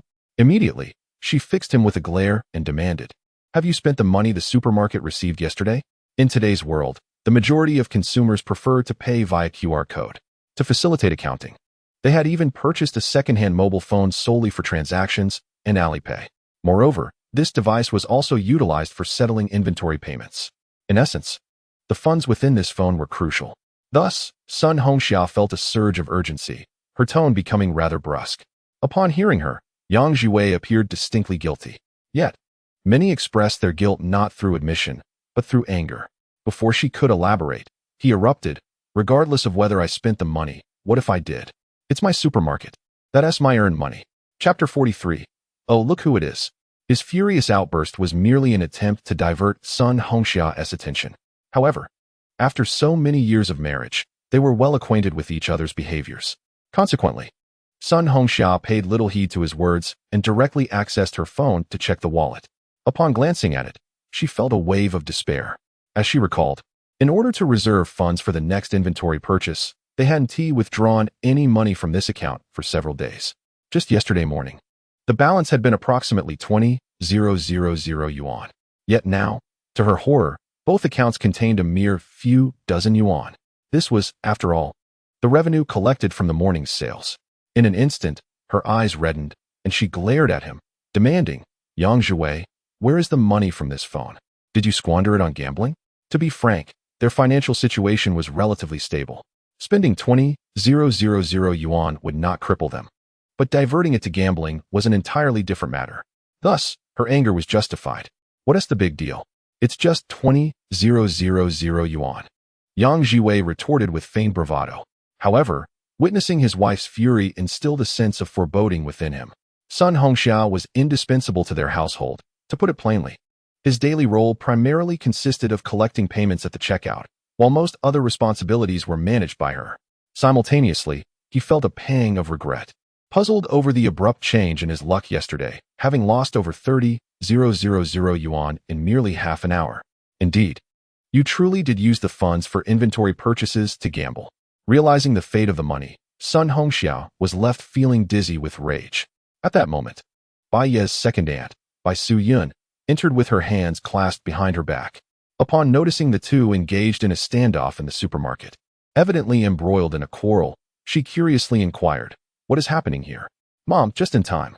Upon seeing Bai Yun, Sun Hongxia, who had hoped for a savior, quickly exclaimed, "Yang Zhiwei is still gambling. He has squandered all the funds on his phone, and yesterday alone, he wasted 30,000 yuan." She was acutely aware that gambling was a perilous endeavor, having witnessed countless families torn apart due to such vices online. She understood that Yang Zhiwei, apart from his mother, was impervious to anyone else's counsel. He had an undeniable penchant for being a mama's boy. Regardless of whether the term mama's boy was perceived positively or negatively, she believed that a gentle admonition from Bai Yun might still prove effective. If they could curtail the losses promptly, the 30,000 yuan would not be deemed a catastrophic loss. However, to her surprise, Bai Yun, after grasping the cause of the altercation, appeared unusually indifferent. There were no reprimands, no lectures, only a calm gaze directed at Yang Zhiwei, as she gently remarked, "Son, you had a streak of bad luck yesterday, didn't you?" "Yes, Mom, I was really unlucky," he replied. "Well, that's nothing to fret about. Luck has its ebbs and flows. You can win it back today. Indeed, I feel fortunate today." Listening to the exchange between mother and son, Sun Hongxia was rendered speechless. "Mom, do you even hear what you're saying? He is gambling. Oh, must you be so dramatic?" Bai Yun perceived no fault in her words, responding with a hint of reproach. "A little gambling is merely for enjoyment. Our family is certainly capable of handling it." "Exactly, as if I haven't earned money myself. It's as though I'm playing with your funds." Yang Jiwei chimed in, emboldened by his mother's support, standing tall and upright. The two's dialogue left Sun Hongxia utterly at a loss for words. She truly wished to walk away at that moment, to return to her own life while they continued their antics. Yet as a wife, how could she stand idly by and watch her husband gamble? If he could lose 30,000 yuan yesterday, he might well add a zero to that tomorrow. Their household was not one of immense wealth, capable of withstanding such devastation. With these thoughts swirling in her mind, Sun Hongxia retrieved her phone. I will not argue with you two. I am calling your relatives to mediate this matter. Meanwhile, Bai Ye was driving Longhua to work. I'm thirsty. As soon as he spoke, a straw for soybean milk was placed at his lips. He savored a delightful sip, exclaiming, delicious, truly sweet. It was customary for northern soybean milk to contain sugar, yet when fed directly by a girl, it was undoubtedly sweeter. It is noteworthy that they had learned from their previous experience of being fined for being photographed, and thus avoided all cameras. Indeed, experience is invaluable in life. Beside him, Longhua continued to attend to him with a constant smile, for it was, after all, a morning filled with tenderness. At that moment, Bai Ye received an unexpected phone call from his father. Upon answering, he was met with startling news. Has something happened at my second aunt's house? What is it? I don't know. It was your sister-in-law who called, and she sounded tearful. All right, I shall visit their supermarket shortly. In smaller towns, the social fabric is tightly woven. Often, when a family encounters difficulties, a host of relatives must be summoned. With his parents absent from the county, he felt compelled to shoulder some responsibility. The call ended swiftly, and Lin Jinshin's voice floated in from beside him. If you have matters to attend to, just drop me off at the roadside. It's not far. Indeed, there is something to address, but I will still take you there, he replied. There's no need. I can find my way, she insisted. I merely wish to spend a little more time with you. A lighthearted giggle escaped her lips, a sound she had never heard before, causing Lin Jinshin to beam with joy. A few minutes later, Bai Ye parked in the county hospital's lot. After a brief exchange of glances, Lin Jinshin reluctantly opened the car door. If circumstances permitted, she would have loved to linger with Bai Ye for the entire day. Yet, love is not the entirety of life. Responsibilities must continue unabated. Just as she stepped out and extended one leg, a group of 7 or 8 individuals emerged from the side. Without exception, they were her colleagues from the department, with her closest friend, Huang Yali, prominently among them. Truth be told, for a fleeting moment, she contemplated retracting her leg. Her colleagues were amiable, but notoriously inquisitive. Their typical discussions revolved around whom was dating whom, what their partners did for a living, and even who had spent the night with the director. If they were to witness her alighting from Bai Ye's vehicle, she could only imagine the playful jests that would ensue. Unfortunately, her movements were a beat too slow. Huang Yali's teasing exclamation reached her ears from a distance. Oh, look who it is. Finally, a man has come to escort our beautiful Jinshin to work. Chapter 44. The spectacle of gossip with no option left. Lin Jinshin hastily exited the car, waving at the group and greeting them. Good morning. Since she could not evade them, she chose to approach with grace. Acting mysterious would only fuel their speculation, leading to whispers that could echo throughout the hospital. As the renowned beauty of the county hospital, she could only imagine how many eyes were on her. As she disembarked, her colleagues quickly gathered around. Huang Yali seized her arm, whispering eagerly. I wondered why you didn't answer my call yesterday. It seems something indeed transpired. Oh, don't say that. What could possibly have happened? Reflecting on the previous night's events made Lin Jinshin feel a blend of wonder and shyness, prompting her to avoid lingering on that topic. During their exchange, the other colleagues were incessantly glancing toward the car, their eyes brimming with curiosity. Dr. Lin, is this the gentleman who treated us to fruit last time? He seems rather handsome. Please introduce yourself, someone urged. Listening to their words, Lin Jinshin felt a bit awkward. After all, she herself was uncertain about her relationship with Bai Ye. If they were considered a couple, they had yet to confirm it. Yet, if they weren't, they had embraced and kissed. Currently, they maintained a certain tacit understanding, neither willing to break the proverbial window paper between them. In such circumstances, she worried that Bai Ye might dislike or be reluctant to interact with her colleagues. However, before she could sort out her thoughts, Bai Ye had already stepped out of the driver's seat, greeting everyone with a cheerful smile. Good morning, everyone. He was not someone who shied away from social interactions, nor did he suffer from social anxiety. Moreover, Lin Jianxin had become someone significant in his eyes. He seized the splendid opportunity to assert his claim. "Good morning, handsome. Thank you for the delicious dragon fruit last time. It was incredibly sweet. You and our Dr. Lin make a perfect match." Listening to their responses, Bai Ye maintained his smile. "The fruit was delightful. I'll make sure to bring more next time. By the way, since we're getting acquainted, whenever you have time, let Jianxin take you all out for a meal. I'll treat. Look at that, so generous. We're looking forward to that meal." His grand gesture undeniably left a wonderful impression on everyone present. A few female colleagues cast envious glances at Lin Jianxin, admiring her beauty, professional prowess, and her boyfriend's impressive looks and financial stability, epitomized by the luxurious car parked nearby. However, as work hours approached, Bai Ye refrained from further conversation. Soon, Lin Jianxin was ushered towards the emergency department by her colleagues. Meanwhile, Bai Ye, watching her retreating figure, suddenly recalled something and hurried after her. "Jianxin, wait a moment." Lin Jianxin turned around to see Bai Ye rushing towards her, holding out a ticket she could not identify. "Here, take this and arrange your vacation." After placing the concert ticket in her hand, Bai Ye elegantly turned to leave, leaving Lin Jianxin bewildered as she gazed at the item in her palm. "Is this a concert ticket? What is it? Let me see. Oh my goodness, it's a ticket to that concert in the city. I wanted to go but couldn't snag one. Wow, Dr. Lin, your boyfriend is incredibly romantic." Amidst their envious chatter, Lin Jianxin felt a sweet warmth enveloping her heart. At that moment, she surrendered to her inner turmoil. It mattered little whether they were truly in a romantic relationship. The sweetness was sufficient. After 30 years of solitude, what harm was there in indulging a little? Thus, with a flourish, she declared, "I'm feeling great today. I'll treat everyone to milk tea later." After approximately 10 minutes, Bai Ye arrived at Yang's supermarket. From a distance, he could already see numerous relatives gathered at the entrance, including his uncles whom he had encountered at the hospital just a couple of days prior. Once he alighted from the vehicle, his relatives eagerly approached him. "Oh, Yi has arrived. Returning from the capital, you are indeed different. I've never seen such a car before. TSK, Bai Ye is truly thriving." Bai Ye paid little heed to his relatives' flattery. In truth, he had no desire to impress them. Such pretensions held no significance. Particularly during a time when his family was facing difficulties, these very individuals had provided substantial support. To flaunt his newfound success in their presence would be utterly inappropriate. Thus, he greeted them politely and turned to his uncle, Bai Zihai, inquiring, "Uncle, what brings so many of you here?"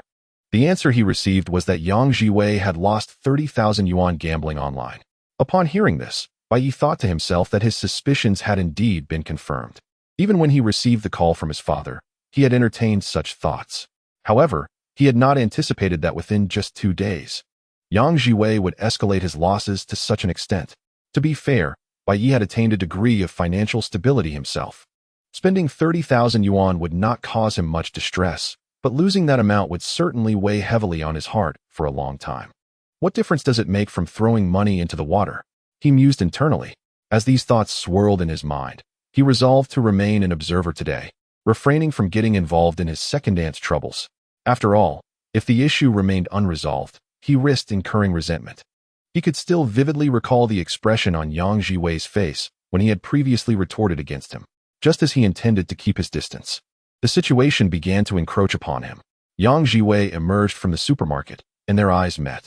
The latter, who had initially appeared dejected, immediately perked up, gritting his teeth and exclaiming, "Since you don't treat us as family, what are you doing here?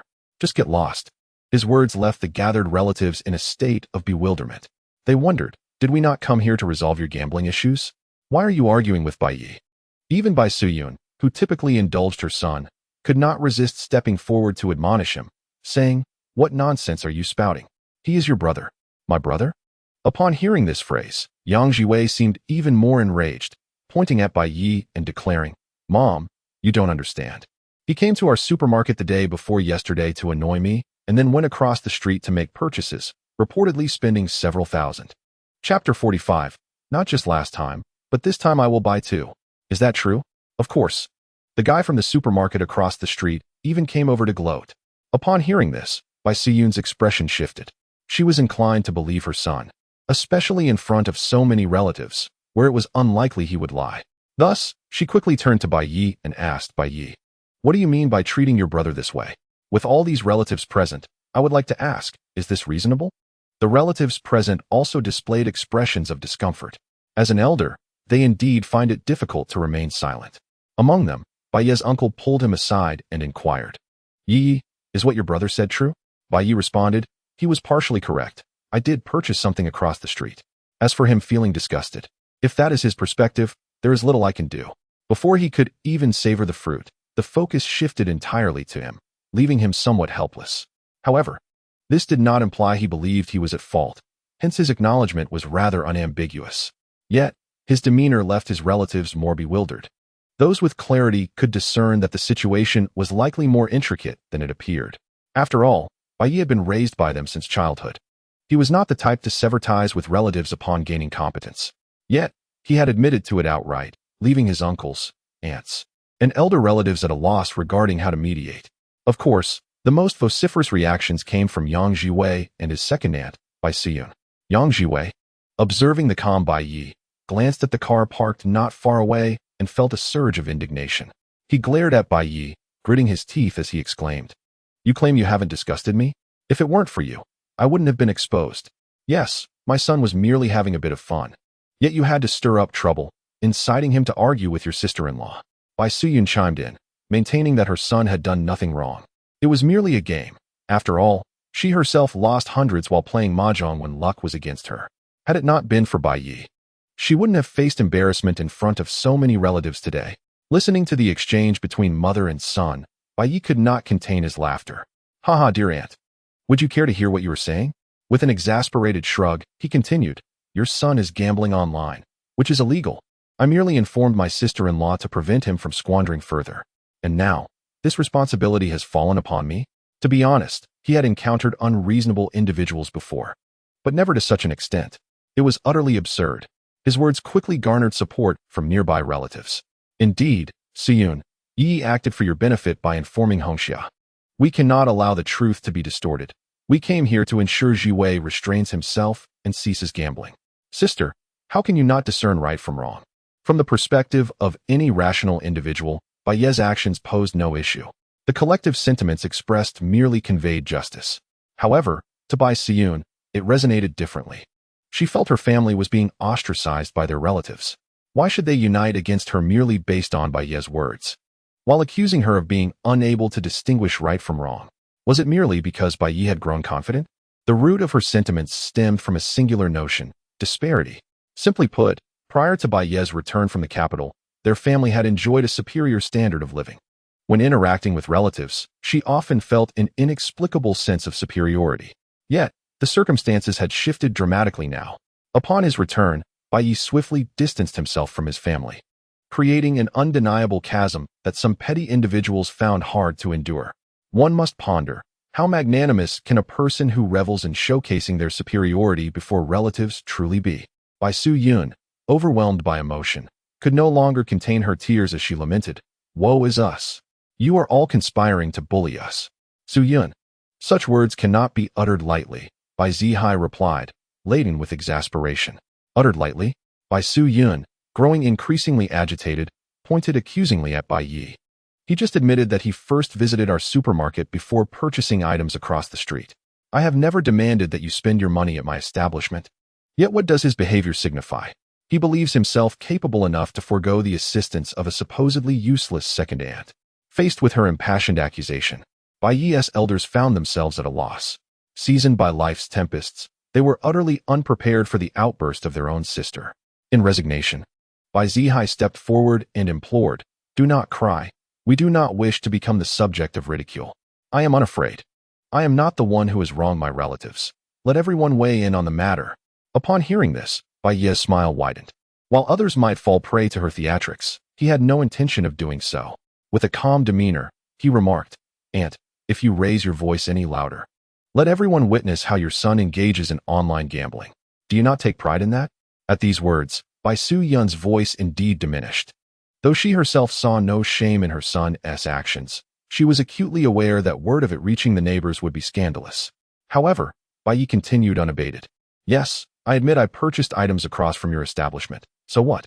Not only did I buy last time, but I intend to do so again. I still owe my elders a gift from our last meeting at the hospital. At this point, he turned his gaze toward the supermarket across the street, where the owner, having witnessed the unfolding drama, wore an expression of gleeful schadenfreude. In the realm of business, rivals are ever present. Observing a peer in distress brought him unrestrained joy. Yet unexpectedly, he heard the very brother who had previously monopolized his store with extravagant purchases call out, "Brother, stop gawking. Have you restocked? Based on my last shopping spree, I'd like another round."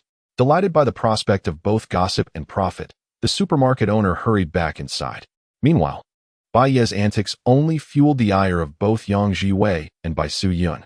Even the usually reticent second uncle could not restrain himself, urging, Ye, do not behave this way. What of our family ties? Uncle, spare your counsel. I fully support Bai Ye in his purchases across the street. Before the second uncle could finish his thought, he was interrupted by Sun Hongxia, who had just exited after a lengthy phone call to arrange her absence. She stormed over to Bai Yun and her son, continuing, "Are you two blaming Bai Ye now? What is wrong with him going to buy things across the street instead of delivering gambling funds for your son?" In the end, it was Yang Jiwei who lost everything. I'll be frank, as long as Yang Jiwei doesn't change, we might as well shut down this supermarket. I'll just lie down at the entrance and see who dares to come in and buy something. Chapter 46. I'm quite anxious. Sun Hongxia spoke with utmost seriousness.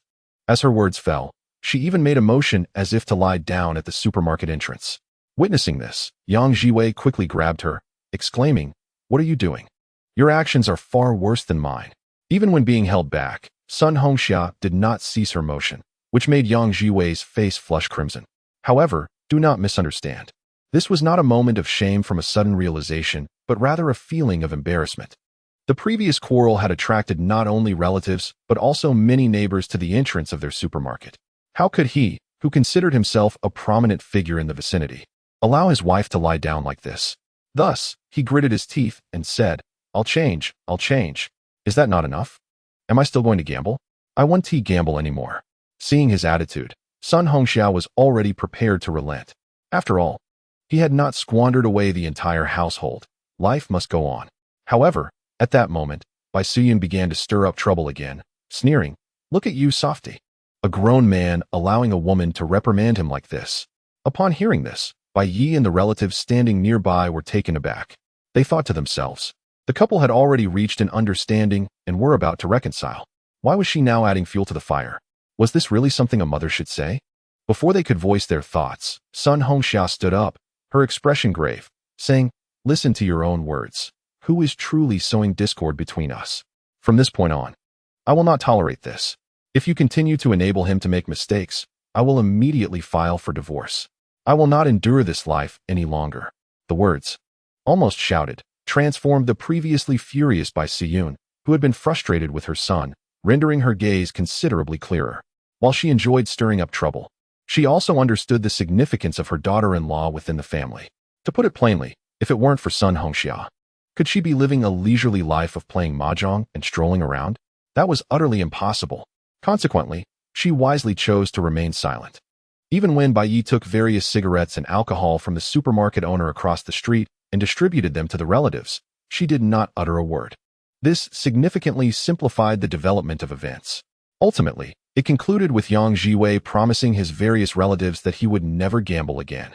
Moments later, the relatives, having received many gifts, gradually departed. Bai Ye invited a few of the more distant or elderly relatives into his car, preparing to drive them home. On the road, Uncle Bai Zihai felt a profound sense of helplessness. How could Yang Jiwei, a good child, have fallen into such a predicament? It was undoubtedly due to the indulgence of his mother.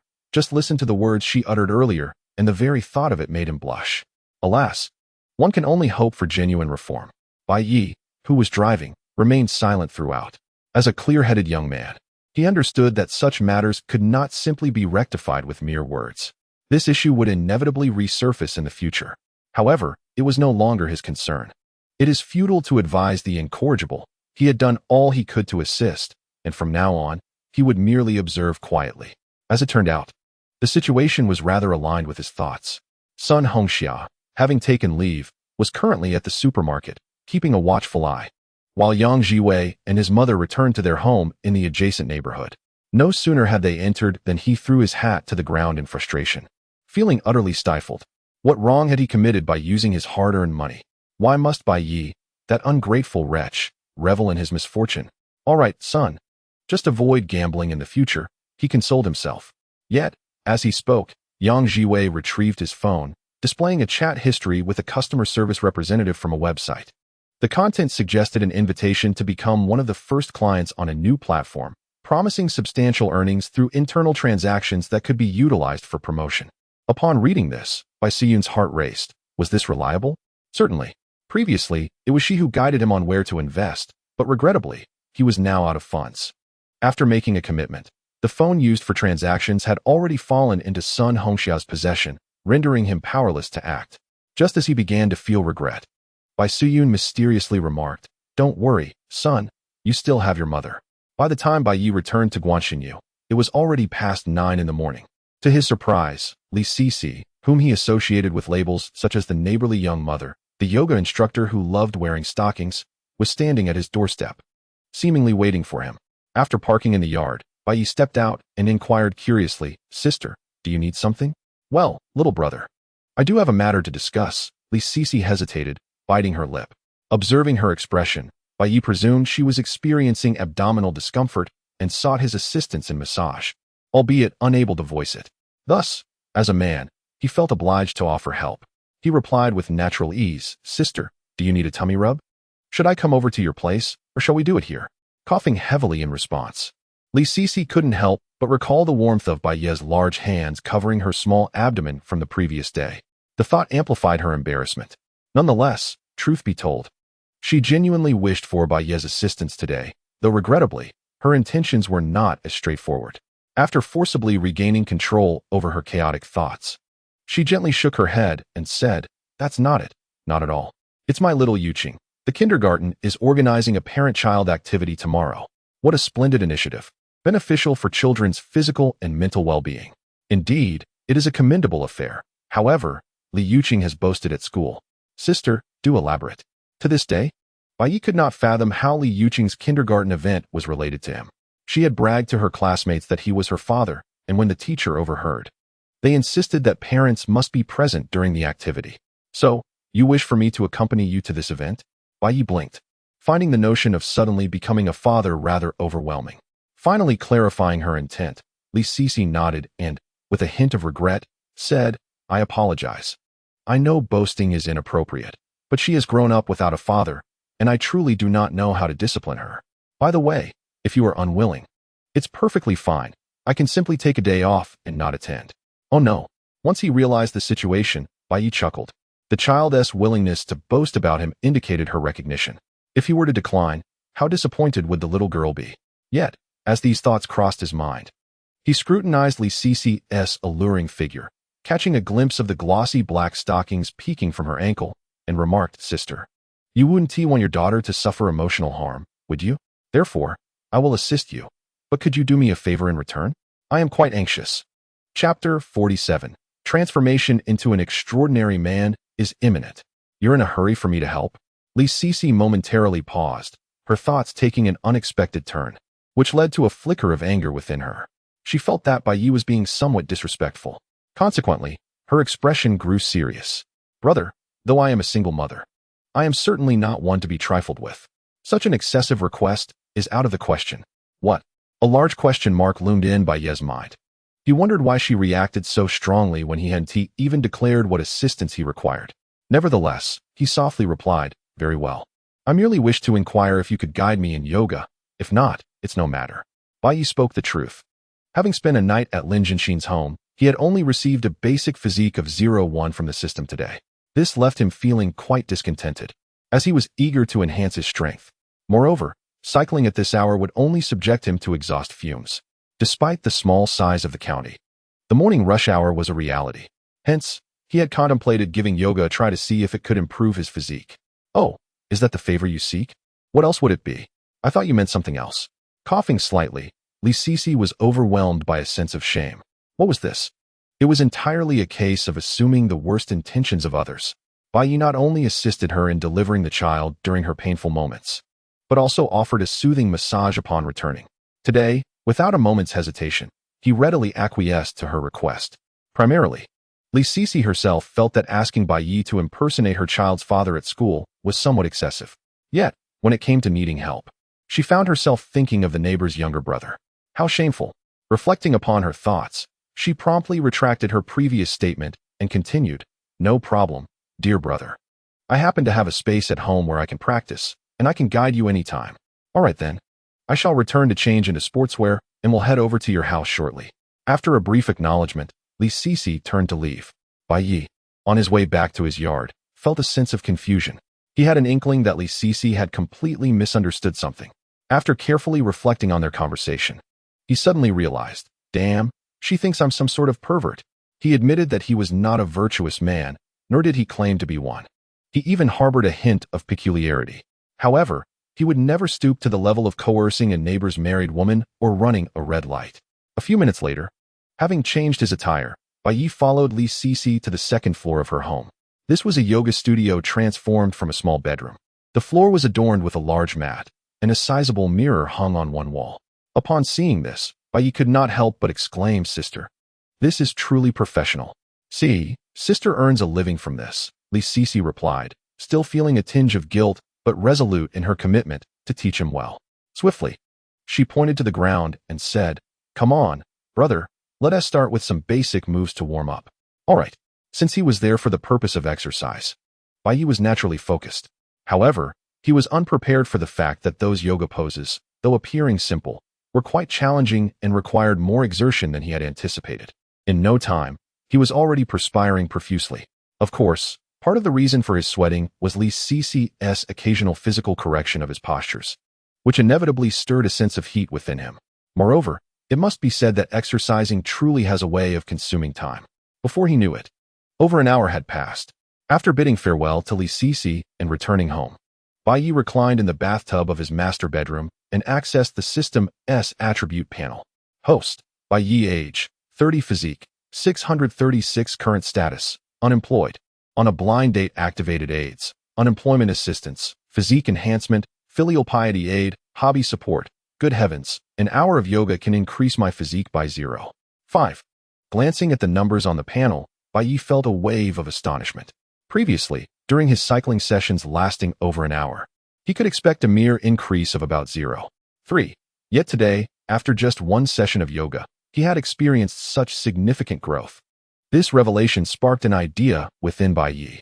Perhaps in the future, I could invite Lin Jinshin for a morning bicycle ride, followed by a yoga session with Li Sisi. It seems feasible.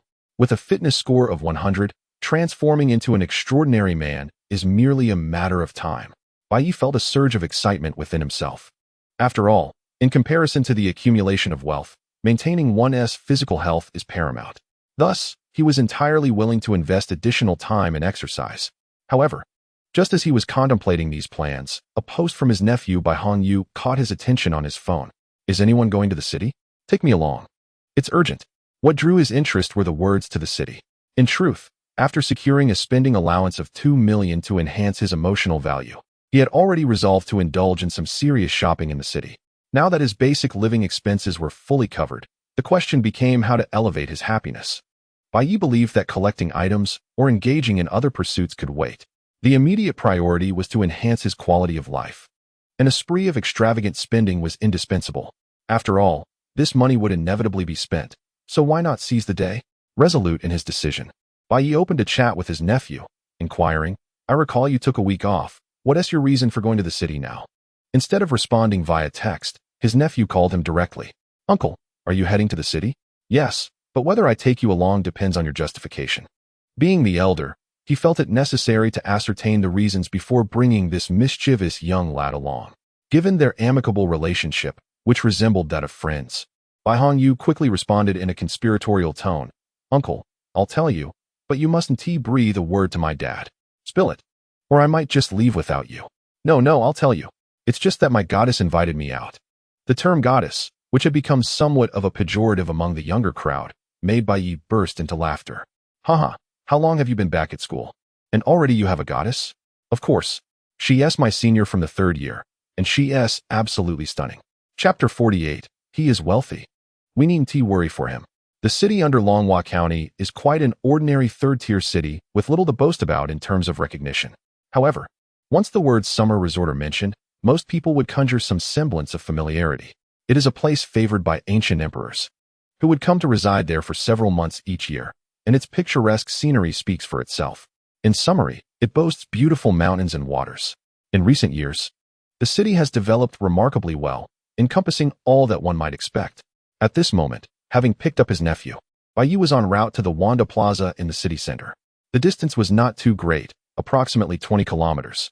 Throughout the journey, Bai Ye was like an exuberant little teddy bear, his face beaming with joy as he regaled Bai Ye with tales of his so-called goddess. In simple terms, it is the tale of a freshman who has fallen head over heels for a senior girl, embarking on a pursuit that is yet to yield any fruitful developments. Upon hearing the conclusion, Bai Ye could not resist teasing, saying, "So, because she hasn't dated you, she has become your goddess? Hee, it won't be long now. After all, she has taken the initiative to invite me out." With a wry smile, he encouraged, "Go for it." To be honest, from his narration, Bai Ye harbored little optimism regarding the prospect of his friend's relationship with the goddess. However, he refrained from voicing his skepticism, recognizing that youthful hearts often remain obstinate, often refusing to turn back until they have collided with the wall of reality. Some do not even heed the warnings of others, regardless of the consequences. Fortunately, their destination was the same, which would provide him an opportunity to lend a guiding hand. After a span of 20 minutes, Bai Ye parked the car and was promptly led by his nephew to the second floor of Wanda Plaza. As they stepped out of the elevator, they were greeted by two young women clad in short skirts despite the winter chill. Judging by their youthful visages, Bai Ye surmised that one of them was indeed the goddess his nephew had spoken of. As anticipated, upon their emergence, the girl on the right approached and exclaimed, "Bai Ye, why are you so late? My roommate and I are about to starve." "Ah, the distance was quite considerable. My apologies," Bai Ye replied, beaming with pride as he introduced, "Uncle, this is my senior Du Li, and this next to her is her roommate Zhang Mengyao." With a conspiratorial whisper, he added, "So, what do you think? Aren't they lovely?" "Indeed, quite charming," Bai Ye conceded, acknowledging the appeal of the two young women before him. Particularly striking was Zhang Mengyao, who embodied the essence of a Korean beauty, worthy of an 8 out of 10. Standing beside Du Li, her long, fair legs were undeniably captivating. Upon realizing Bai Ye was an elder, Du Li, who had initially intended to chastise, immediately tempered her demeanor. The two young women greeted him respectfully. "Hello, uncle." "Greetings. But please, just call me brother," Bai Ye replied, feeling the vibrant energy of youth radiating from them. Unable to contain his curiosity, he finally inquired, "Why are you dressed so lightly in this frigid winter? Aren't you afraid of the cold, or, heaven forbid, a wardrobe malfunction?" "As long as we remain in the mall with the air conditioning, we don't feel cold at all." Zhang Mengyao, evidently more exuberant, stepped forward to elaborate. "As for any potential mishaps, we are wearing safety shorts." With that, she reached to lift her skirt, eager to demonstrate. Bai Ye, taken aback by the unexpected display, quickly interjected, No, there's no need for proof." Setting aside the impropriety of such an act in public, he added, "And if you're wearing safety shorts, what else is there to show?" It must be said that the modern female college students exhibit a refreshing forthrightness and confidence. In contrast, during his own school days, the girls he encountered were far more conservative and reserved. Just as he pondered this shift, Du Li gently pulled Zhang Mengyao aside and whispered, "Sister, did you forget something?" "What?" As we ventured out, we found ourselves devoid of safety shorts. The dialogue between the two led Zhang Mengyao to a sudden realization, causing her cheeks to flush as she instinctively adjusted her skirt. Simultaneously, Bai Ye felt a wave of helplessness wash over him. What a missed opportunity. He even pondered whether he should utter a phrase of disbelief. Perhaps the other party was a perfectionist who needed to validate themselves. Alas, such musings would remain mere thoughts. After a brief exchange of casual banter, Bai Ye opted to part ways with the trio. He believed it best not to intrude upon the youthful couple's date. Why not indulge in some delightful cuisine alone? Bai Ye had meticulously planned his outing, knowing of a seafood hot pot restaurant where the average cost was around 800 per person. Since he had come all this way, it was imperative to savor a quality meal.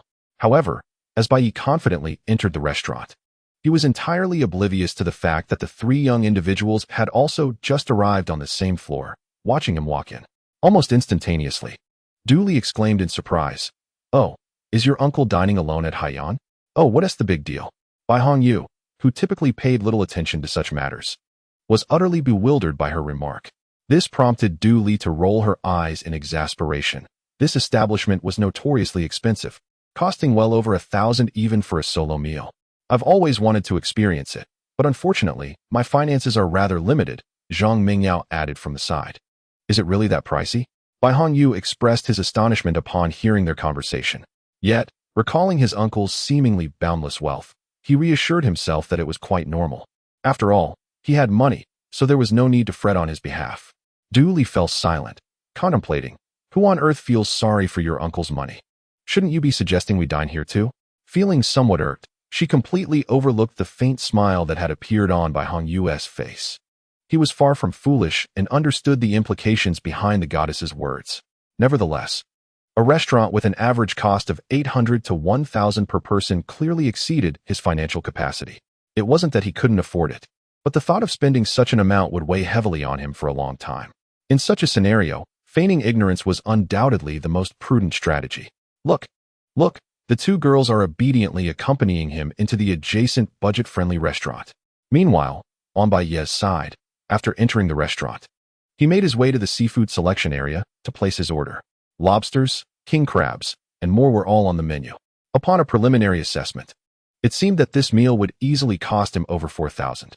Yet, he felt no remorse. After all, a lavish feast was a means of providing himself with emotional value, a source of joy. He could effortlessly utilize the 2 million credit limit bestowed by the system. Just as he finished selecting the seafood and arrived at his table, a message from Bai Hongyu pinged on his phone. Uncle, I heard you're enjoying a seafood feast? Save some for me. Aren't you on a date? Not a problem. I'll find a chance to sneak over and eat without them knowing. Chapter 49. Restrain yourself. Don't laugh out loud. About half an hour later, Bai Hongyu stealthily approached. Upon glancing at the substantial amount of ingredients remaining on Bai Ye's table, he was immediately astonished. Wow, uncle, your meals are quite lavish. Enough chatter, sit down and eat. Don't delay your date, Bai Ye replied. He will do. As previously mentioned, despite the significant generational gap between them, they interacted as friends. Thus, Bai Hongyu felt entirely at ease, diving into his meal and exhibiting an expression of sheer delight. Dining with you is always a pleasure. From what you imply, is your date not enjoyable? I can only say it's mediocre. After a brief pause, he set down the king crab leg he was holding and continued. By the way, uncle, they want to go shopping later. Would you accompany me? Why on earth would you need parental supervision for shopping? Bai Ye replied disinterestedly with a smirk. While the two young ladies had commendable figures, their looks left much to be desired compared to Lin Jianxin or neighborly Cici. Hence, he had little interest. Moreover, he had his own plans for today's expenditures. Upon hearing his refusal, Bai Hongyu abandoned his meal, urgently pleading, "Oh, come on, uncle. You must join me. What is your reasoning?" After a moment's hesitation, he gritted his teeth and continued, "My goddess wishes to shop, and the expenses will not come from my pocket. You know my situation, uncle, my pocket money is quite limited. If you're there, she won't dare to be extravagant." Ha, you seem quite aware. Bai Ye was indeed familiar with the lad's circumstances. His father, Bai Ye's elder brother, was relatively well off, successfully engaged in aquaculture. However, he raised his children in a frugal manner and was exceedingly strict. Today, the funds used to treat the two girls for lunch were likely from his living expenses. Regarding his awareness, Bai Ye took him seriously. In life, it is rare to encounter a man who exhibits such restraint. Typically, those enamored with their beloved tend to lavishly spend without a second thought, many even resorting to superficial displays. Bai Ye recalled a university roommate who, in his pursuit of the so-called class beauty, recklessly accumulated debts amounting to hundreds of thousands through credit cards and online loans. While he indeed won her affection, the future was bleak. The last time Bai Ye checked his social media, the young man appeared to be juggling a legitimate job while moonlighting as a delivery driver to repay his debts. In light of this, Bai Ye could only remark on how advanced the mindset of the post-2000 generation truly is. Yet, seeing Bai Hongyu's pleading expression, he couldn't resist asking, "Does she frequently ask you to buy things?" "Often, yes. Today she wants me to cover a cup of milk tea, and tomorrow she's eyeing a plush toy." Bai Hongyu replied candidly. These are trivial expenses, but she hinted at wanting to switch to an iPhone, which feels akin to demanding my life. Is she a gold digger? There's a hint of that, he sighed. If I weren't truly fond of her, I wouldn't have come today. As he spoke, Bai Hongyu's mood shifted to one of despondency. At the tender age of 19, he yearns for a passionate romance within the confines of academia. Yet, it appears that such affection comes with a price. Perhaps this is the inevitable plight of adulthood. Observing his expression, Bai Ye found the situation rather amusing. Do not play games with me. If you are aware of her intentions, it would be wise to keep your distance. There are better options ahead. According to your reasoning, if one does not spend money, she would hardly consider being your girlfriend. I have actually set aside 1,000 yuan. Purchasing some reasonably priced clothes should be feasible. Just a moment ago, I praised your clarity, and now you seem to be acting foolishly? Bai Hongyu blinked in confusion and asked, Uncle, are you suggesting that enough? Tell them to accompany me shopping first. Everything else can wait. Today, your uncle shall impart a lesson. Given his nephew's earnest plea, Bai Ye was more than willing to lend a hand. After all, he needed to shop himself. It was a mere extension of his own plans. Shortly thereafter, Bai Hongyu departed after finishing his meal, while Bai Ye leisurely enjoyed his food before settling the bill and making his way toward the mall's restroom. He had told his nephew to meet after eating, and there was no rush. However, as soon as he stepped inside the restroom, he overheard two familiar voices in the hallway. Are you saying that Bai Hongyu is being deliberate? What else could it be? I just mentioned wanting to change my phone. And he dashed off, only to return after a considerable time. Now he wants us to accompany his uncle shopping. You raise a valid point. Clearly, the two voices belonged to Du Li and Zhang Mingyao. After nodding in agreement, Zhang Mingyao continued. However, if his uncle is dining on a seafood feast alone, he must be quite wealthy. Accompanying him might yield some benefits. Indeed, we just called him uncle. He surely wouldn't let us merely spectate, would he? Listening to the conversation of the two young women, Bai Ye, who was in the midst of relieving himself, couldn't help but chuckle, causing the water to ripple. Gold diggers, confirmed. And they are the type to indulge in fanciful dreams, indiscriminately seeking to profit. Alas, today would inevitably lead to their disappointment. If Bai Hongyu was half aware, then this 30-year-old man was fully cognizant. He would not blink an eye at spending lavishly on his parents. But when it came to parting with his money for unfamiliar women, especially those who clearly sought his wealth, such a notion was out of the question. This was not a matter of wealth, but rather a principle. A man can be many things, but he must never be a fool.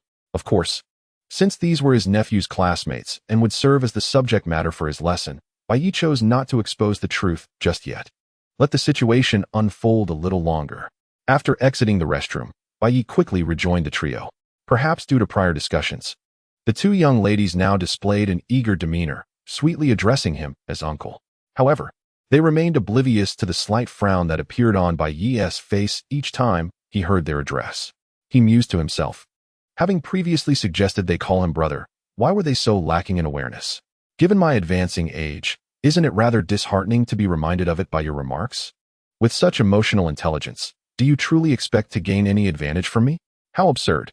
Meanwhile, Bai Hongyu, standing nearby, decisively steered the conversation. Uncle, where do you wish to explore? Let's head to the 3rd floor and buy some clothes. With that, Bai Ye ceased his internal monologue and led the group toward the 3rd floor.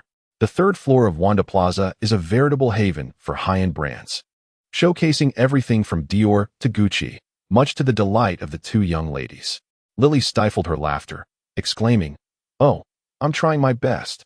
Upon arriving at the 3rd floor, Bai Ye, with unwavering purpose, entered the Arc'teryx store.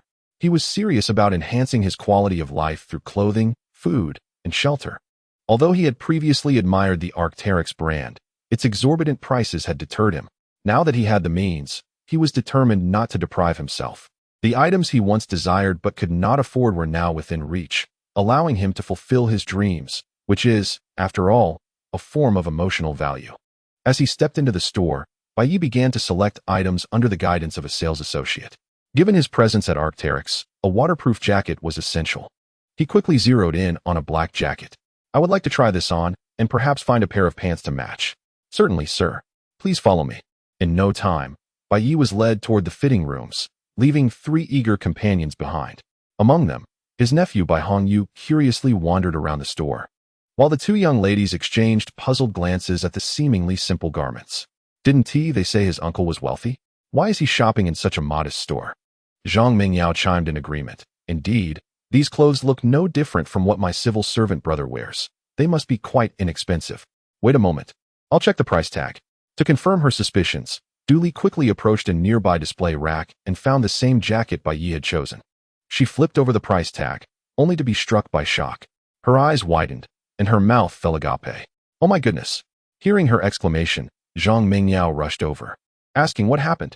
"You need to see this for yourself." Dooley's heart raced with disbelief. The next moment, she was met with a similar astonishment from her companion.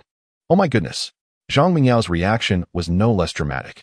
Who could have anticipated that this seemingly ordinary jacket would carry a price tag exceeding 40,000 yuan?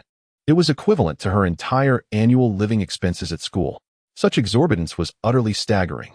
As she spoke, she hastily returned the price tag, fearing that she might accidentally remove it, thus incurring the obligation to pay. However, when she turned around again, she found Dooley standing there, beaming with delight. Her eyes somewhat dazed. Waving her hand in front of the other's face, she inquired, "What are you daydreaming about?" Cough, cough. "I was pondering what sort of wealth one must possess to spend 40,000 yuan on a single garment. It must be a level of wealth where money is treated as inconsequential. Considering that they are so affluent, surely they cannot be stingy, right?" "Exactly." The two women grew increasingly animated, their anticipation for the shopping excursion intensifying. Consequently, when Bai Ye emerged from the fitting room clad in his new attire, their enthusiasm soared. "Wow, brother, you look absolutely dashing in that outfit. You seem so youthful. I could easily mistake you for a freshman at our university. Honestly, you really do radiate that vibe." Their exuberant compliments left the nearby sales assistant utterly bewildered, pondering, "Aren't those my lines?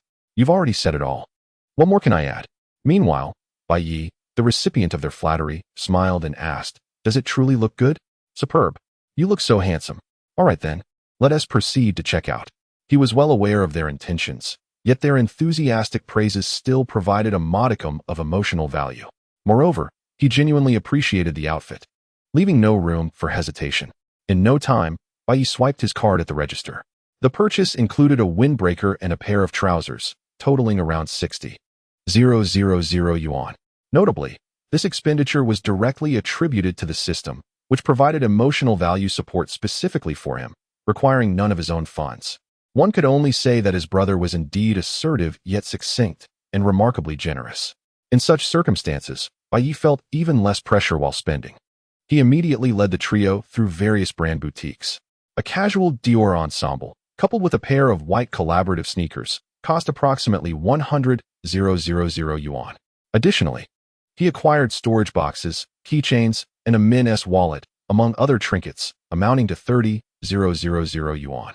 He thoroughly indulged in brands like Valentino, leaving no stone unturned. By the end of it, he had successfully spent 400,000 yuan, truly validating the earlier assertion of treating money as inconsequential. However, as they exited another boutique, the two girls no longer appeared as exhilarated as before. Regrettably, despite Bai Ye's lavish expenditures, they had yet to receive any benefits. Not even a simple offer for a cup of milk tea, let alone luxury items. This left the two feeling somewhat disheartened, occasionally pouting in a manner that expressed their grievances. Noticing this change in their demeanor, Bai Ye chuckled inwardly. However, as their spirits waned and the absence of compliments diminished the emotional value, he began to feel a bit fatigued. Indeed, spending money could be quite exhausting. Thus, he resolved to reinvigorate their spirits. After solidifying his resolve, Bai Ye suddenly slapped his forehead while walking, turning to say, "Look at my memory. In my eagerness to indulge myself, I completely forgot about my nephew's classmates." Bai Hongyu shrugged nonchalantly. "Do you two have anything you desire? I could bestow upon you some gifts." As he spoke, he gestured towards the signs of the luxurious boutiques. Instantly, the two young girls' previous discontent vanished, their eyes sparkling with excitement. "Finally, Bai Hongyu, this extravagant uncle, has finally remembered us. We're taking off." Of course, their exuberance was internal. They maintained a facade of modesty, saying, "But these items are far too expensive. It wouldn't be appropriate for you to gift us." This reflects a common trait of human nature. The more one yearns for something, the more reserved one tends to be. Particularly when receiving gifts, a touch of modesty can convey a sense of non-greediness. Typically, one might engage in a playful dance of feigned refusal when presented with gifts. However, Bai Ye is no ordinary individual. He precisely anticipated their response. And in the event they were to abandon their modesty, simple, he would just declare that his card had a spending limit. After all, he had just splurged a considerable amount. A limit is rather reasonable, I assent it. Contemplating this, Bai Ye addressed the girls, who were seemingly declining yet wore expressions filled with anticipation. You're right. As students, it would be rather ostentatious to use such items. So, I shall refrain from gifting. With these words, Bai Hongyu discreetly gave a thumbs up from the sidelines. Oh, the wisdom of the uncle. With just a few remarks, he deftly sidestepped the entire notion of gifting the two girls. Crucially, he left them with no grounds for protest. After all, he had offered gifts, but they themselves had declined. Who could they blame? Life is a continuous learning journey. Just from this maneuver, Bai Hongyu felt compelled to learn more from his uncle. Meanwhile, the two girls were left in a state of bewilderment. They pondered why, upon their slight show of modesty, he ceased to pursue the gift-giving. What did he mean about students being too ostentatious? Who said students couldn't be extravagant? They couldn't help but imagine the envious glances they would attract if Bai Ye generously bestowed upon them luxurious gifts to bring back to their dormitory. Even a mere item worth a few thousand would be sufficient for them to flaunt.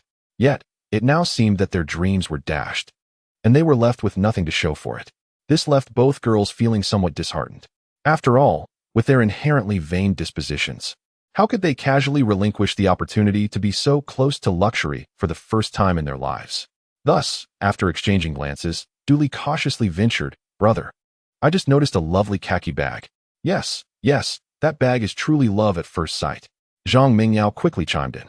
In their minds, this declaration would surely convey their intentions to Bai Ye, prompting him to consider that bag as a gift. However, their expectations were rather fanciful, but alas, everything had already been meticulously calculated by Bai Ye. If the initial intention was merely to provoke a reaction from the two, the forthcoming task was to fundamentally eliminate any possibility of them expressing their desires. As for that bag, I harbor no fondness for items that are overly embellished. Hence I shall refrain from purchasing it. After a brief pause, Bai Ye turned to his elder nephew and, adopting a didactic tone, remarked, "Observe your classmates. Perhaps you could learn from them? Not only do they decline my gifts, but they also recommend bags to me." "Ah, I understand now, uncle. I shall emulate them. If they do not wish for presents, then neither shall I." His astute nephew demonstrated a remarkable ability to cooperate, which pleased Bai Ye, prompting him to nod in approval. He continued, "Indeed, your senior is indeed a paragon of virtue. You should take notes on that. Now, let us resume our shopping. We shall seek out some understated items to present to you as gifts." This last remark was particularly necessary. During his exchange with his nephew, the two young ladies had grown increasingly despondent. Such a state was utterly unacceptable. If they were to become disheartened, they might very well turn and leave, leaving Bai Ye burdened with all the purchases. It was worth noting that, in their bid to assert their presence, the two girls were carrying more items than Bai Hongyu, a much older man. They were intent on being compliant and understanding. Indeed, his words rekindled their spirits, igniting not only their motivation, but also restoring the smiles to their faces. In truth, they were rather naive. Had they been more seasoned in the art of social maneuvering, they would not have ventured out without securing some tangible benefits, let alone trailing behind, eagerly carrying bags. No rewards, no effort was a fundamental principle among that ilk. With these thoughts in mind, Bai Ye led the trio into the Patek Philippe boutique. Indeed, he intended to purchase a watch. Yet, due to previous financial constraints, his knowledge in this realm was quite limited, bordering on non-existent.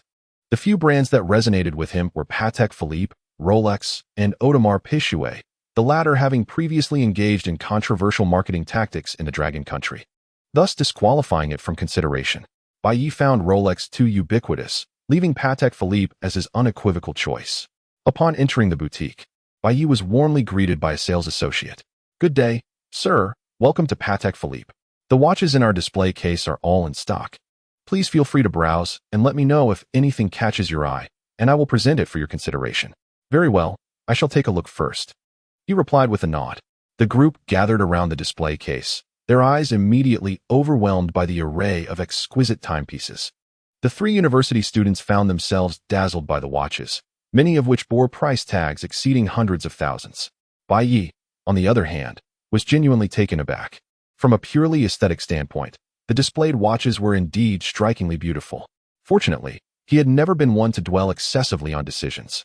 In moments of indecision, Bai Ye's approach has always been to choose the most expensive option available. With a remaining credit limit of 1.5 million, he remains utterly unperturbed. Soon, Bai Ye pointed to a watch displayed prominently on the top shelf of the showcase, saying, "Let us take a look at this one." The college students beside him were once again rendered speechless, as they clearly saw the price tag affixed to the watch, a staggering 1.5 million. Particularly, two young women exchanged glances, each understanding the other's thoughts. He merely looking. Surely, he wouldn't actually purchase it, right? If he did, how wealthy must Bai Hongyu's uncle be? Regardless of their internal musings, the sales associate was positively beaming, eagerly retrieving the watch while enthusiastically explaining, "Sir, you have exquisite taste. The model you've chosen is the Patek Philippe's Classic 5961 with intricate functionalities. This timepiece is crafted entirely from platinum, and the 8 elongated hands are genuine diamonds. As for its appearance, the transparent cover is made from sapphire crystal, and the bezel is adorned with 36 diamonds, weighing approximately 4 carats.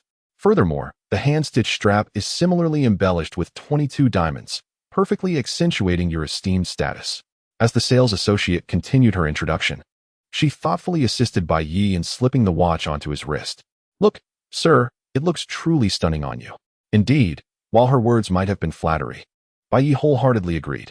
The combination of sapphire, platinum, and diamonds created a truly exquisite watch. The myriad functionalities and prestigious lineage embodied in this timepiece represented the pinnacle of horological craftsmanship. To be candid, he found himself rather enamored with it. Although the price was somewhat steep, a watch of this caliber, especially the one currently gracing his wrist, could easily be regarded as a collectible. The collectible value of watches is certainly comparable to that of antiques, particularly rare and precious timepieces, which appreciate in value at an astonishing rate. After admiring the watch for a moment, having already made up his mind, Bai Ye turned to the two young women beside him and asked with a smile, "What do you think? Does this look good on me?" Chapter 52. A man must understand the importance of investing in himself. Absolutely stunning. "Brother, this watch was made for you," the two young women eagerly affirmed. How could they possibly say it looked bad? This was a watch worth 1.5 million, and the diamonds were nearly blinding them. However, as they expressed their agreement, they recalled their earlier visits to other brand boutiques. Each time Bai Ye showed interest in something, he would pose similar questions to them. As long as they remarked it was attractive, his response was always a simple, "Let us check out." This time, Bai Ye did not disappoint them. He first smiled with satisfaction, then turned to the sales associate and said, "I'll take this one. Please process the payment." "Certainly, sir. Please wait a moment in the reception area while I prepare everything." With that, the sales associate hurriedly dashed into the back room. The expression on her face revealed that she would indeed earn a considerable commission from this transaction. However, Bai Ye was unconcerned. After all, it was her profession, and earning money was only natural. Moments later, he confidently made his way to the sofa in the lounge area, with the other three following closely behind. Yet, in stark contrast to the flattery he had received during his earlier spending spree, Du Li and Zhang Mingyao appeared notably subdued. It was unavoidable. Upon hearing his command to swipe the card, the two women gained a newfound understanding of Bai Ye's financial prowess. In a third-tier city, there were certainly individuals who could afford luxury clothing, but those who could spend over 1 million on a watch were truly rare. Even if such individuals existed, they were far beyond the reach of the likes of them. In fact, even Bai Hongyu was left astounded. Previously, he had only heard that his uncle had made a substantial fortune and purchased a villa. Yet, who could have imagined he was wealthy to such an extent? Noticing the odd expressions on their faces, Bai Ye chose not to comment further. He simply waited quietly for the sales associate to bring forth the brand new timepiece. After a meticulous inspection, he decisively swiped his card, signifying that he had become the proud owner of a Patek Philippe. How splendid! Although this left him with merely a few tens of thousands in his spending limit, Bai Ye remained utterly unfazed. As the end of the month approached, his limit would soon refresh, and perhaps the new allowance would surpass the current one. Before long, the display indicated a successful transaction of 1.5 million. The sales associate promptly approached him, smiling, and said, "Mr. Bai, to provide you with better after-sales service, could you please add me?" "Sure," he replied. Having after-sales support was advantageous, so he thought little of it and presented his QR code. However, to his surprise, the previously silent Zhang Mingyao suddenly spoke up, saying, "Hey, brother, why don't I add you as well? Oh, you can scan me." Moments later, as Zhang Mingyao received notification that her friend request had been accepted. A joyful smile illuminated her face. Her elation was palpable, prompting Du Li to instinctively open her mouth, wishing to express her desire for a contact as well. Yet, glancing at Bai Hongyu, who was still nearby, she ultimately held her tongue. Nonetheless, this did not signify her resignation. Witnessing Zhang Mingyao's success and her exuberance, Du Li could not help but say, "Yao Yao, accompany me to the restroom." "Sure, let us go." Soon, the two arrived at the washroom. However, Du Li had no intention of using the facilities. Instead, she urgently turned to her roommate and said, "Hurry, push him to me." "Huh, what do you mean by that?" Her words were a deliberate act of feigned ignorance. Having lived together for 3 years, Zhang Mingyao knew her well. She understood that once she made the push, Du Li would launch an all-out offensive. If it were anyone else, it would be inconsequential. But to push the enchanting and mature Bai Ye towards herself would only mean cultivating a rival. She would not be so foolish. "I mean, push me towards Bai Ge?" After uttering those words, Du Li began to sense something amiss. "Wait a moment. Are you not contemplating monopolizing the situation? What sort of nonsense is this?" Zhang Mingyao, having her thoughts laid bare, immediately raised her voice to mask her unease, and continued, "I simply do not wish for you to wrong Bai Hongyu. After all, you have already gone out on a date with him. What does it mean to reach out to another's uncle? Hey, I have nothing substantial with Bai Hongyu. What is the harm in contacting his uncle? I want to push for it. If you wish to add him, you can do so yourself." You. Disregarding the trivial matters among the so-called plastic sisters, Bai Ye was simultaneously observing the sales assistant as she prepared his invoice, while turning to his nephew, saying, "Nephew, have you learned anything? Given your extravagant spending, I lack the capacity to emulate you." Bai Hongyu's composure was beginning to fray. What he had assumed would be a mundane shopping excursion transformed into a spectacle as he witnessed his uncle spend 2 million in a matter of moments. And then to be asked if he had learned anything. Anyone in his place would be overwhelmed. He wished to learn, but lacked the means. Was I referring to spending money? Did you not notice anything when Zhang Mingyao sought to add my contact information? I felt as if she regarded your contact details as treasures, akin to the moment I first connected with my goddess. Precisely, what can you deduce from this? After racking his brain, he smacked his forehead and exclaimed, "I understand now. Uncle, you are trying to convey that money is for women to admire, not for them to spend." Huh, what a shallow theory. It is perfectly natural for two people in love to spend on each other. Bai Ye was quite displeased with his nephew's interpretation and decided to be candid. What I wish to impart is that regardless of one's financial status, it is imperative to prioritize investing in oneself. By investing in your personal growth, you will attract increasingly exceptional women. Conversely, if you pour your resources into women, you merely elevate them, enabling them to encounter men who surpass you. Do you understand? Absolutely. Having comprehended Bai Ye's wisdom, he felt a profound epiphany. His uncle's words resonated deeply. Many men fail to grasp this concept, often squandering every penny on women, adorning them to dazzle admirers while neglecting their own appearance. Some men, despite having decent incomes, lack even a respectable wardrobe, appearing disheveled. In such circumstances, how could a girlfriend remain faithful? Thus, men must understand the necessity of investing in themselves and be willing to spend on their own well-being. Look, even the sales assistant, a woman, cannot help but interject. "Mr. Bai, you are absolutely right. The moment I saw you, I sensed an irresistible charm about you. Far superior to my boyfriend, who earns 8,000 a month and spends 7,500 on me." Chapter 53.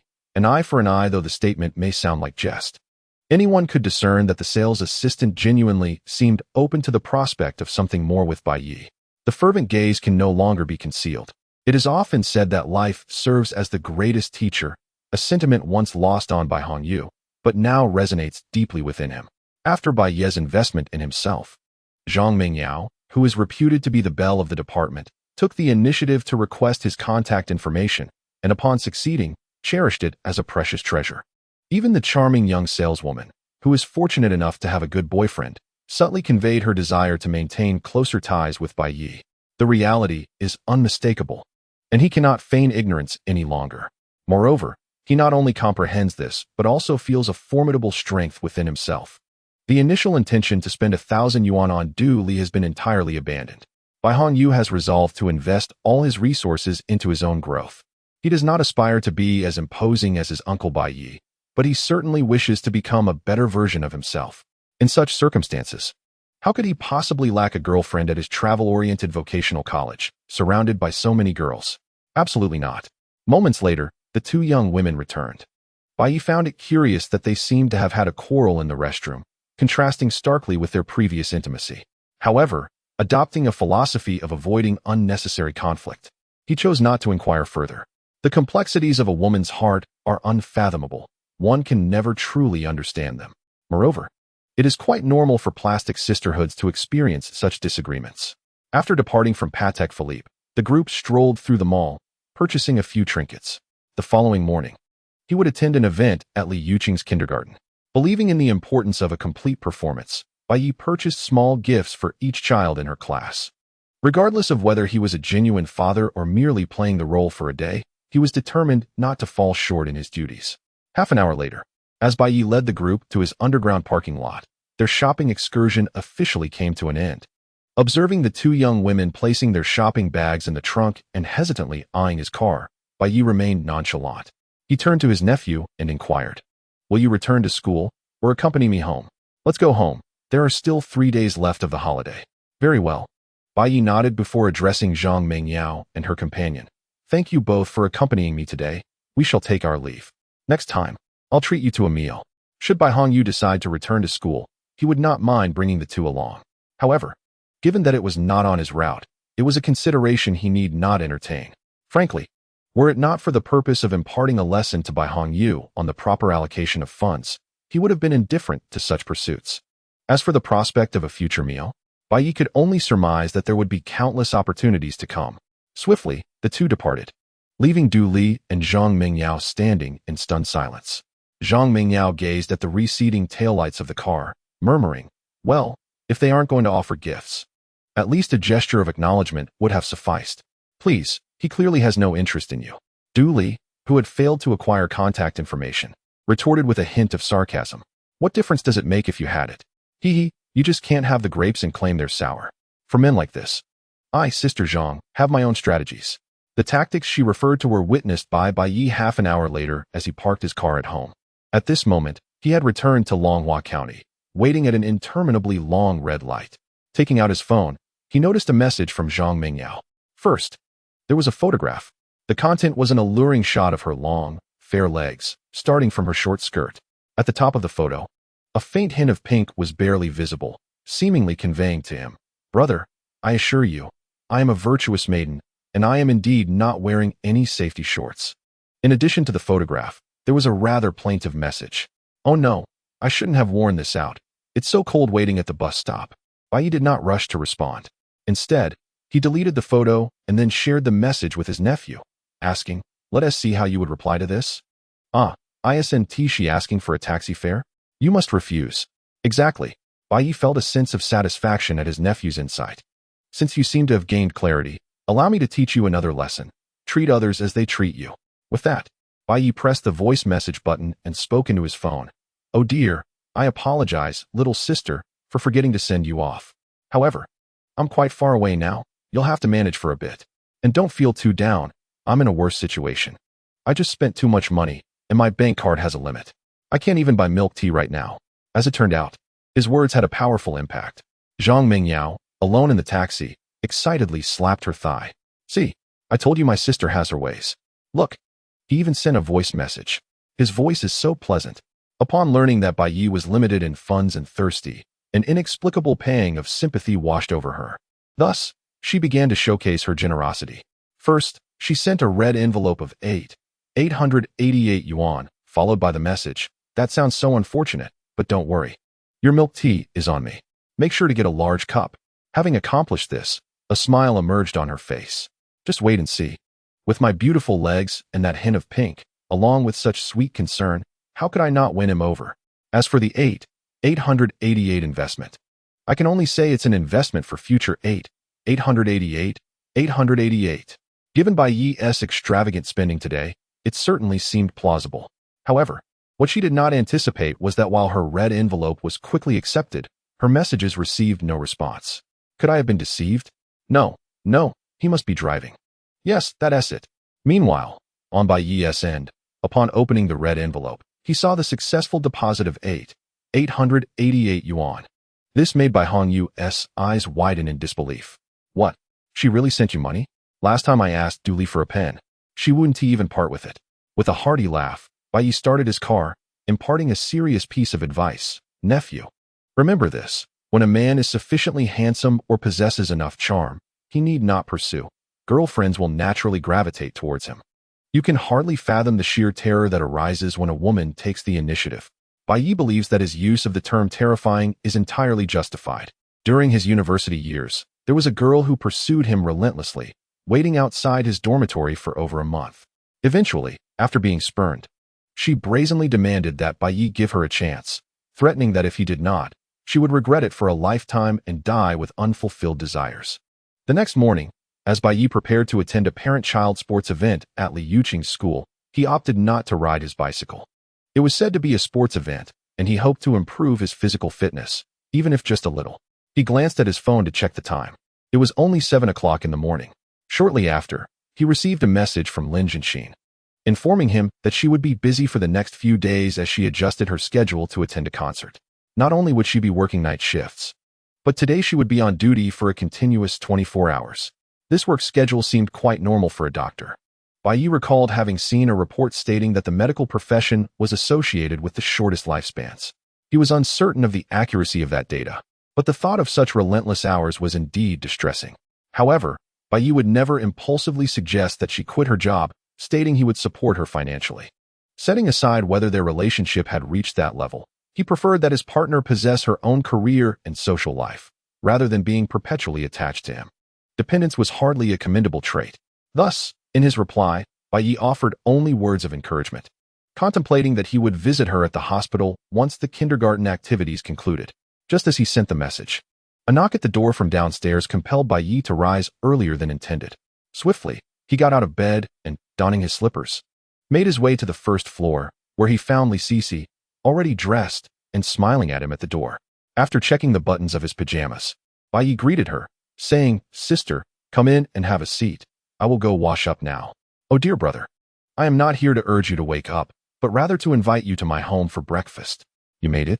"Ha ha ha, my culinary skills are quite commendable, I must say." "All right then, I shall wash my face and brush my teeth right away." With a ready breakfast awaiting him, Bai Ye saw no reason to decline.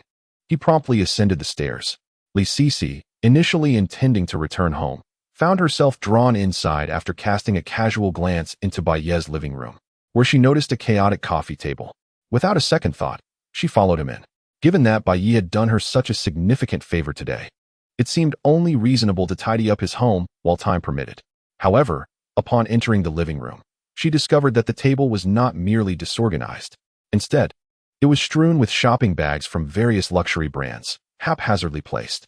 She couldn't help but exclaim, "Brother, have you emptied out the entire mall?" It is not as exaggerated as it seems. It is merely a matter of lacking attire, so a few items were purchased casually. Goodness, is this what you call casually buying a few items? To be frank, Li Sisi, who operates a store in the county and resides in the same villa, enjoys quite favorable circumstances. The brands adorning these shopping bags are certainly within reach if one were to muster the resolve. However, the intention was to acquire a single piece, rather than an entire multitude. Nevertheless, she is a woman of experience and did not linger excessively over these acquisitions. Soon enough, she was laden with various shopping bags, ascending the stairs in pursuit of Bai Ye. As they walked, she remarked, "Since I am here, I might as well assist you in organizing your clothes into the wardrobe." "Ha ha ha, I shall not be modest then." He, in truth, is quite fastidious, maintaining a diligent routine of brushing his teeth and bathing. Yet, he possesses no particular talent for organization and finds it bothersome, often procrastinating for a day longer than necessary. With a woman willing to assist him in tidying up, Bai Ye could not be more grateful. Thus, the two arrived at the master bedroom, Bai Ye retreating to the bathroom to freshen up, while Li Sisi busied herself in the adjacent wardrobe. 10 minutes later, having set his electric toothbrush on the sink, he approached the wardrobe door and inquired, "Perfect timing, sister. Help me decide what to wear today to impress all those fathers." "Ha ha.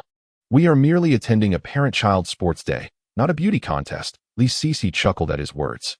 "That simply will not do. Today marks my first day as a father, and I must present myself decently. lest I bring shame upon our little girl." Although Bai Ye's words appeared to be in jest, they were laced with sincerity. Why does the young girl, Li Yuqing, boast to her classmates that she has a father? At its core, it reflects her recognition of him, believing Bai Ye to be someone of merit. In such circumstances, he could not afford to lose face. It was not merely a matter of pride. He also anticipated receiving one-on-one yoga guidance from her mother. Upon hearing his words, Li Sisi, though momentarily taken aback by the mention of our little girl, quickly regained her composure and began to select an outfit as per his request. After a thoughtful deliberation, she retrieved a casual ensemble from the nearly organized hangars. This will do. It is neither too formal nor overly casual, perfectly suited for the occasion. All right, I shall follow your lead. Half an hour later, having satisfied his hunger, Bai Ye set off with Li Sisi and her daughter. Worth mentioning is the fact that when they first met, little Li Yuqing was somewhat reserved. After all, she had told a fib at school and caused trouble for the neighbor's older brother, so feeling guilty was entirely natural. However, after a couple of simple jokes from Bai Ye, she completely forgot her earlier apprehensions. Now, in the car, she was much more animated. "Brother, you have no idea. I am the queen bee at school now." "Oh, is that so impressive?" "It is you who is impressive. They all want to learn yo-yo tricks from you." "Well, they are mistaken. I only teach little Li Yuqing. You are the best, brother." Listening to the little girl's endearing voice brought a smile to Bai Ye's face. In her heart, she had quietly resolved to hasten the pace towards bringing a child into the world. Just look at how endearing this is. However, as the journey reached its midpoint, Bai Ye suddenly sensed something amiss and turned to say, "Xiao Yuqing, what is my identity when I arrive at your school today?" "I am your father." "Then you must change how you address me," she replied. Dad." The sweetness of the word was undeniable, yet after uttering it, she shyly covered her face with her hands, though intermittent giggles escaped her. Bai Ye, thoroughly satisfied with this exchange, then turned to Li Sisi and said, "Sister, it's your turn." "Huh? Do I also need to change how I address you?" "Absolutely."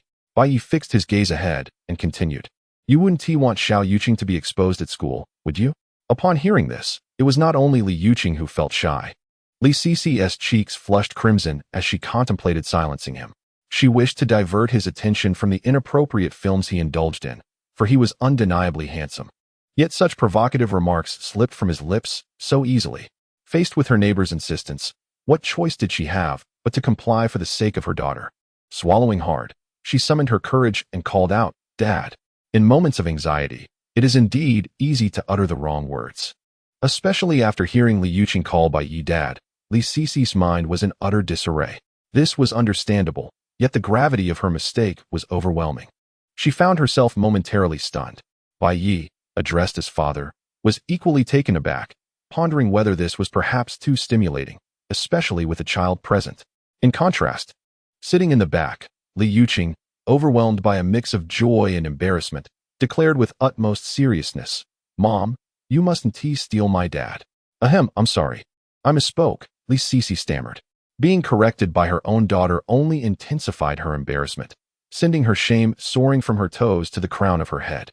At that moment, she felt the car was unbearably hot and longed to step out for some fresh air, though such a reprieve was but a fleeting wish. All she could do was mimic Li Yuqing's previous gesture, hiding her flushed face behind her hands, whispering, "You can't see me, you can't see me."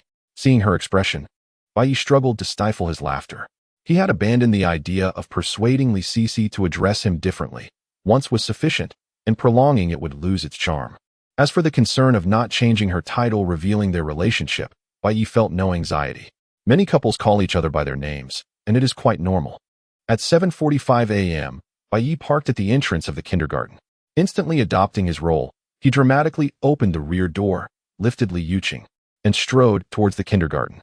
Gradually recovering from her embarrassment, Li Sisi approached him, matching his pace. Remarkably, the three of them walking together bore a resemblance to a family of three. However, they remained oblivious to the fact that several parents at the kindergarten entrance were intently observing them. Among them, some were gritting their teeth. It was him again. Clearly, he had just made a purchase a couple of days prior, and now he reappeared. Truly unfortunate. I believe this fellow's ancestral grave must be ablaze for 49 days before he can marry someone as remarkable as Li Sisi. To put it mildly, it would take at least 81 days.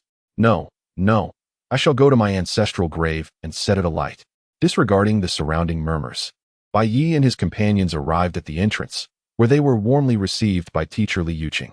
She was a woman with a countenance that radiated peace and stability.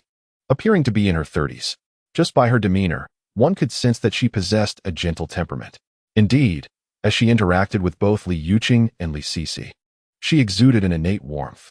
However, when it came to Bai Ye, a hint of reproach tinged teacher Wang's tone. You must be Li Yuqing's father? After all these years, why have you only just arrived? The children at school are feeling quite inferior. Ahem, my apologies, I was working outside and not in the county. Bai Ye responded somewhat awkwardly. He had thought he would simply play the role of a young father, only to find himself transformed into an irresponsible one. Nevertheless, he felt no anger. This was merely the teacher's responsible attitude, which deserved support. Being busy was no excuse. One couldn't simply leave all the children to their mothers. Could they? Indeed, Teacher Wang is right. I shall visit more often in the future. That's the spirit. She nodded in satisfaction before turning her attention to Li Sisi. Noticing the rosy hue of her cheeks, so different from her previous aloof demeanor, she felt her thoughts wander. Yet, Teacher Wang refrained from teasing her hastily. Instead, she gently covered Li Yuqing's ears and smiled. Having your husband back makes all the difference. Just look at how radiant our beauty has become. My complexion has nothing to do with my husband. Li Sisi was no naive woman. She quickly grasped the implication. In that moment, she longed to exclaim that this was merely a side effect of just having called someone dad. However, could she say that? Reluctantly, Li Sisi could only manage a smile and replied. Perhaps it's because I've been eating well these past few days. Teacher Wang was taken aback by this revelation. Eating well? She pondered, as she herself was quite particular about food, yet had not noticed such effects. Just look at Li Sisi's complexion. Absolutely splendid. Could it be that everyone's constitution differs? Unfortunately, as Li Sisi was a parent and there were children present, she refrained from delving deeper into the matter. After exchanging pleasantries at the door, Bai Ye and his companions, under Teacher Wang's guidance, finally entered the kindergarten. After winding through the corridors, they soon arrived at the classroom for the middle class. At this moment, the classroom was bustling with children seated at small desks, while their parents stood beside them. With the arrival of Bai Ye and his group, they instantly attracted the attention of many. Was this truly the father of Li Yuqing, as rumored? He possesses a certain charm. It is no wonder that Li Yuqing, that lovely girl, is also quite attractive. After all, her parents are blessed with good genes. Alas, it appears I have misplaced my affections. How absurd. I am still right here. I wondered why you were so eager to escort the children. It turns out you were aiming to impress the other parents. Amidst this commotion, a male parent was caught by the ear, vociferously exclaiming his discomfort. The majority of the men present suddenly realized the gravity of the situation. Today was not merely an occasion to admire Li Yuqing's mother, especially with their own wives in attendance. In an instant, most of the fathers hurriedly diverted their gazes. From his vantage point, Bai Ye observed the classroom dynamics with clarity. He understood the men's sentiments. After all, Li Sisi possessed an exquisite visage and a figure that could only be described as breathtakingly beautiful. Regardless of the social circle, she would undoubtedly command attention. However, while he understood, he was not a man of vast tolerance.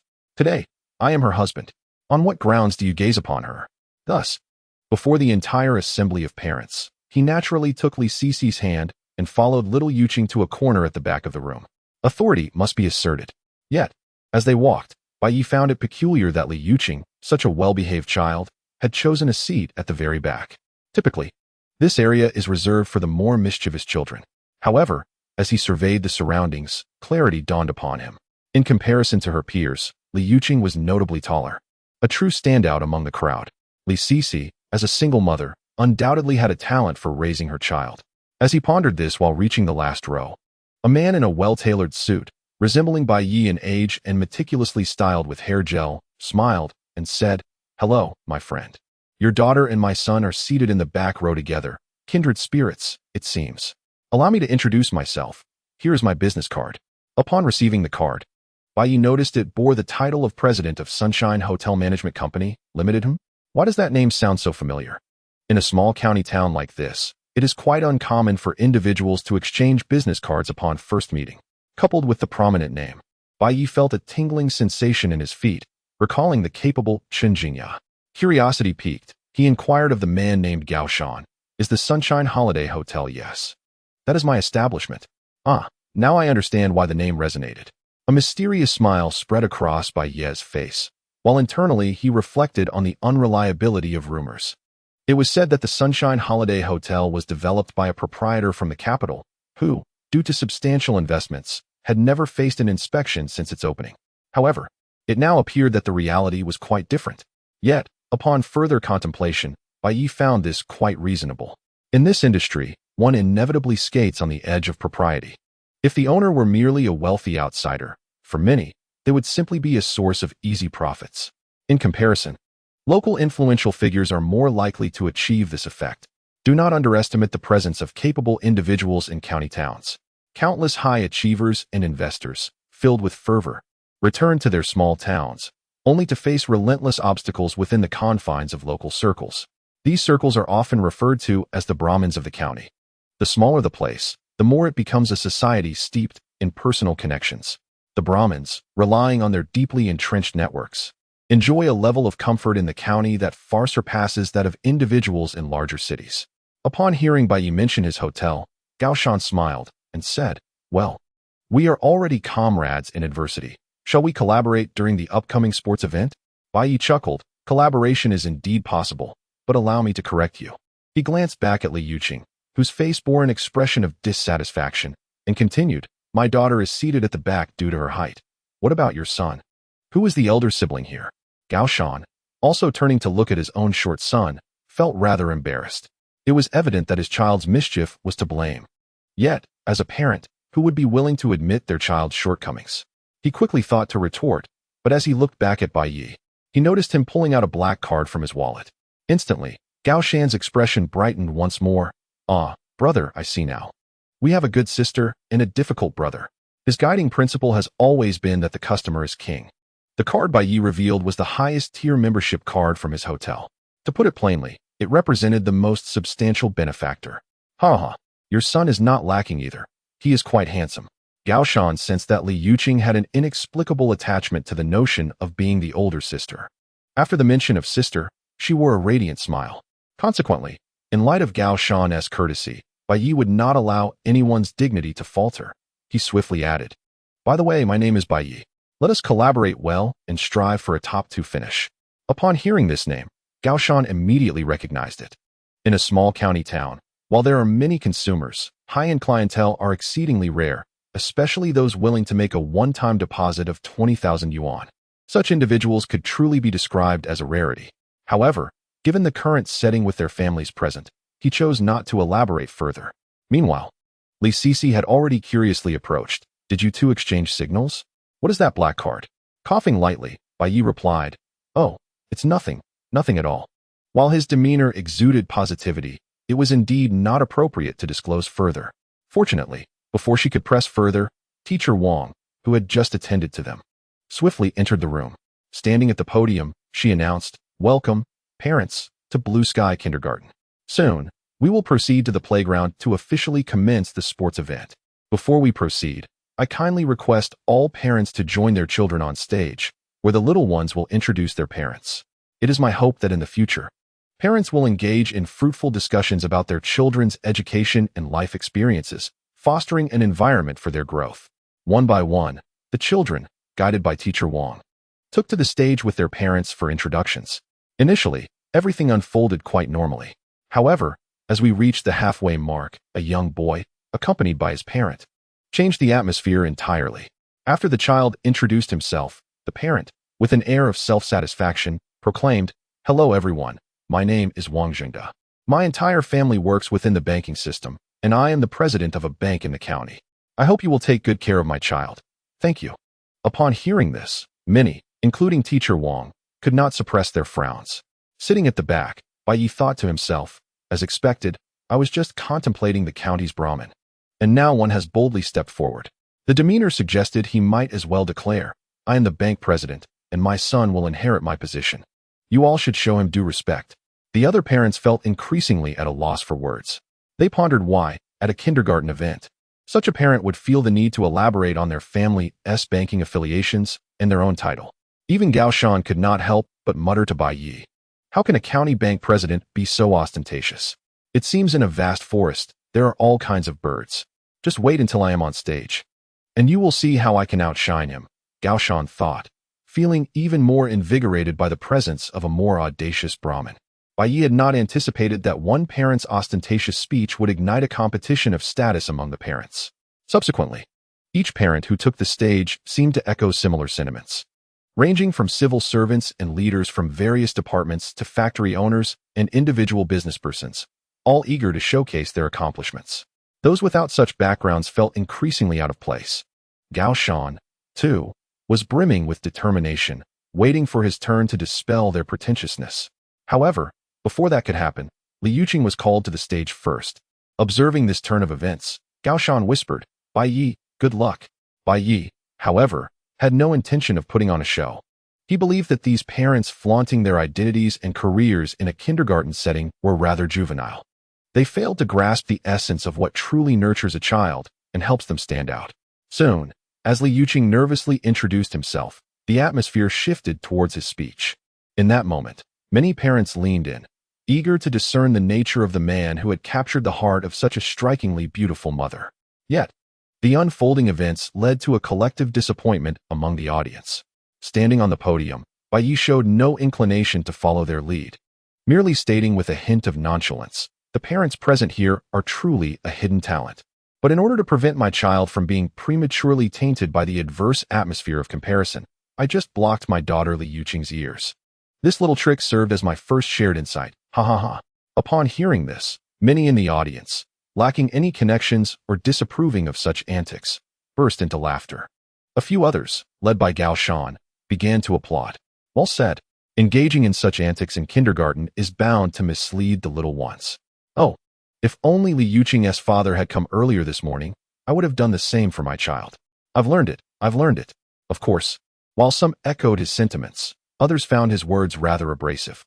For instance, those who had just showcased themselves on stage wore displeased expressions. However, Bai Ye remained unfazed by their thoughts. To put it bluntly, Li Yuqing was not attending school with those parents, but rather with their children. He doubted anyone would instruct their offspring in kindergarten to target Li Yuqing. That would be utterly absurd. As for offending others, setting aside whether this was indeed crossing a line, even if it were, so what? Bai Ye, with his extraordinary confidence, felt unassailable. Given time, who could say who the true Brahmins were? With such musings in mind, Bai Ye maintained a gentle smile and continued, upon learning about the upcoming parent-child sports day. I felt it imperative that the children enjoy themselves, hence I brought small gifts for each little one. With that, Bai Ye handed his backpack to Teacher Wang, who stood nearby. I would appreciate your assistance in distributing these. Of course, absolutely. Teacher Wang accepted the backpack without hesitation, their brief exchange accompanied by a look filled with admiration. In kindergarten, this is how it should be, free from excessive competition, allowing children to grow up joyfully and laying a solid foundation for future learning is more than sufficient. Moments later, one by one, small toys were placed into the hands of the children.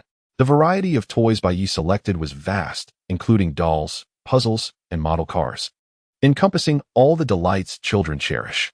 Consequently, each child beamed with joy upon receiving their toys. Such enthusiasm was enough to temper the sentiments of even those parents who had previously held reservations about Bai Ye. After all, how could they resist when their beloved children were so pleased? Undoubtedly, the happiest among them was Li Yuqing, standing tall on the stage, her posture straight and her face brimming with pride, as if to proclaim, "Look at everyone, this is my father." Once all the gifts were distributed, Bai Ye and his companions made their way back to the rear. Along the way, several parents approached him, some expressing their gratitude, while others mentioned they would have their children bring gifts for Li Yuqing tomorrow. Indeed, this was within Bai Ye's expectations. The gifts he presented would ultimately transform into reciprocations directed towards Li Yuqing, effectively becoming his offerings to the little one. As Bai Ye and his companions returned, Gao Shan gave a thumbs up and exclaimed, "Bai, my brother, impressive. Basic moves, no need for tricks." Bai Ye's words proved influential, and throughout the subsequent introductions and the entire parent-child sports event, no unforeseen complications arose. Notably, during the event, he and Gao Shan collaborated effectively, enabling their children to secure the top 2 positions in numerous events. During this process, the two gradually became more acquainted. After bidding farewell to the children, Bai Ye witnessed Gao Shan board a luxurious car bearing the number 8888 and enthusiastically said, "Brother, I have something to attend to today.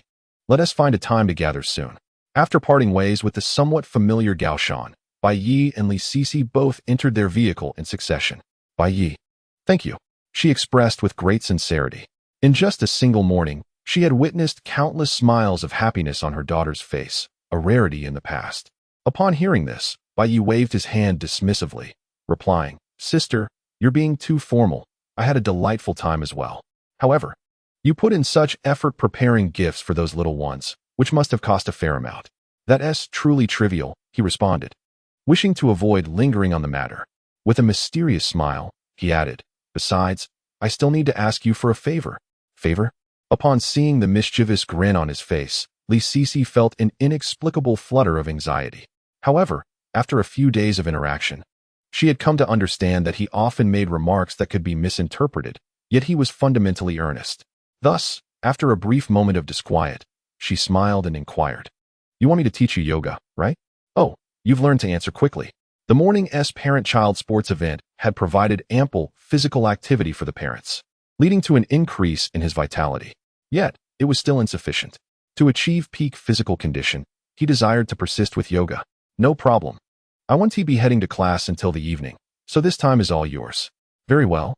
Time swiftly passed to noon, with an overall vitality increase of 0.5, reaching a total of 6.44. Bai Ye declined an invitation to stay for lunch and prepared to step out. He intended to visit Lin Jinshin, who was working hard, to treat her to a meal as a gesture of appreciation. However, before he could change clothes at home, he spotted his sister-in-law, Sun Hongxia, dressed in standard sales attire, hastily approaching him from the other side of the community. Her face bore an unmistakable expression of anxiety. Noticing this, Bai Ye felt a foreboding sense of anticipation. It seemed that his second aunt and brother were about to stir up trouble again. As expected, the hurried Sun Hongxia, barely catching her breath, quickly exclaimed, "Bai Ye, what a coincidence. Sister-in-law, what's the matter? Your second aunt is causing quite a scene at home, threatening to take her own life." "What?" Bai Ye was utterly bewildered. "Suicide? What on earth was happening?" "Sigh, I too am only partially informed. Let us proceed and see for ourselves." "Indeed, you are the most educated among our relatives, and I thought perhaps you could offer some counsel. Let us assess the situation. Regardless of any personal discontent, she is still my aunt. It would be one thing if she hadn't reached out, but now that she has, it would be unacceptable not to respond, especially since he was acutely aware that his parents placed significant importance on these familial ties." Thus, Bai Ye swiftly dashed into the courtyard and drove off. Chapter 58. The vanished pension. The distance was short, and within 10 minutes, they arrived at the Yang family supermarket. However, in broad daylight, the supermarket's entrance stood locked, causing those wishing to enter and shop to turn back towards the opposite side. This sight pained his sister-in-law, Sun Hongxia, deeply. Yet, there was little she could do. The lock on the door starkly indicated the severity of the family's issues, leaving no room for her to lament over lost finances. Bai Ye, recognizing this reality, quickly followed her to the old residential complex behind the supermarket. Ascending 5 flights of stairs without an elevator, they reached the 5th floor. But before Sun Hongxia could unlock the door, Bai Ye heard the sound of his second aunt's sobs, accompanied by Yang Zhui's furious outbursts. "I'm still running a business here. Can you please refrain from causing a scene? If the neighbors hear, they might think I've harmed you. Honestly, how trivial is this that you react this way?" Upon hearing this, Sun Hongxia hastily retrieved her keys and opened the door, immediately exclaiming, "Yang Zhui, how can you speak to mom like that?"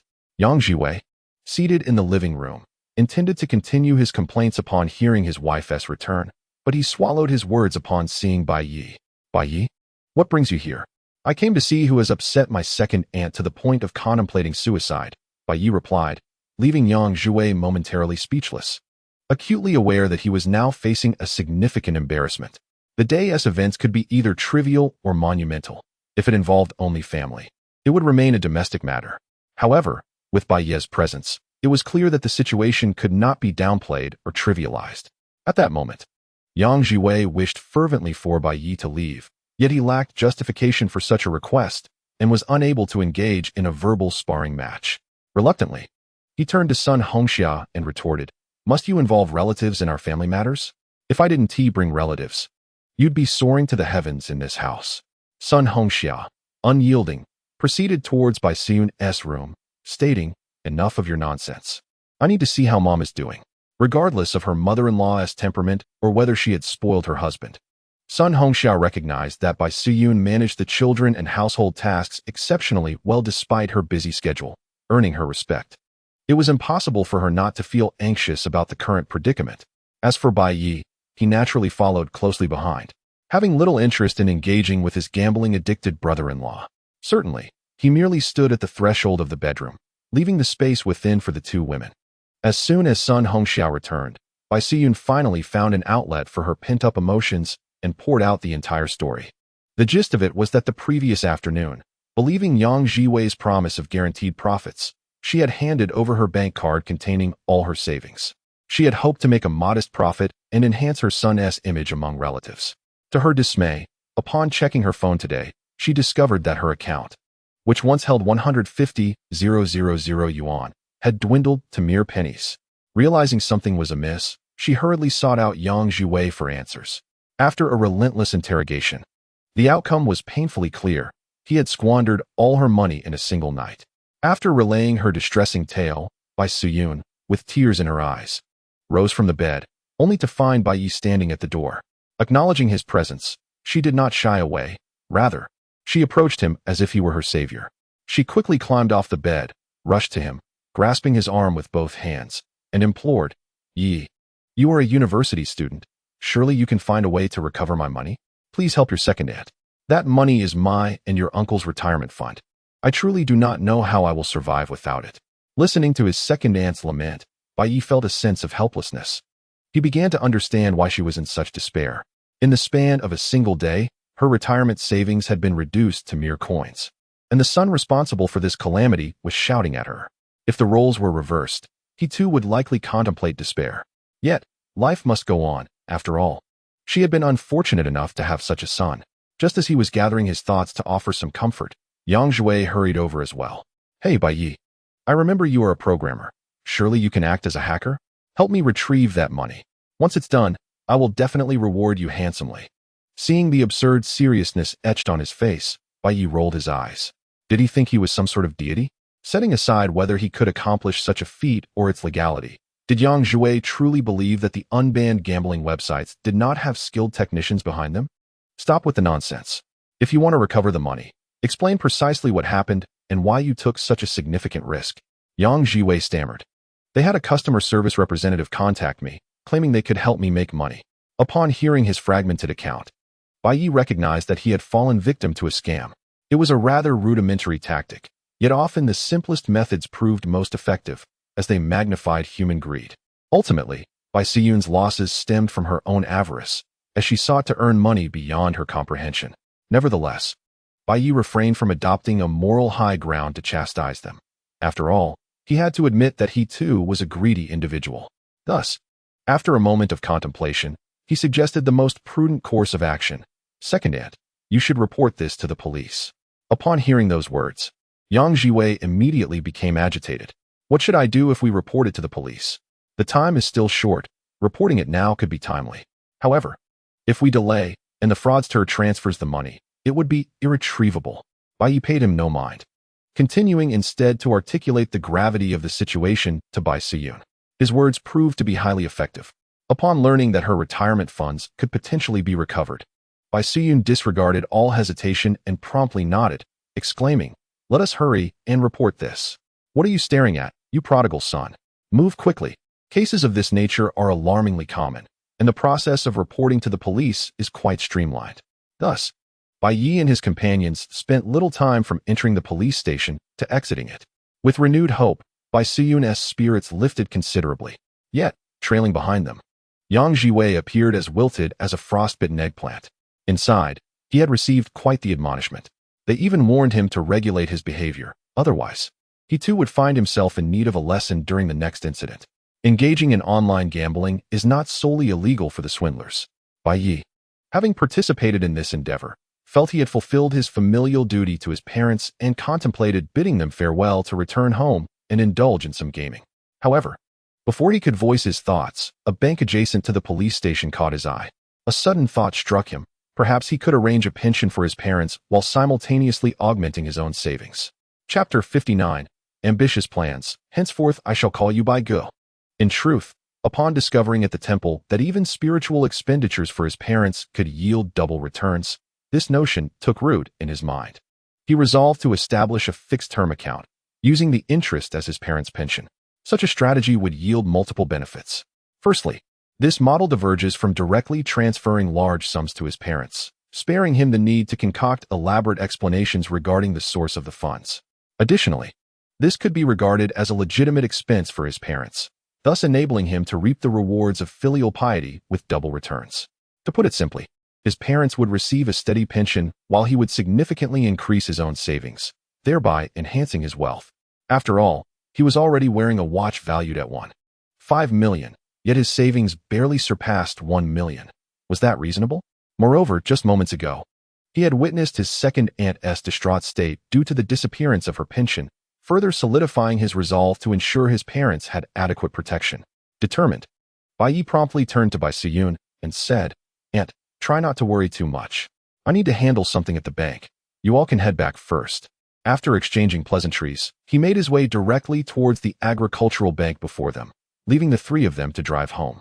However, as they walked, Bai Ye remarked, "Zhuwei, don't you have a high school classmate working at the agricultural bank? Perhaps you could reach out to him to assist Bai Ye?" Her words were heartfelt. As the saying goes, true feelings emerge in times of adversity. Despite any previous grievances, Bai Ye's assistance today warmed her heart. Certainly, it is unlikely for an elder to truly harbor resentment towards a younger generation. Indeed, your classmate seems to have a decent rapport with you, does he not? Sun Hongxia chimed in. However, upon hearing this, Yang Zhuwei appeared quite reluctant, displaying a hint of impatience as he remarked, all right. He possesses such remarkable abilities. What can I possibly do to assist him?" Regardless of when the three departed, Bai Ye had already arrived at the bank's grand hall. Just as he intended to approach a lobby manager for inquiries, he unexpectedly spotted a familiar figure. Oh, old Wang.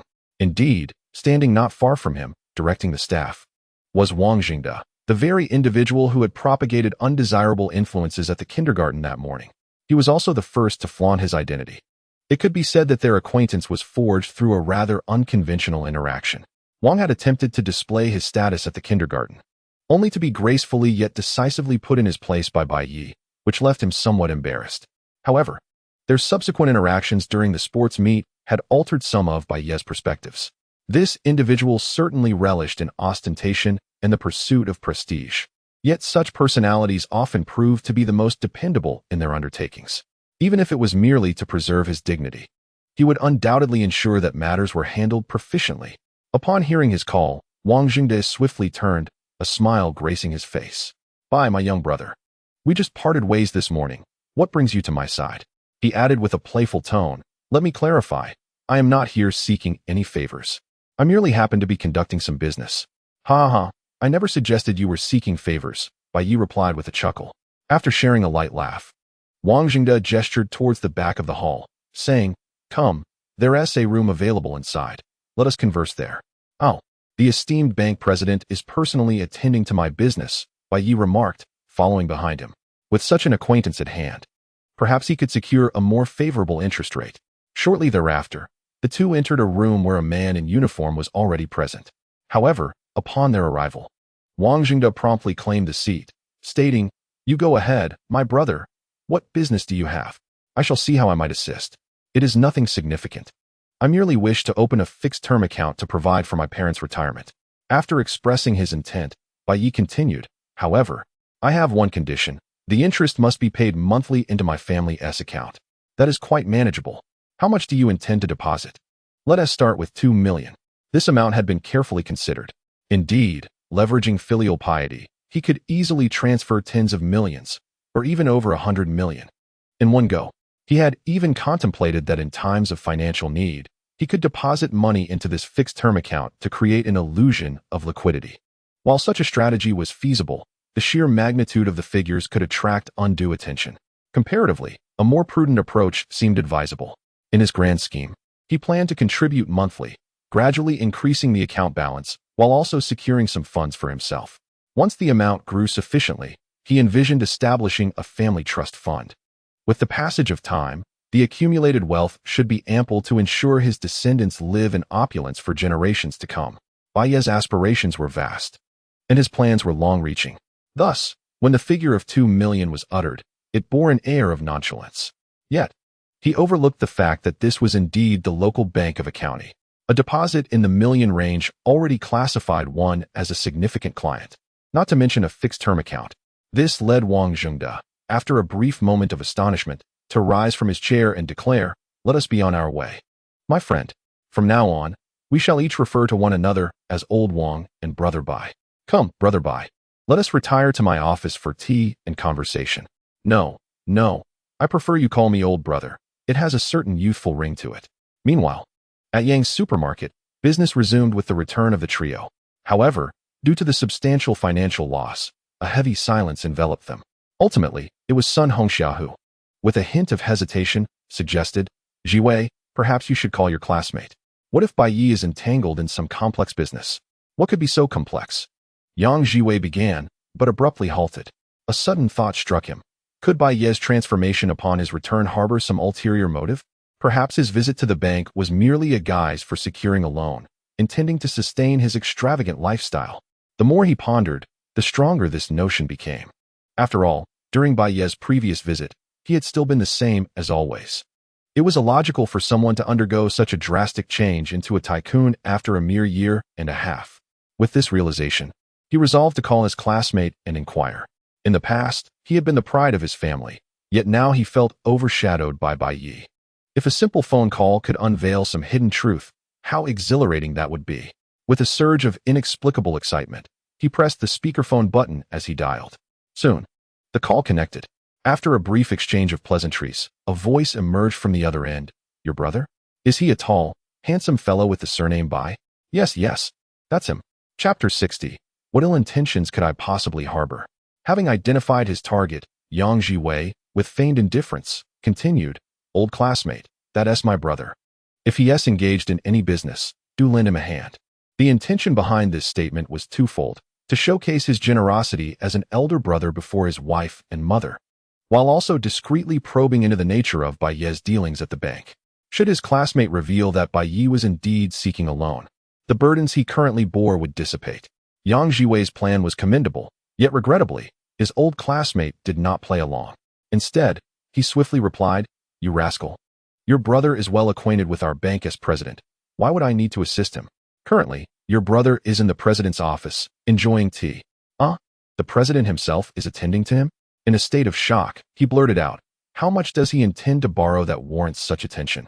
"What borrowing? Your brother has come to make a fixed deposit." After correcting his assumptions, the individual on the other end of the line continued with a tone imbued with envy. "What remarkable prowess your brother possesses. A fixed deposit of 2 million, solely intended to provide interest for your parents' retirement."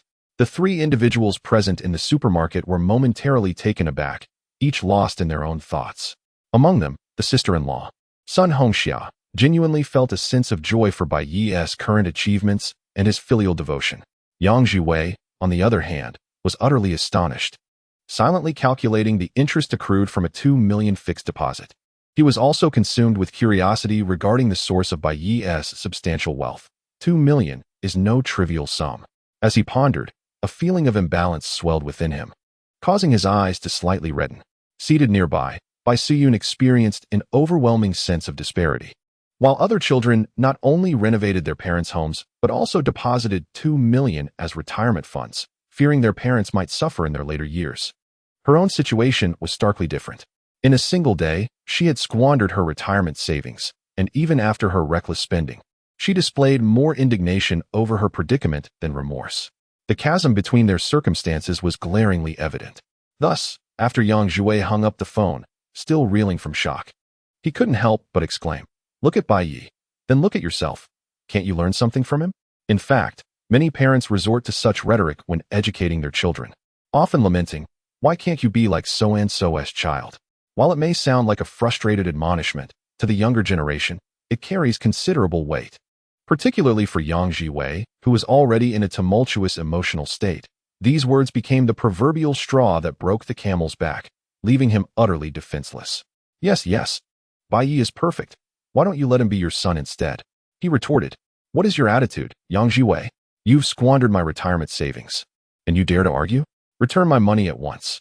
Leaving aside the ongoing pension disputes within the Yang family, Bai Ye was already successful in opening an account at the agricultural bank, transferring a total of 2 million in 2 transactions of 1 million each. Wang Jingde was quite accommodating, promising an annual interest of no less than 60,000, credited monthly to the account he provided. With his father's pension of 3,000, the couple's monthly income appeared rather promising. Bai Ye had also resolved to contribute to this account each month, making the interest merely a starting point. In line with his expectations, establishing a pension account for his parents was part of his filial duty. After doubling his returns, Bai Ye's savings exceeded 3 million. Furthermore, with this account readily available for transactions, it could be said that he had taken initial steps towards financial freedom, at least in the context of the small county town. His economic standing was commendable. Once all was settled, Wang Jingde, seated across from him, poured another cup of tea and smiled. Brother Bai, I assume you haven't had lunch yet? How about I arrange something for you? In every bank, there undoubtedly exists the task of attracting deposits. Thus, an individual like Bai Ye, who casually produces 2 million to support his parents, is undoubtedly a remarkable potential asset.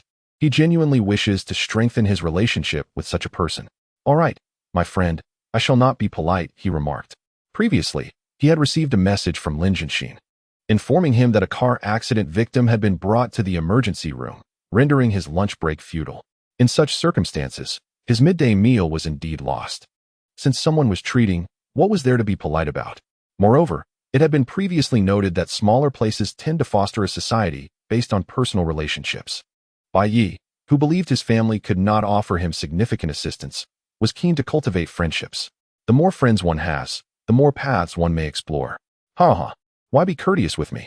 Upon saying this, Wang Jingde approached his desk, using the office phone to dial a number. Lily, please arrange a high-standard lunch for me. Moments later, a young woman clad in a bank uniform knocked and entered. Uncle, the restaurant has been arranged. The term uncle caused an immediate awkwardness for Wang Jingde, who had been engaged in conversation. Noticing the ambiguous smile on Bai Ye's face, he promptly rose from his chair. With a firm slap on the desk, he admonished. How many times have I told you to refer to titles while at work? Time flew by, and soon it was the last day of October. Over the past few days, Bai Ye had lived quite comfortably. Each morning, he followed a routine of cycling, practicing yoga with Li Cici in the morning, and his physical condition had improved to a remarkable score of 673. He could distinctly feel his body rejuvenating rapidly, his strength significantly greater than before. In his leisure time, he indulged in video games at home, occasionally visiting the old house under renovation and catching up with his childhood friend, Xiao Jiao, while enjoying foot massages. The only regret was that Lin Jianxin had been exceedingly busy lately, leaving no time for them to meet. Fortunately, after several days of such busyness, there were rewards, such as 2 days off.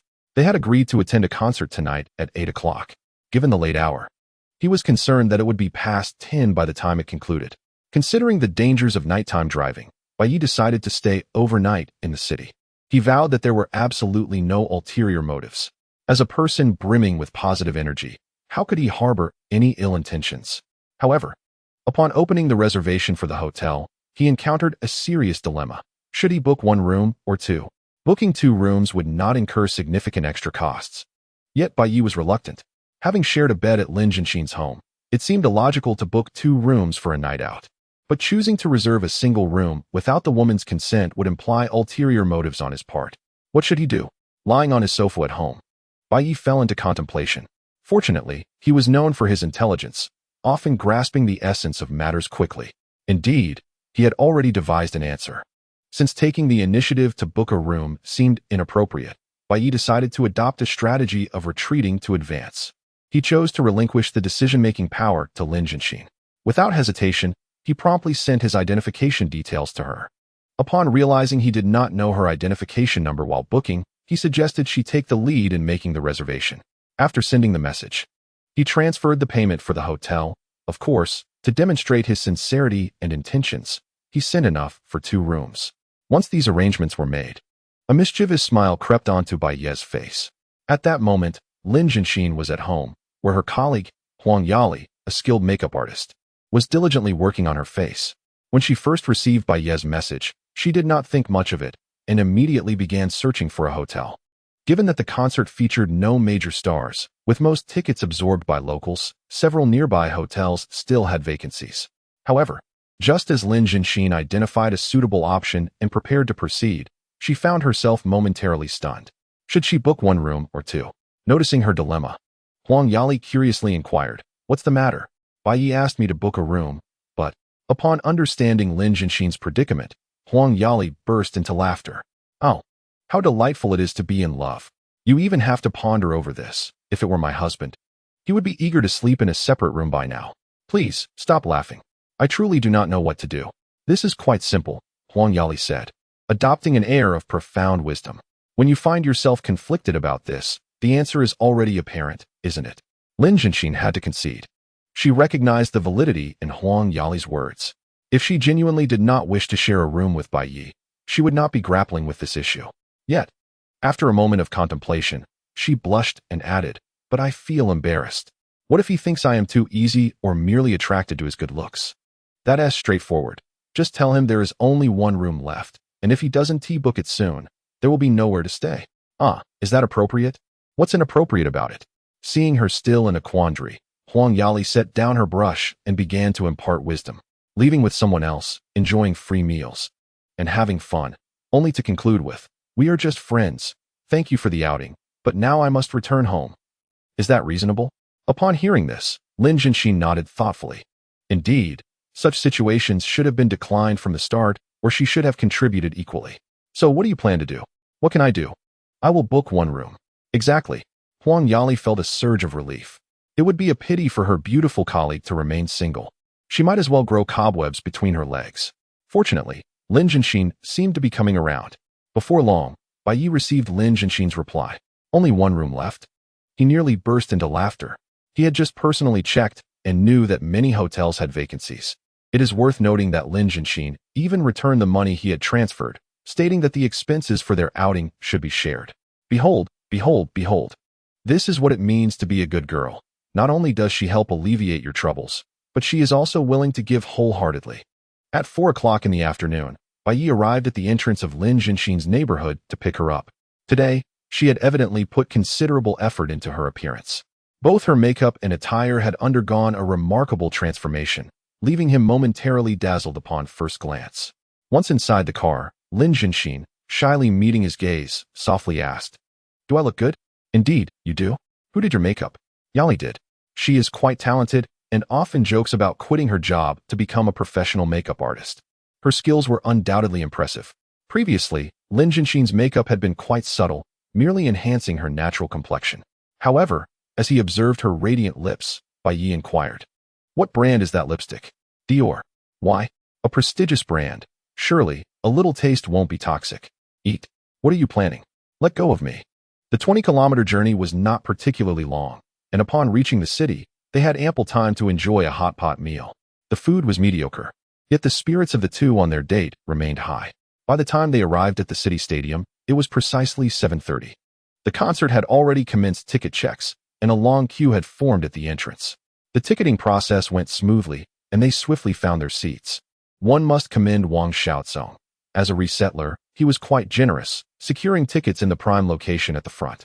Amidst the bustling atmosphere, Bai Ye settled into his seat and turned to find Lin Jinxin, who was beaming at him while holding a glow stick she had just purchased at the entrance. "I haven't to even put on makeup. Why are you looking at me like that?" "Haha, I simply want to thank you for bringing me to this concert. It's my first ever. Then I should be the one thanking you for allowing me to share this first experience with you." "What do you mean share?" Lin Jinxin rolled her eyes, but the smile on her face revealed she was not upset. She was thoroughly enjoying this concert outing. However, as they engaged in light conversation while waiting for the concert to begin, two individuals took the vacant seats next to Bai Ye. A young couple, they appeared quite affectionate, with the girl nearly draping herself over the boy. Noticing Bai Ye's gaze, the young man, rather unfazed, jovially remarked, "What do you think, buddy? My girlfriend and I share a good bond, right?" "Yes, it is quite evident." "Haha, don't blame me for showing off my affection. It's simply irresistible." As he spoke, he glanced at Lin Jinxin with a proud smirk, as if to say, "You two can't compare. Just sit back and watch me flaunt my love. He indeed acted as such, expressing his intentions through glances and expressions before turning to the woman in his arms, passionately kissing her. The tender display made Bai Ye feel a twinge of envy. How did he inexplicably feel like a loser in this situation? Soon, he turned to Lin Jianxin, thinking, Jianxin, I want. No, you don't want. Chapter 62, Brother Only Plays for Real. Observing Lin Jianxin shyly turn her face away, Bai Ye's heart instantly found balance. Compared to the exuberance of the girl next door, he preferred Lin Jianxin's more subtle and endearing charm. Glancing sideways, he noted that the girl next to him might already be gasping for air. Go ahead and show off. Who could possibly outshine you?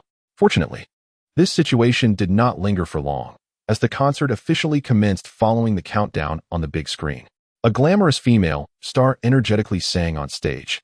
And at that moment, the emotions of most of the girls in the audience were thoroughly ignited, singing along in unison, including Lin Jianxin and the girl who had just been displaying affection. To be honest, Bai Ye yearned to join in, but unfortunately, he had only listened to the nostalgic songs of Zhou, Lin, Chun, and others in his daily life. The newer songs being performed were completely unfamiliar to him, let alone the prospect of singing along. This left him in the best position at the concert, yet unable to immerse himself in the atmosphere. However, he was not alone in this sentiment. Sitting beside him, a friend leaned over to chat loudly. Dude, have you not heard a single song? Yeah, Bai Ye nodded honestly. Man, we should have just gone straight to the hotel. What a waste of time. While lamenting, he glanced at Lin Jianxin, who was seated just one spot away, and curiously asked, Is this your girlfriend? He had been too preoccupied with the display of affection to notice properly. Only now did he realize that the girl beside Bai Ye was significantly more beautiful than the one next to him, even outshining the star on stage. Sort of. He replied. Sort of? Ha ha ha. You can fool your friends, but don't deceive yourself. The man, with a look of disbelief, continued, You probably haven't even pursued her yet. Such a stunning beauty is hard to win over. He truly felt this way. After all, from the moment they entered until now, the concert had already been underway for half an hour, and there had been no intimate gestures between Bai Ye and Lin Jianxin. Especially when comparing his interaction with the girl beside him, it was clear which pair resembled a couple. In response to his loud skepticism, Bai Ye had yet to express anything when he felt a soft, damp sensation on his face. Turning in astonishment, he discovered Lin Jianxin gazing at him with a smile, her finger pointing at the big screen on stage. It was then that he realized he and Lin Jianxin were featured on the screen. After a brief moment of surprise, Bai Ye decisively leaned down and returned the kiss. Although it was also his inaugural experience at a concert, he had witnessed the segment where the cameras sought out couples numerous times online. At such moments, the affectionate gestures of couples would invariably receive the audience's blessings. Unsurprisingly, a wave of cheers resonated throughout the venue. Even the female star on stage could not help but exclaim, What a splendid couple, perfectly matched. Her words struck a chord with many attendees, and it was not until the camera shifted away from the pair that the crowd quieted down once more. However, the ensuing silence did little to soothe Lin Jianxin's restlessness. Yeah, go. I can't take it. My heart feels like it's about to leap from my chest. What shall we do? Should I give you a massage? A massage? Oh dear, here I am in this state, and you still tease me. Overwhelmed by shyness, Lin Jianxin buried her face in his embrace, rendered speechless. He ceased his playful banter and gently caressed her back to convey comfort.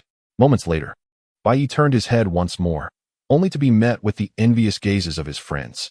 Bro, are you serious? Remember, I only engage in the real deal.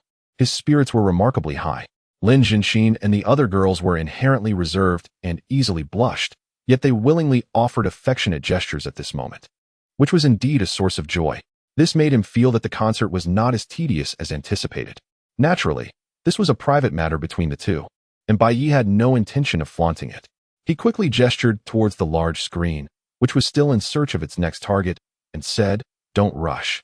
Perhaps you'll be next. In his view, this brother, who so relished displaying affection, would undoubtedly seize this opportunity. One would expect him to wave enthusiastically at the camera like the others present. However, reality took an unexpected turn.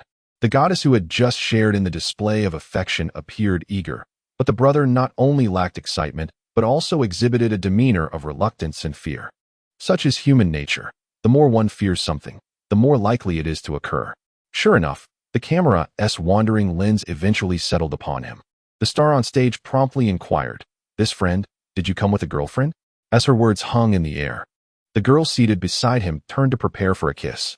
Yet, to her astonishment, the man who had just been so affectionate with her unhesitatingly extended a finger and declared loudly, "I came alone."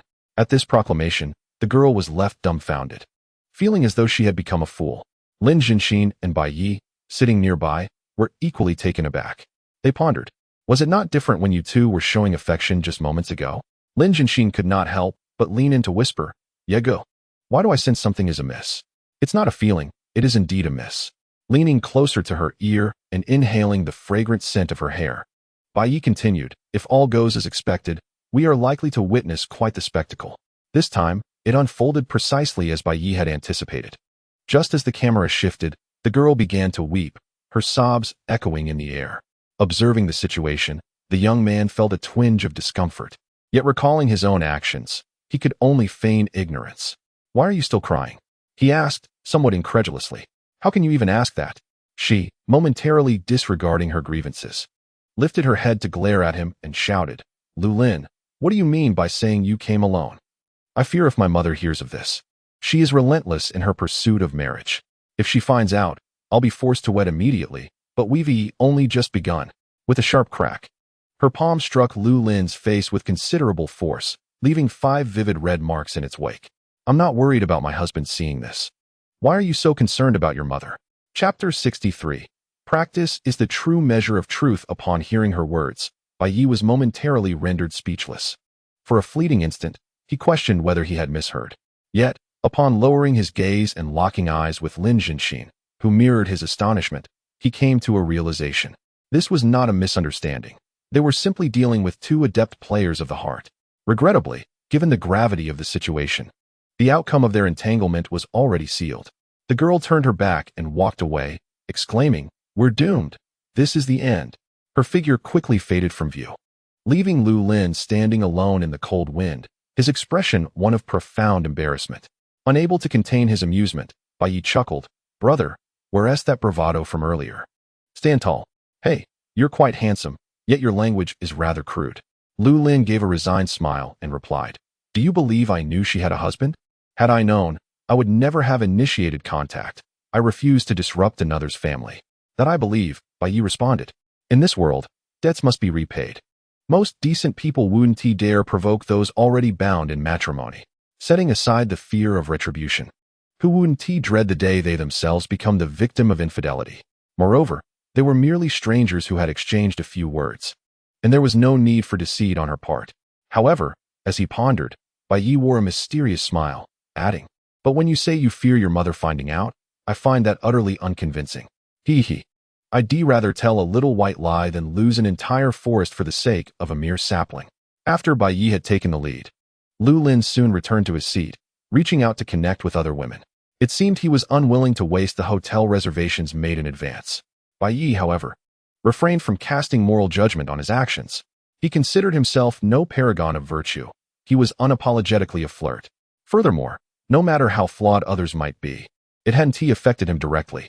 Conversely, Bai Ye, having enjoyed a delightful spectacle, found himself in high spirits. An hour later, a rather grand concert came to a close. As they exited the stadium, Bai Ye naturally took Lin Jinxin's hand. She complied, but her pace gradually slowed.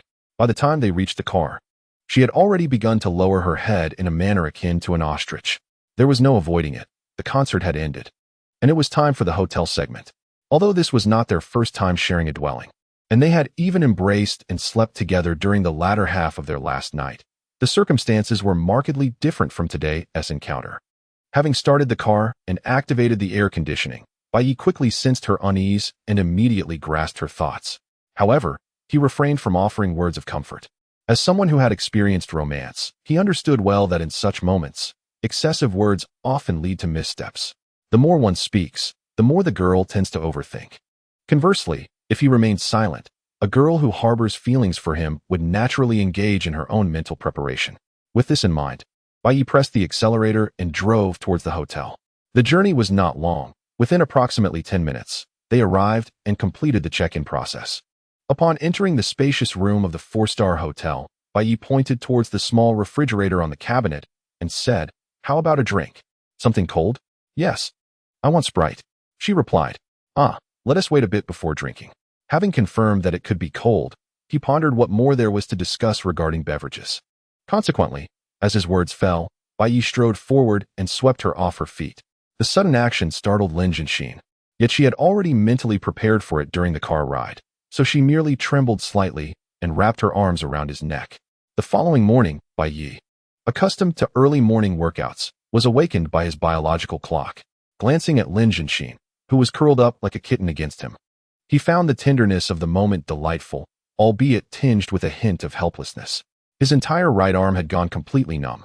This was a sentiment well understood by those who have been in love. Despite the fact that a girl's head typically bears little weight, try resting it there for an entire night and see who ends up numb. After attempting some minor movements to alleviate the discomfort, Bai Ye felt somewhat better and reached for his phone, only to suddenly recall something. Wait a moment. Last night, I vaguely heard the system's notification sound. Curiosity piqued. He promptly opened the system interface.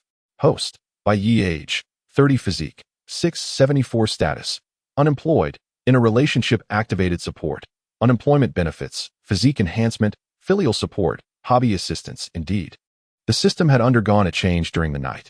The previous matchmaking status, which offered him a package of housing, a car, and savings, had vanished, replaced instead by the phrase "in a relationship."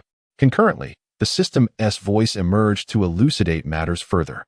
It has been detected that you have entered a stable romantic relationship, thus replacing your previous matchmaking status. The two are not mutually exclusive. This status can be reactivated should you engage in matchmaking again. As a 30-year-old host, not only are you unemployed, but you must also support your parents.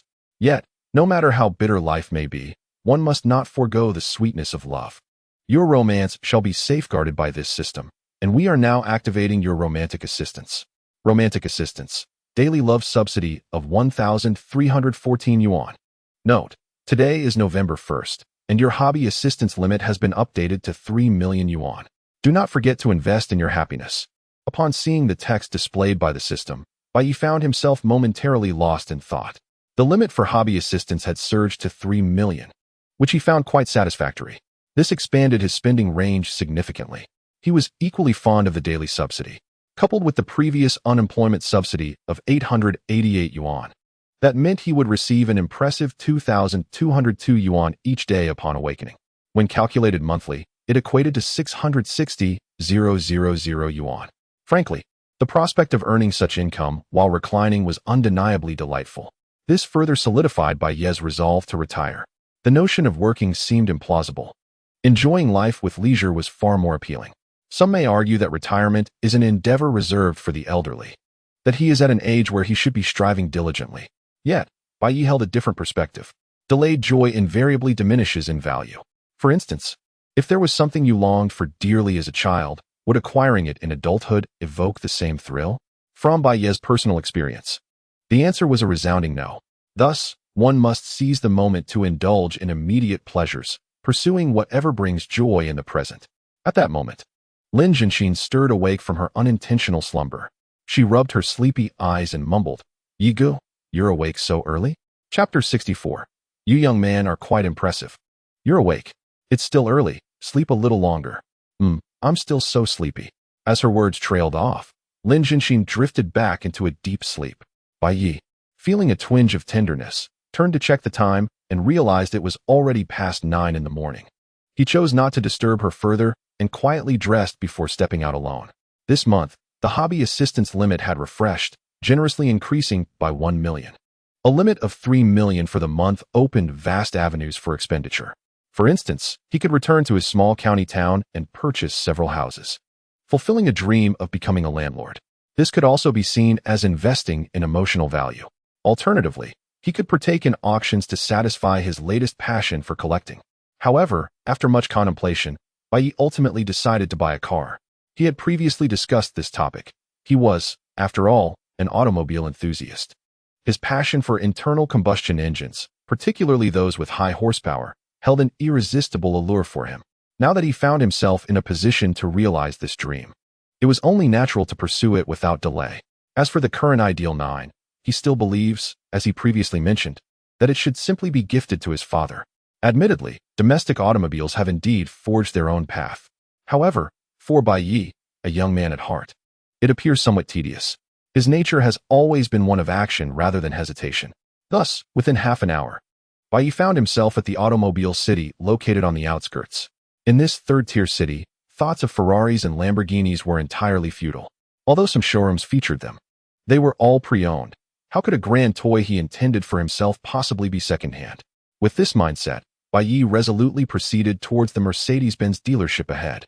It is worth noting that in larger cities, where people are more worldly and knowledgeable, many brands surpass those that have arrived. Yet in small county towns, Mercedes, BMW, and Audi remain currency of status, symbols of affluence. Taking his ideal as an example, while its price exceeds that of more common models and its appearance is quite impressive, it lacks the same allure when driven on the streets, garnering far less attention. While contemplating these thoughts, Bai Ye entered the Mercedes showroom. A young woman in uniform promptly approached him, greeting, "Good day, sir. Welcome to Mercedes-Benz. How may I assist you?" "I would like to see the vehicles, please," he replied. "Certainly, sir. You may proceed to the second floor, where someone will attend to you." "Thank you." Evidently, the first floor showcased more pedestrian models, such as the C-Class sedan. Models like the S-Class or the G-Class, which do not sell in large quantities, are typically separated from these vehicles. However, Bai Ye was taken aback when, halfway up the stairs, he heard a woman's voice from above. "With your performance, you think you can ask me out to the movies? You must be dreaming." It sounded like a gold digger belittling a struggling man, or so Bai Ye thought. Yet soon, a man's voice emerged, flipping his perception completely. "Boss, my affection for you is unrelated to performance. The key is I've already purchased the tickets. If you don't go, it would be a waste." "A waste is a waste, but if you don't close a deal today, I certainly want to agree." Thus, the narrative shifted to one of a struggling man seeking to change his fate by leveraging his female boss for a significant achievement. Bai Ye listened with keen interest, though he found the man's voice somewhat familiar, suspecting it to be an illusion. However, upon reaching the second floor, he encountered a familiar figure, Lu Lin, whom he had met at the concert the previous night. One could not deny that now, clad in professional attire, he appeared quite dapper, with a touch of charm. Opposite Lu Lin stood a rather plump woman, not particularly tall, yet exuding an air of wealth. It was evident that the conversation Bai Ye had overheard was indeed between these two individuals. As he ascended to the second floor, the other party quickly became aware of his presence. Upon locking eyes, Lu Lin's expression shifted from shock to a sense of guilt. Who would have anticipated that the brother he had serendipitously encountered at yesterday's concert would cross paths with him again during work? While this in itself was not particularly remarkable, the fact remained that this gentleman had witnessed Lu Lin's unfortunate mishap the day prior. Nevertheless, upon further reflection, it was clear that the man was not there to apprehend him. His presence could only signify one thing, an interest in the vehicle. With this thought in mind, Lu Lin's face brightened with a warm smile as he approached, exclaiming, "Ah, brother, what a coincidence." Indeed, it can only be described as fate. As he spoke, he had already reached Bai Ye's side, playfully winking at him. Given his demeanor, Bai Ye understood that Lu Lin was concerned about him speaking out of turn. In truth, even without Lu Lin's subtle hints, Bai Ye had no intention of saying anything inappropriate. On one hand, he simply wasn't that idle, and on the other, he believed that today's youth, particularly men, bore significant pressures. To illustrate, if it were not for the system he had, Bai Ye doubted he would have a prosperous life upon returning to his small hometown. The usual trajectory involved meeting a suitable partner through arranged introductions, exhausting one's savings to purchase a home, and then saving for the day when their parents would require medical care as they aged. Many led lives along such lines. In light of this, Bai Ye was genuinely pleased to see someone who could circumvent such hardships, finding alternative paths that spared them years of struggle. Thus, in response to Lu Lin's insinuation, Bai Ye smiled and remarked, "I came to inspect the car, and with a familiar face like yours here, I need not worry about discounts." "That is certainly true. Look, brother, this is the owner of the establishment, Zhang Yuanyuan. With her around, you needn't fret about discounts at all." Lu Lin, possessing high emotional intelligence, deftly redirected the conversation while also introducing his boss. Zhang Yuanyuan, standing nearby, cooperated with a smile, saying, "Ah, friend of Lu Lin's, you're one of us. Feel free to approach me about any car you fancy. I will ensure you receive a discount." "Haha, then I shall not stand on ceremony with General Manager Zhang." With that, She added, "All right, you two take your time. If anything arises, have Lu Lin come find me in the office." As the sound of her heels echoed on the ground, the second-floor showroom soon became a space for just Bai Ye and Lu Lin. Turning to Lu Lin, who appeared visibly relieved, Bai Ye teased softly, "You're quite the charmer. You appeal to both young and old alike. Judging by her appearance, your boss must be at least 35, right?" "Hee, not at all. She's a solid 34, and she doesn't have any children yet." After giving him a thumbs up, Bai Ye sincerely remarked, "Well, just for your boldness in pursuing your boss. You must truly be a talent." Lu Lin, unfazed by the revelation of his pursuit of his female superior, displayed a composed demeanor, responding, "Whether I succeed or not remains to be seen, but General Manager Zhang is a wonderful woman, deserving of someone as handsome as I. Let us not dwell on that. Come on, brother, allow me to show you around." Naturally, he has no expectation that Bai Ye will purchase a car from him at this moment. Although there had been a prior agreement with Zhang Yuan that if he sold a car today, they could go to the movies together. The vehicles on the second floor of the Mercedes-Benz dealership were all priced well above 700,000 or 800,000. Lu Lin truly did not believe that the acquaintance he had met by chance possessed such financial capability. Perhaps he was merely browsing. As events unfolded, they continued to progress as Lu Lin had anticipated. Under his guidance, Bai Ye experienced the luxurious Mercedes-Benz 400 sedan, followed by the rugged yet desirable 500 model that most men aspire to own, yet he remained decidedly indifferent. By the end of the visit, his expression bore a clear hint of disappointment. Nevertheless, Lu Lin felt no concern. It was only natural to feel disheartened when one encounters a car they adore but cannot acquire. He promptly offered words of consolation. "Brother, do not be disheartened. You are handsomer than I am, and finding a wealthy woman should be effortless for you." However, to Lu Lin's surprise, Bai Ye did not find solace in his words and instead rolled his eyes. What sort of remark was that? Having never entertained thoughts of wealthy women, he continued, "But I am indeed quite disappointed with your dealership. Despite the spacious area, there are far too few cars. Where are the Maybachs?" This was indeed the reason for his visit. The former represents ultra-luxury under the Mercedes brand, while the latter symbolizes peak performance. Yet, he overlooked a crucial point. In a third-tier city, not only are there no stores for supercar brands like Ferrari, but high-end models from these brands are also virtually absent. This predicament left Bai Ye quite vexed. Did he really have to travel to the capital to purchase a car? And do not inquire why he would not go to the provincial capital. Not only was the distance greater, but in the hearts of the residents of Beihai, it held far less prestige than the capital in Tianjin. What he had intended as a complaint sent a shiver through Lu Lin. The young man from Beihai stood at attention. At that moment, he finally grasped the underlying issue. This brother's disappointment did not stem from the exorbitant prices of the cars present, which he could not afford, but rather from the belief that they were too inexpensive. A potential big client. Thus, in his astonishment, he tentatively inquired, "Brother, since we are familiar with each other, why not share your preferences? What car are you interested in?" The 63, perhaps. This was Bai Ye's top priority. After all, he would primarily be residing in Longhua County. In smaller locales, vehicles with higher ground clearance are better suited to diverse road conditions. Moreover, throughout northern China, aside from Dongshan province, which favors vehicles like the Passat or the 6 with special attributes, most other regions prefer larger cars. This was particularly evident in the 3 northeastern provinces. Currently, the 500 model in the showroom could meet this requirement. It boasted a high price tag and substantial prestige. Yet, Bai Ye was still in pursuit of performance. Although Lu Lin, as a Mercedes salesperson, had not seen the 63 model in person, he was quite knowledgeable about its pricing, aware that the cost was sufficient to purchase certain sports cars. As Lu Lin gained a newfound understanding of Bai Ye's prowess, he couldn't help but shake his head in admiration, exclaiming, no wonder you managed to win over such a stunning beauty as your sister-in-law. What does that imply? That because she is beautiful, she wishes to befriend me? Not at all. While I do wish to be your friend, it is solely due to your personal charm." Bai Ye dismissed the other's words without a shred of belief and had no intention of indulging in such flattery. He swiftly redirected the conversation, inquiring, "Could you assist me in procuring a Mercedes-Benz G63? If not, I shall resort to ordering online. To be honest, my friend, the vehicle you desire is rather expensive. I have never even laid eyes on it. However, my boss may possess the necessary resources." Lu Lin gestured invitingly, saying, "Come, let us consult with my younger brother."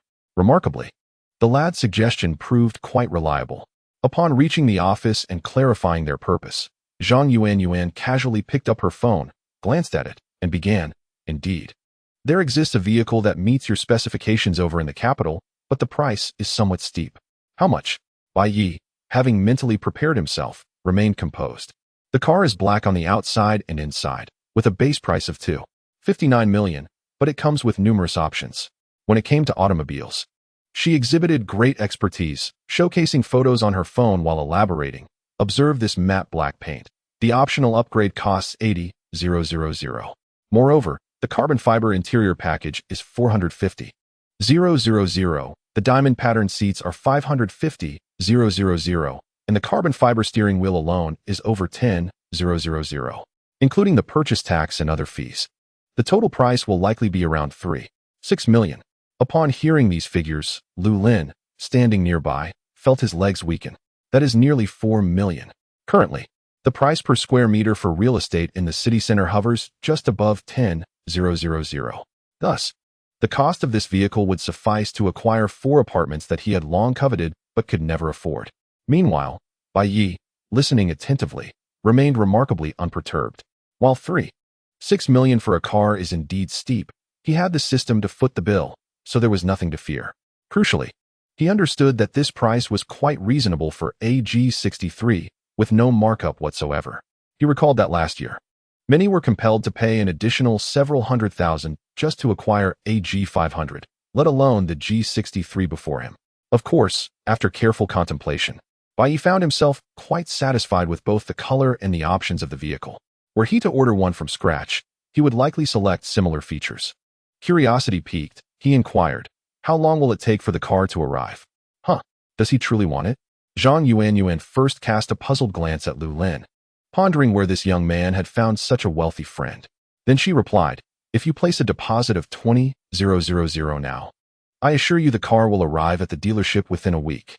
"All right, let us proceed with the card." Since he genuinely desired it, Bai Ye would not hesitate to part with his money. By the time he finished speaking, his bank card was already in hand. This left Lu Lin utterly astounded. "Brother, are you truly a millionaire?" "What millionaire? I merely enjoy a modestly comfortable life." Bai Ye, with no intention of boasting, casually waved his hand and then turned to Zhang Yuan, saying, "I have gone to great lengths to arrange this date for my younger brother. So you must keep your word, General Manager Zhang." Chapter 66. As for me, I have already retired. Zhang Yuan, who manages a substantial chain of 4 stores, is certainly not an ordinary individual. Upon hearing Bai Ye's words, she realized that their previous conversation had been overheard. However, instead of feeling embarrassed, she stood up with remarkable generosity and exclaimed, "Haha, watching a movie with a handsome young man is certainly not a loss for me. I will definitely keep my promise." "General Manager Zhang, you are so forthright. I shall await the arrival of my ride at home." "Not a problem, I assure you." After shaking hands, Bai Ye paid a deposit and signed the contract, preparing to leave. Before departing the hotel, he left a message for Lin Jianxin without specifying the details of his business. He considered that if she woke up and found him missing, she might overthink the situation. Women, after all, are creatures of complexity. They can be delicate and yet inscrutable, with thoughts that often transcend one's imagination. Especially considering that last night, Bai Ye had thoroughly indulged her. Soon, Bai Ye arrived beside his vehicle. At that moment, Lu Lin, still following closely behind, expressed his gratitude, saying, "Thank you, big brother. If this truly works out, you will be like a rebirth to me." All right. It's not that serious. The heavens can bear witness. He had merely purchased that 63 model based on his personal preference. His earlier remarks to Zhang Yuan were merely jest. Yet, it was evident that Lu Lin took them seriously. His current attitude towards Bai Ye could only be described as one of profound gratitude. "Rest assured, big brother, I understand the importance of gratitude. You should express your appreciation to your married boss. Farewell." A man expressing such sentiments of gratitude was somewhat disconcerting for Bai Ye. He mused that such words are typically exchanged between female streamers and wealthy benefactors. Thus, after he uttered his farewell, he pressed the accelerator and drove directly toward the hotel. Half an hour later, as he opened the hotel room door, he was unexpectedly collided with someone. It was apparent that Lin Jianxin had awakened. He instinctively pulled her into his embrace and smiled. "When did you wake up?"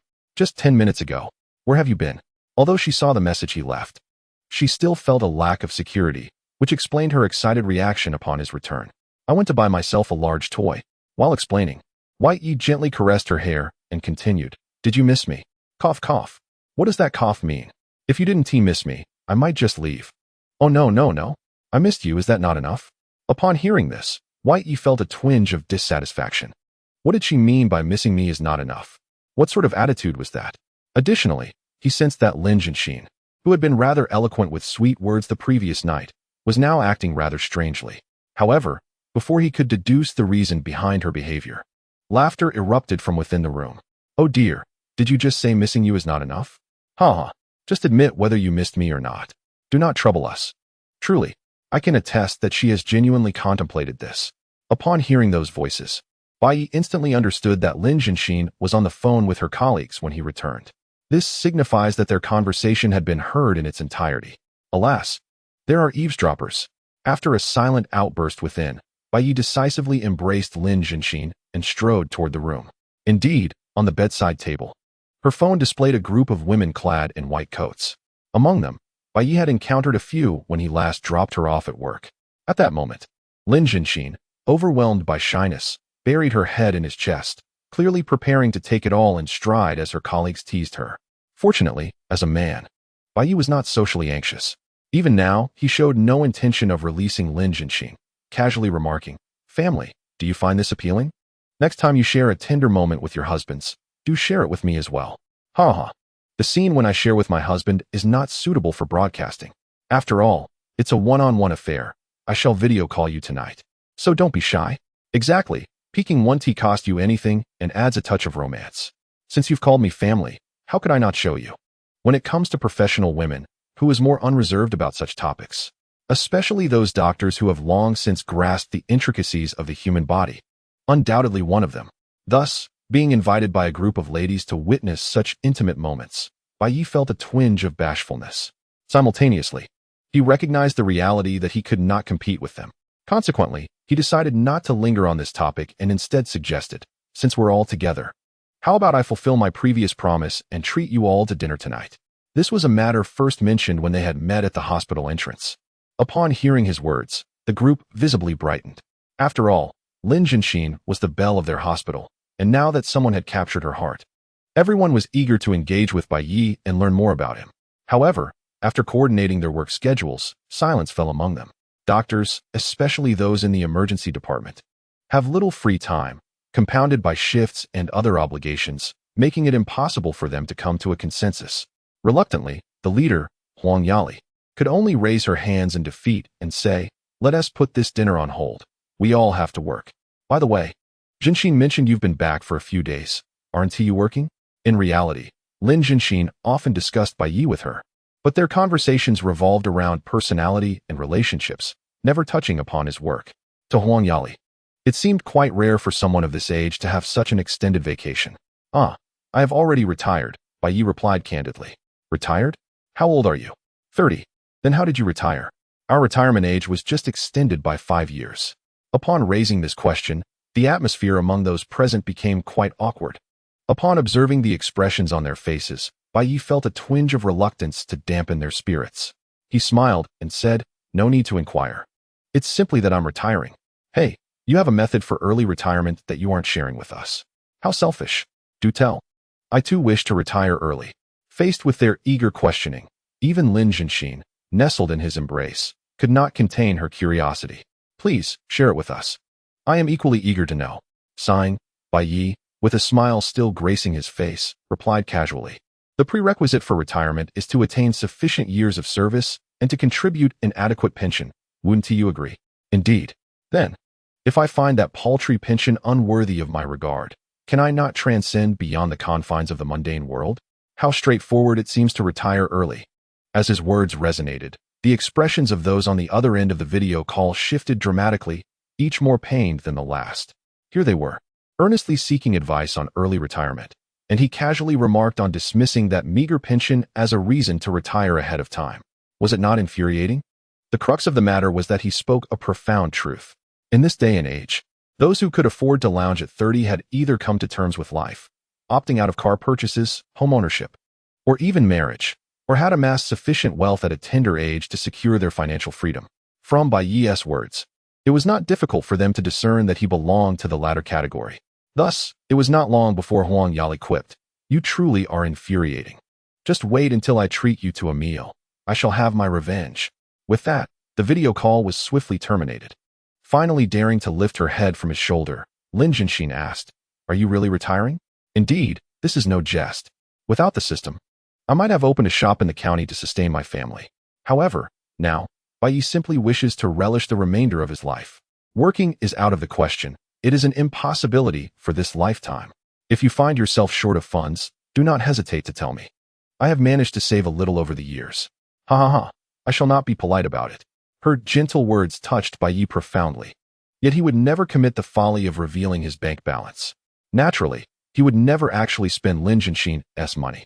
He firmly believed that as long as they were not wed, it was preferable to maintain minimal financial entanglements with one's partner. Countless former couples, once inseparable, had drifted apart due to such issues. After indulging in moments of intimacy at the hotel, they finally checked out. Today marked the last day of her holiday, and they could not allow it to be squandered entirely at the hotel. More importantly, there was little to gain from remaining there. Lin Jianxin was on the verge of pleading with him. Thus, throughout the day, their figures graced the streets and alleys of the city.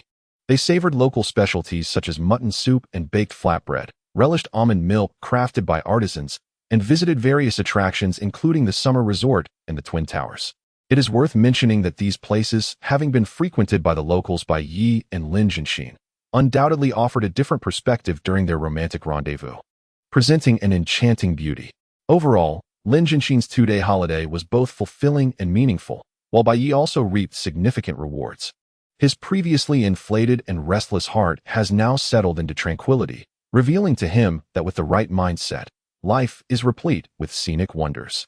Gradually, everything will improve. It was only as dusk approached that Bai Ye escorted Lin Jianxin back to her home. Due to her mother's presence, he refrained from joining her for dinner and instead drove towards his family's old house. His parents were particularly attentive to the property, often requesting his presence every couple of days to capture photographs, thereby monitoring the progress. After about 10 minutes, Bai Ye arrived at the yard and joined Xiao Jia. "You're here." "Yes, my parents are curious again and want some photos." "Haha, feel free to take as many as you like. Our progress is quite satisfactory." Nodding in agreement, Bai Ye took out his phone and began snapping pictures. The old house was still in a state of disarray, with the roof completely lifted off, and no fewer than 7 or 8 workers were busy within. Once he completed his parents' request, Bai Ye turned to inquire, "Are all these workers under your supervision? They seem rather aged." "Yes, the youngest is already 50. It's difficult for them to find work elsewhere, so they follow my lead." Speaking of which, Xiao Jia felt an immense pressure. The individuals under her charge relied on her for their livelihoods, and they represented families in challenging circumstances. "I see they are putting in a lot of effort. Perhaps we should consider a pay raise and improve their meals to ensure every meal includes fish and meat." Have you thought this through? That would be quite a sum." "I have thought it through. Let's proceed with it. As the saying goes, if you want the horse to run fast, you must feed it well." Although Bai Ye trusted Xiao Jia's competence in overseeing the construction quality, he knew that relying solely on this assurance was insufficient. Moreover, increasing wages and enhancing meals would require substantial expenditure. However, all expenses incurred on this house were subject to a double cashback system, meaning the more he spent, the more he would receive in return. While the workers might earn a modest profit, Bai Ye would always find himself in a position of significant gain. Recognizing his firm resolve, Xiao Jia refrained from further persuasion and joyfully rushed over to inform the workers of the news. Subsequently, their work ethic noticeably intensified. Upon returning, he smacked his forehead and exclaimed, "How could I forget? My parents asked me to bring you home for dinner after meeting you. Shall we go today? I'll call them now to start preparing. The market is conveniently located just downstairs." All right then. Bai Ye's childhood friend's parents were always kind to him. Regardless of whose home he visited, it felt like his own, with delicious food and drink never lacking. Now that he has returned, it is only reasonable and appropriate to visit his family. Naturally, he cannot arrive empty-handed. At 6:30 in the evening, Bai Ye, burdened with numerous bags, arrived at Xiao Jia's community. As he walked towards the house, he listened to the latter's introduction. According to Xiao Jia, following his divorce, he had brought his parents to live with him, allowing him to care for them better while they could prepare meals and tidy up the house, achieving a mutually beneficial arrangement. Bai Ye wholeheartedly approved of this decision. At least with his parents around, he, a busy single man, would not live in disarray. However, as they exited the elevator, they were met by Xiao Jia's parents, who stood outside, eagerly watching them. Beside them lay a fully loaded grocery bag, evidently from a recent shopping trip. Seeing this scene, Bai Ye smiled and greeted, "Uncle Xiao, Auntie, I'm here to join you for dinner." The elderly couple exchanged hesitant glances. Feeling somewhat awkward, they had intended to invite Bai Ye for a meal, grateful for his assistance in helping their son secure a new lease on life after his divorce. Yet, due to the dim lighting in the corridor, Xiao Jia failed to perceive their discomfort. As they approached the entrance, he remarked, "Aren't you able to unlock the door with your fingerprints? Why not go inside?" "Ah, we can indeed use the fingerprint unlock, but there are other reasons for not entering." They replied, "What reasons could there possibly be?" "Well, it's because Xiao Wei is back." Upon hearing the name Xiao Wei, Xiao Jia froze in place. After a moment, with reddened eyes, he asked, "So, she is at home, forcing you out?" Chapter 68. Have we become friends with the foxes and hounds? This Xiao Wei, of course, referred to his ex-wife. Seeing the turmoil in Xiao Jia's expression, his father quickly interjected, No, it was our choice." Yet before he could finish, the tearful Xiao Jia had darted towards the door, ready to confront his ex-wife with a vengeance. Fortunately, Bai Ye had been observing him closely and, before the door opened, stepped forward to restrain him. "Don't be impulsive. Refrain from violence." "I cannot. I have been humiliated for too long, allowing her to hold sway over my life. Now that we are divorced, how dare she come back and evict my parents?" Xiao Jia was indeed consumed by these thoughts. If he were to encapsulate his life over the past few years in 2 words, they would be submissive and oppressed. All his earnings were surrendered. He scrimped and saved to provide for his parents, and endured endless scorn from his ex-wife. After finally gaining clarity, he had mustered the courage to end the marriage. Though he felt sorrow over the separation, the predominant sentiment was one of rebirth. Yet now, that woman had reappeared, usurping his space and ousting his parents. How could he not be incensed? To be fair, Bai Ye fully understood his sentiments. If he were to find himself in a similar situation, he would likely be unable to resist the urge to deliver a few sharp slaps. Turning to glance at the 2 elderly individuals behind him, whose faces were etched with concern, he continued to speak. "When faced with problems, we must address them. We should cherish our good days and refrain from creating trouble for ourselves. Above all, do not let your parents worry." Upon hearing this last remark, Xiao Jia was momentarily taken aback, and her previously turbulent emotions calmed considerably. Indeed, having recently received a significant opportunity from Bai Ye, she had finally fulfilled her desire to bring her parents together under one roof. Compared to the past, this was undoubtedly a better life. After taking several deep breaths, she earnestly replied, "You are right. I absolutely must refrain from resorting to violence. That is the correct mindset. As for what you choose to say once you enter, that is entirely your prerogative." He understood well that even with a calm demeanor, a verbal dispute between the 2 was inevitable. Before long, Xiao Jia opened the door. Bai Ye, after several years, was once again face-to-face with Huang Weiwei. The last encounter had been at Xiao Jia's wedding, where she had worn a constant smile, unlike now. As she sat coldly on the sofa, gazing at Xiao Jia, her chubby cheeks trembling with each breath. To be frank, just from her appearance, it was evident that this woman was quite difficult to deal with. The adage that one's demeanor reflects one's heart often holds true, as Bai Ye had anticipated. Once they entered the room, the argument commenced immediately. Xiao Jia, taking the lead, pointed at her and demanded, "Huang Weiwei, who permitted you to come to my home?" "Your home? This is my home as well." Huang Weiwei exhibited no awareness of her divorce status, defiantly continuing, "How many times must I tell you not to allow your parents to live here? Have you turned a deaf ear to my words? Are you not of sound mind? We are divorced. If I wish to have my parents live here, I shall have them live here. Who are you to stop me?" Upon hearing this, Huang Weiwei remained unfazed. Yes, they were divorced, but was she not curious as to why she had come? "I am not curious, for I know you are here for no good reason. Enough. Let me be clear. I have returned to discuss reconciliation." The revelation left everyone in the room stunned. Their thoughts were nearly unanimous. How could she, having just divorced a few days prior, boldly come to demand reconciliation?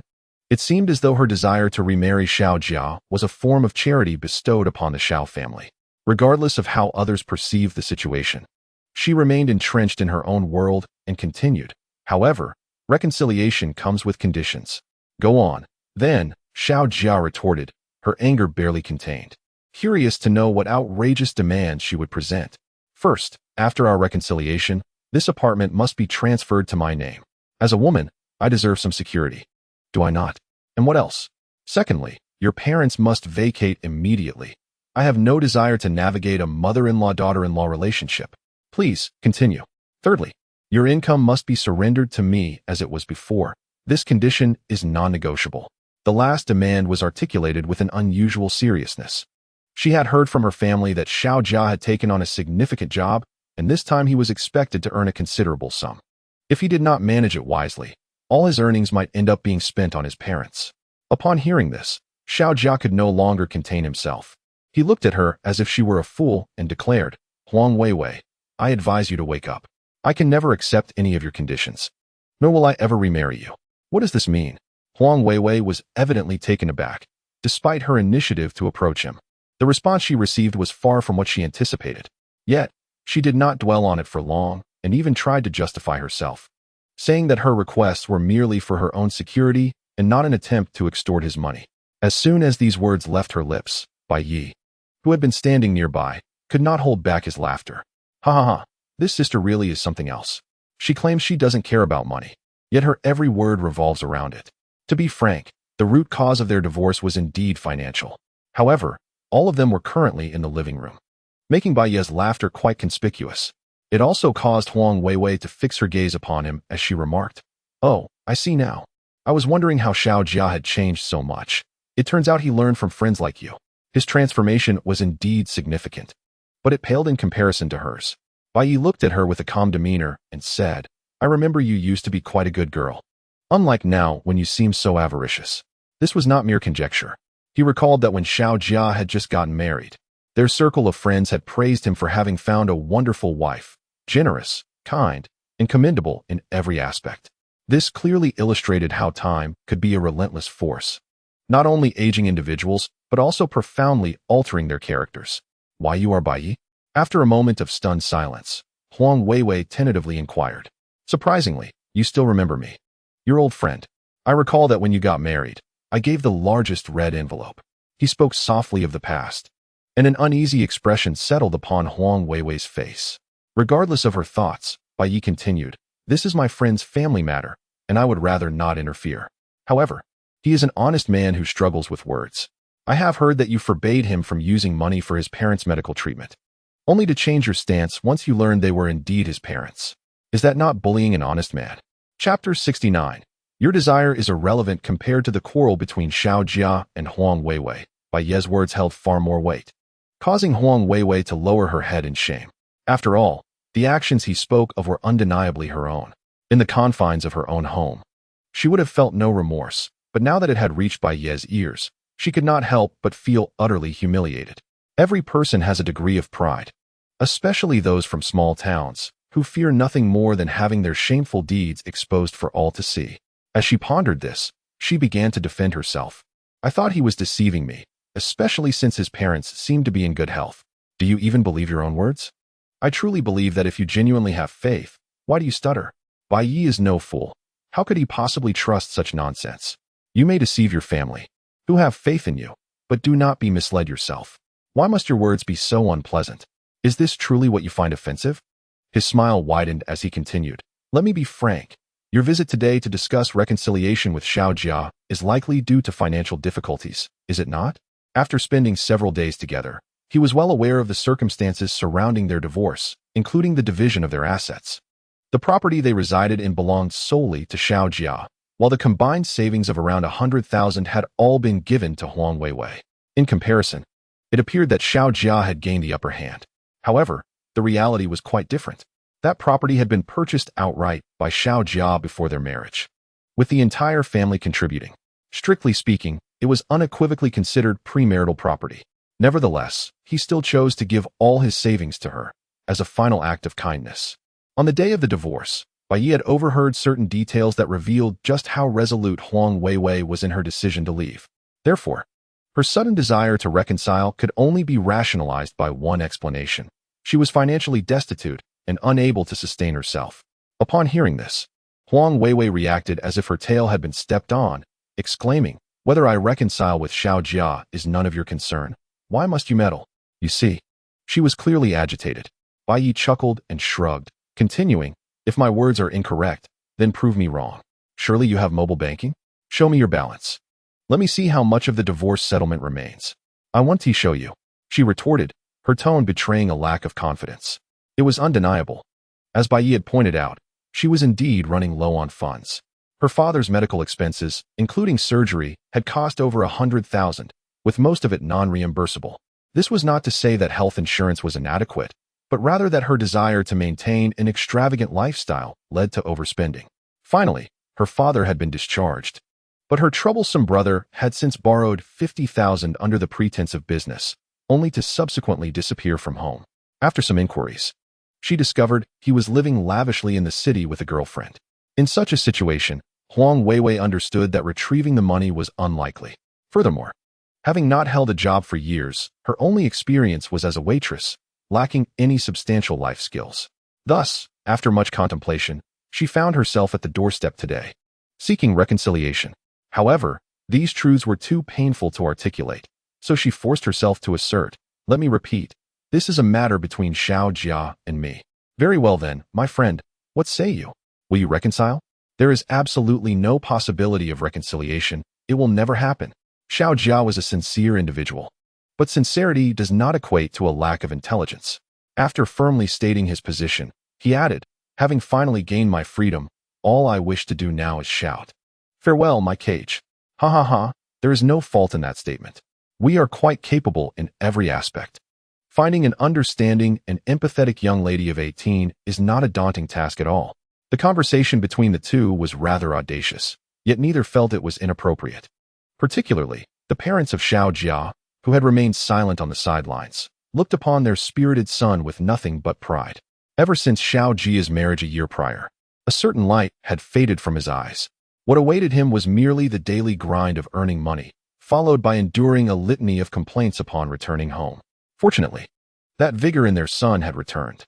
Though he was now divorced and a solitary man, he was still young and possessing the capability to earn. Finding a new partner would not prove difficult. However, where there is delight, there is also dismay. Longhua found herself in a state of despair. What she had presumed to be a near certain reconciliation had now veered off course. While she wished to turn and leave, her circumstances forced her to awkwardly remain. Ultimately, it was Xiao Jia's father who stepped forward and said, "Xiao Wei, although you are divorced from my son, you must look forward and not dwell on the past. It is quite late now, you should head home." "Father, I genuinely wish to remarry him," she replied. "What you want is inconsequential. My son does not desire it." After a pause, his expression grew serious. "Even if you were unkind to us before, I have never spoken harshly to you. However, if you do not leave now, I shall be compelled to call the authorities." Parents often find themselves in a difficult position regarding their children. Even when they bear grievances, they tend to endure in silence. This was also the reason they had been asked to leave earlier. Yet now that their child had clearly expressed his unwillingness to reconcile, there was no room for politeness. Did they truly think that the elderly had lost their tempers? Who among them had not been a fiery youth at one time? After such words, Longhua departed, glancing back multiple times. Before she closed the door, she uttered, "Xiao Jia, please reconsider. I await your news." However, no one paid heed to her words. Once the door was shut, Bai Ye chuckled and remarked, "Uncle Xiao, that aura just now, it reminded me of your youthful days, didn't it?" "Oh, you've heard of my stories?" "Of course. My father has shared many tales of you, driving a big truck in your youth, confronting robbers armed with knives, single-handedly charging at them with a pickaxe. Ha ha ha. A true hero does not boast of past glories. I lack such prowess now." As he reminisced about his youthful exploits, a nostalgic expression graced his face. Yet he continued, "However, my culinary skills have improved. I shall go prepare some dishes, and we can enjoy a drink together later." "All right then." After a prompt agreement, the Xiao family busied themselves with preparations, leaving Bai Ye to lounge idly. Naturally, he did not insist on helping. Rather, he relished the leisure of sitting on the sofa. Just as he took out his phone to scroll through videos to pass the time, he received a voice message from Li Sisi. Upon tapping it, the sweet and innocent voice of Li Yuqing filled the air. "Brother, you haven't returned home for 2 days, and my mother is quite worried. She keeps peering into your yard, so I quietly wanted to ask you, how much longer do you intend to roam about?" Chapter 70. The duplicity of a mother listening to the voice emanating from his phone. Bai Ye could not help but chuckle, though he felt a fleeting twinge of guilt. After all, the reason for his absence yesterday was indeed his indulgence in revelry. However, this thought was but a momentary lapse. Faced with the young girl's inquiry, he swiftly sent a voice message, saying, "Forget about your mother's worries for now. What did you just call me, Xiao Yuqing?" "Brother." Ponder that carefully. What should you call me?" Ever since the kindergarten sports day, the little girl had been calling him daddy, and the abrupt change had left Bai Ye feeling quite unsettled. He believed it necessary to rectify this misnomer. After a brief silence, the other party sent another message, though this time, Li Yuqing's voice carried a hint of mischief. "I can only call you daddy secretly, otherwise, mommy will scold me. Ha ha ha. Yuqing, you're truly wonderful. I'll return a little later and bring you a gift." Meanwhile, at the Guanxinyu Villa district, upon hearing Bai Ye mention he would return soon and bring a present, the mischievous Li Yuqing's face lit up with joy. Without a second thought, she dashed towards the kitchen, clutching the phone, and shouted, "Mommy, mommy, Daddy said he'll be back soon." Startled by her outburst, Li Sisi, who was busy in the kitchen, paused for a moment and then turned to say, "You've been sneaking my phone again.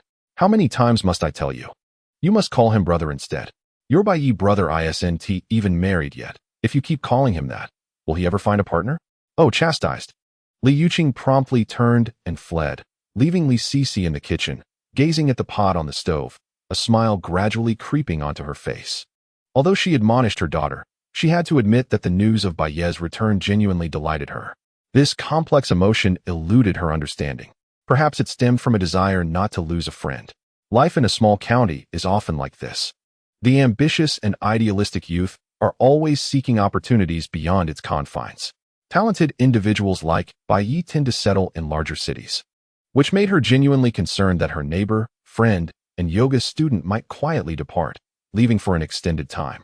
As for Bai Ye, after waiting for approximately half an hour, the dining table at the Shao residence was lavishly adorned with an array of fine dishes and wines. Once seated, Bai Ye could not help but exclaim, "Uncle Shao, your culinary skills are unparalleled. It seems I must come over more often for meals. Ha ha ha, it's all in the family. If there's anything you wish to eat, just let me know at any time. Then I certainly shan't be polite." That's the spirit. In the midst of their conversation, Xiao Jia had already filled the wine glasses before them. In the next moment, Uncle Shao lifted his cup, gazing at Bai Ye, and remarked, "From childhood to adulthood, you were always different from others. I knew then that you would accomplish great things. Now, returning home in glory, I am genuinely happy for you. However, my capabilities are limited, and I can only offer you a modest hospitality at home.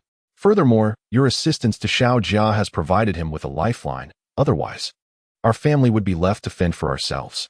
Come, Bai Ye, let me toast to you."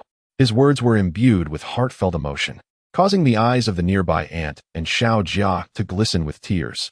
The divorce had stripped them of all their savings, and life for the family had certainly been challenging. Yet, Bai Ye's intervention had brought in at least several $100,000 in business, revitalizing their household. Although Xiao Jia could not expect to earn much given their connection, as long as he remained industrious, life in this small county would not be burdensome. Upon hearing this, Bai Ye rose from his chair, exclaiming, "No, Uncle Shao, I cannot accept such grand accolades. Please, sit down and enjoy your drink. If I say you have it, then you indeed possess it." With that, he clinked his glass against Bai Ye's and took a hearty swig of the liquor. Faced with this situation, Bai Ye felt compelled to drink along, ensuring he consumed more than his elders. Nevertheless, he still believed he had not done anything of such magnitude.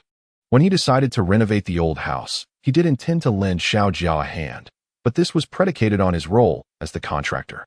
Moreover, even if he had truly assisted, it was hardly sufficient. After all, it was only natural for a friend who was willing to lend money during difficult times to offer help under favorable circumstances. Therefore, after setting down his cup, Bai Ye quickly added, "Uncle Shao, Aunt Xiao Jia and I have grown up together like brothers, so it is only right that we support one another. I cannot believe that if the roles were reversed, you wouldn't help me. Thus, he insisted, let us not dwell on these matters." In truth, his bond with Xiao Jia was far deeper than mere camaraderie.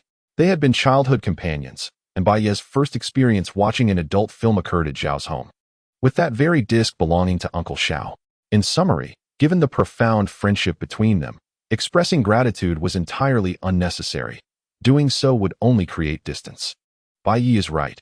We are brothers, and some things are best kept in our hearts. Mom and Dad, do not overthink it, Xiao Jia concurred. All right. We shall not interfere in your matters. Come, let us drink. The family banquet lasted over an hour. By the end, Uncle Xiao had drunk too much, and Xiao Jia was similarly intoxicated. Even the aunt could not resist partaking, now resting on the sofa. Even Bai Ye, known for his strong tolerance, felt a slight haze settling in. Perhaps it was the nostalgia of childhood memories that amplified the effects of the alcohol. Nevertheless, despite this, he chose not to stay but instead called for a chauffeur to take him home. Regardless of having indulged, Bai Ye remained steadfast in his promise to Li Yuqing that he would return home later. Yet, he overestimated his own condition. Shortly after the car set off, he was already in a deep slumber in the passenger seat. At 9 p.m., in the Guanshan Yu Villa area, Li Yuqing rubbed her somewhat bleary eyes. Observing that Li Sisi showed no intention of resting, she remarked, "Mother, it's time for you to sleep. Don't wait for that big oaf any longer." "What nonsense! You sleep your way, and I shall attend to some matters here." While she spoke thus, her frequent glances out the window betrayed her true feelings. Just then, a bright light appeared outside, accompanied by the unmistakable sound of an approaching vehicle. Realizing what was unfolding, Li Sisi immediately rose from the sofa. Walking towards the door as she said, "You go ahead and sleep. I'll check outside." With that, she dashed out, leaving Li Yuqing helplessly exclaiming, "Alas, my contradictory mother. What am I to do with you?" Chapter 71. Otherwise, how could one be a stinky younger brother upon swiftly arriving outside the villa? Li Sisi noticed Bai Ye's car parked next door. Just as a flicker of happiness crossed her mind, she saw a stranger stepping out of the vehicle. Curiosity piqued. She inquired, "Who are you? Where's Bai Ye?" "Hello, I am the chauffeur. The Bai Ye you mentioned is the owner of this vehicle. He drank too much and fell asleep in the passenger seat." "Are you his family?" "Family, I suppose," she replied. After all, her own daughter had taken to calling him father, so it wasn't entirely inaccurate. Nonetheless, her primary concern remained Bai Ye's inebriated state. She quickly moved to the passenger side, and with the chauffeur's assistance, managed to help the dazed Bai Ye out of the car. Before long, the chauffeur sped away on his electric bike, leaving Li Sisi awkwardly supporting Bai Ye, her face flushed with embarrassment. She realized she did not know the password to his home. How was she to get him back? Helplessly, she gazed at his close-up face and asked, "Bai Ye, wake up. What is your home password?" Trying to take advantage of my drunken state to ask for my bank password? I want to tell you. I simply want tea." Bai Ye, in his intoxicated state, still managed to respond, albeit nonsensically, eventually breaking into a tune. This left Li Sisi quite flustered. After pondering for a moment, she gritted her teeth and resolutely headed towards her own home, supporting him all the while. Indeed, she had decided to offer Bai Ye a place to stay for the night.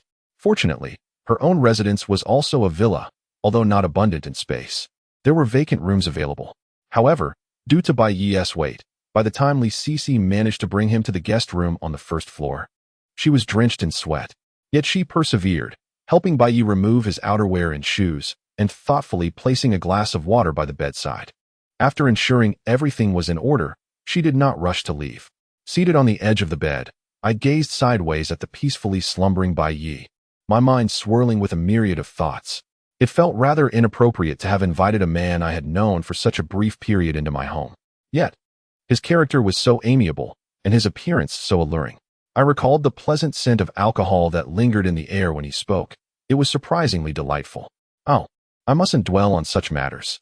The more I contemplated, the more absurd my thoughts became, leading me to realize that I could not continue down this path. With a resolute turn, I left the room without a backward glance. However, after a refreshing shower and returning to my own chamber, tranquility eluded me. How could I find peace when a man of such substantial presence lay just one floor below? Gradually, my thoughts became increasingly chaotic. Perhaps indulging myself occasionally wouldn't be so problematic after all. The following morning, Bai Ye woke languidly, still enveloped in slumber's embrace. Before even opening his eyes, he sensed something was amiss. His blanket had never possessed a fragrance before, yet now a soothing scent of lavender lingered at the tip of his nose. Strangely enough, it was quite enchanting, and he found himself rather fond of this cozy cocoon. However, upon opening his eyes and encountering an unfamiliar environment, that fondness swiftly transformed into alarm. He distinctly remembered returning home the previous evening. The ride-hailing order on his phone could attest to that. Moreover, he was certain this was not his abode. The bed was adorned with a pink duvet set, indicating he was likely in a woman's residence. Good heavens, had he become a victim of foul play? Yet, his clothing remained intact. Whether or not he was in danger, he needed to ascertain the truth. Thus, he swiftly donned his shoes and cautiously opened the door. In that moment, a wave of relief washed over him. He had visited Li Cici's home on multiple occasions and was quite familiar with it. Although the reason for his presence there eluded him, as long as it was not the result of being rescued by a stranger, it was indeed a fortunate circumstance. Checking the time on his phone, he noted it was already 8 a.m. Knowing Li Cici would likely be dressed by now, he ascended to the second floor. Faint sounds of movement could be discerned from above. However, upon reaching the second floor and glancing into the small living room, he was rendered speechless. Li Cici was seated on the sofa, surrounded by an enormous sock storage box, meticulously sorting through an array of socks in all colors imaginable: red, white, yellow, green, blue. You name it. From the moment Bai Ye began his ascent, she had been aware of his presence, initially feeling a tinge of shyness. After all, she had been thinking of him the previous night. Yet, that feeling was fleeting, for such matters were known only to her. Upon his arrival, she greeted him with a smile, saying, "You're awake, little brother. You fell asleep in the car last night, and since I didn't know your home as passcode, I brought you back here. How did you sleep?" "Very well, indeed," he replied. Listening to Bai Ye's somewhat awkward response, Li Cici felt a twinge of curiosity.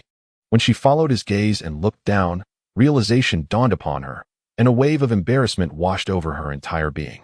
Indeed, she was an avid enthusiast of socks, finding them exceptionally comfortable. Thus, even when donning long pants, she would wear a pair underneath. This habit led to an accumulation of socks at home, necessitating occasional organization. Yet, this was a personal matter, one that had never been exposed to the gaze of others, especially not to a man like Bai Ye. However, confronted with his peculiar expression, she found herself unable to suppress her impulse and, almost whimsically, asked, "Do you like them? Perhaps I could gift you some?" "Gift me? You would actually offer me some?" Bai Ye responded with incredulity. "Is that how you perceive me, Bai Ye, the esteemed gentleman?" He could only remark on her remarkable ability to read people. With a playful blink, he shyly inquired, "Really? You'd give me some? But I don't want any that have been worn." At last, fully aware of the situation, Li Cici's face flushed a deep crimson. She hastily stowed the socks while rolling her eyes, exclaiming with feigned sophistication, "I regard you as a younger brother. Yet you desire my worn socks? How else would you be a smelly little brother? Ah, I shan't engage further with you." Overwhelmed, Li Cici feigned disinterest. Fortunately, at that moment, the voice of Li Yuqing chimed in from the side. "Mom, I'm awake." "Oh, brother Bai Ye, you're here too?" Understanding the need for moderation and jest, Bai Ye approached, lifting the little girl and playfully pinching her cheek, saying, "Good morning, Xiao Yuqing. It's the weekend. What brings you up so early? Would you like to go back to sleep for a bit?" No. I'm afraid if I sleep more, I'll wake up with an extra brother." Chapter 72. Hooray, let us go out and play. The notion of waking up with an additional sibling caused Bai Ye to burst into laughter. Meanwhile, Li Cici, already feeling shy, felt her embarrassment deepen. She feigned sternness and admonished, "Li Yuqing, what are you saying?" "Well, I'm not mistaken. My classmates told me that a friend of theirs, after staying at their grandmother's house for a while, returned home to find an extra brother. So if you don't want another brother, you must be vigilant." "Isn't that right, Dad?" "That is not accurate." Bai Ye firmly rejected her assertion and continued, "The process of creating another brother is quite lengthy, so you needn't worry. Besides, I still have to learn yoga with Li Cici. And I certainly don't want this little light bulb following me around." It wasn't that he harbored any inappropriate thoughts towards her mother. Rather, many yoga poses would be quite embarrassing to perform in front of a child. It was evident that Bai Ye's words held significant weight in Li Yuqing's mind. She readily accepted his explanation and obediently returned to the ground, yawning as she ambled toward her bedroom, murmuring, "Well then, I suppose I'll sleep a bit longer." Soon, the living room on the second floor was once again shrouded in tranquility. Li Cici, feeling a mixture of apology and shyness, remarked, "I'm sorry. Children often speak without thinking, and there's little I can do about it. It's quite all right. The little one merely wishes to monopolize her parents' affection. There is no malice in her heart, he replied, speaking entirely the truth. Bai Ye, an only child himself, had firmly opposed his parents' desire for a second child during his youth. However, when these words reached Li Cici's ears, they stirred her imagination. Did the little one wish to monopolize her parents' affection? No. Could it be that this lad truly considered himself as my daughter's father? Her cheeks flushed crimson, and she felt a wave of warmth wash over her. Realizing that further discussion on this topic was ill-advised, she quickly stood up and redirected the conversation, saying, "You must be hungry. Please wait a moment. I will prepare a meal. After we finish eating, we can begin our yoga session." With that, she fled to the first floor as if escaping. Standing behind her, Bai Ye gazed at her graceful silhouette and suddenly pondered a question. Li Cici must possess a significant contrast in her persona, he thought. Outwardly gentle and righteous, she was also a skilled cook. Yet, the enchanting charm inherent to her nature could not be concealed. Regrettably, he could not perceive this contrast at present. Lost in thought, Bai Ye turned and headed home to freshen up. Despite having consumed a considerable amount of alcohol the previous evening, he felt no headache or discomfort, thanks to his enhanced physique. However, the lingering scent of alcohol remained somewhat pungent. By the time Bai Ye returned, freshly groomed and dressed, a sumptuous breakfast awaited on the dining table at Li Cici's home. Meanwhile, Li Yuqing, having indulged in a brief nap, eagerly called out, "Daddy, hurry. I'm so hungry. I'm coming. As he spoke, Bai Ye conjured a fairy wand from behind him, exclaiming, "Little Yuqing, here is the gift I promised you yesterday, though it's a day late. You won't hold that against me, will you? Wow, it's so beautiful." In contrast to the yo-yo he had given her before, Li Yuqing clearly favored this new gift. Clutching it tightly, she chirped, "Thank you, Daddy. I could never blame you. That's wonderful, enjoy it." With these words, Bai Ye comfortably took a seat at the dining table. Interestingly, this gift was something he had brought back from a concert. However, due to its adorableness, it seemed rather incongruous in a household dominated by a grown man, making it perfect for fulfilling his promise from the night before. Listening to their exchange, Li Cici smiled and remarked, "You're spoiling her with all these gifts. She'll surely become spoiled. What is wrong with that? We are certainly able to afford it." He replied, "As the saying goes, raise daughters with abundance and sons with frugality." At this delightful stage of her childhood, Bai Ye saw no issue in showering her with gifts, especially since they were not extravagant. As breakfast progressed, Bai Ye, casually scrolling through Douyin as a form of electronic entertainment, stumbled upon a video of someone ice skating. In that instant, he felt a twinge of nostalgia. He remembered that nearly every winter weekend of his childhood was spent on the ice, playing with ice skates and engaging in winter games.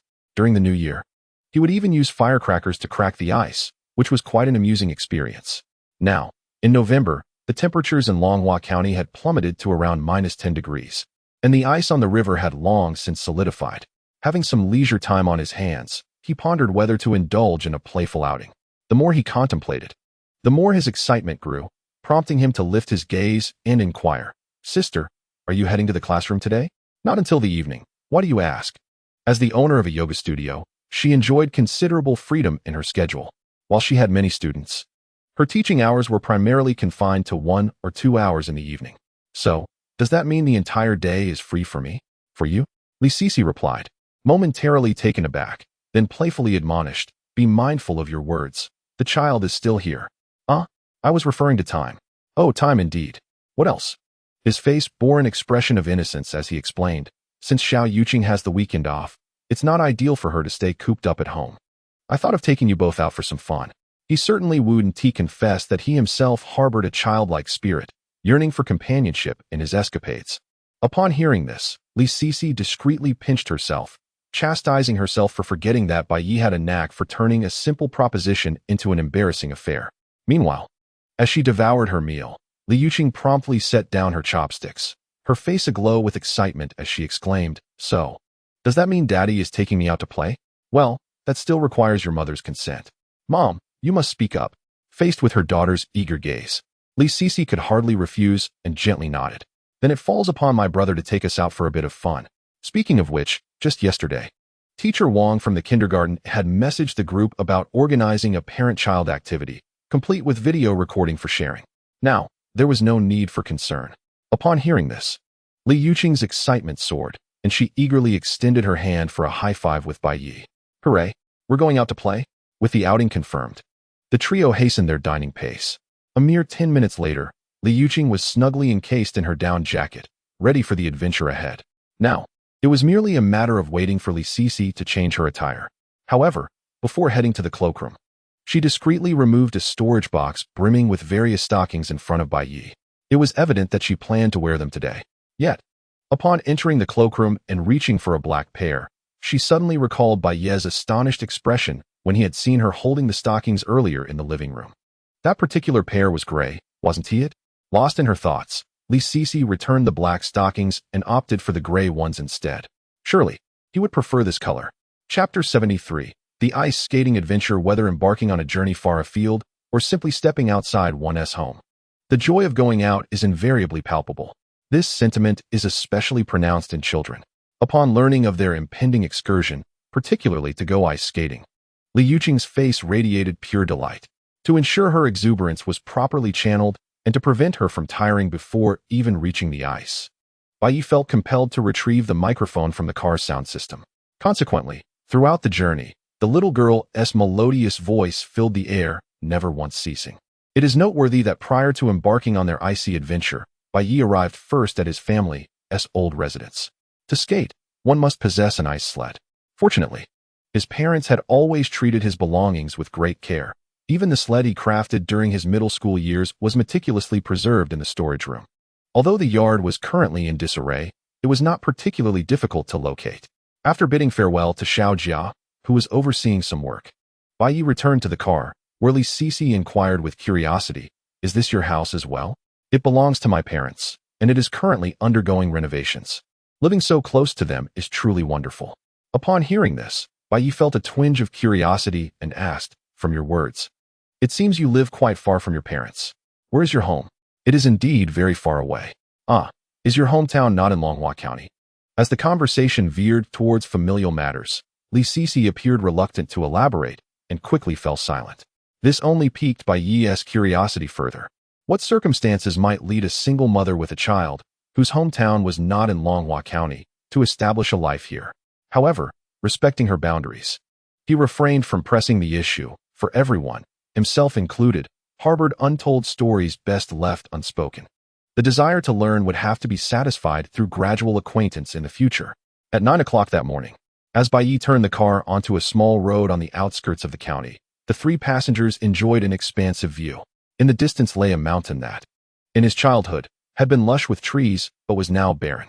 At the foot of the mountain, the ice surface glimmered under the sunlight, reflecting the movements of several individuals gliding across it. The ice here was remarkably wide and pristine, which puzzled Bai Ye, as this location had been a cherished skating haven passed down through generations of local children. However, after a moment's reflection, he understood. Today, as children, once they reached primary school, were often equipped with their own mobile phones. Even those without phones typically possessed smartwatches. Their pastimes were entirely different from those of his generation. Shortly thereafter, Bai Ye parked by the riverside and swiftly retrieved the sled from the trunk, placing it upon the ice. He turned with a smile, saying, "Come on, Xiao Yuqing, hop on." Coming. Though her face was flushed from the cold, the little girl could not resist the allure of the sled and quickly sat cross-legged upon it. Conventionally, one would propel the sled with two wooden sticks equipped with spikes at the front, utilizing both hands for power. However, Li Yuqing was far too young to manage this. Therefore, once she was seated, Bai Ye bent down and gently gave the sled a push, sending it gliding across the ice. "Ah, this is so much fun. Daddy, push me again. I want to keep playing. Here it comes, hold on tight." Observing the joy between them on the ice, Li Sisi's perspective began to shift. In the past, she had believed she could raise her child entirely on her own. Indeed, she had succeeded. Li Yuqing was growing up healthily and enjoying a standard of living that surpassed many. However, while these achievements addressed physical and material needs, they overlooked the significance of emotional well-being. From the moment Bai Ye made his entrance, impersonating a father at the kindergarten, to now enjoying a day out together, the radiant smile on his daughter's face was something she had seldom witnessed before. Li Sisi gradually began to feel that this man, who was akin to a child himself, playfully competing with the little ones for ice cream, seemed to transcend the definition of a mere neighbor, becoming increasingly significant in her life. Of course, Despite her myriad thoughts, she did not lose sight of the matter at hand. She stood by the riverbank, took out her phone, and aimed it at the two figures gliding across the ice, capturing a brief video. Upon reviewing it, she was met with a chorus of laughter and joy, which dispelled any hesitation she had, leading her to promptly share the video in the parents' group chat. However, she did not anticipate the uproar that would ensue shortly after posting. What is going on with Li Yuqing's father? How can he let the child push him while ice skating? This place looks delightful. I'd love to take my child there too. Could you share the location? Queried Li Yuqing's mother. Yes. Please share the location. My child insists on going after seeing the video, echoed another parent. Within a brief span, numerous voices emerged in the group, with only a couple of remarks teasing Bai Ye for being pushed by Li Yuqing while skating. The majority, however, clamored for the location, eager to bring their children over to join in the fun. This left Li Sisi in a predicament. With so many requests flooding the chat, it would be rather inappropriate not to respond. Yet, she was uncertain whether Bai Ye would be willing to accommodate them. After all, there were a few parents in the group who were rather unpleasant. Fortunately, at that moment, Bai Ye and Li Yuqing had completed a full lap on the ice and were now returning to her side. Noticing her troubled expression, he curiously inquired, "Sister, what is the matter? Just take a look for yourself and decide whether to let them come," she replied. After taking the phone from her, Bai Ye skimmed through the chat logs and felt no sense of reluctance. More players would only add to the merriment. Moreover, he noticed a message from Wang Jingde, the bank president. After their last meal together, they had become quite chummy. With a friend wishing to join in the fun, there was no room for hesitation. Thus, he decisively shared his current location in the group chat, elaborating on the shortcut to reach them before returning the phone to Li Sisi. "I've invited them, after all. Whether I play alone or with several others, it's still playtime." Upon hearing this, Li Sisi felt a wave of relief wash over her. If Bai Ye had declined, it would have been rather awkward for her during future drop-offs. With this thought in mind, she gazed at Bai Ye and expressed her gratitude. "Thank you, brother. What is there to thank? Now it's your turn," he replied. "What do you mean, my turn?" she asked. "Ice skating." Bai Ye pointed at the ice sled and said, "Surely, you aren't planning to just stand by and watch us play?" Truth be told, Li Sisi had indeed contemplated that very notion. Having never skated before, she felt an inexplicable fear from the outset, convinced that she would surely fall if she attempted it. Yet, despite her apprehensions, such discouraging thoughts were not something she could voice aloud. "Why don't you all play while I just watch? That's not acceptable." With a grand gesture, Bai Ye declared, "Xiao Yuqing, come join me, and let's take your mother onto the ice." "All right, I'm coming." Hey, let me go." Chapter 74. One must not be too honest. It has been proven that the unknown often instills fear in individuals. However, once one dares to experience it, they may discover that it is not as daunting as it seemed.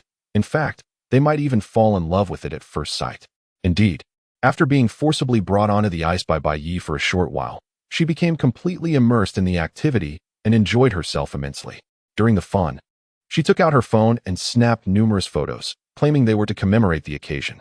One could say she had utterly fallen in love with the experience. As they frolicked, time sped by. Half an hour later, 4 or 5 cars began to arrive in succession. Clearly, these were the parents who had requested the location in the group chat. It was a weekend, and many were free to enjoy the day. Among the parents who had rushed over with their children, some Bai Ye recognized from days prior, while others were more familiar, such as Wang Jingde, who had assisted him with his parents' pension accounts, thus providing him with a reliable source of funds. Additionally, there was Gao Shan, who had worked closely with him at the last parent-child sports event, securing top positions in most competitions. It is worth mentioning that this individual, who previously disdained Wang Jingde's pretentiousness, now found himself adopting a similar demeanor. The extravagant Mercedes parked nearby, adorned with multiple 8s, served as a testament to this change. The children who approached were unfazed, already engrossed in their play on the ice. However, the parents present could not help but steal glances in their direction. Naturally, they merely observed, with no one daring to strike up a conversation. As Bai Ye had previously mentioned in kindergarten, such informalities were frowned upon in the presence of children. Consequently, Bai Ye and his companions gathered together in camaraderie. "Bai, you have chosen quite the splendid location." Indeed, the expansive ice surface coupled with the delightful surroundings made it an ideal spot, not only for ice skating but also for camping. If only the cold weren't so biting. Hearing their words, Bai Ye waved his hand with a smile, saying, "Oh, It's just an ice skating place. You two needn't flatter me. Ha ha ha, others might not. But you certainly must, Wang Zhengde said with utmost sincerity. It must be acknowledged that Bai Ye's deposit account established at the end of last month had significantly eased the pressure of attracting savings. Although the task ultimately remained incomplete, it was no longer as dire as before. As the service staff for such a prominent client, it was only fitting for him to speak highly of Bai Ye. Meanwhile, Gao Shan nodded in agreement, stating, "Indeed, after our last collaboration, I felt that Bai is quite the person to befriend. So, when I come to your shop for a foot massage next time, will it be free?" "That is certainly out of the question." Upon hearing the word free, Gao Shan immediately donned a different expression. "I don't mind myself, but my technicians need to make a living." Uft. Had I not inquired about your technicians and learned that you take a hefty 70 cut of their earnings, I might have believed your nonsense. Bai Ye's remarks were purely in jest. The expenditure at the Sunshine Holiday Hotel, particularly in such a small county, is indeed unparalleled. Thus, even if they take away 70%, the female technicians will still earn a decent income. The crux of the matter is that Gao Shan can provide such a stable platform and should rightfully earn that 70%. Both understood his implication and chuckled in response. However, amidst their laughter, Wang Zhengde's visibly younger wife, who appeared to be over a decade his junior, approached in a huff. As she walked, she complained, "Do you think these people are out of their minds? Just the other day, they refused to chip in for a phone for the teacher, and now this again. What now? What are they buying for the teacher?" A look of helplessness crossed Wang Zhengde's face. "A phone for you to look at? It's infuriating." Standing nearby, Bai Ye, with his keen eyesight, clearly discerned the contents of her phone. It was a group chat from a class at a certain elementary school, specifically from Class 2, Year 3. Having dined together previously, Bai Ye was aware that Wang Zhengde had an elder son. The reason for Wang Zhengde's wife's agitation stemmed from a message shared by another child's mother. "Dear families, as the weather grows colder, I have learned that our esteemed homeroom teacher, Ms. Kai, still walks to work every day. To facilitate her commute and enhance her ability to educate our children, I propose that we all contribute to purchasing an electric bike for her. I have inquired about the price. It's 5,000 yuan. With so many of us in the group, pooling together shouldn't be too burdensome." To be honest, upon reading this, Bai Ye felt somewhat exasperated. Not to mention, Wang Zhengde, the person directly involved, was utterly bewildered. Is she out of her mind? They bought her a phone last time, and now they want to buy her an electric bike. Are they planning to cover her dowry as well? His wife echoed his sentiments, feeling equally speechless. After venting, she turned to Bai Ye and said, "Our generation of parents has it tough. We have to appease the teachers, playing the role of humble servants, and if we don't contribute, we must tread carefully in our words." What kind of situation is this? Indeed, it is not easy. Although Bai Ye did not have children himself, he had reached an age where he could understand some of the challenges. He knew full well that Wang Zhengde's predicament was not unique. There are certainly many parents who are eager to showcase themselves by being the first to propose pooling money for the teacher's electric bike. However, as he pondered, he curiously inquired, "Is the person advocating for this contribution someone whose child is a class officer?" "I believe so. She is the discipline committee member." "That makes sense. She is looking out for her own child's interests." Wang Zhengde grew more irate upon hearing Bai Ye's analysis. To seek benefits for her child at the expense of everyone else. What kind of logic is that? The most critical point was that he suddenly recalled that before he had declined to contribute to the phone purchase, his son had been removed from the position of sports committee member. Initially, he had thought it was merely due to his child's mischief. But now, it seemed the matter was far more complicated. As a few individuals engaged in conversation, Gao Shan gradually comprehended the circumstances at hand and promptly spoke up. "I reckon she is merely using everyone's money to bribe the teacher. Lao Wang, as a leader, you must not make such a grave mistake."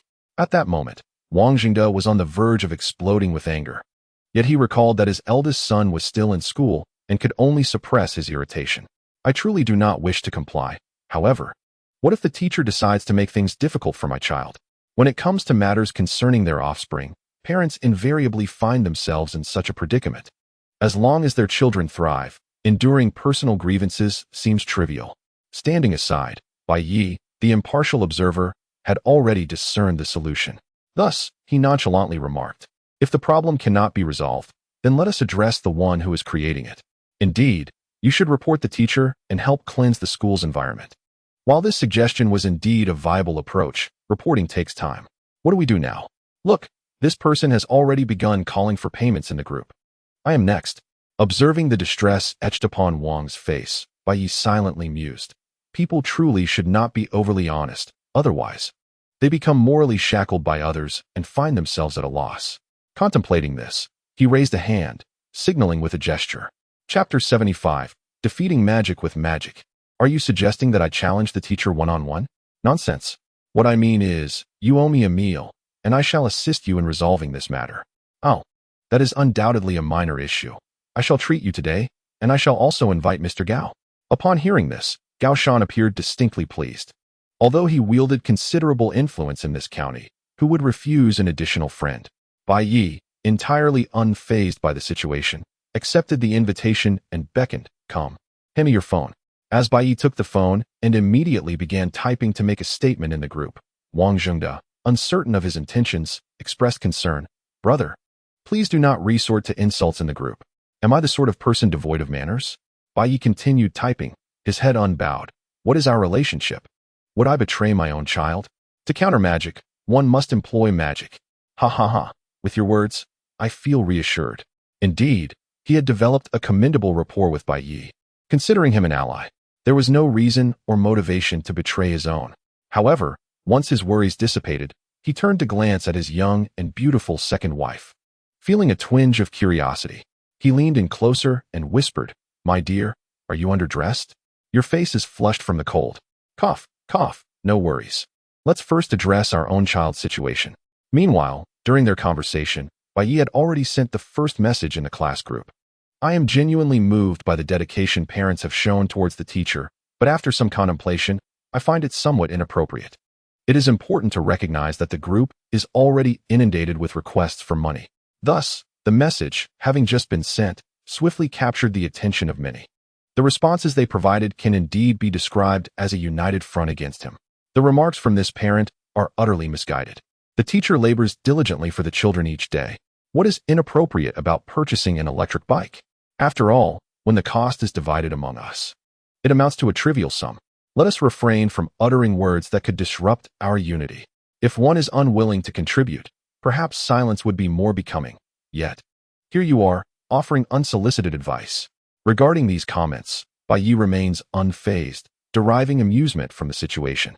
However, the three individuals beside him begin to bristle with indignation. Among them, Wang Zhengda, with a stern expression and gritted teeth, declares, "It seems we've been far too accommodating." Observing their agitation, Bai Ye gestures for calm and smiles faintly before continuing to type his reply. "Everyone seems to have misunderstood my concerns. My hesitation stems from the coldness of riding an electric bike in winter. Hence, I propose that we collectively fund the purchase of a residence for the teacher near the school. Given our affordable housing market, the cost per person would be quite manageable. What do you all think?" As his final message is dispatched, those who initially sought to criticize him fall into a profound silence. The chat room is enveloped in an eerie quietude, clearly startled by the notion of crowdfunding a home for the teacher. An electric bike, indeed, is not a substantial expense. Most parents, while somewhat repulsed, could ultimately manage it. However, purchasing a house for the teacher? Even in the modest county of Longhua, property prices exceed 6,000 per unit.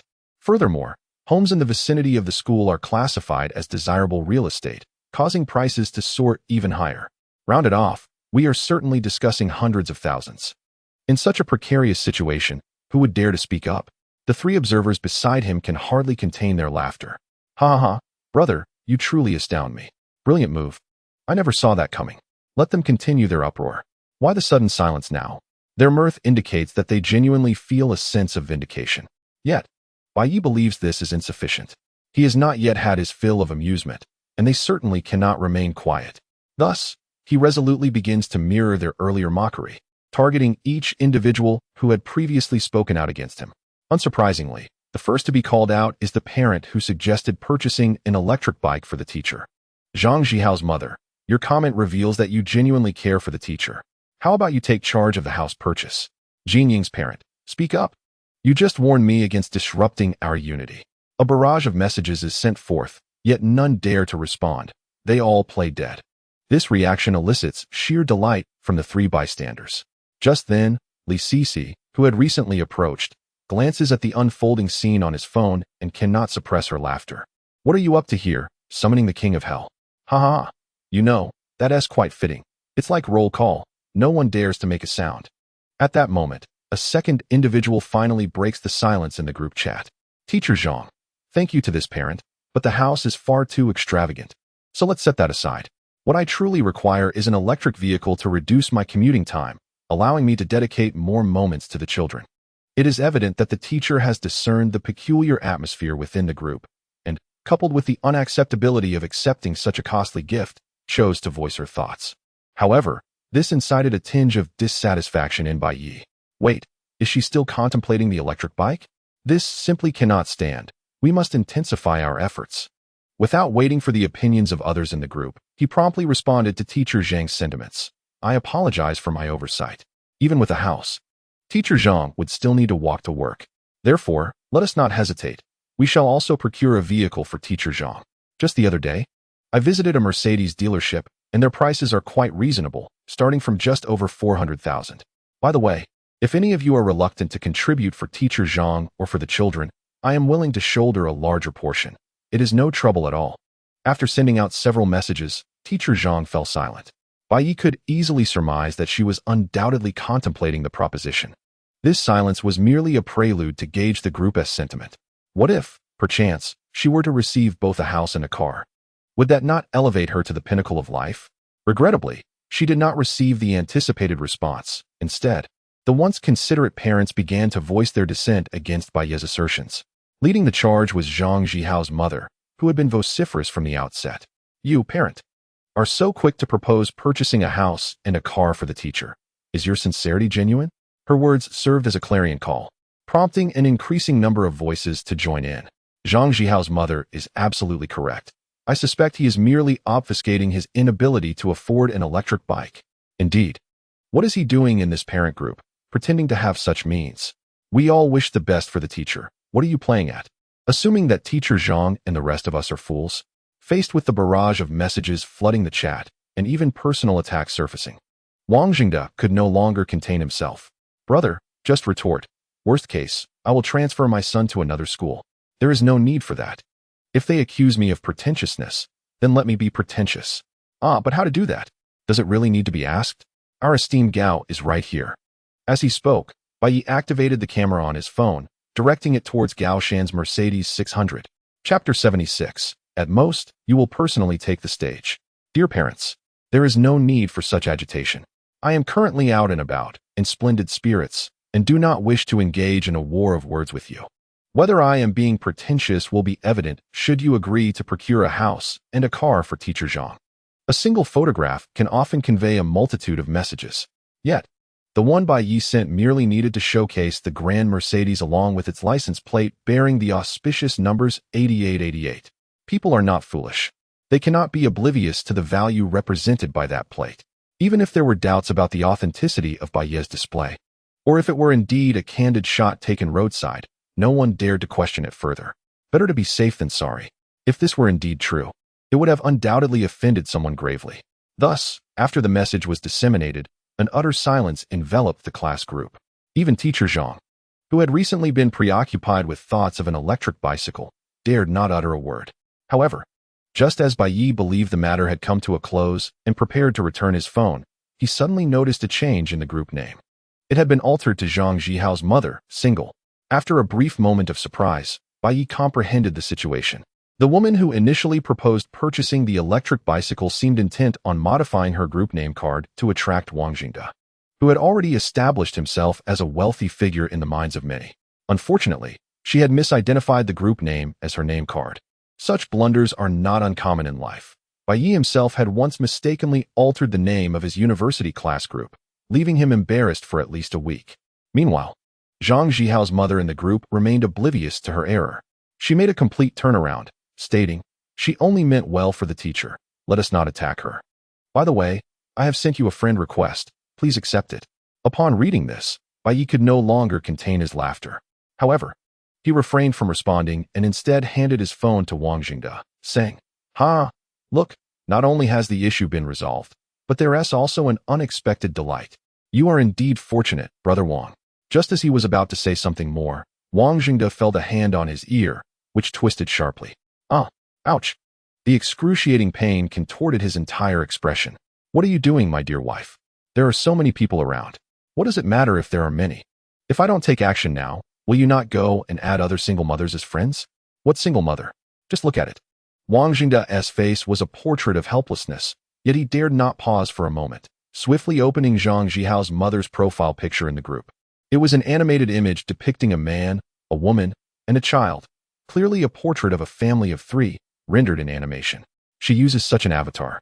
And you say she is a single mother? If I were to add her, I wouldn't even know where I stand in relation to her avatar. The more he spoke, the more aggrieved he felt, resembling a wounded little bride. Those nearby erupted into laughter. Ha ha ha, old Wang, your position in the family is unparalleled. Position? Perhaps you mean younger brother? This minor episode was effortlessly resolved through Bai Ye's intervention. Moreover, this amusing incident opened the floodgates for conversation among the group. The dialogue shifted from trivial familial matters to discussions spanning various topics. As the conversation flowed, more and more parents began to join in. Meanwhile, not far off on the ice, the joyful laughter of children resounded. The contrasting scenes presented a harmonious tableau. At that moment, the essence of leisure was vividly embodied. Before long, the clocks signaled noon, and as lunchtime approached, parents began to depart with their children in tow. At this moment, only Bai Ye, Wang Jingde, Gao Shan, and their families remained. Glancing at his watch, Wang Jingde chuckled and said, "Let us go, my brother. And you, Mr. Gao? Let us settle that meal you owe us at noon today. I have no objections. What do you think, Mr. Gao?" Bai Ye turned to look at Gao Shan beside him. In truth, even if Wang Jingde had no intention of treating today, he had already planned to take Li Sisi and her daughter out for a lavish meal. Regardless of how enjoyable an outing might be, it would be incomplete without a sumptuous feast to embellish it. Now that someone was offering to treat, he had no reason to decline. However, Gao Shan slowly shook his head and replied, "Old Wang, there's no rush for that meal. Today, let me treat you all. I've been planning to open a restaurant, and today the head chef is coming in for an interview. Would you all do me the honor of trying his dishes?" His words suggested a mere tasting, yet there was no hint of modesty on Gao Shan's face. One must understand that he intended to bring in a head chef from the capital at great expense. Entertaining friends with such a culinary expert was hardly a problem. That sounds splendid. It seems today's meal is on me after all. Let us go, since we'll surely become regular customers at Mr. Gao's restaurant. It's reasonable for us to sample the food. Thus, in just a few exchanges, their lunch plans were set. A few minutes later, after retrieving their children from the ice, they departed in 3 vehicles, heading towards the Sunshine Holiday Hotel. Bai Ye was quite familiar with this route, as if he were returning home. Meanwhile, in the car, the young girl Li Yuqing continued to reminisce about their morning ice skating adventure, occasionally complaining to the two about a boy who had snatched the ice cart from her. After soothing her, Li Sisi finally seized the opportunity to speak to Bai Ye, saying, "Brother, perhaps you should take us back." "Why? They were indeed a family, but you are still young. If you take us out to make friends, I fear." Her words trailed off, yet the meaning was clear. To put it plainly, her concern was akin to the reason for not allowing Li Wanqing to call him dad. She did not wish to hinder Bai Ye's prospects or impact his romantic life. Such a handsome young man, going out to dine with friends while accompanied by them. Although others might perceive them as a family, she understood the truth within her own heart. If she were to delay Bai Ye because of this, Li Sisi believed she would carry that guilt for a lifetime. "Sister, I must say, I dislike hearing that." Seizing the opportunity during a red light that lasted several seconds, Bai Ye turned to the back seat where Li Yuqing sat and said, "They are a family, are we not?" "Of course we are. That is more like it." Bai Ye nodded in satisfaction and then leaned slightly toward Li Sisi, speaking in a tone audible only to the two of them. "Sister, don't worry. Setting aside the fact that you haven't hindered me, even if you did, what of it? At worst, you could take the initiative yourself." Chapter 77, An Earthquake? Take the initiative? Do you mean to say you want me to introduce someone to you?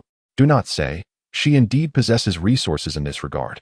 Among Li Sisi's students, there are several young and beautiful individuals from well-off families. Yet, the mere thought of introducing Bai Ye to others evokes an inexplicable discomfort within me. That feeling is akin to Li Yuqing having her ice sled snatched away by other children.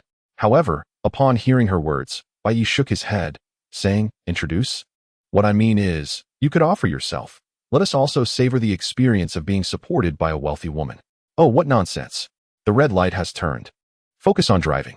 Laughter erupted as Bai Ye observed her face visibly flush. He remarked on the stark contrast of Li Sisi, pointing out that even a slight tease would reveal the allure ingrained in her essence. Nevertheless, with the red light now past, he refrained from further comments. The car resumed its journey. Flustered by the banter, Li Sisi turned her head towards the window, attempting to regain her composure. Yet, the tumultuous thoughts swirling within her mind proved difficult to quell. Alas, if I truly delay him, I fear I shall be left with no choice.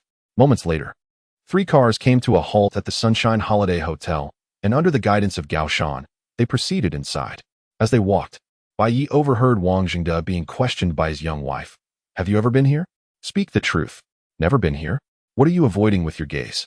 Look me in the eye. One must admit, the dynamic of this older man and his younger wife is quite entertaining.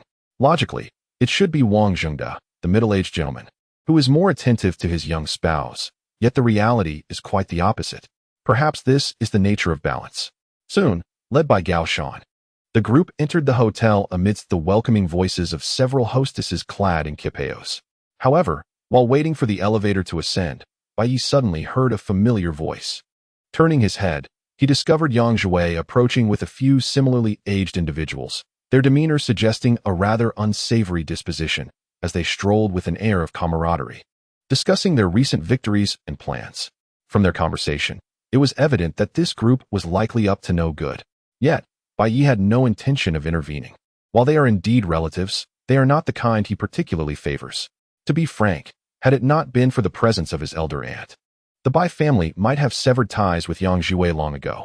As Yang Zhui recognized him, Bai Ye greeted him with a smile. Here for some fun? What brings you here? Upon noticing Bai Ye from a distance, Yang Zhui's smile vanished, his eyes narrowing. What do you mean? You can come, but I cannot? He was about to adopt a condescending tone to reprimand Bai Ye when the words caught in his throat. He suddenly realized that Bai Ye is not merely his younger relative, but also a grown man, wealthy and unmarried. In contrast, it was indeed more absurd for him, a married man, to be present in such a setting. Particularly, beside Bai Ye stood an exceptionally beautiful woman, clearly not there for any frivolous antics. However, the mere thought of this ignited his ire. Who could fathom what he had endured at home these past few days? His mother incessantly recited phrases akin to a mantra, often interjecting with remarks about Bai Ye, suggesting he should learn from him. Consequently, he quickly donned a stern expression and declared, I merely came to find a friend. Do not mention this to your sister-in-law. With that, Yang Zhui strode away with his so-called friend towards another elevator. Inside the elevator, the opportunistic Gao Shan seized his chance and inquired, Do you harbor animosity towards that individual? Should I have them escorted out? What animosity could there be? That is my relative, Bai Ye replied candidly. To be frank, even if there were enmity, he could not permit Gao Shan to evict a customer. Being in the service industry, expelling patrons in broad daylight would jeopardize future business. Thus, while Gao Shan could make such suggestions, Bai Ye could not act upon them. However, after some contemplation, he concluded that while ejection was out of the question, perhaps a little extra indulgence could be arranged to honor his sister-in-law, who tirelessly toiled for their family. With this thought in mind, Bai Ye wore a mischievous smile and whispered to Gao Shan, There's no need to expel them. But just wait a moment. Ha ha ha, little brother, why are you so mischievous? But I like it. Their conspiratorial exchange concluded just as the elevator reached the dining area of the Sunshine Holiday Hotel. After navigating through a labyrinth of halls, they finally arrived at a spacious private room. Meanwhile, in the hotel's massage and leisure section, freshly attired Yang Zhui, after a brief visit to the restroom, returned to the massage area where his friends awaited. It was his first visit, and everything intrigued him. Of course, his greatest curiosity was directed towards the female technicians. Throughout Longhua County, and even the majority of the city, who did not know that the technicians here provided exceptional service and were strikingly beautiful. His curiosity had been piqued for quite some time. Upon opening the door to the private room, he found the scene within to be quite satisfying. By his friend's side stood several technicians, each more alluring than the last, their high-slit cheongsams causing him to swallow hard in anticipation. Faced with this situation, Yang Zhui turned to the attendant and inquired, What are the prices for these technicians? They are priced at 398, sir. Ah, for 398, they can be this beautiful? What must the 598 ones be like? His eyes gleamed as he waved his hand and whispered, secretly arrange for me a 598 technician. She must surpass theirs in allure. Rest assured, I will arrange it immediately. Yes, yes, yes. Yang Jiwei nodded vigorously, completely oblivious to the attendant's face flushing with suppressed laughter, appearing exceedingly exuberant. Today, we common folk are truly joyous. He hummed a tune as he lay down on the massage table, eagerly awaiting the first service, a back massage. Turning his gaze towards the Cheongsam-clad technicians as they attended to his friends only intensified his fervent anticipation. Alas, today not only did I win several thousand, but I also have the pleasure of enjoying this splendid place. Truly, this is the essence of life.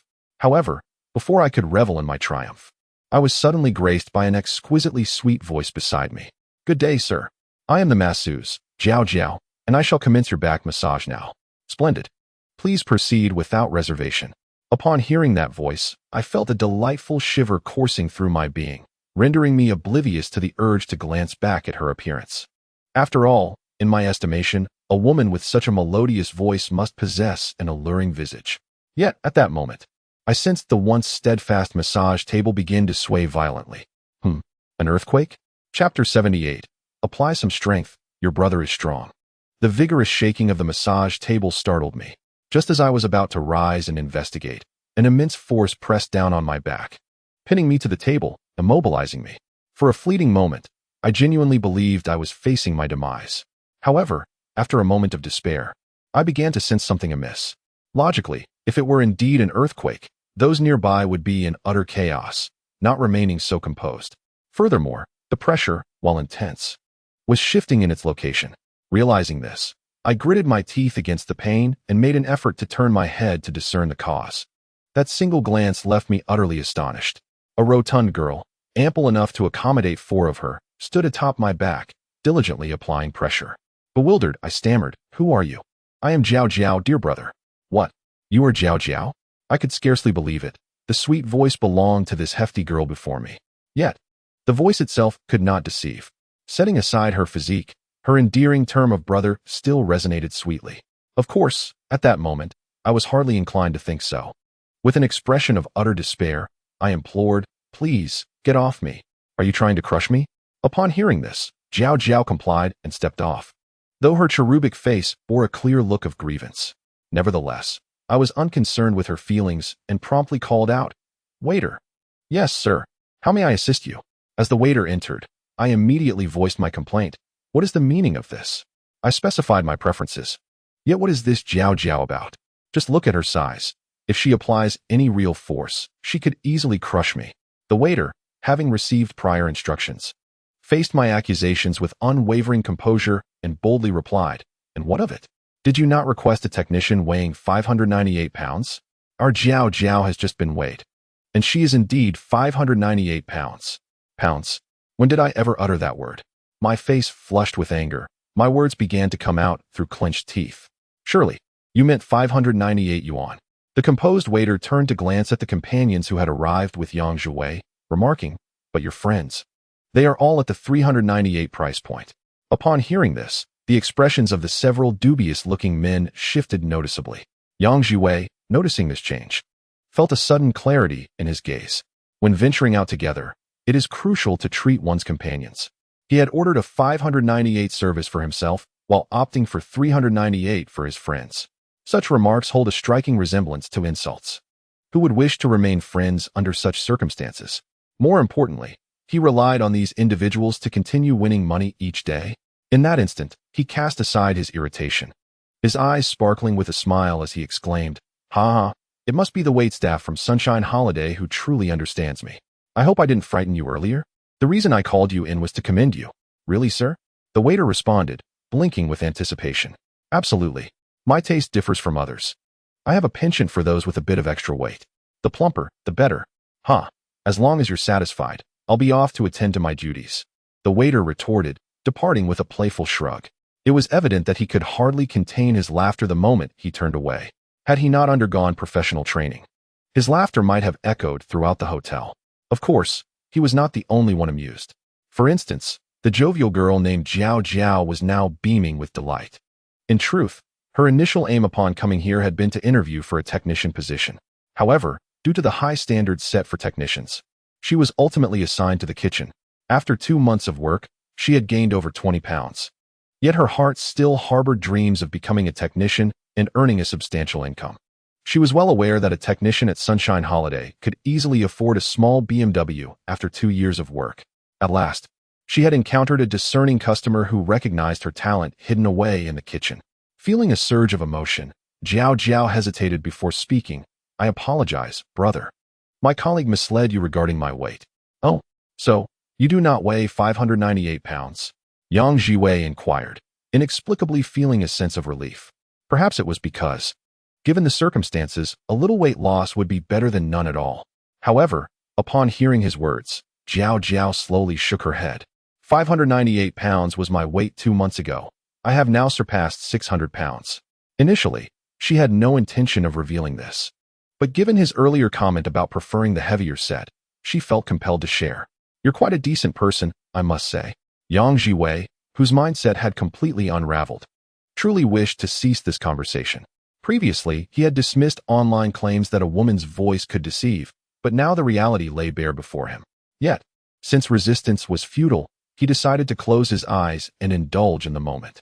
Furthermore, to convince his friends who were still watching him, he waved his hand grandly, declaring, "Come on, sister, let us continue with the performance. Give it your all, your brother can handle it." "All right then, I'm full of energy," she exclaimed. Listening to the heart-wrenching cries nearby, several men exchanged knowing glances, revealing inexplicable smiles. "I maintain that our dear Wei Gu is not that kind of person. He would never indulge in extravagant pleasures on his own. It is only natural for a person to have a few peculiar preferences. Indeed, our neighbor, that bachelor, just days ago asked me to introduce him to his sister, specifying that she should not wash her feet, as he has a fondness for a certain odor. Given this, it becomes entirely reasonable that Wei Gu has a penchant for plump ladies." Now, turning to Bai Ye's side, the gathering had already settled at the grand dining table, where exquisite dishes were being presented one after another by the attentive staff. The entire private room was soon enveloped in a delightful aroma. The children could hardly contain their saliva, and even Bai Ye and the others found it hard to resist. Upon catching sight of the bubbling boiled meat slices just served, he couldn't help but exclaim, "Shanggu, do tell me, when will this restaurant officially open? I dare say I'll be here every day." "Indeed. Just look at the culinary artistry on display. It is unparalleled." Wang Jingde chimed in, "Ha ha ha. It should be quite soon. Once I secure another investment, this restaurant will be up and running in no time." After a brief pause, Gao Shan added, "By the way, although our acquaintance has been brief, I trust your character. Would either of you be interested in embarking on a business venture together?" "Oh, I would be keen," replied Bai Ye, "but I am merely a bank employee. I lack the funds. However, you might inquire with Brother Bai. He, like yourself, is quite affluent." Chapter 79, Polite Chit-Chat, Enjoying the Feast. "Oh, what do you mean by that?" Wang Jingde, feeling comfortable among friends, elaborated without hesitation. "A few days ago, Brother Bai opened a fixed deposit account with me for 2 million. At this revelation, the room fell silent. 2 million is indeed a substantial sum in the eyes of an average person, yet it is not particularly remarkable to Gao Shan and his family. As a bank president, Wang Jingde was somewhat desensitized to such figures, even though they were not his own funds. However, when he continued, the expressions of those present transformed dramatically. While the amount may not be extraordinary, the purpose behind it certainly piqued interest. He was saving it to provide for his parents' retirement. Moreover, from his demeanor, it seemed that this 2 million was merely the beginning. Upon hearing this, the audience could no longer maintain their composure. A fixed deposit of 2 million may not seem significant on its own, yet when considering its intended use and Wang Jingde's suggestion that it was just the start, it became very intriguing.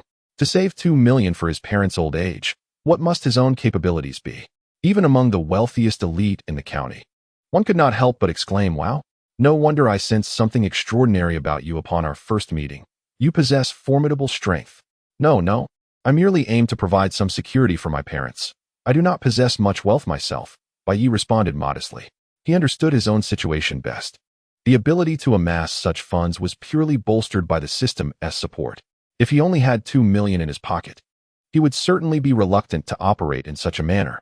However, It was evident that the other party did not believe his words. Excessive modesty is merely a form of ostentation. Gao Shan unequivocally defined Bai Ye's situation and, with keen interest, inquired, "So, what do you say? Would you like to engage in business with your elder brother?" To be honest, faced with his sincere invitation, Bai Ye hesitated. It was foreseeable that doing business with Gao Shan would undoubtedly be lucrative. The strength of the local Brahmin was no laughing matter. The reason they were willing to share this profitable opportunity was likely born out of a desire to forge friendships. After all, connections naturally expand over time. With more partners across various industries, his own enterprise would become more stable. For Bai Ye, this was undeniably an opportunity, a genuine chance to integrate into the small county and its intimate circle.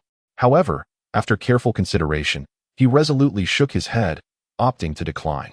It was not that he wished to disrespect Brother Shan. Rather, he had retired and wished to relish life in the coming decades without engaging in such matters. Bai Ye spoke with a sense of openness, exuding a carefree demeanor, for these were his true sentiments. Retirement was indeed retirement, with a systematic approach. He no longer needed to venture into entrepreneurship or investment to generate income. As for the so-called circle, Bai Ye was not keen on it. If socializing consumed the time he could spend enjoying life, he believed it would be better to find a job instead. How exhausting! Ultimately, for Bai Ye, the essence of life was freedom. Connections? As long as they sufficed. As a law-abiding and patriotic citizen, opportunities to utilize such networks were few and far between. Upon hearing his response, Gao Shan was not angered. Rather, he felt a twinge of envy. He understood Bai Ye's meaning. It was simply about financial freedom. A desire to enjoy life without chasing trifles or entangling oneself in unnecessary troubles. This sentiment starkly contrasted with his own daily grind. "Oh, your words make me want to retire immediately, but I have hundreds of people relying on me," he sighed. "No need to lament. We merely pursue different things. Some enjoy being officials, some relish being bosses, and others thrive on the edge of danger.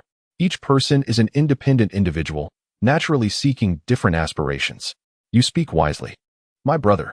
Gao Shan nodded affirmatively, setting aside his moment of melancholy. Rising, he declared, "Very well, let us no longer speak of business. Henceforth, we shall simply enjoy camaraderie. Today, with the children present, allow me to toast you with tea in place of wine. I am the youngest here, so I shall raise a glass to both of you." Bai Ye promptly stood, lowered his cup slightly, and after clinking glasses with the two, he downed the barley tea in one go. Once they resumed their seats, the three exchanged knowing smiles, reminiscent of the bonds forged in the peach garden. Indeed, no man can resist the allure of such camaraderie. Thus, unbeknownst to them, the bond among the three grew considerably closer. Indeed, a business partnership is a distinct kind of relationship, whereas camaraderie resides within another realm of emotions. With a hearty laugh, Gao Shan exclaimed, "Ha ha ha! Since you call me brother, we must spend more time together from now on. Should you require assistance, do not hesitate. I possess a modicum of influence." "Well, I must admit, I do have a favor to ask," came the reply. "What is it, my younger brother?" Gao Shan inquired. "I envy your license plate immensely. In a few days, a new car will arrive, and I wonder if you might have the means to procure a more distinguished plate for me. Rest assured, I will handle the financial aspect." Currently, his old vehicle bore a license plate chosen at random from the vehicle management office. However, the new toy, a Grand 63 model, warranted a more prestigious plate, considering its substantial cost of nearly 400,000. "Ah, it's no trouble at all. Just await my news." Gao Shan waved dismissively, as if acquiring an exquisite license plate were as effortless as sharing a meal. "Ha ha ha. Thank you, Brother Shan. No need for formality. Let us eat." At 2 p.m., having indulged in a satisfying meal, Bai Ye, brimming with contentment, made his way to the first floor of the Sunshine Holiday Hotel. It is noteworthy that Gao Shan resided at the hotel's top floor, having no home in the county. Thus, he accompanied them to bid farewell. As they parted, he repeatedly urged Bai Ye and Wang Jingda to visit him whenever they could, revealing a hint of the monotony that characterized the life of this prominent businessman. Naturally, Bai Ye, who shared a similar sentiment, would not refuse. Yet, just as Bai Ye and his companions were about to head toward the parking lot, he suddenly noticed Yang Jiwei reappearing. Unlike his earlier demeanor, Yang now bore an expression of distress, limping as he walked, his face twitching in apparent agony.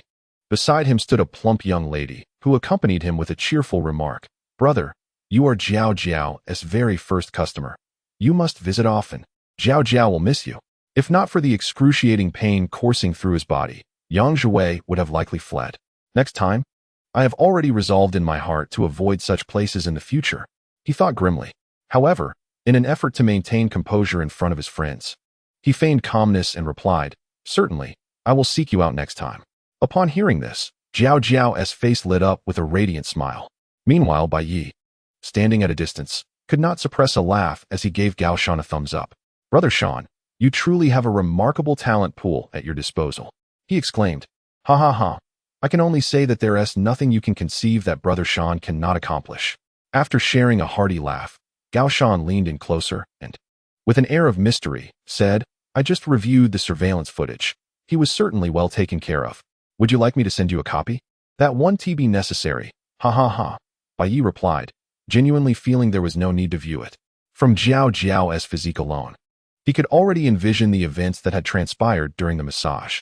In 4 simple words, ultimate indulgence. It is also possible that, after such enjoyment, one harbors resentment, or perhaps feels that the presence of the enchanting Jiao Jiao diminishes his pride. When Yang Zhiwei encountered Bai Ye, he refrained from uttering a single word.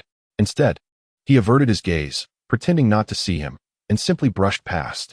Bai Ye, however, remained indifferent to this. He could not be bothered to waste his breath on the other party. As for their familial ties, they were hardly akin to brothers, and following their previous quarrels, they had long since become estranged. Were it not for the presence of his esteemed second aunt and the sister-in-law Bai Ye deeply admired, they might have indeed become adversaries. Moreover, it was entirely possible that Yang Zhiwei harbored some deep-seated animosity toward him. Taking all of this into account, Bai Ye dismissed it entirely. After bidding farewell to Gao Shan, he followed Wang Jingde toward the parking lot. Yet, whether by fortunate chance or misfortune, as they approached the parking area, Bai Ye once again encountered an acquaintance. Bai Ge, Chen Jingya, riding her electric scooter, greeted him with warmth upon seeing him. Despite a minor incident during their blind date, their subsequent interactions had been exceedingly pleasant. Bai Ye regarded her skills favorably, often opting for her when seeking a foot massage.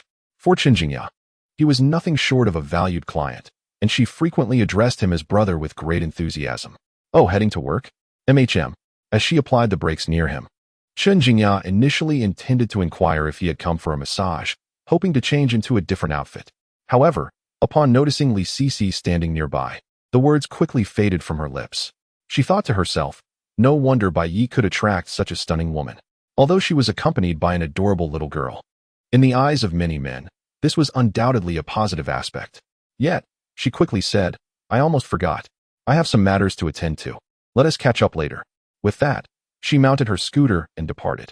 Faced with this situation, Bai Ye could not help but marvel at the perceptive nature of the former urban elite. Nevertheless, he sensed a subtle change in Li Sisi's expression. As anticipated, about 10 minutes later, Bai Ye returned to Li Sisi's home with the mother and daughter duo. After a morning filled with activities, Li Yuqing hurried to her room to rest, having exhausted all her energy. Bai Ye and Li Sisi changed their clothes separately before heading to the yoga studio. Notably, now that her relatives had departed, Li Sisi began to lead the class with both instruction and demonstration. Each movement was first performed by her, and her attire transitioned from casual wear to form-fitting yoga pants and a sleek tank top, accentuating her figure. This allowed Bai Ye to enhance his physical fitness while enjoying the company of his sister-like figure, Li Sisi. However, today, yoga practice did not commence immediately.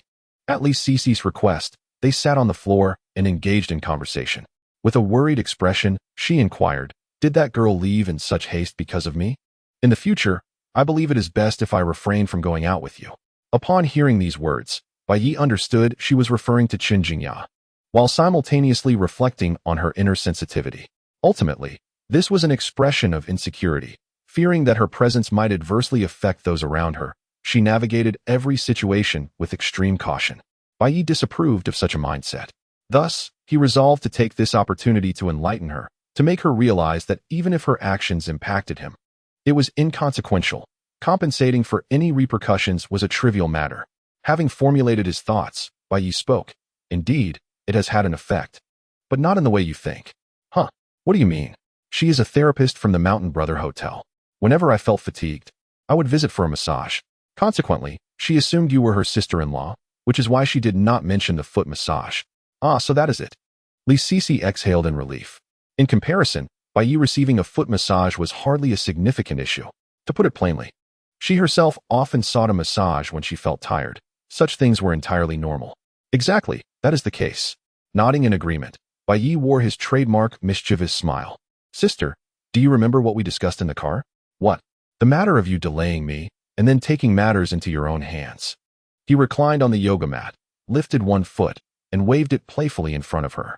Since I haven't received my foot massage yet, why don't you take charge? Casting a glance at his socks, which, while lacking any odor, bore slight discoloration at the soles, Li Sisi felt a mix of embarrassment and indignation. Without hesitation, she seized Bai Ye's foot in her hands, while her other hand swiftly approached. Ah, sister, stop it. That tickles, haha. You cheeky little brother. You talk big and expect me to give you a foot massage. Today, I'll show you who's boss. After a playful bout, the two finally collected themselves and commenced their yoga practice. Time always seemed to fly when one was sweating. By the time Bai Ye finished dinner at Li Sisi's home and departed, it was already 7 in the evening. At this hour, Li Sisi took Xiao Yuqing to the yoga studio for work. He returned home, reclined on the sofa, and summoned the system. At this moment, Bai Ye's physique had reached a remarkable 681, a significant improvement compared to when he first returned to the small county. This enhancement was palpably reflected in his overall well-being. However, as he continued to explore the system interface, he noticed some changes in his unemployment assistance. Before he could delve deeper, a notification from the system arrived. Chapter 81. Lin Jinxin's aspiration for self-improvement detected that the host, due to difficulties following unemployment, has declined investment opportunities, causing this system much distress. Sob, sob, sob. Now upgrading your unemployment assistance.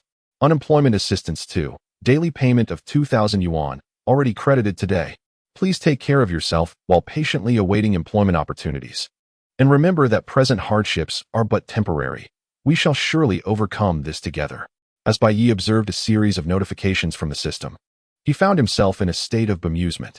Residing in a villa, having acquired a luxury car worth millions, surrounded by friends and admirers. One could argue that he had indeed become a winner in life across various dimensions, material, spiritual, and physiological. Yet, despite his successes, the system empathized with his struggles to the extent of shedding tears, increasing his unemployment benefits from 888 to a staggering 2,000 yuan per day. This meant that, coupled with the boost from his romantic endeavors, he could expect to accrue 3,314 yuan each day upon awakening. Over the course of a month, this would amount to nearly 100,000 yuan. It was truly a heartwarming system, one that did not wail or complain but instead showed concern for its user. Furthermore, he discovered for the first time that this assistance could be upgraded. Did this not imply that as long as he refrained from working or starting a business, the amount of support would only increase? Ah, how delightful it was to spend money that seemed to fall from the heavens. With these thoughts swirling in his mind, Bai Ye cheerfully hummed a tune as he ascended to his study. It is worth mentioning that he intended to visit Lin Jinxin that evening. After bidding farewell the previous day, she had immersed herself in work from early morning, embarking on a grueling 24-hour shift, leaving him with merely a message expressing her longing before vanishing from communication. In light of this, Bai Ye felt it was only right to check in on her. One cannot simply consume another's affection and then disregard them entirely. Of course, there was still ample time to indulge in some gaming before the night wore on. At midnight, upon receiving a message from Lin Jinxin indicating she had some free time, Bai Ye made his way to the county hospital. However, upon entering the emergency hall, he found no sign of her, only a nurse manning the triage desk. Fortunately, this nurse was one he had encountered in the parking lot previously, and she quickly recognized him. "Oh, it's you. Here to see Dr. Lin? Since I can't sleep, I thought I'd drop by," he replied. "Huh, I think you're just worried about Dr. Lin working the night shift," she teased. Bai Ye, unfazed by her playful banter, simply smiled in acknowledgement, finding no fault in her words. "You might have to wait. We just received a more critical patient, and she's busy inside." As she spoke, she gestured toward the treatment room not far away. Intrigued, Bai Ye walked in that direction and peered through the glass of the treatment room door. What met his eyes was a flurry of medical personnel surrounding a hospital bed, engaged in urgent work, while Lin Jinxin, drenched in sweat, knelt beside the bed, continuously performing chest compressions on an unconscious woman. Clearly, they were administering CPR to a patient in shock. After a brief glance, Bai Ye turned his gaze away, acknowledging his own sensitivity to such scenes. Indeed, it wasn't too long before he exited the hospital entirely. Certainly, he was not heading home, but rather preparing to procure some barbecue to treat these weary souls. Fortunately, although the small county lacked a vibrant nightlife, the vicinity of the hospital was never devoid of diverse dining establishments. Thus, after a short stroll, Bai Ye discovered a barbecue shop. By the time he returned to the hospital, half an hour had elapsed. However, upon entering the emergency hall, he was met with an astonishing transformation. To the left, family members of patients were wailing, while to the right, medical staff leaned on each other for support. Lin Jianxin, barely able to stand, was being assisted by two nurses, her hands continually brushing away her tears. From the scene, Bai Ye immediately grasped the unfortunate fate of the patient they had just attended to. Yet, he had no time to ponder, quickly approaching Lin Jianxin and taking her into his arms from the nurse's grasp. "What's wrong? Why are you crying?" "Wu Bai Ye, I truly did my utmost. I couldn't do anything more." As if finding her anchor, Lin Jianxin wept profusely against his chest, intermittently expressing her guilt through sobs. All right, no more tears. You're not a deity. You've done your best." Perhaps this was an experience every emergency physician must endure, watching a patient's life slip away, knowing they exerted every ounce of effort, yet feeling powerless. Understanding this, Bai Ye found himself equally helpless, gently stroking Lin Jianxin's back while whispering words of comfort. It was not until approximately 10 minutes later, when the family of the deceased had departed to make arrangements, that Lin Jianxin's emotions began to stabilize. Raising her head, her eyes still red and slightly teary, she asked, "What brings you to the hospital?" "I came to see you. Now you've seen me at my worst." "That doesn't count. You still look lovely." "No more tears now. I brought barbecue for us to eat." One cannot remain engulfed in sorrow indefinitely, especially in the medical field, which demands one to maintain composure. Thus, after stepping away from Bai Ye's embrace, she gathered all the night shift colleagues together. They convened at the triage desk, sharing a rather unsatisfactory barbecue meal. Including Bai Ye, everyone sat in silence, lacking an appetite. Yet, this served as a means of distraction. At 1 o'clock in the morning, with no more patients arriving, Lin Jianxin led Bai Ye to the break room. It contained 2 or 3 beds for the night shift staff to rest. However, to afford Bai Ye and Lin Jianxin some privacy, no one opted to intrude as a third wheel. In their solitude, Lin Jianxin felt entirely at ease, nestling into his embrace and nuzzling against him. "Did you miss me?" I'm right here, don't be sad." After indulging in this affectionate moment, Lin Jianxin lifted her head, gazing into his eyes, and declared, "Bai Ye, I wish to work at a larger hospital in the city. I once believed that my professional skills were adequate, that being in a small county would suffice for a stable job and a decent living while helping many. However, at present, Lin Jianxin is imbued with a profound sense of responsibility. Although the recent incident was not her fault, she cannot help but question herself deep within.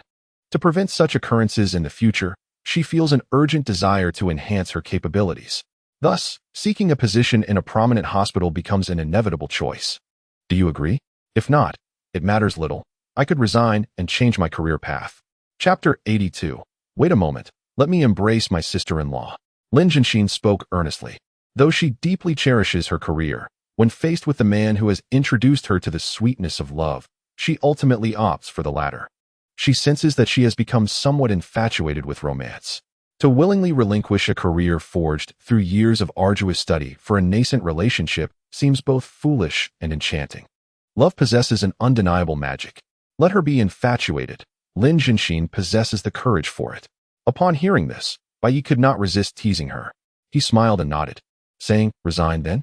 That would allow you more time to accompany me." "Yes, I shall go at dawn." Her expression was fraught with conflict, yet her response was resolute. This display moved Bai Ye profoundly. Nonetheless, he had merely been jesting. He had previously stated that, when compared to a woman who devotes herself entirely to him and clings to him without ambition, he far prefers an independent woman with her own social life and career. This independent woman is not the stereotype of a rural feminist often depicted online, but rather a complete personality capable of thriving in society without reliance on a man. In this light, he wholeheartedly supports Lin Jianxin's pursuit of her life goals within the constraints of time.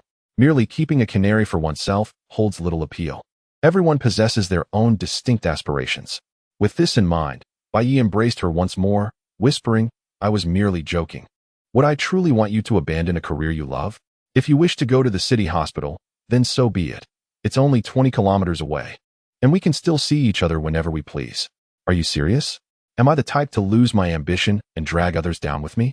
Lowering his head, he gently kissed Lin Jinshin's cheek and continued, "Rest assured, I support your decision. Just let me know when you have an interview, and I will take you. You're wonderful. As for the interview, I think I should study for a couple of days first, then seek assistance from a senior at the medical university's affiliated hospital in the city." With clarity in her thoughts, Lin Jinshin felt a great weight lifted from her shoulders, her demeanor becoming considerably lighter. In a spontaneous gesture, she offered him a sweet kiss. The following day, having confirmed that Lin Jinshin was home resting, Bai Ye commenced his structured exercise regimen. He cycled for an hour and a half, followed by approximately 2 hours of yoga with Li Sisi. By 10 in the morning, he noted that his physical fitness had reached a score of 686. He was exceedingly pleased with this rate of improvement. However, just as he was content and preparing to ascend the stairs to indulge in video games, his childhood friend Xiao Jia brought him some news.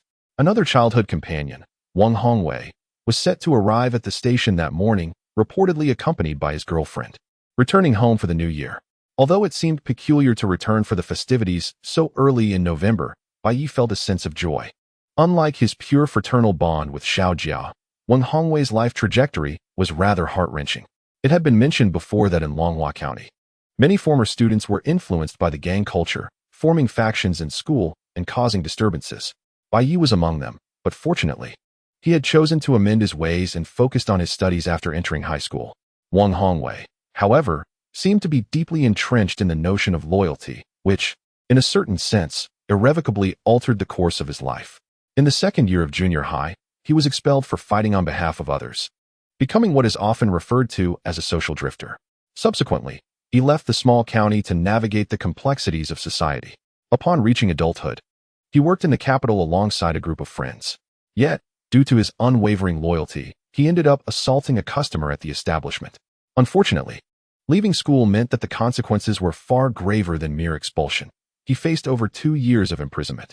After his release, it was said that he had become considerably more restrained, taking up work at an electronics factory in the south. It had been at least 4 or 5 years since Bai Ye had seen him. Naturally, the bond between childhood friends does not fade with the passage of time. He was genuinely curious to see if this fellow had made something of himself. Bringing a girlfriend home for the new year surely indicated some success, didn't he? Filled with curiosity and anticipation, Bai Ye quickly set out, first picking up Xiao Jia before hastily heading to the train station. Meanwhile, within a sleeper compartment of a train, as Wang Hongwei observed his girlfriend holding her phone with an awkward expression, he spoke up. "Qianqian, your parents are frantically trying to reach you again, but I'm afraid to answer," she replied. "Honestly, I think you should reconsider. If you take that step, there may be no turning back."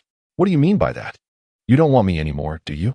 Upon hearing this, Wang Hongwei became flustered and quickly waved his hands, exclaiming, "No, no. As long as you are willing to stay with me, I will treat you with utmost devotion. Wei Gu, your words are more than enough." She beamed, smiling foolishly while Wang Hongwei's expression grew increasingly resolute. Soon, the train arrived at the station. "Let us go. My buddies are here to pick us up." "Hom," she responded. And as she did, Qianqian took her boyfriend's hand, eagerly scanning the surroundings as they disembarked.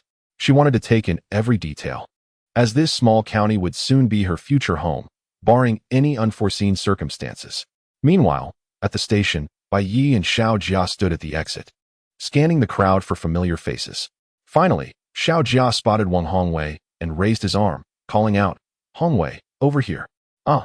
Upon hearing the call, Wang Hongwei's gaze immediately fixed upon the two individuals, a flicker of surprise crossing his face. He had initially anticipated that only Xiao Jia would arrive, but to his delight, he also spotted Bai Ye, whom he had not seen in quite some time. Unconsciously, his steps quickened, and before long, the four of them gathered together. It is essential to embrace a good friend after a long separation. Yet when it came time for Bai Ye, he deftly sidestepped the embrace, turning instead to the petite, charming girl behind him, a quintessential Southern belle, and smiled. "Hold on, let me hug my sister-in-law first." Upon hearing this, the girl's cheeks flushed, and she appeared flustered. Wang Hongwei gently pushed him, playfully chiding, "Behave yourself. Don't frighten my wife." "Ha ha. Very well. Welcome my sister-in-law to Longhua County." Thank you, thank you." "Oh, look at this shy southern girl. You've struck gold with her." "Ha ha ha." Wang Hongwei chuckled with pride. However, after the jest, his curiosity got the better of him, and he inquired, "What brings you home? Didn't you say you wouldn't return until the new year?" "I couldn't manage out there anymore. I returned to enjoy a leisurely life at home." "Is that true?" Xiao Jia rolled his eyes and remarked, "Do you not know who Bai Ye is? Among us, he is the most capable. He has attained financial freedom and returned to relish life." Chapter 83. Is it too late to turn back? "I believe it." Nodding in agreement, Wang Hongwei continued, "This kid always gets a step ahead of us. I remember when we were playing King of Fighters in the arcade. He had already gone hiking with a female classmate. Ha ha ha, what a leap." Noticing the conversation veering off course, Bai Ye chose to disengage, promptly retrieving the luggage beside his sister-in-law and turning to say, "Let us hurry. We might miss the second bus." With him leading the way, the others naturally followed. During this time, Wang Hongwei introduced them, allowing Bai Ye to meet his girlfriend, Rong Xiaoqian. However, once they boarded the vehicle, Xiao Jia could no longer contain his curiosity and asked, "Xiaoqian, be honest with me. What do you see in him?" To be fair, Bai Ye was equally intrigued by this question, as one could imagine that any random passerby might ponder the same. Perhaps it was due to an early loss of innocence. Wang Hongwei had not grown taller since middle school, standing at approximately 165 centimeters, compounded by a stocky build and naturally darker skin. To summarize him in 4 words, a little black chubby boy. In contrast, Rong Xiaoqian, without even mentioning her physique, appeared to be mismatched with his looks. Of course, this was not intended to belittle their friend, but rather to offer a different kind of compliment. Just as Rong Xiaoqian was about to respond, Wang Hongwei proudly interjected, "My wife is wonderful, all right. She is from Hangzhou. I met her while working there. You all should be envious." "Wow, a Jiangnan girl, and from a first-tier city?" "Indeed." Wang Hongwei unreservedly provided a positive response. Upon hearing this, Rong Xiaoqian, who had been silent until now, finally spoke up, expressing her admiration for Wei Go and suggesting they inquire about his perspective on her. "Ah, look at that. The Jiangnan girl is indeed exceptional." This statement alone was enough to warm Bai Ye's heart for his friend. A girl with a household registration from a major city is willing to wholeheartedly accompany him in life, and now she has even followed him to a small county town. Surely, one could say this is a sign of ancestral grave smoking, right? Perhaps this is a compensation for Wang Hongwei's tumultuous early life. Although, to a large extent, he has reaped what he sowed, the suffering he endured was genuine. Contemplating this, Bai Ye smiled with contentment and inquired, "I can see your relationship is flourishing. When do you plan to marry?" "Tomorrow." "What? Tomorrow for the marriage certificate? If it weren't the weekend today, I would have wanted you to take me directly to the Civil Affairs Bureau." "Wow, so sudden?" Both Bai Ye and Xiao Jiao were taken aback. Returning to her hometown today and obtaining a marriage certificate tomorrow? Did Xiaoqian bring her household registration with her? When this topic arose, Rong Xiaoqian displayed great excitement and anticipation, quickly explaining, "No need. Our marriage law has changed. Now we can obtain a marriage certificate anywhere with just our ID cards, no household registration required, and no need to seek parental consent." "Is that so?" Xiao Jia felt somewhat outdated. Meanwhile, Bai Ye, who was driving, was more perceptive and sensed an unusual undertone in her words. He promptly asked, "From what you just said, does that imply your parents disapprove?" At this, Rong Xiaoqian fell silent. Sitting beside her, Wang Hongwei hesitated for a moment before nodding and saying, "Yes, her parents are very opposed, so she eloped with me. We plan to get the certificate first and deal with the rest afterward." Impressive. After learning this news, Bai Ye could only utter a word of admiration. Not only was he dating a girl with a household registration from a big city, but he was also eloping to obtain the certificate. This tale sounded somewhat surreal. However, upon reflection, aside from the ever-increasing gender opposition and the plethora of bizarre statements circulating online, there are indeed numerous similar instances in real life. Some couples even skip straight to pregnancy, achieving the ultimate goal of making their union a reality. In summary, this world is not lacking in those who are infatuated with love. When girls become love-struck, they can be even more fervent and reckless than boys. Turning to look at the resolute Rong Xiaoqian, Bai Ye felt a deep sense of respect. How courageous! Aren't you afraid her parents will come after you? Of course I'm afraid, but not today. I must first marry her, otherwise I won't find peace. Wang Hongwei replied earnestly. Yet, no sooner had he spoken than a man's voice emanated from Rong Xiaoqian's phone. Xiaoqian, your mother and I are on the highway, nearing Longhua County. Please remain calm. We can discuss everything when we meet. In an instant, Rong Xiaoqian was thrown into a state of panic, feeling utterly disoriented. The man who had taken her away, Wang Hongwei, also began to feel flustered. He promptly patted the seat in front of him and exclaimed, Bai Ye, run. Just moments ago, he had claimed they need not face the music today, yet here came the parents, galloping towards them. He was genuinely at a loss. The crux of the matter was that, from any perspective, his actions were undeniably unscrupulous. Even if he had indeed taken his girlfriend away, he had no justification to compel the other party to remain. Run? To where? Upon hearing his words, Bai Ye did not accelerate. Instead, he parked the car by the roadside. He then turned to continue. Their parents have already arrived. If you flee now, how will you face them in the future? Are you truly willing to abandon your parents? To be frank, had the other family not pursued them, they would have simply collected their certificate. After all, the young couple was deeply in love, and there was nothing amiss. However, now that the other party had made the journey, having driven all the way from the highway, to run away would be an entirely different matter. As Bai Ye finished speaking, Wang Hongwei swiftly regained his composure. Just as Bai Ye had said, one could evade the initial confrontation, but not the subsequent ones. Setting aside other considerations, could he truly expect his girlfriend to completely forsake her parents? Even if she were willing, Wang Hongwei himself would not want to engage in such a cowardly act. Although he possessed no extraordinary abilities, he was unwavering in his sense of responsibility. Thus, he gritted his teeth and declared, Wife, please contact your parents. We shall meet with them. But what if they make things difficult for you? Fear not. We shall face whatever comes our way. As long as we stand resolutely together, their difficulties will amount to little. With that, he turned to Bai Ye and said, Brother, I must trouble you today to help pick up my parents and join us for a meal. Consider it a means of bolstering my courage. In his heart, Bai Ye was the one he trusted most. With him by his side, there was no need to feel so anxious. It was a minor issue. He simply needed to maintain his composure. Chapter 84. Let us set this aside for now. In light of Wang Hongwei's lifelong commitment, the group quickly delineated their roles. Xiao Jia was tasked with booking the hotel and restaurant, while Bai Ye drove the couple to fetch Wang Hongwei's parents. Notably, they resided in a village on the outskirts of the county, and the couple made a living from 2 large greenhouses established by the village. Indeed, the greenhouses were thriving, and Wang Hongwei often contributed a portion of his earnings to support his family. Thus, his parents had managed to accumulate a modest savings. Upon meeting their future daughter-in-law for the first time, their immediate reaction was one of joy. Wang Hongwei's mother, in particular, held Rong Xiaoqian's hand, showering her with warmth and concern for quite some time. When they learned that her parents were soon to arrive and that they would be meeting, they accepted the situation with open arms. This truly reflected the worth of their modest savings. Had they been financially struggling, they might have been left utterly bewildered. As time meandered, it reached 11:30 a.m. Bai Ye's vehicle appeared at the expressway exit of Longhua County. According to Rong Xiaoqian, her parents set off immediately upon discovering, through her identification information, that she had purchased train tickets to this location.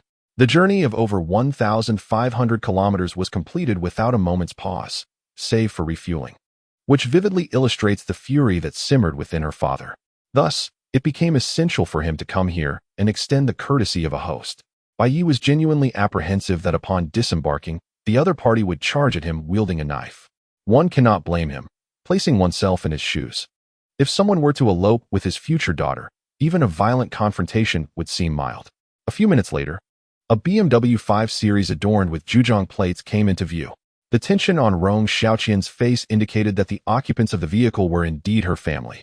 Shortly thereafter, the car came to a halt behind Bai Ye's vehicle, and a middle-aged couple alighted from either side. Fortunately, Bai Ye's fears did not materialize.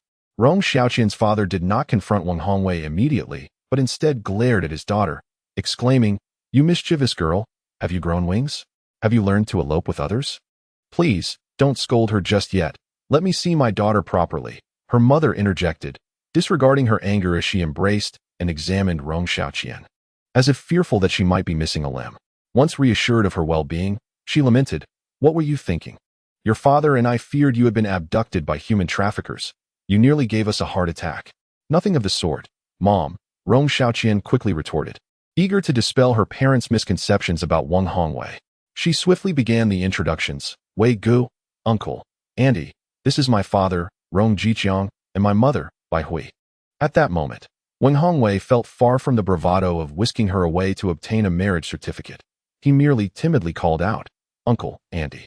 His own parents, being inherently honest and unaccustomed to such situations, fell silent after exchanging pleasantries, resulting in an awkward atmosphere. In a bid to alleviate the tension, Bai Ye stepped forward and said, uncle, auntie, I am a childhood friend of Hongwei's. Welcome to Longhua County. It just happens to be noon, and Hongwei has arranged a place for us to dine. Shall we head there and discuss everything over a meal? Childhood friends, you say? Rong Jiqiang inquired curiously. What do you go by? I share a surname with Andy, Bai, and my name is Bai Ye. Very well, young man, you seem decent. I shall treat you to a meal. With that, Rong Jiqiang took his daughter by the hand and moved toward the BMW. Clearly, the family had much to discuss. Moments later, both vehicles set off in tandem towards the Sunshine Holiday Hotel.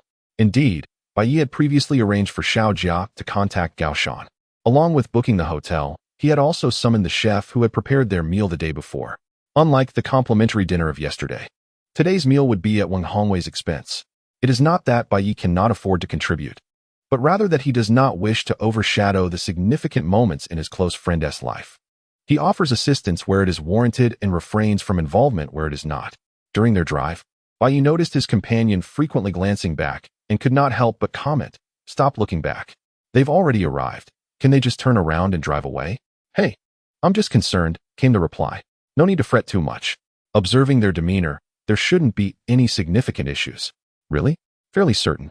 Bai Ye had an innate ability to read people, particularly in situations where the other party appeared visibly upset yet refrained from harsh words.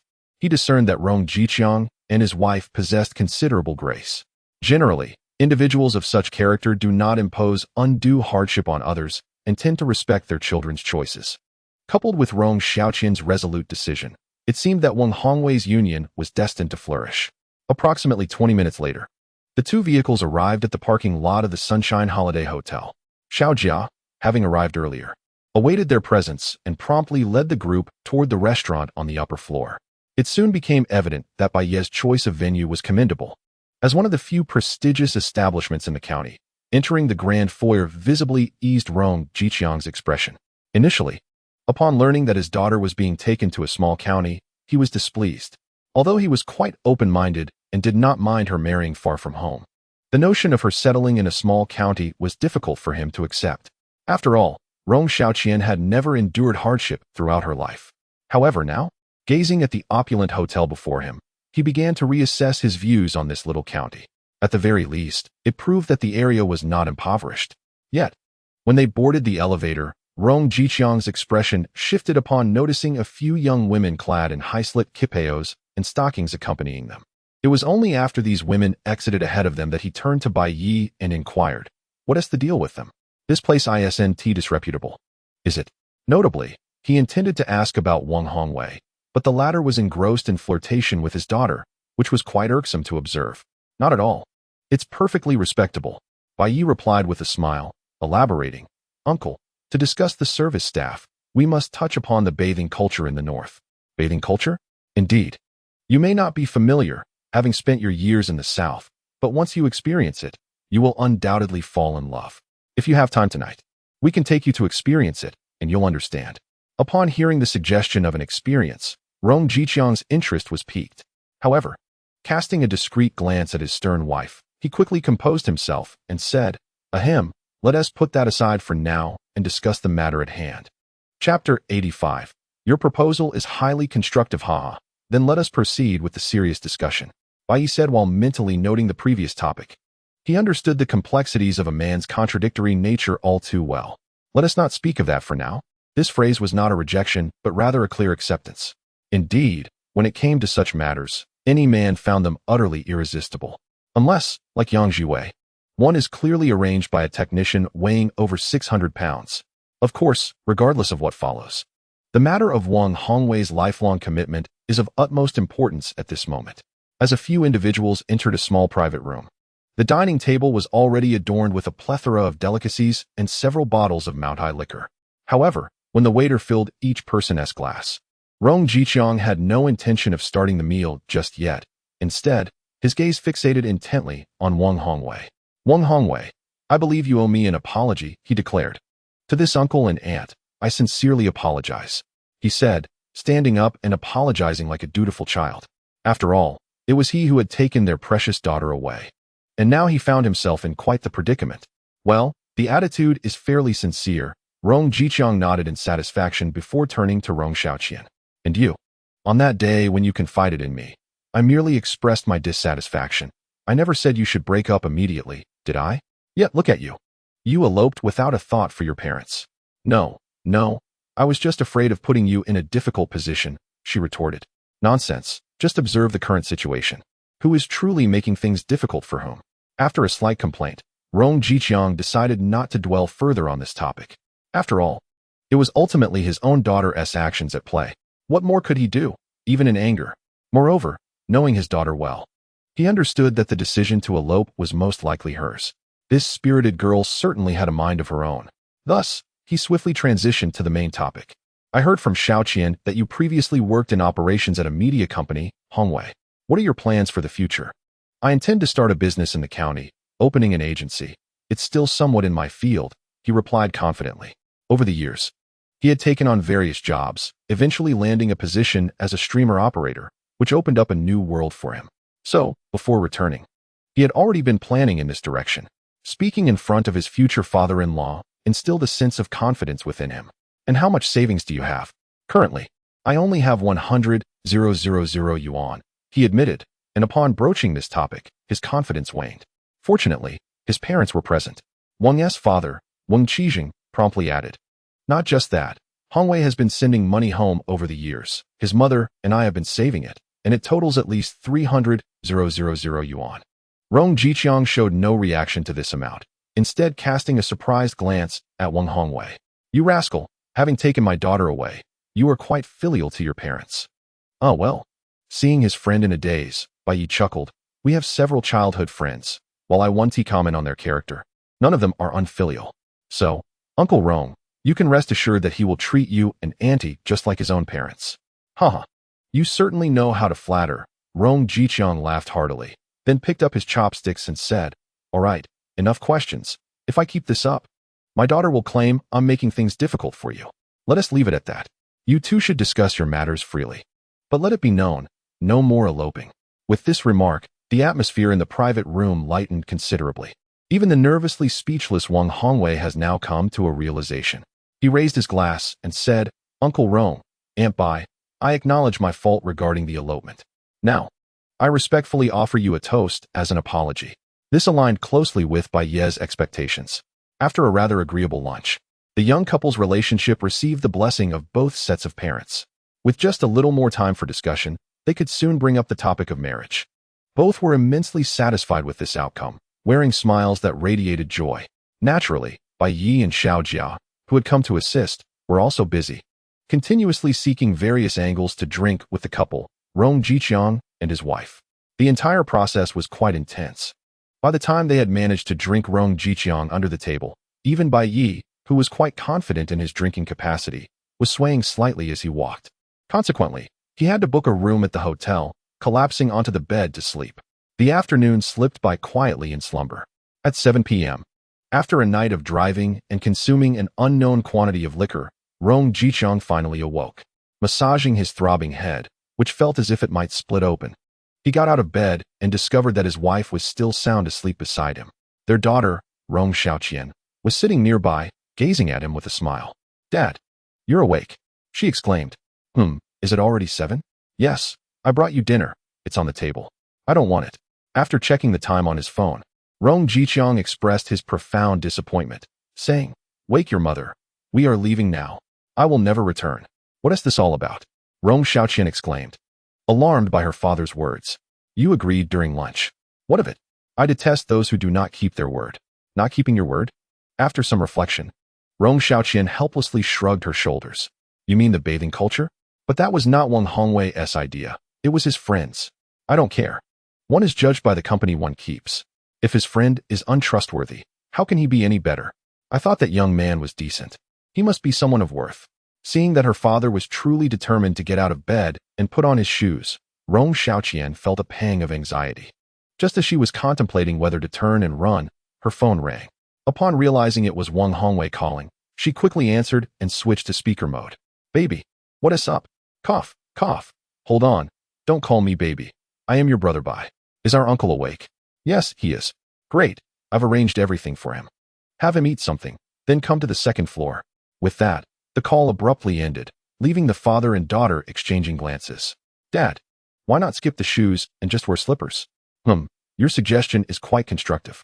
Without hesitation, Rong Jiqiang discarded the half-worn shoes and, with a hint of embarrassment, said, Cough, cough, my dear daughter.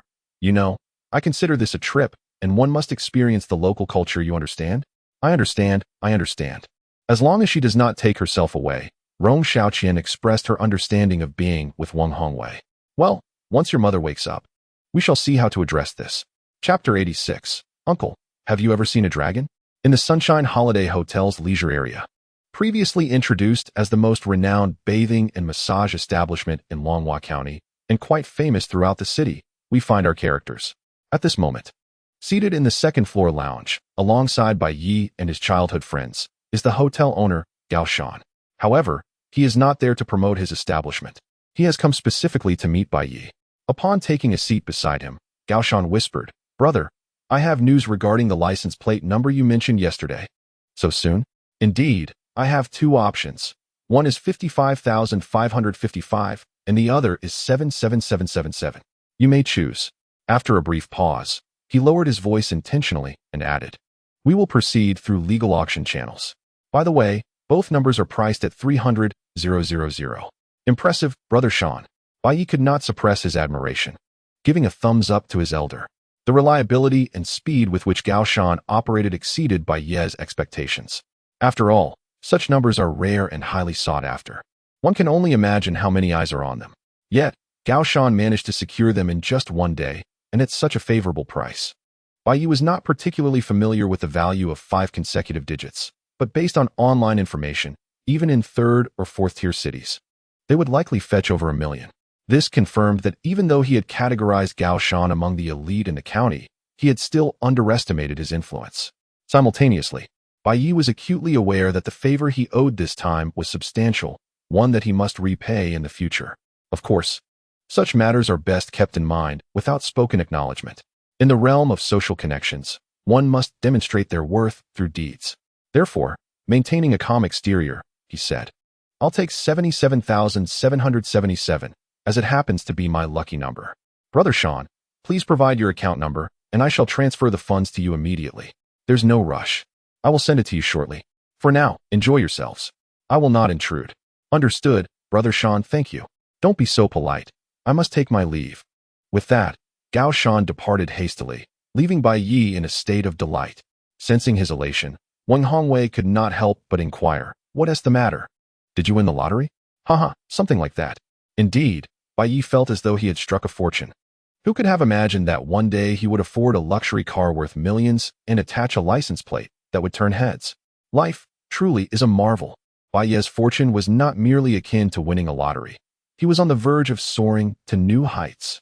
Xiao Jia gazed at the ceiling with genuine admiration. During these days, he had spent the most time with Bai Ye, and the more he interacted with him, the more he felt fortunate to have such a friend.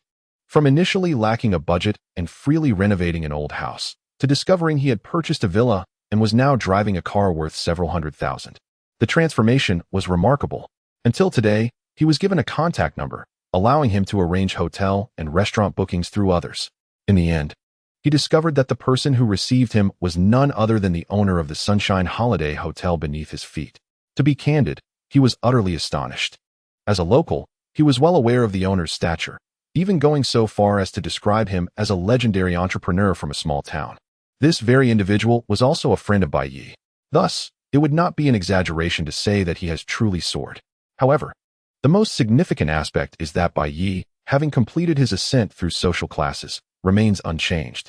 The camaraderie between brothers persists as it always has.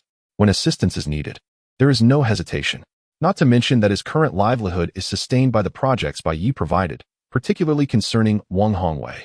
Had he not been present, It is likely that the fellow would have fled with his girlfriend on the spot. Where would the current harmonious situation have come from otherwise? Oh, speaking of this is somewhat superfluous. Bai Ye had no intention of delving deeper into this matter. Fortunately, at that moment, Rong Jiqiang finally made his appearance. After reuniting with the trio, he wore a serious expression and inquired, "Is this place truly as intriguing as it seems? Uncle, are we still able to take advantage of you?" Observing the anticipation in the other's eyes despite his scrutinizing demeanor, Bai Ye nearly burst into laughter. Yet, considering that the man was the future father-in-law of his friend, he stifled his amusement and replied, "Uncle Rong, have you ever seen a dragon?" "A dragon? Isn't that something from mythology?" Rong Jiqiang exclaimed. "Surely not. We actually have a dragon here. Come on, let me show you." A creature such as a dragon is more commonly associated with the northern regions, but for Rong Jiqiang, born and raised in the south, the significance was lost on him. Upon hearing about the dragon, he genuinely believed it to be true and immediately asked, "Is it real? Is this the origin of Longhua County?" "Ah, just follow me, and you will see the dragon's head," Bai Ye said, choosing not to elaborate further as he led the group toward the bathing area. Before engaging in other activities, a refreshing bath was essential. Observing Bai Ye's confident demeanor, Rong Jiqiang's curiosity reached its peak. As they walked, he looked around like Lu Lao exploring the Grandview Garden. Meanwhile, his two childhood friends wore enigmatic smiles, especially Wang Hongwei, whose face was flushed with anticipation. After all, introducing his future father-in-law to a dragon was indeed a peculiar endeavor. Regardless of what others might think, the journey to see the dragon was proceeding smoothly. Rong Jiqiang transitioned from initial resistance to enjoyment. His reluctance stemmed from his discomfort with the idea of so many people bathing in the same communal area. However, after soaking in the large pool and spending a few minutes in the sauna, he was completely won over. He exclaimed that his previous bathing experiences had truly paled in comparison. This newfound appreciation heightened his anticipation for the upcoming activities. Throughout this process, Wang Hongwei displayed great joy. After all, the more accepting his future father-in-law became, the greater the likelihood of his successful union with Rong Xiaoqian. If one could receive the blessings of both sets of parents, who among us would desire to elope with their beloved? His joy was evident upon his countenance. Until a few individuals emerged from the bathing area, arriving at the entrance of a private room adorned with four massage beds, flanked by elegantly dressed young ladies in high-slit cheongsams. Upon discerning the scene within, Rong Jiqiang's expression shifted dramatically. He promptly turned to Wang Hongwei and said, "You may wait for us at the door." Why?" His smile froze instantly. "You still ask why? Just take a look at how those girls are dressed. If you were to enter, how would that reflect on my dear Qian? But you are also." Rong Jiqiang, unperturbed, continued, "I have consumed more rice than you have salt. Let us not even discuss the legitimacy of this establishment, even if it were not. I arrived here with a critical mindset. Heed my advice, my friend. You cannot handle this den of temptation. Let me take the lead." Chapter 87. Not yet. Let's seek thrills regardless of his protests. Wang Hongwei ultimately remained dutifully stationed at the entrance, seething internally. A critical mindset? Just observe Lao Deng's expression of indulgence. What critique could there possibly be? He genuinely wished to record the happenings inside and share them with Aunt Bai. Of course, this notion remained merely a fantasy, as it was far too perilous to act upon. Resigned, he silently grumbled, "If I cannot have my foot massaged, then I shall have your daughter do it later." Meanwhile, within the private room, Rong Jiqiang, in a state of bliss, sincerely expressed, "Xiao Bai, I now truly comprehend what you meant by bathing culture. Haha, as long as Uncle Rong enjoys it, others may remain oblivious." But Bai Ye was currently relishing the moment. Due to Wang Hongwei being unable to enter, the technician originally assigned to him was now available. However, since the money had already been spent, it would be a waste to let it go to waste. Thus, Bai Ye called him over, and with two technicians attending to him, they provided a massage that prided itself on being 360 degrees of thoroughness. "I am genuinely contemplating whether to settle down here after retirement." This thought lingered in his mind.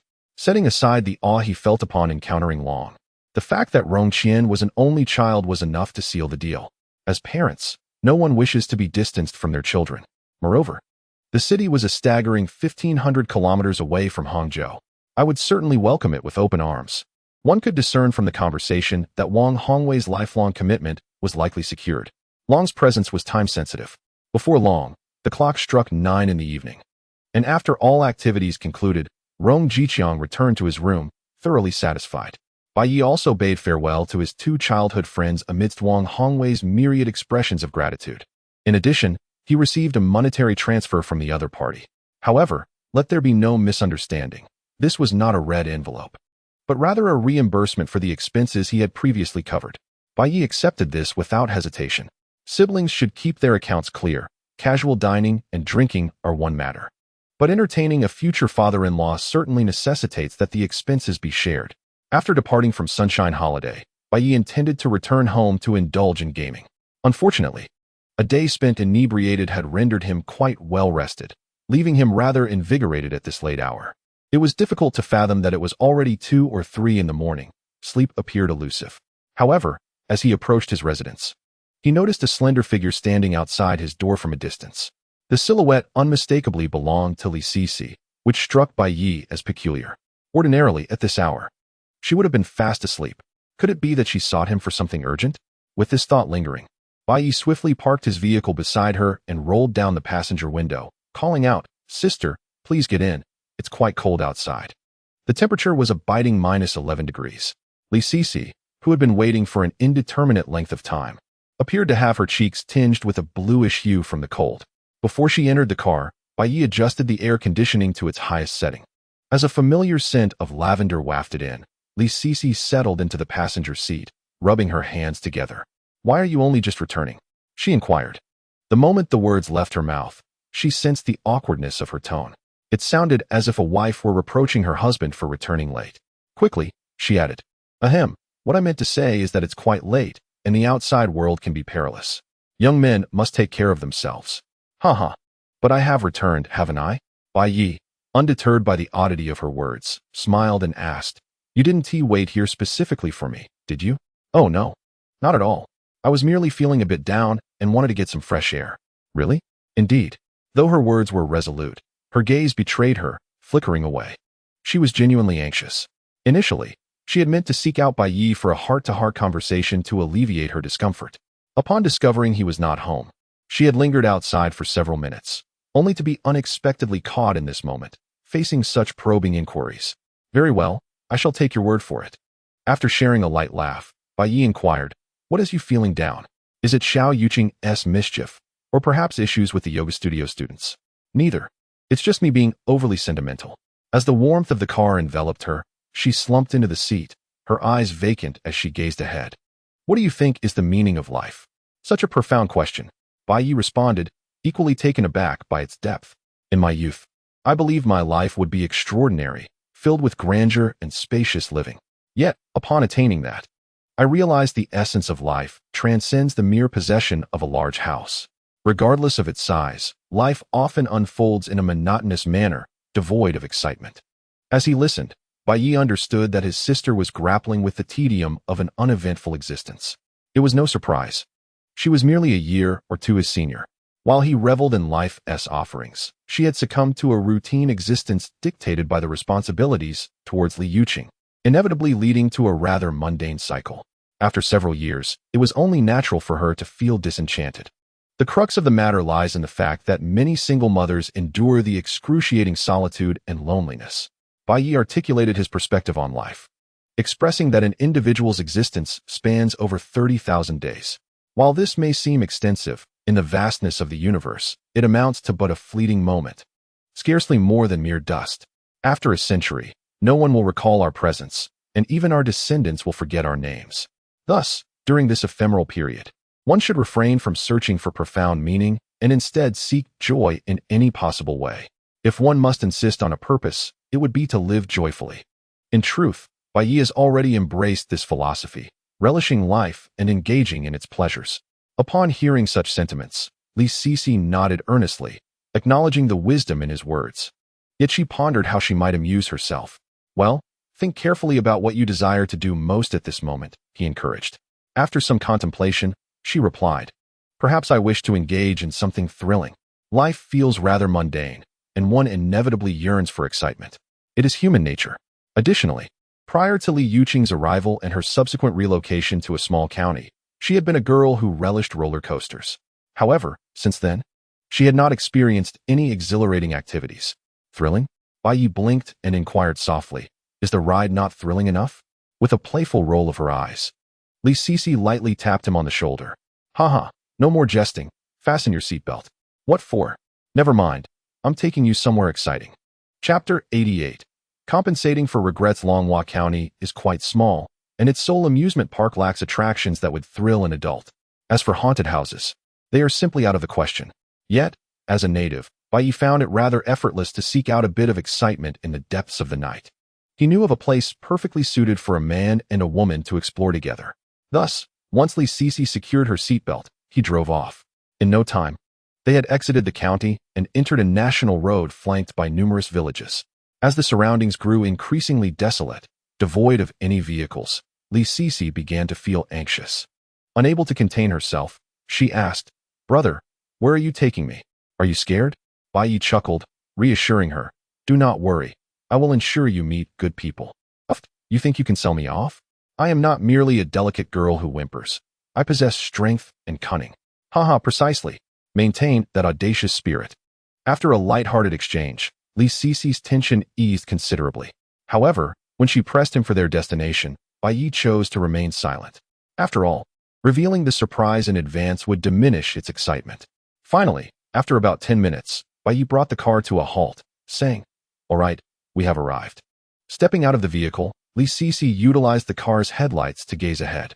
Upon discovering that this place was not a tourist attraction, only vast stretches of farmland greeted the eye. The starkness of winter rendered the fields bare, devoid of any aesthetic appeal. This only heightened her curiosity. What could possibly be entertaining in such a desolate location? "Why not take a look to the left?" he suggested. To the left? Following his direction, she beheld a dark and foreboding entrance. As if stumbling upon a new world, Li Sisi promptly activated her phone's flashlight and leaned in to peer inside. "Is this an air raid shelter?" "Indeed. You were in search of some excitement, and I thought I would take you on an adventure." It had been mentioned before that Longhua County was the birthplace of distinguished combat heroes, steeped in tales of valor and sacrifice. The legacies of these individuals and events had left behind invaluable spiritual wealth, manifested in memorials and defensive structures. Bai Ye reminisced about his childhood visits to this area, retaining a vague memory of its interior. He recalled how, during those days, his friends would bring along their female classmates. Amidst their playful antics, candles would be extinguished, or they would feign that their flashlights had run out of batteries, followed by the shrill screams of the girls. Regrettably, the former Bai Ye never indulged in such mischief, but perhaps today would offer a chance to rectify that. Meanwhile, Li Sisi, now lost in thought, stood frozen in place, her eyes filled with trepidation. She had indeed sought a thrill to alleviate her mundane existence, yet the idea of venturing into an air raid shelter in the dead of night felt excessively exhilarating.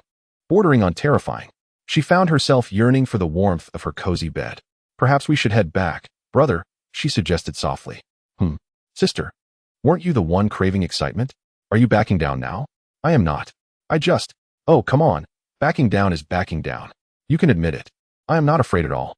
Faced with Bai Ye's teasing remarks, Li Sisi, for reasons she could not quite grasp, was reluctant to acknowledge her fear.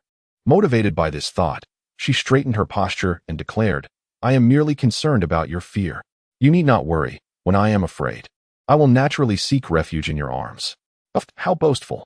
As their banter continued, Bai Ye approached the entrance, stepping up a small mound of earth to enter the air raid shelter. He then extended his hand, saying, "Come on, let us see who truly fears." "Fine. I'll go. Who's afraid of whom?" Her words were defiant, yet Bai Ye could distinctly feel the tremor in her hand as she reached out. Ultimately, regardless of how mature one might be, she remained a young woman, and exploring a place like an air raid shelter was bound to evoke fear.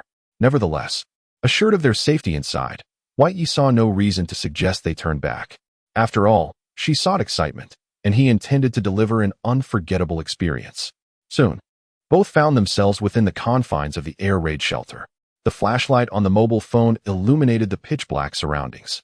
The expansive space, entirely constructed from concrete, featured a long corridor, flanked by numerous small rooms. Due to the lack of visitors, the area was remarkably tidy, save for the dust.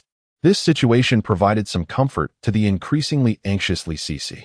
It was the first time she had learned that Longhua possessed such a place. Indeed, it harbored quite a few of them. Pulling the zipper of his windbreaker tightly, Bai Ye continued, "However, those are all up in the mountains, and we cannot venture there at this hour." Clearing his throat, he added, "This place is quite satisfactory." Satisfactory? Upon witnessing her genuine calmness, seemingly devoid of fear, Bai Ye felt a pang of dissatisfaction. "I brought you here to seek thrills, and now you're not scared? That is unacceptable." With a mischievous glint in his eye, he said, "Sister, please hand me your phone." "Why?" "Because our phone batteries are limited, and we must conserve them." As the one leading the way, I naturally need to carry all the flashlights. Although Li Sisi sensed something amiss in his reasoning, the eerie environment left her little room for contemplation. Consequently, she promptly handed over her phone. Once he had taken care of these matters, Bai Ye smiled satisfactorily and exclaimed, "Let us set off. Our adventure begins in earnest." The air raid shelter was not particularly long, measuring just over 100 meters to its end. Additionally, the openings on either side allowed for a considerable draft, occasionally accompanied by the howling of the wind. To Li Sisi's ears, this sounded akin to the wailing of spirits. The most critical factor was that with only one phone for illumination, visibility diminished significantly. All of this heightened Li Sisi's anxiety, compelling her to cling tightly to Bai Ye's shirt with one hand. It is well known that in moments of intense tension, individuals can easily startle. Indeed, Bai Ye, walking ahead, inadvertently kicked a brick. With a loud thud, he felt something soft collide with his back, and a pair of arms swiftly encircled his waist. "Ah, what is happening? What is going on?" Chapter 89, What Fun This Is. At this moment, Bai Ye finally comprehended why those male classmates were so eager to bring girls to such places. The adventure had barely reached its midpoint, and already they found themselves in this predicament. Who could withstand such a scenario? Bai Ye believed his self-control was insufficient to endure it. Thus, he decisively switched off the phone's light, extricated himself from her embrace, and then instinctively pulled her into his arms. Inhaling the lavender scent emanating from Li Sisi, he couldn't help but remark, "Sister, your laundry detergent smells delightful." Trapped in his embrace, Li Sisi quickly regained her composure. She now realized that Bai Ye had encountered no danger, but rather, she was the one in peril. As she felt a sense of panic within her heart, an inexplicable feeling of security also blossomed deep inside. It was as if, even in the complete darkness of their surroundings, she found no fear in his embrace. This very sensation rendered her, a woman of both cunning and strength, utterly numb. She found herself unable to resist, and, from the depths of her heart, she did not wish to break free. With no other recourse, she tremulously uttered, "Bai Ye, it's me, your sister." Correction, you are the neighbor's sister. Is it your intention to bully the neighbor's sister? The tremor in Li Sisi's voice became increasingly pronounced. "Please let me go. Your sister is a woman of considerable age, and we are simply not suited." A woman of considerable age? Upon hearing this phrase, Bai Ye grew even more exhilarated. They say youth is oblivious to the allure of mature women. Does it mean I, Bai Ye, cannot indulge in a delightful experience? Li Sisi found herself at a loss for words, sensing that the more she spoke, the more he became enthralled. In the pitch-black environment, aside from the sound of the wind, all she could hear was his breathing. Thus, any shift in emotion was starkly evident. "Sis, do you have anything else to say?" "Nothing more. I shall remain silent." "Then I shall continue holding you." "Please, no, don't." Even Li Sisi herself was unaware of the journey her heart had taken, from initial resistance to eventual surrender, culminating in a reluctant acquiescence. All she knew was that by the time Bai Ye finally released her, her breath had become exceedingly labored. After several deep breaths, she managed to escape the state of oxygen deprivation, and then reached out a hand to pat him on the chest. "I used to think you were all talk, but now I see I was mistaken. You little rascal must have been plotting to bully me all along." "Sis, a graceful lady deserves a gentleman's attention. It's only natural for me to have you in my thoughts, is it not?" Bai Ye, still holding her tightly, boldly confessed. From the very moment they met, he had indeed felt a spark. This was the most natural response of a man, nothing to be ashamed of, who says that desire cannot be a form of instant attraction. Look at it this way. Isn't it nearly in my grasp now? Listening to his unabashed declarations, Li Sisi felt no anger. Instead, she was overwhelmed by shyness, her face flushed and burning. Had this been in a well-lit place, she might have turned and fled in embarrassment. However, in the darkness of the air raid shelter, her courage had swelled. She buried her head against his chest and softly murmured, "Have you considered how we should interact given the circumstances of today? Also, could you possibly remove your hand?" "Oh, my apologies. It was a reflex, a mere reflex." Bai Ye, with a steady heart and unblushing demeanor, removed his hand from where it ought not to be and continued, "As for how we should interact, we shall do so as circumstances dictate. After all, if Xiao Yuqing calls me father, you cannot expect me to be treated as an emperor without being allowed to indulge. Very well, whatever you say shall be accepted." Li Sisi understood that the matter was not so simple, yet she preferred not to dwell on it any further.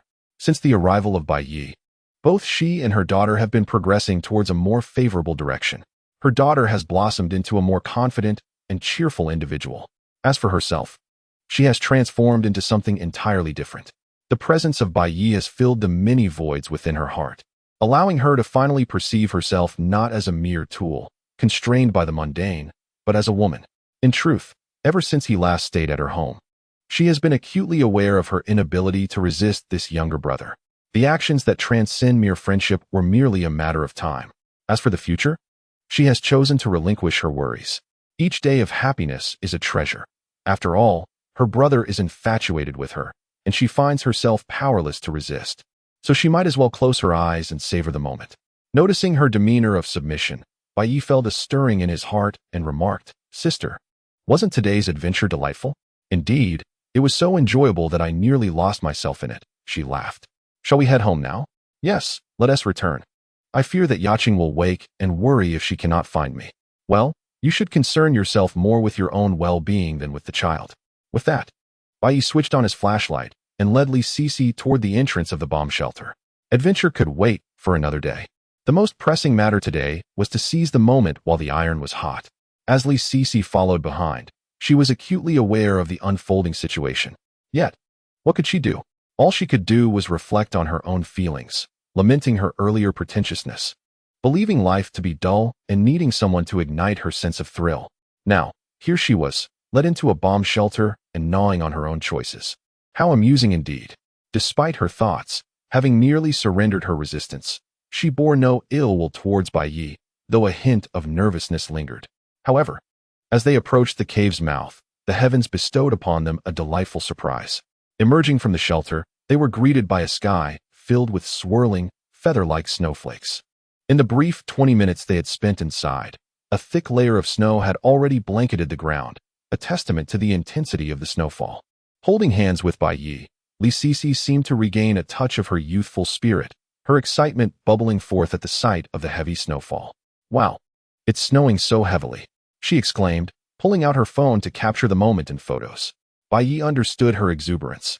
He surmised that she likely hailed from the south, where such a grand snowfall would be a rare sight. Now, a serious thought crossed Bai Ye's mind. With such a heavy snowfall obscuring the path, they would have to wait for the snow to lighten before heading back. That sounds wonderful. Li Sisi, having finished her photos, raised her hands in celebration. Sister, you seem quite happy." "Indeed, I am," she admitted. Her mood buoyed not only by the snow, but also by the absence of worries about the aftermath of their return home. Moreover, encountering Bai Ye, who had once bullied her, and seeing the sullen expression on his face, lifted her spirits considerably, and her words took on a more audacious tone.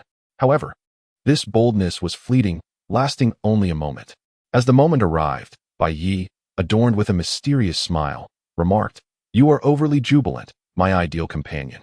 I am here. Engage camping mode. Activate the grand bed mode. Our domestic vehicles are indeed exceptional."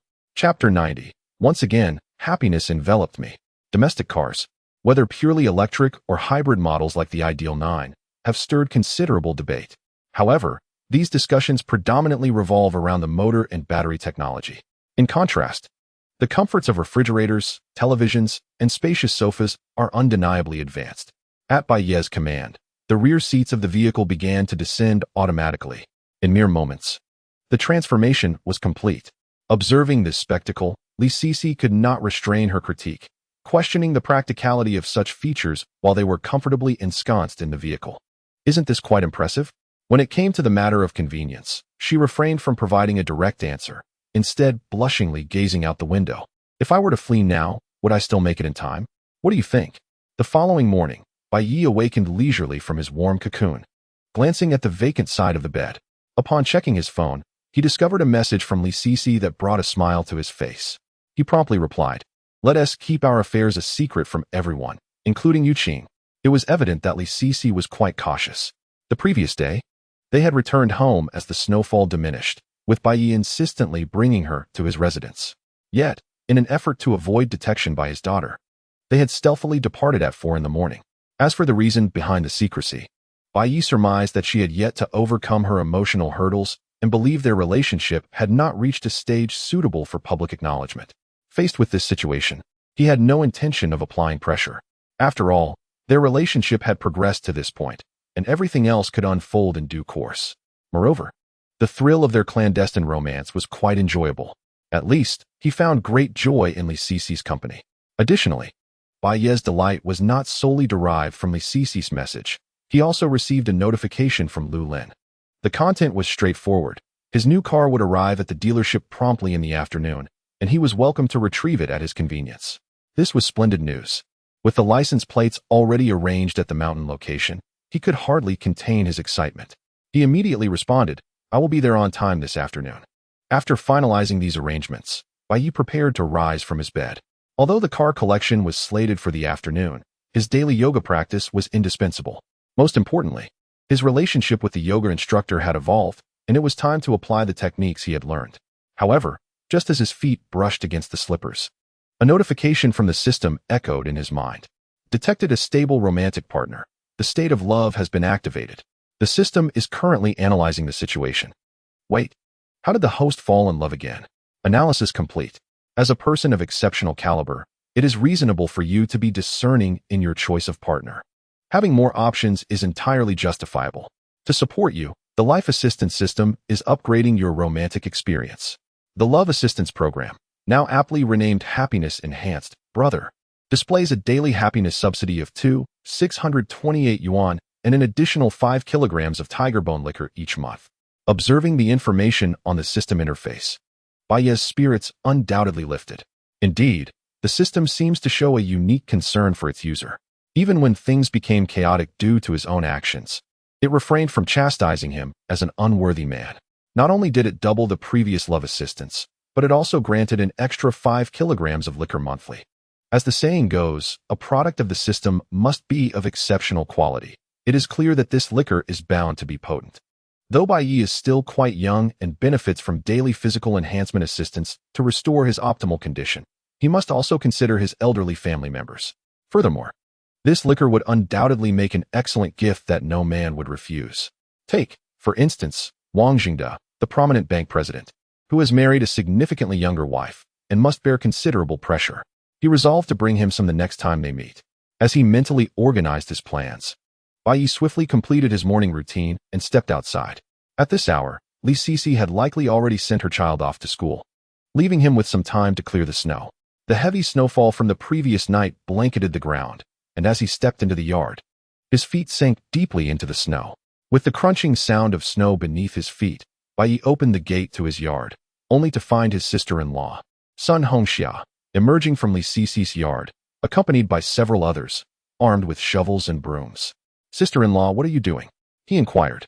"Here to serve you, the esteemed homeowner," she replied, brandishing a broom and immediately charging into his yard to begin clearing the snow.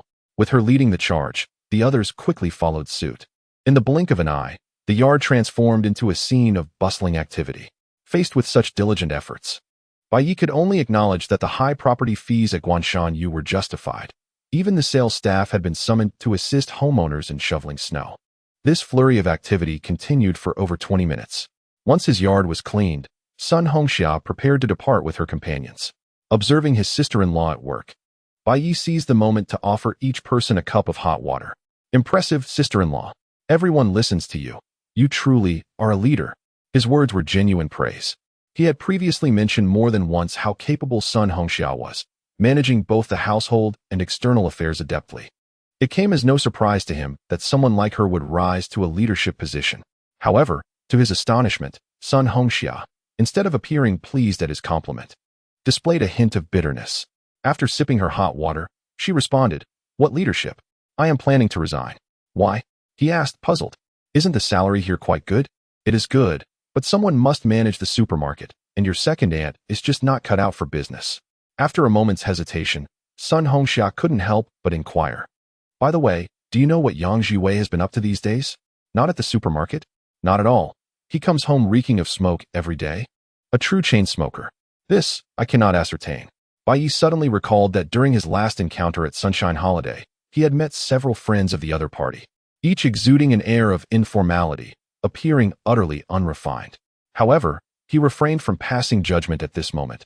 On one hand, he wished to avoid entanglements in trivial matters that might affect his mood, and on the other, he recognized the folly of judging solely by appearances in the absence of concrete evidence. Moments later, Sun Hongxia departed with her team to continue their work at other residences, leaving him standing in contemplation. Bai Ye pondered whether he should hire a housekeeper and perhaps a chef as well. Life in the villa was quite satisfactory, offering ample space and excellent privacy. Yet, this came with a significant drawback: the challenge of maintaining order, particularly for someone like him who was not inclined toward tidying up. For instance, had it not been for Li Cici's assistance in organizing during her last visit, his shopping bags would likely still be strewn across the coffee table. The recent help from his sister-in-law, who had sent someone to alleviate his snow-clearing duties, sparked a revelation. Hiring a housekeeper to help maintain the household's cleanliness seemed like a feasible solution. After all, he now earned several thousand yuan daily upon waking, and employing a part-time housekeeper would impose no financial strain. The prospect of exchanging a modest sum for a tidy home, which would undoubtedly enhance his daily mood, was increasingly enticing. As he contemplated the best avenue to find such assistance, the notion of hiring a chef was not as urgent. Since the chef would be responsible for his daily meals, he held high expectations for their culinary skills. Surely, they should at least be comparable to the one he had procured from the capital. Such talent was rare and would require time to secure. While he was engrossed in this mental planning, a voice interrupted his thoughts. "Oh, is our esteemed Bai Ye here on guard for my family?" Upon looking up, he saw Li Cici returning after dropping off her daughter. Today, she appeared markedly different. Her complexion radiated vitality, and her eyes sparkled with allure, revealing the unique charm of a mature woman. Bai Ye felt a swell of pride, confident in declaring, "Behold, this is my doing." However, noticing the peculiar glint in his gaze, Li Cici sensed trouble brewing and attempted to turn away. Yet, before she could take a step, Bai Ye swiftly pulled her into his embrace, asking, "Li Laosher, where do you think you're going?" "Oh dear, we're still outside. Don't be mischievous." "Very well. Let us head inside to practice yoga. You must teach me well." "Is your yoga truly legitimate?" An entire morning devoted to yoga left Bai Ye feeling remarkably fulfilled. Under Li Cici's attentive guidance, his physical condition had improved to a precise score of 69, nearing the significant threshold of 70. This reinforced his belief that pursuing yoga with her had been an astute decision. The experience was one that only those who understood could truly appreciate. As the afternoon approached, Bai Ye reluctantly bid farewell to the gentle embrace of leisure and hailed a taxi to the city. Upon arriving at the Mercedes-Benz dealership, before Bai Ye could alight from the taxi, Lu Lin burst forth from within, running and shouting, "Hey, big brother, aren't you supposed to have already caught up with your female boss and achieved financial freedom, thus no longer needing to work?" "Not at all. I still have a great passion for my job," Bai Ye replied, slightly taken aback. "In other words, you didn't catch up with her, did you?" "Really?" Lu Lin affirmed with a nod. Continuing, "The date went quite smoothly, but the next morning she told me that if I wanted to date her, I had to accept her test." "What kind of test?" "I have no idea." He suddenly wore a look of righteous indignation and declared, "I thought to myself, the only ones who can test me are the party and the people. Who is she to test me?" Thus, I outright refused, and that was the end of it. Who would have thought this guy is actually a principled rogue? Bai Ye mused, yet couldn't help but admit that his approach was quite correct. Some people insist on adding a so-called test to the natural chemistry between two individuals, allowing themselves to voice unreasonable demands without restraint. To put it plainly, in matters of love, there should be equality. Who has the right to test whom? With this thought in mind, Bai Ye patted his shoulder and praised, "Well done." "Oh, it's nothing. Come on, big brother, your car has arrived, and I must say, it looks incredibly handsome. All right, let us go." Following Lu Lin, Bai Ye soon arrived at the delivery center located behind the showroom. The delivery center was bustling with activity. Over a dozen uniformed staff members stood on either side, some holding ceremonial fireworks, while others bore bouquets of flowers. It was evident that they were preparing for the car delivery ceremony. At the back of the crowd stood Bai Ye's long-desired toy, the Mercedes-Benz AMG 63. With its boxy body and oversized wheels, it exuded a robust presence. Unlike the standard 500 model, the 63 boasted a sportier color and body kit, brimming with a fierce aura. Upon seeing the actual car for the first time, Bai Ye couldn't help but nod approvingly. Setting aside its staggering price of $3.6 million, its exterior alone was a perfect match for his aesthetic sensibilities. As Bai Ye entered the delivery center, the staff immediately began to applaud, the sound echoing around him. The clapping continued until the dealership owner, Zhang Yuan, approached, at which point the applause gradually subsided. "Mr. Bai, I have successfully procured the car you desired," she said, smiling. "Thank you, Ms. Zhang. Your efficiency is commendable," Bai Ye replied, impressed that the car had arrived within just a few days, despite the initial promise of a week. This efficiency left him with a favorable impression of the female owner. As for her story with Lu Lin, it held little relevance to him. On the contrary, "I should be the one thanking you," Zhang Yuan, with a serious demeanor, remarked. "The vehicle you have selected is indeed the most expensive transaction our dealership has ever made, bringing great prestige to our establishment. Ha ha ha. Enough of the flattery. Let us proceed with the payment swiftly." With that, he effortlessly completed the transaction, having previously increased his daily spending limit through mobile banking. The total, including insurance and luxury car taxes, amounted to a staggering $3.68 million. Of this sum, $3 million was covered by the system's preferential support, with the remaining amount being personally settled by Bai Ye. With his parents' retirement accounts providing a safety net, he felt utterly unburdened. As he affixed his signature to the contract and confirmed that the vehicle was in impeccable condition, the grand ceremony to unveil his new acquisition commenced. Bang, bang, bang. The staff set off a series of fireworks, while colorful ribbons cascaded through the air. Holding a bouquet of flowers, Bai Ye stood proudly before his magnificent new toy, capturing a jubilant photograph. "Congratulations, Mr. Bai, on acquiring the 63. Congratulations." It was not until 10 minutes later, at Zhang Yuan's behest, that the staff finally departed, signifying that Bai Ye was now free to drive his new car to the local vehicle registration office. According to the arrangements made by Gao Shan, someone was already there awaiting his arrival. However, just as he was about to enter the vehicle, Zhang Yuan approached him once more, saying, "By the way, Mr. Bai, when you have a moment, please check your phone. I will add you to a group." "What group?" he inquired. "It is the luxury car enthusiasts group for our city, filled with many beautiful young ladies with fair skin and long legs."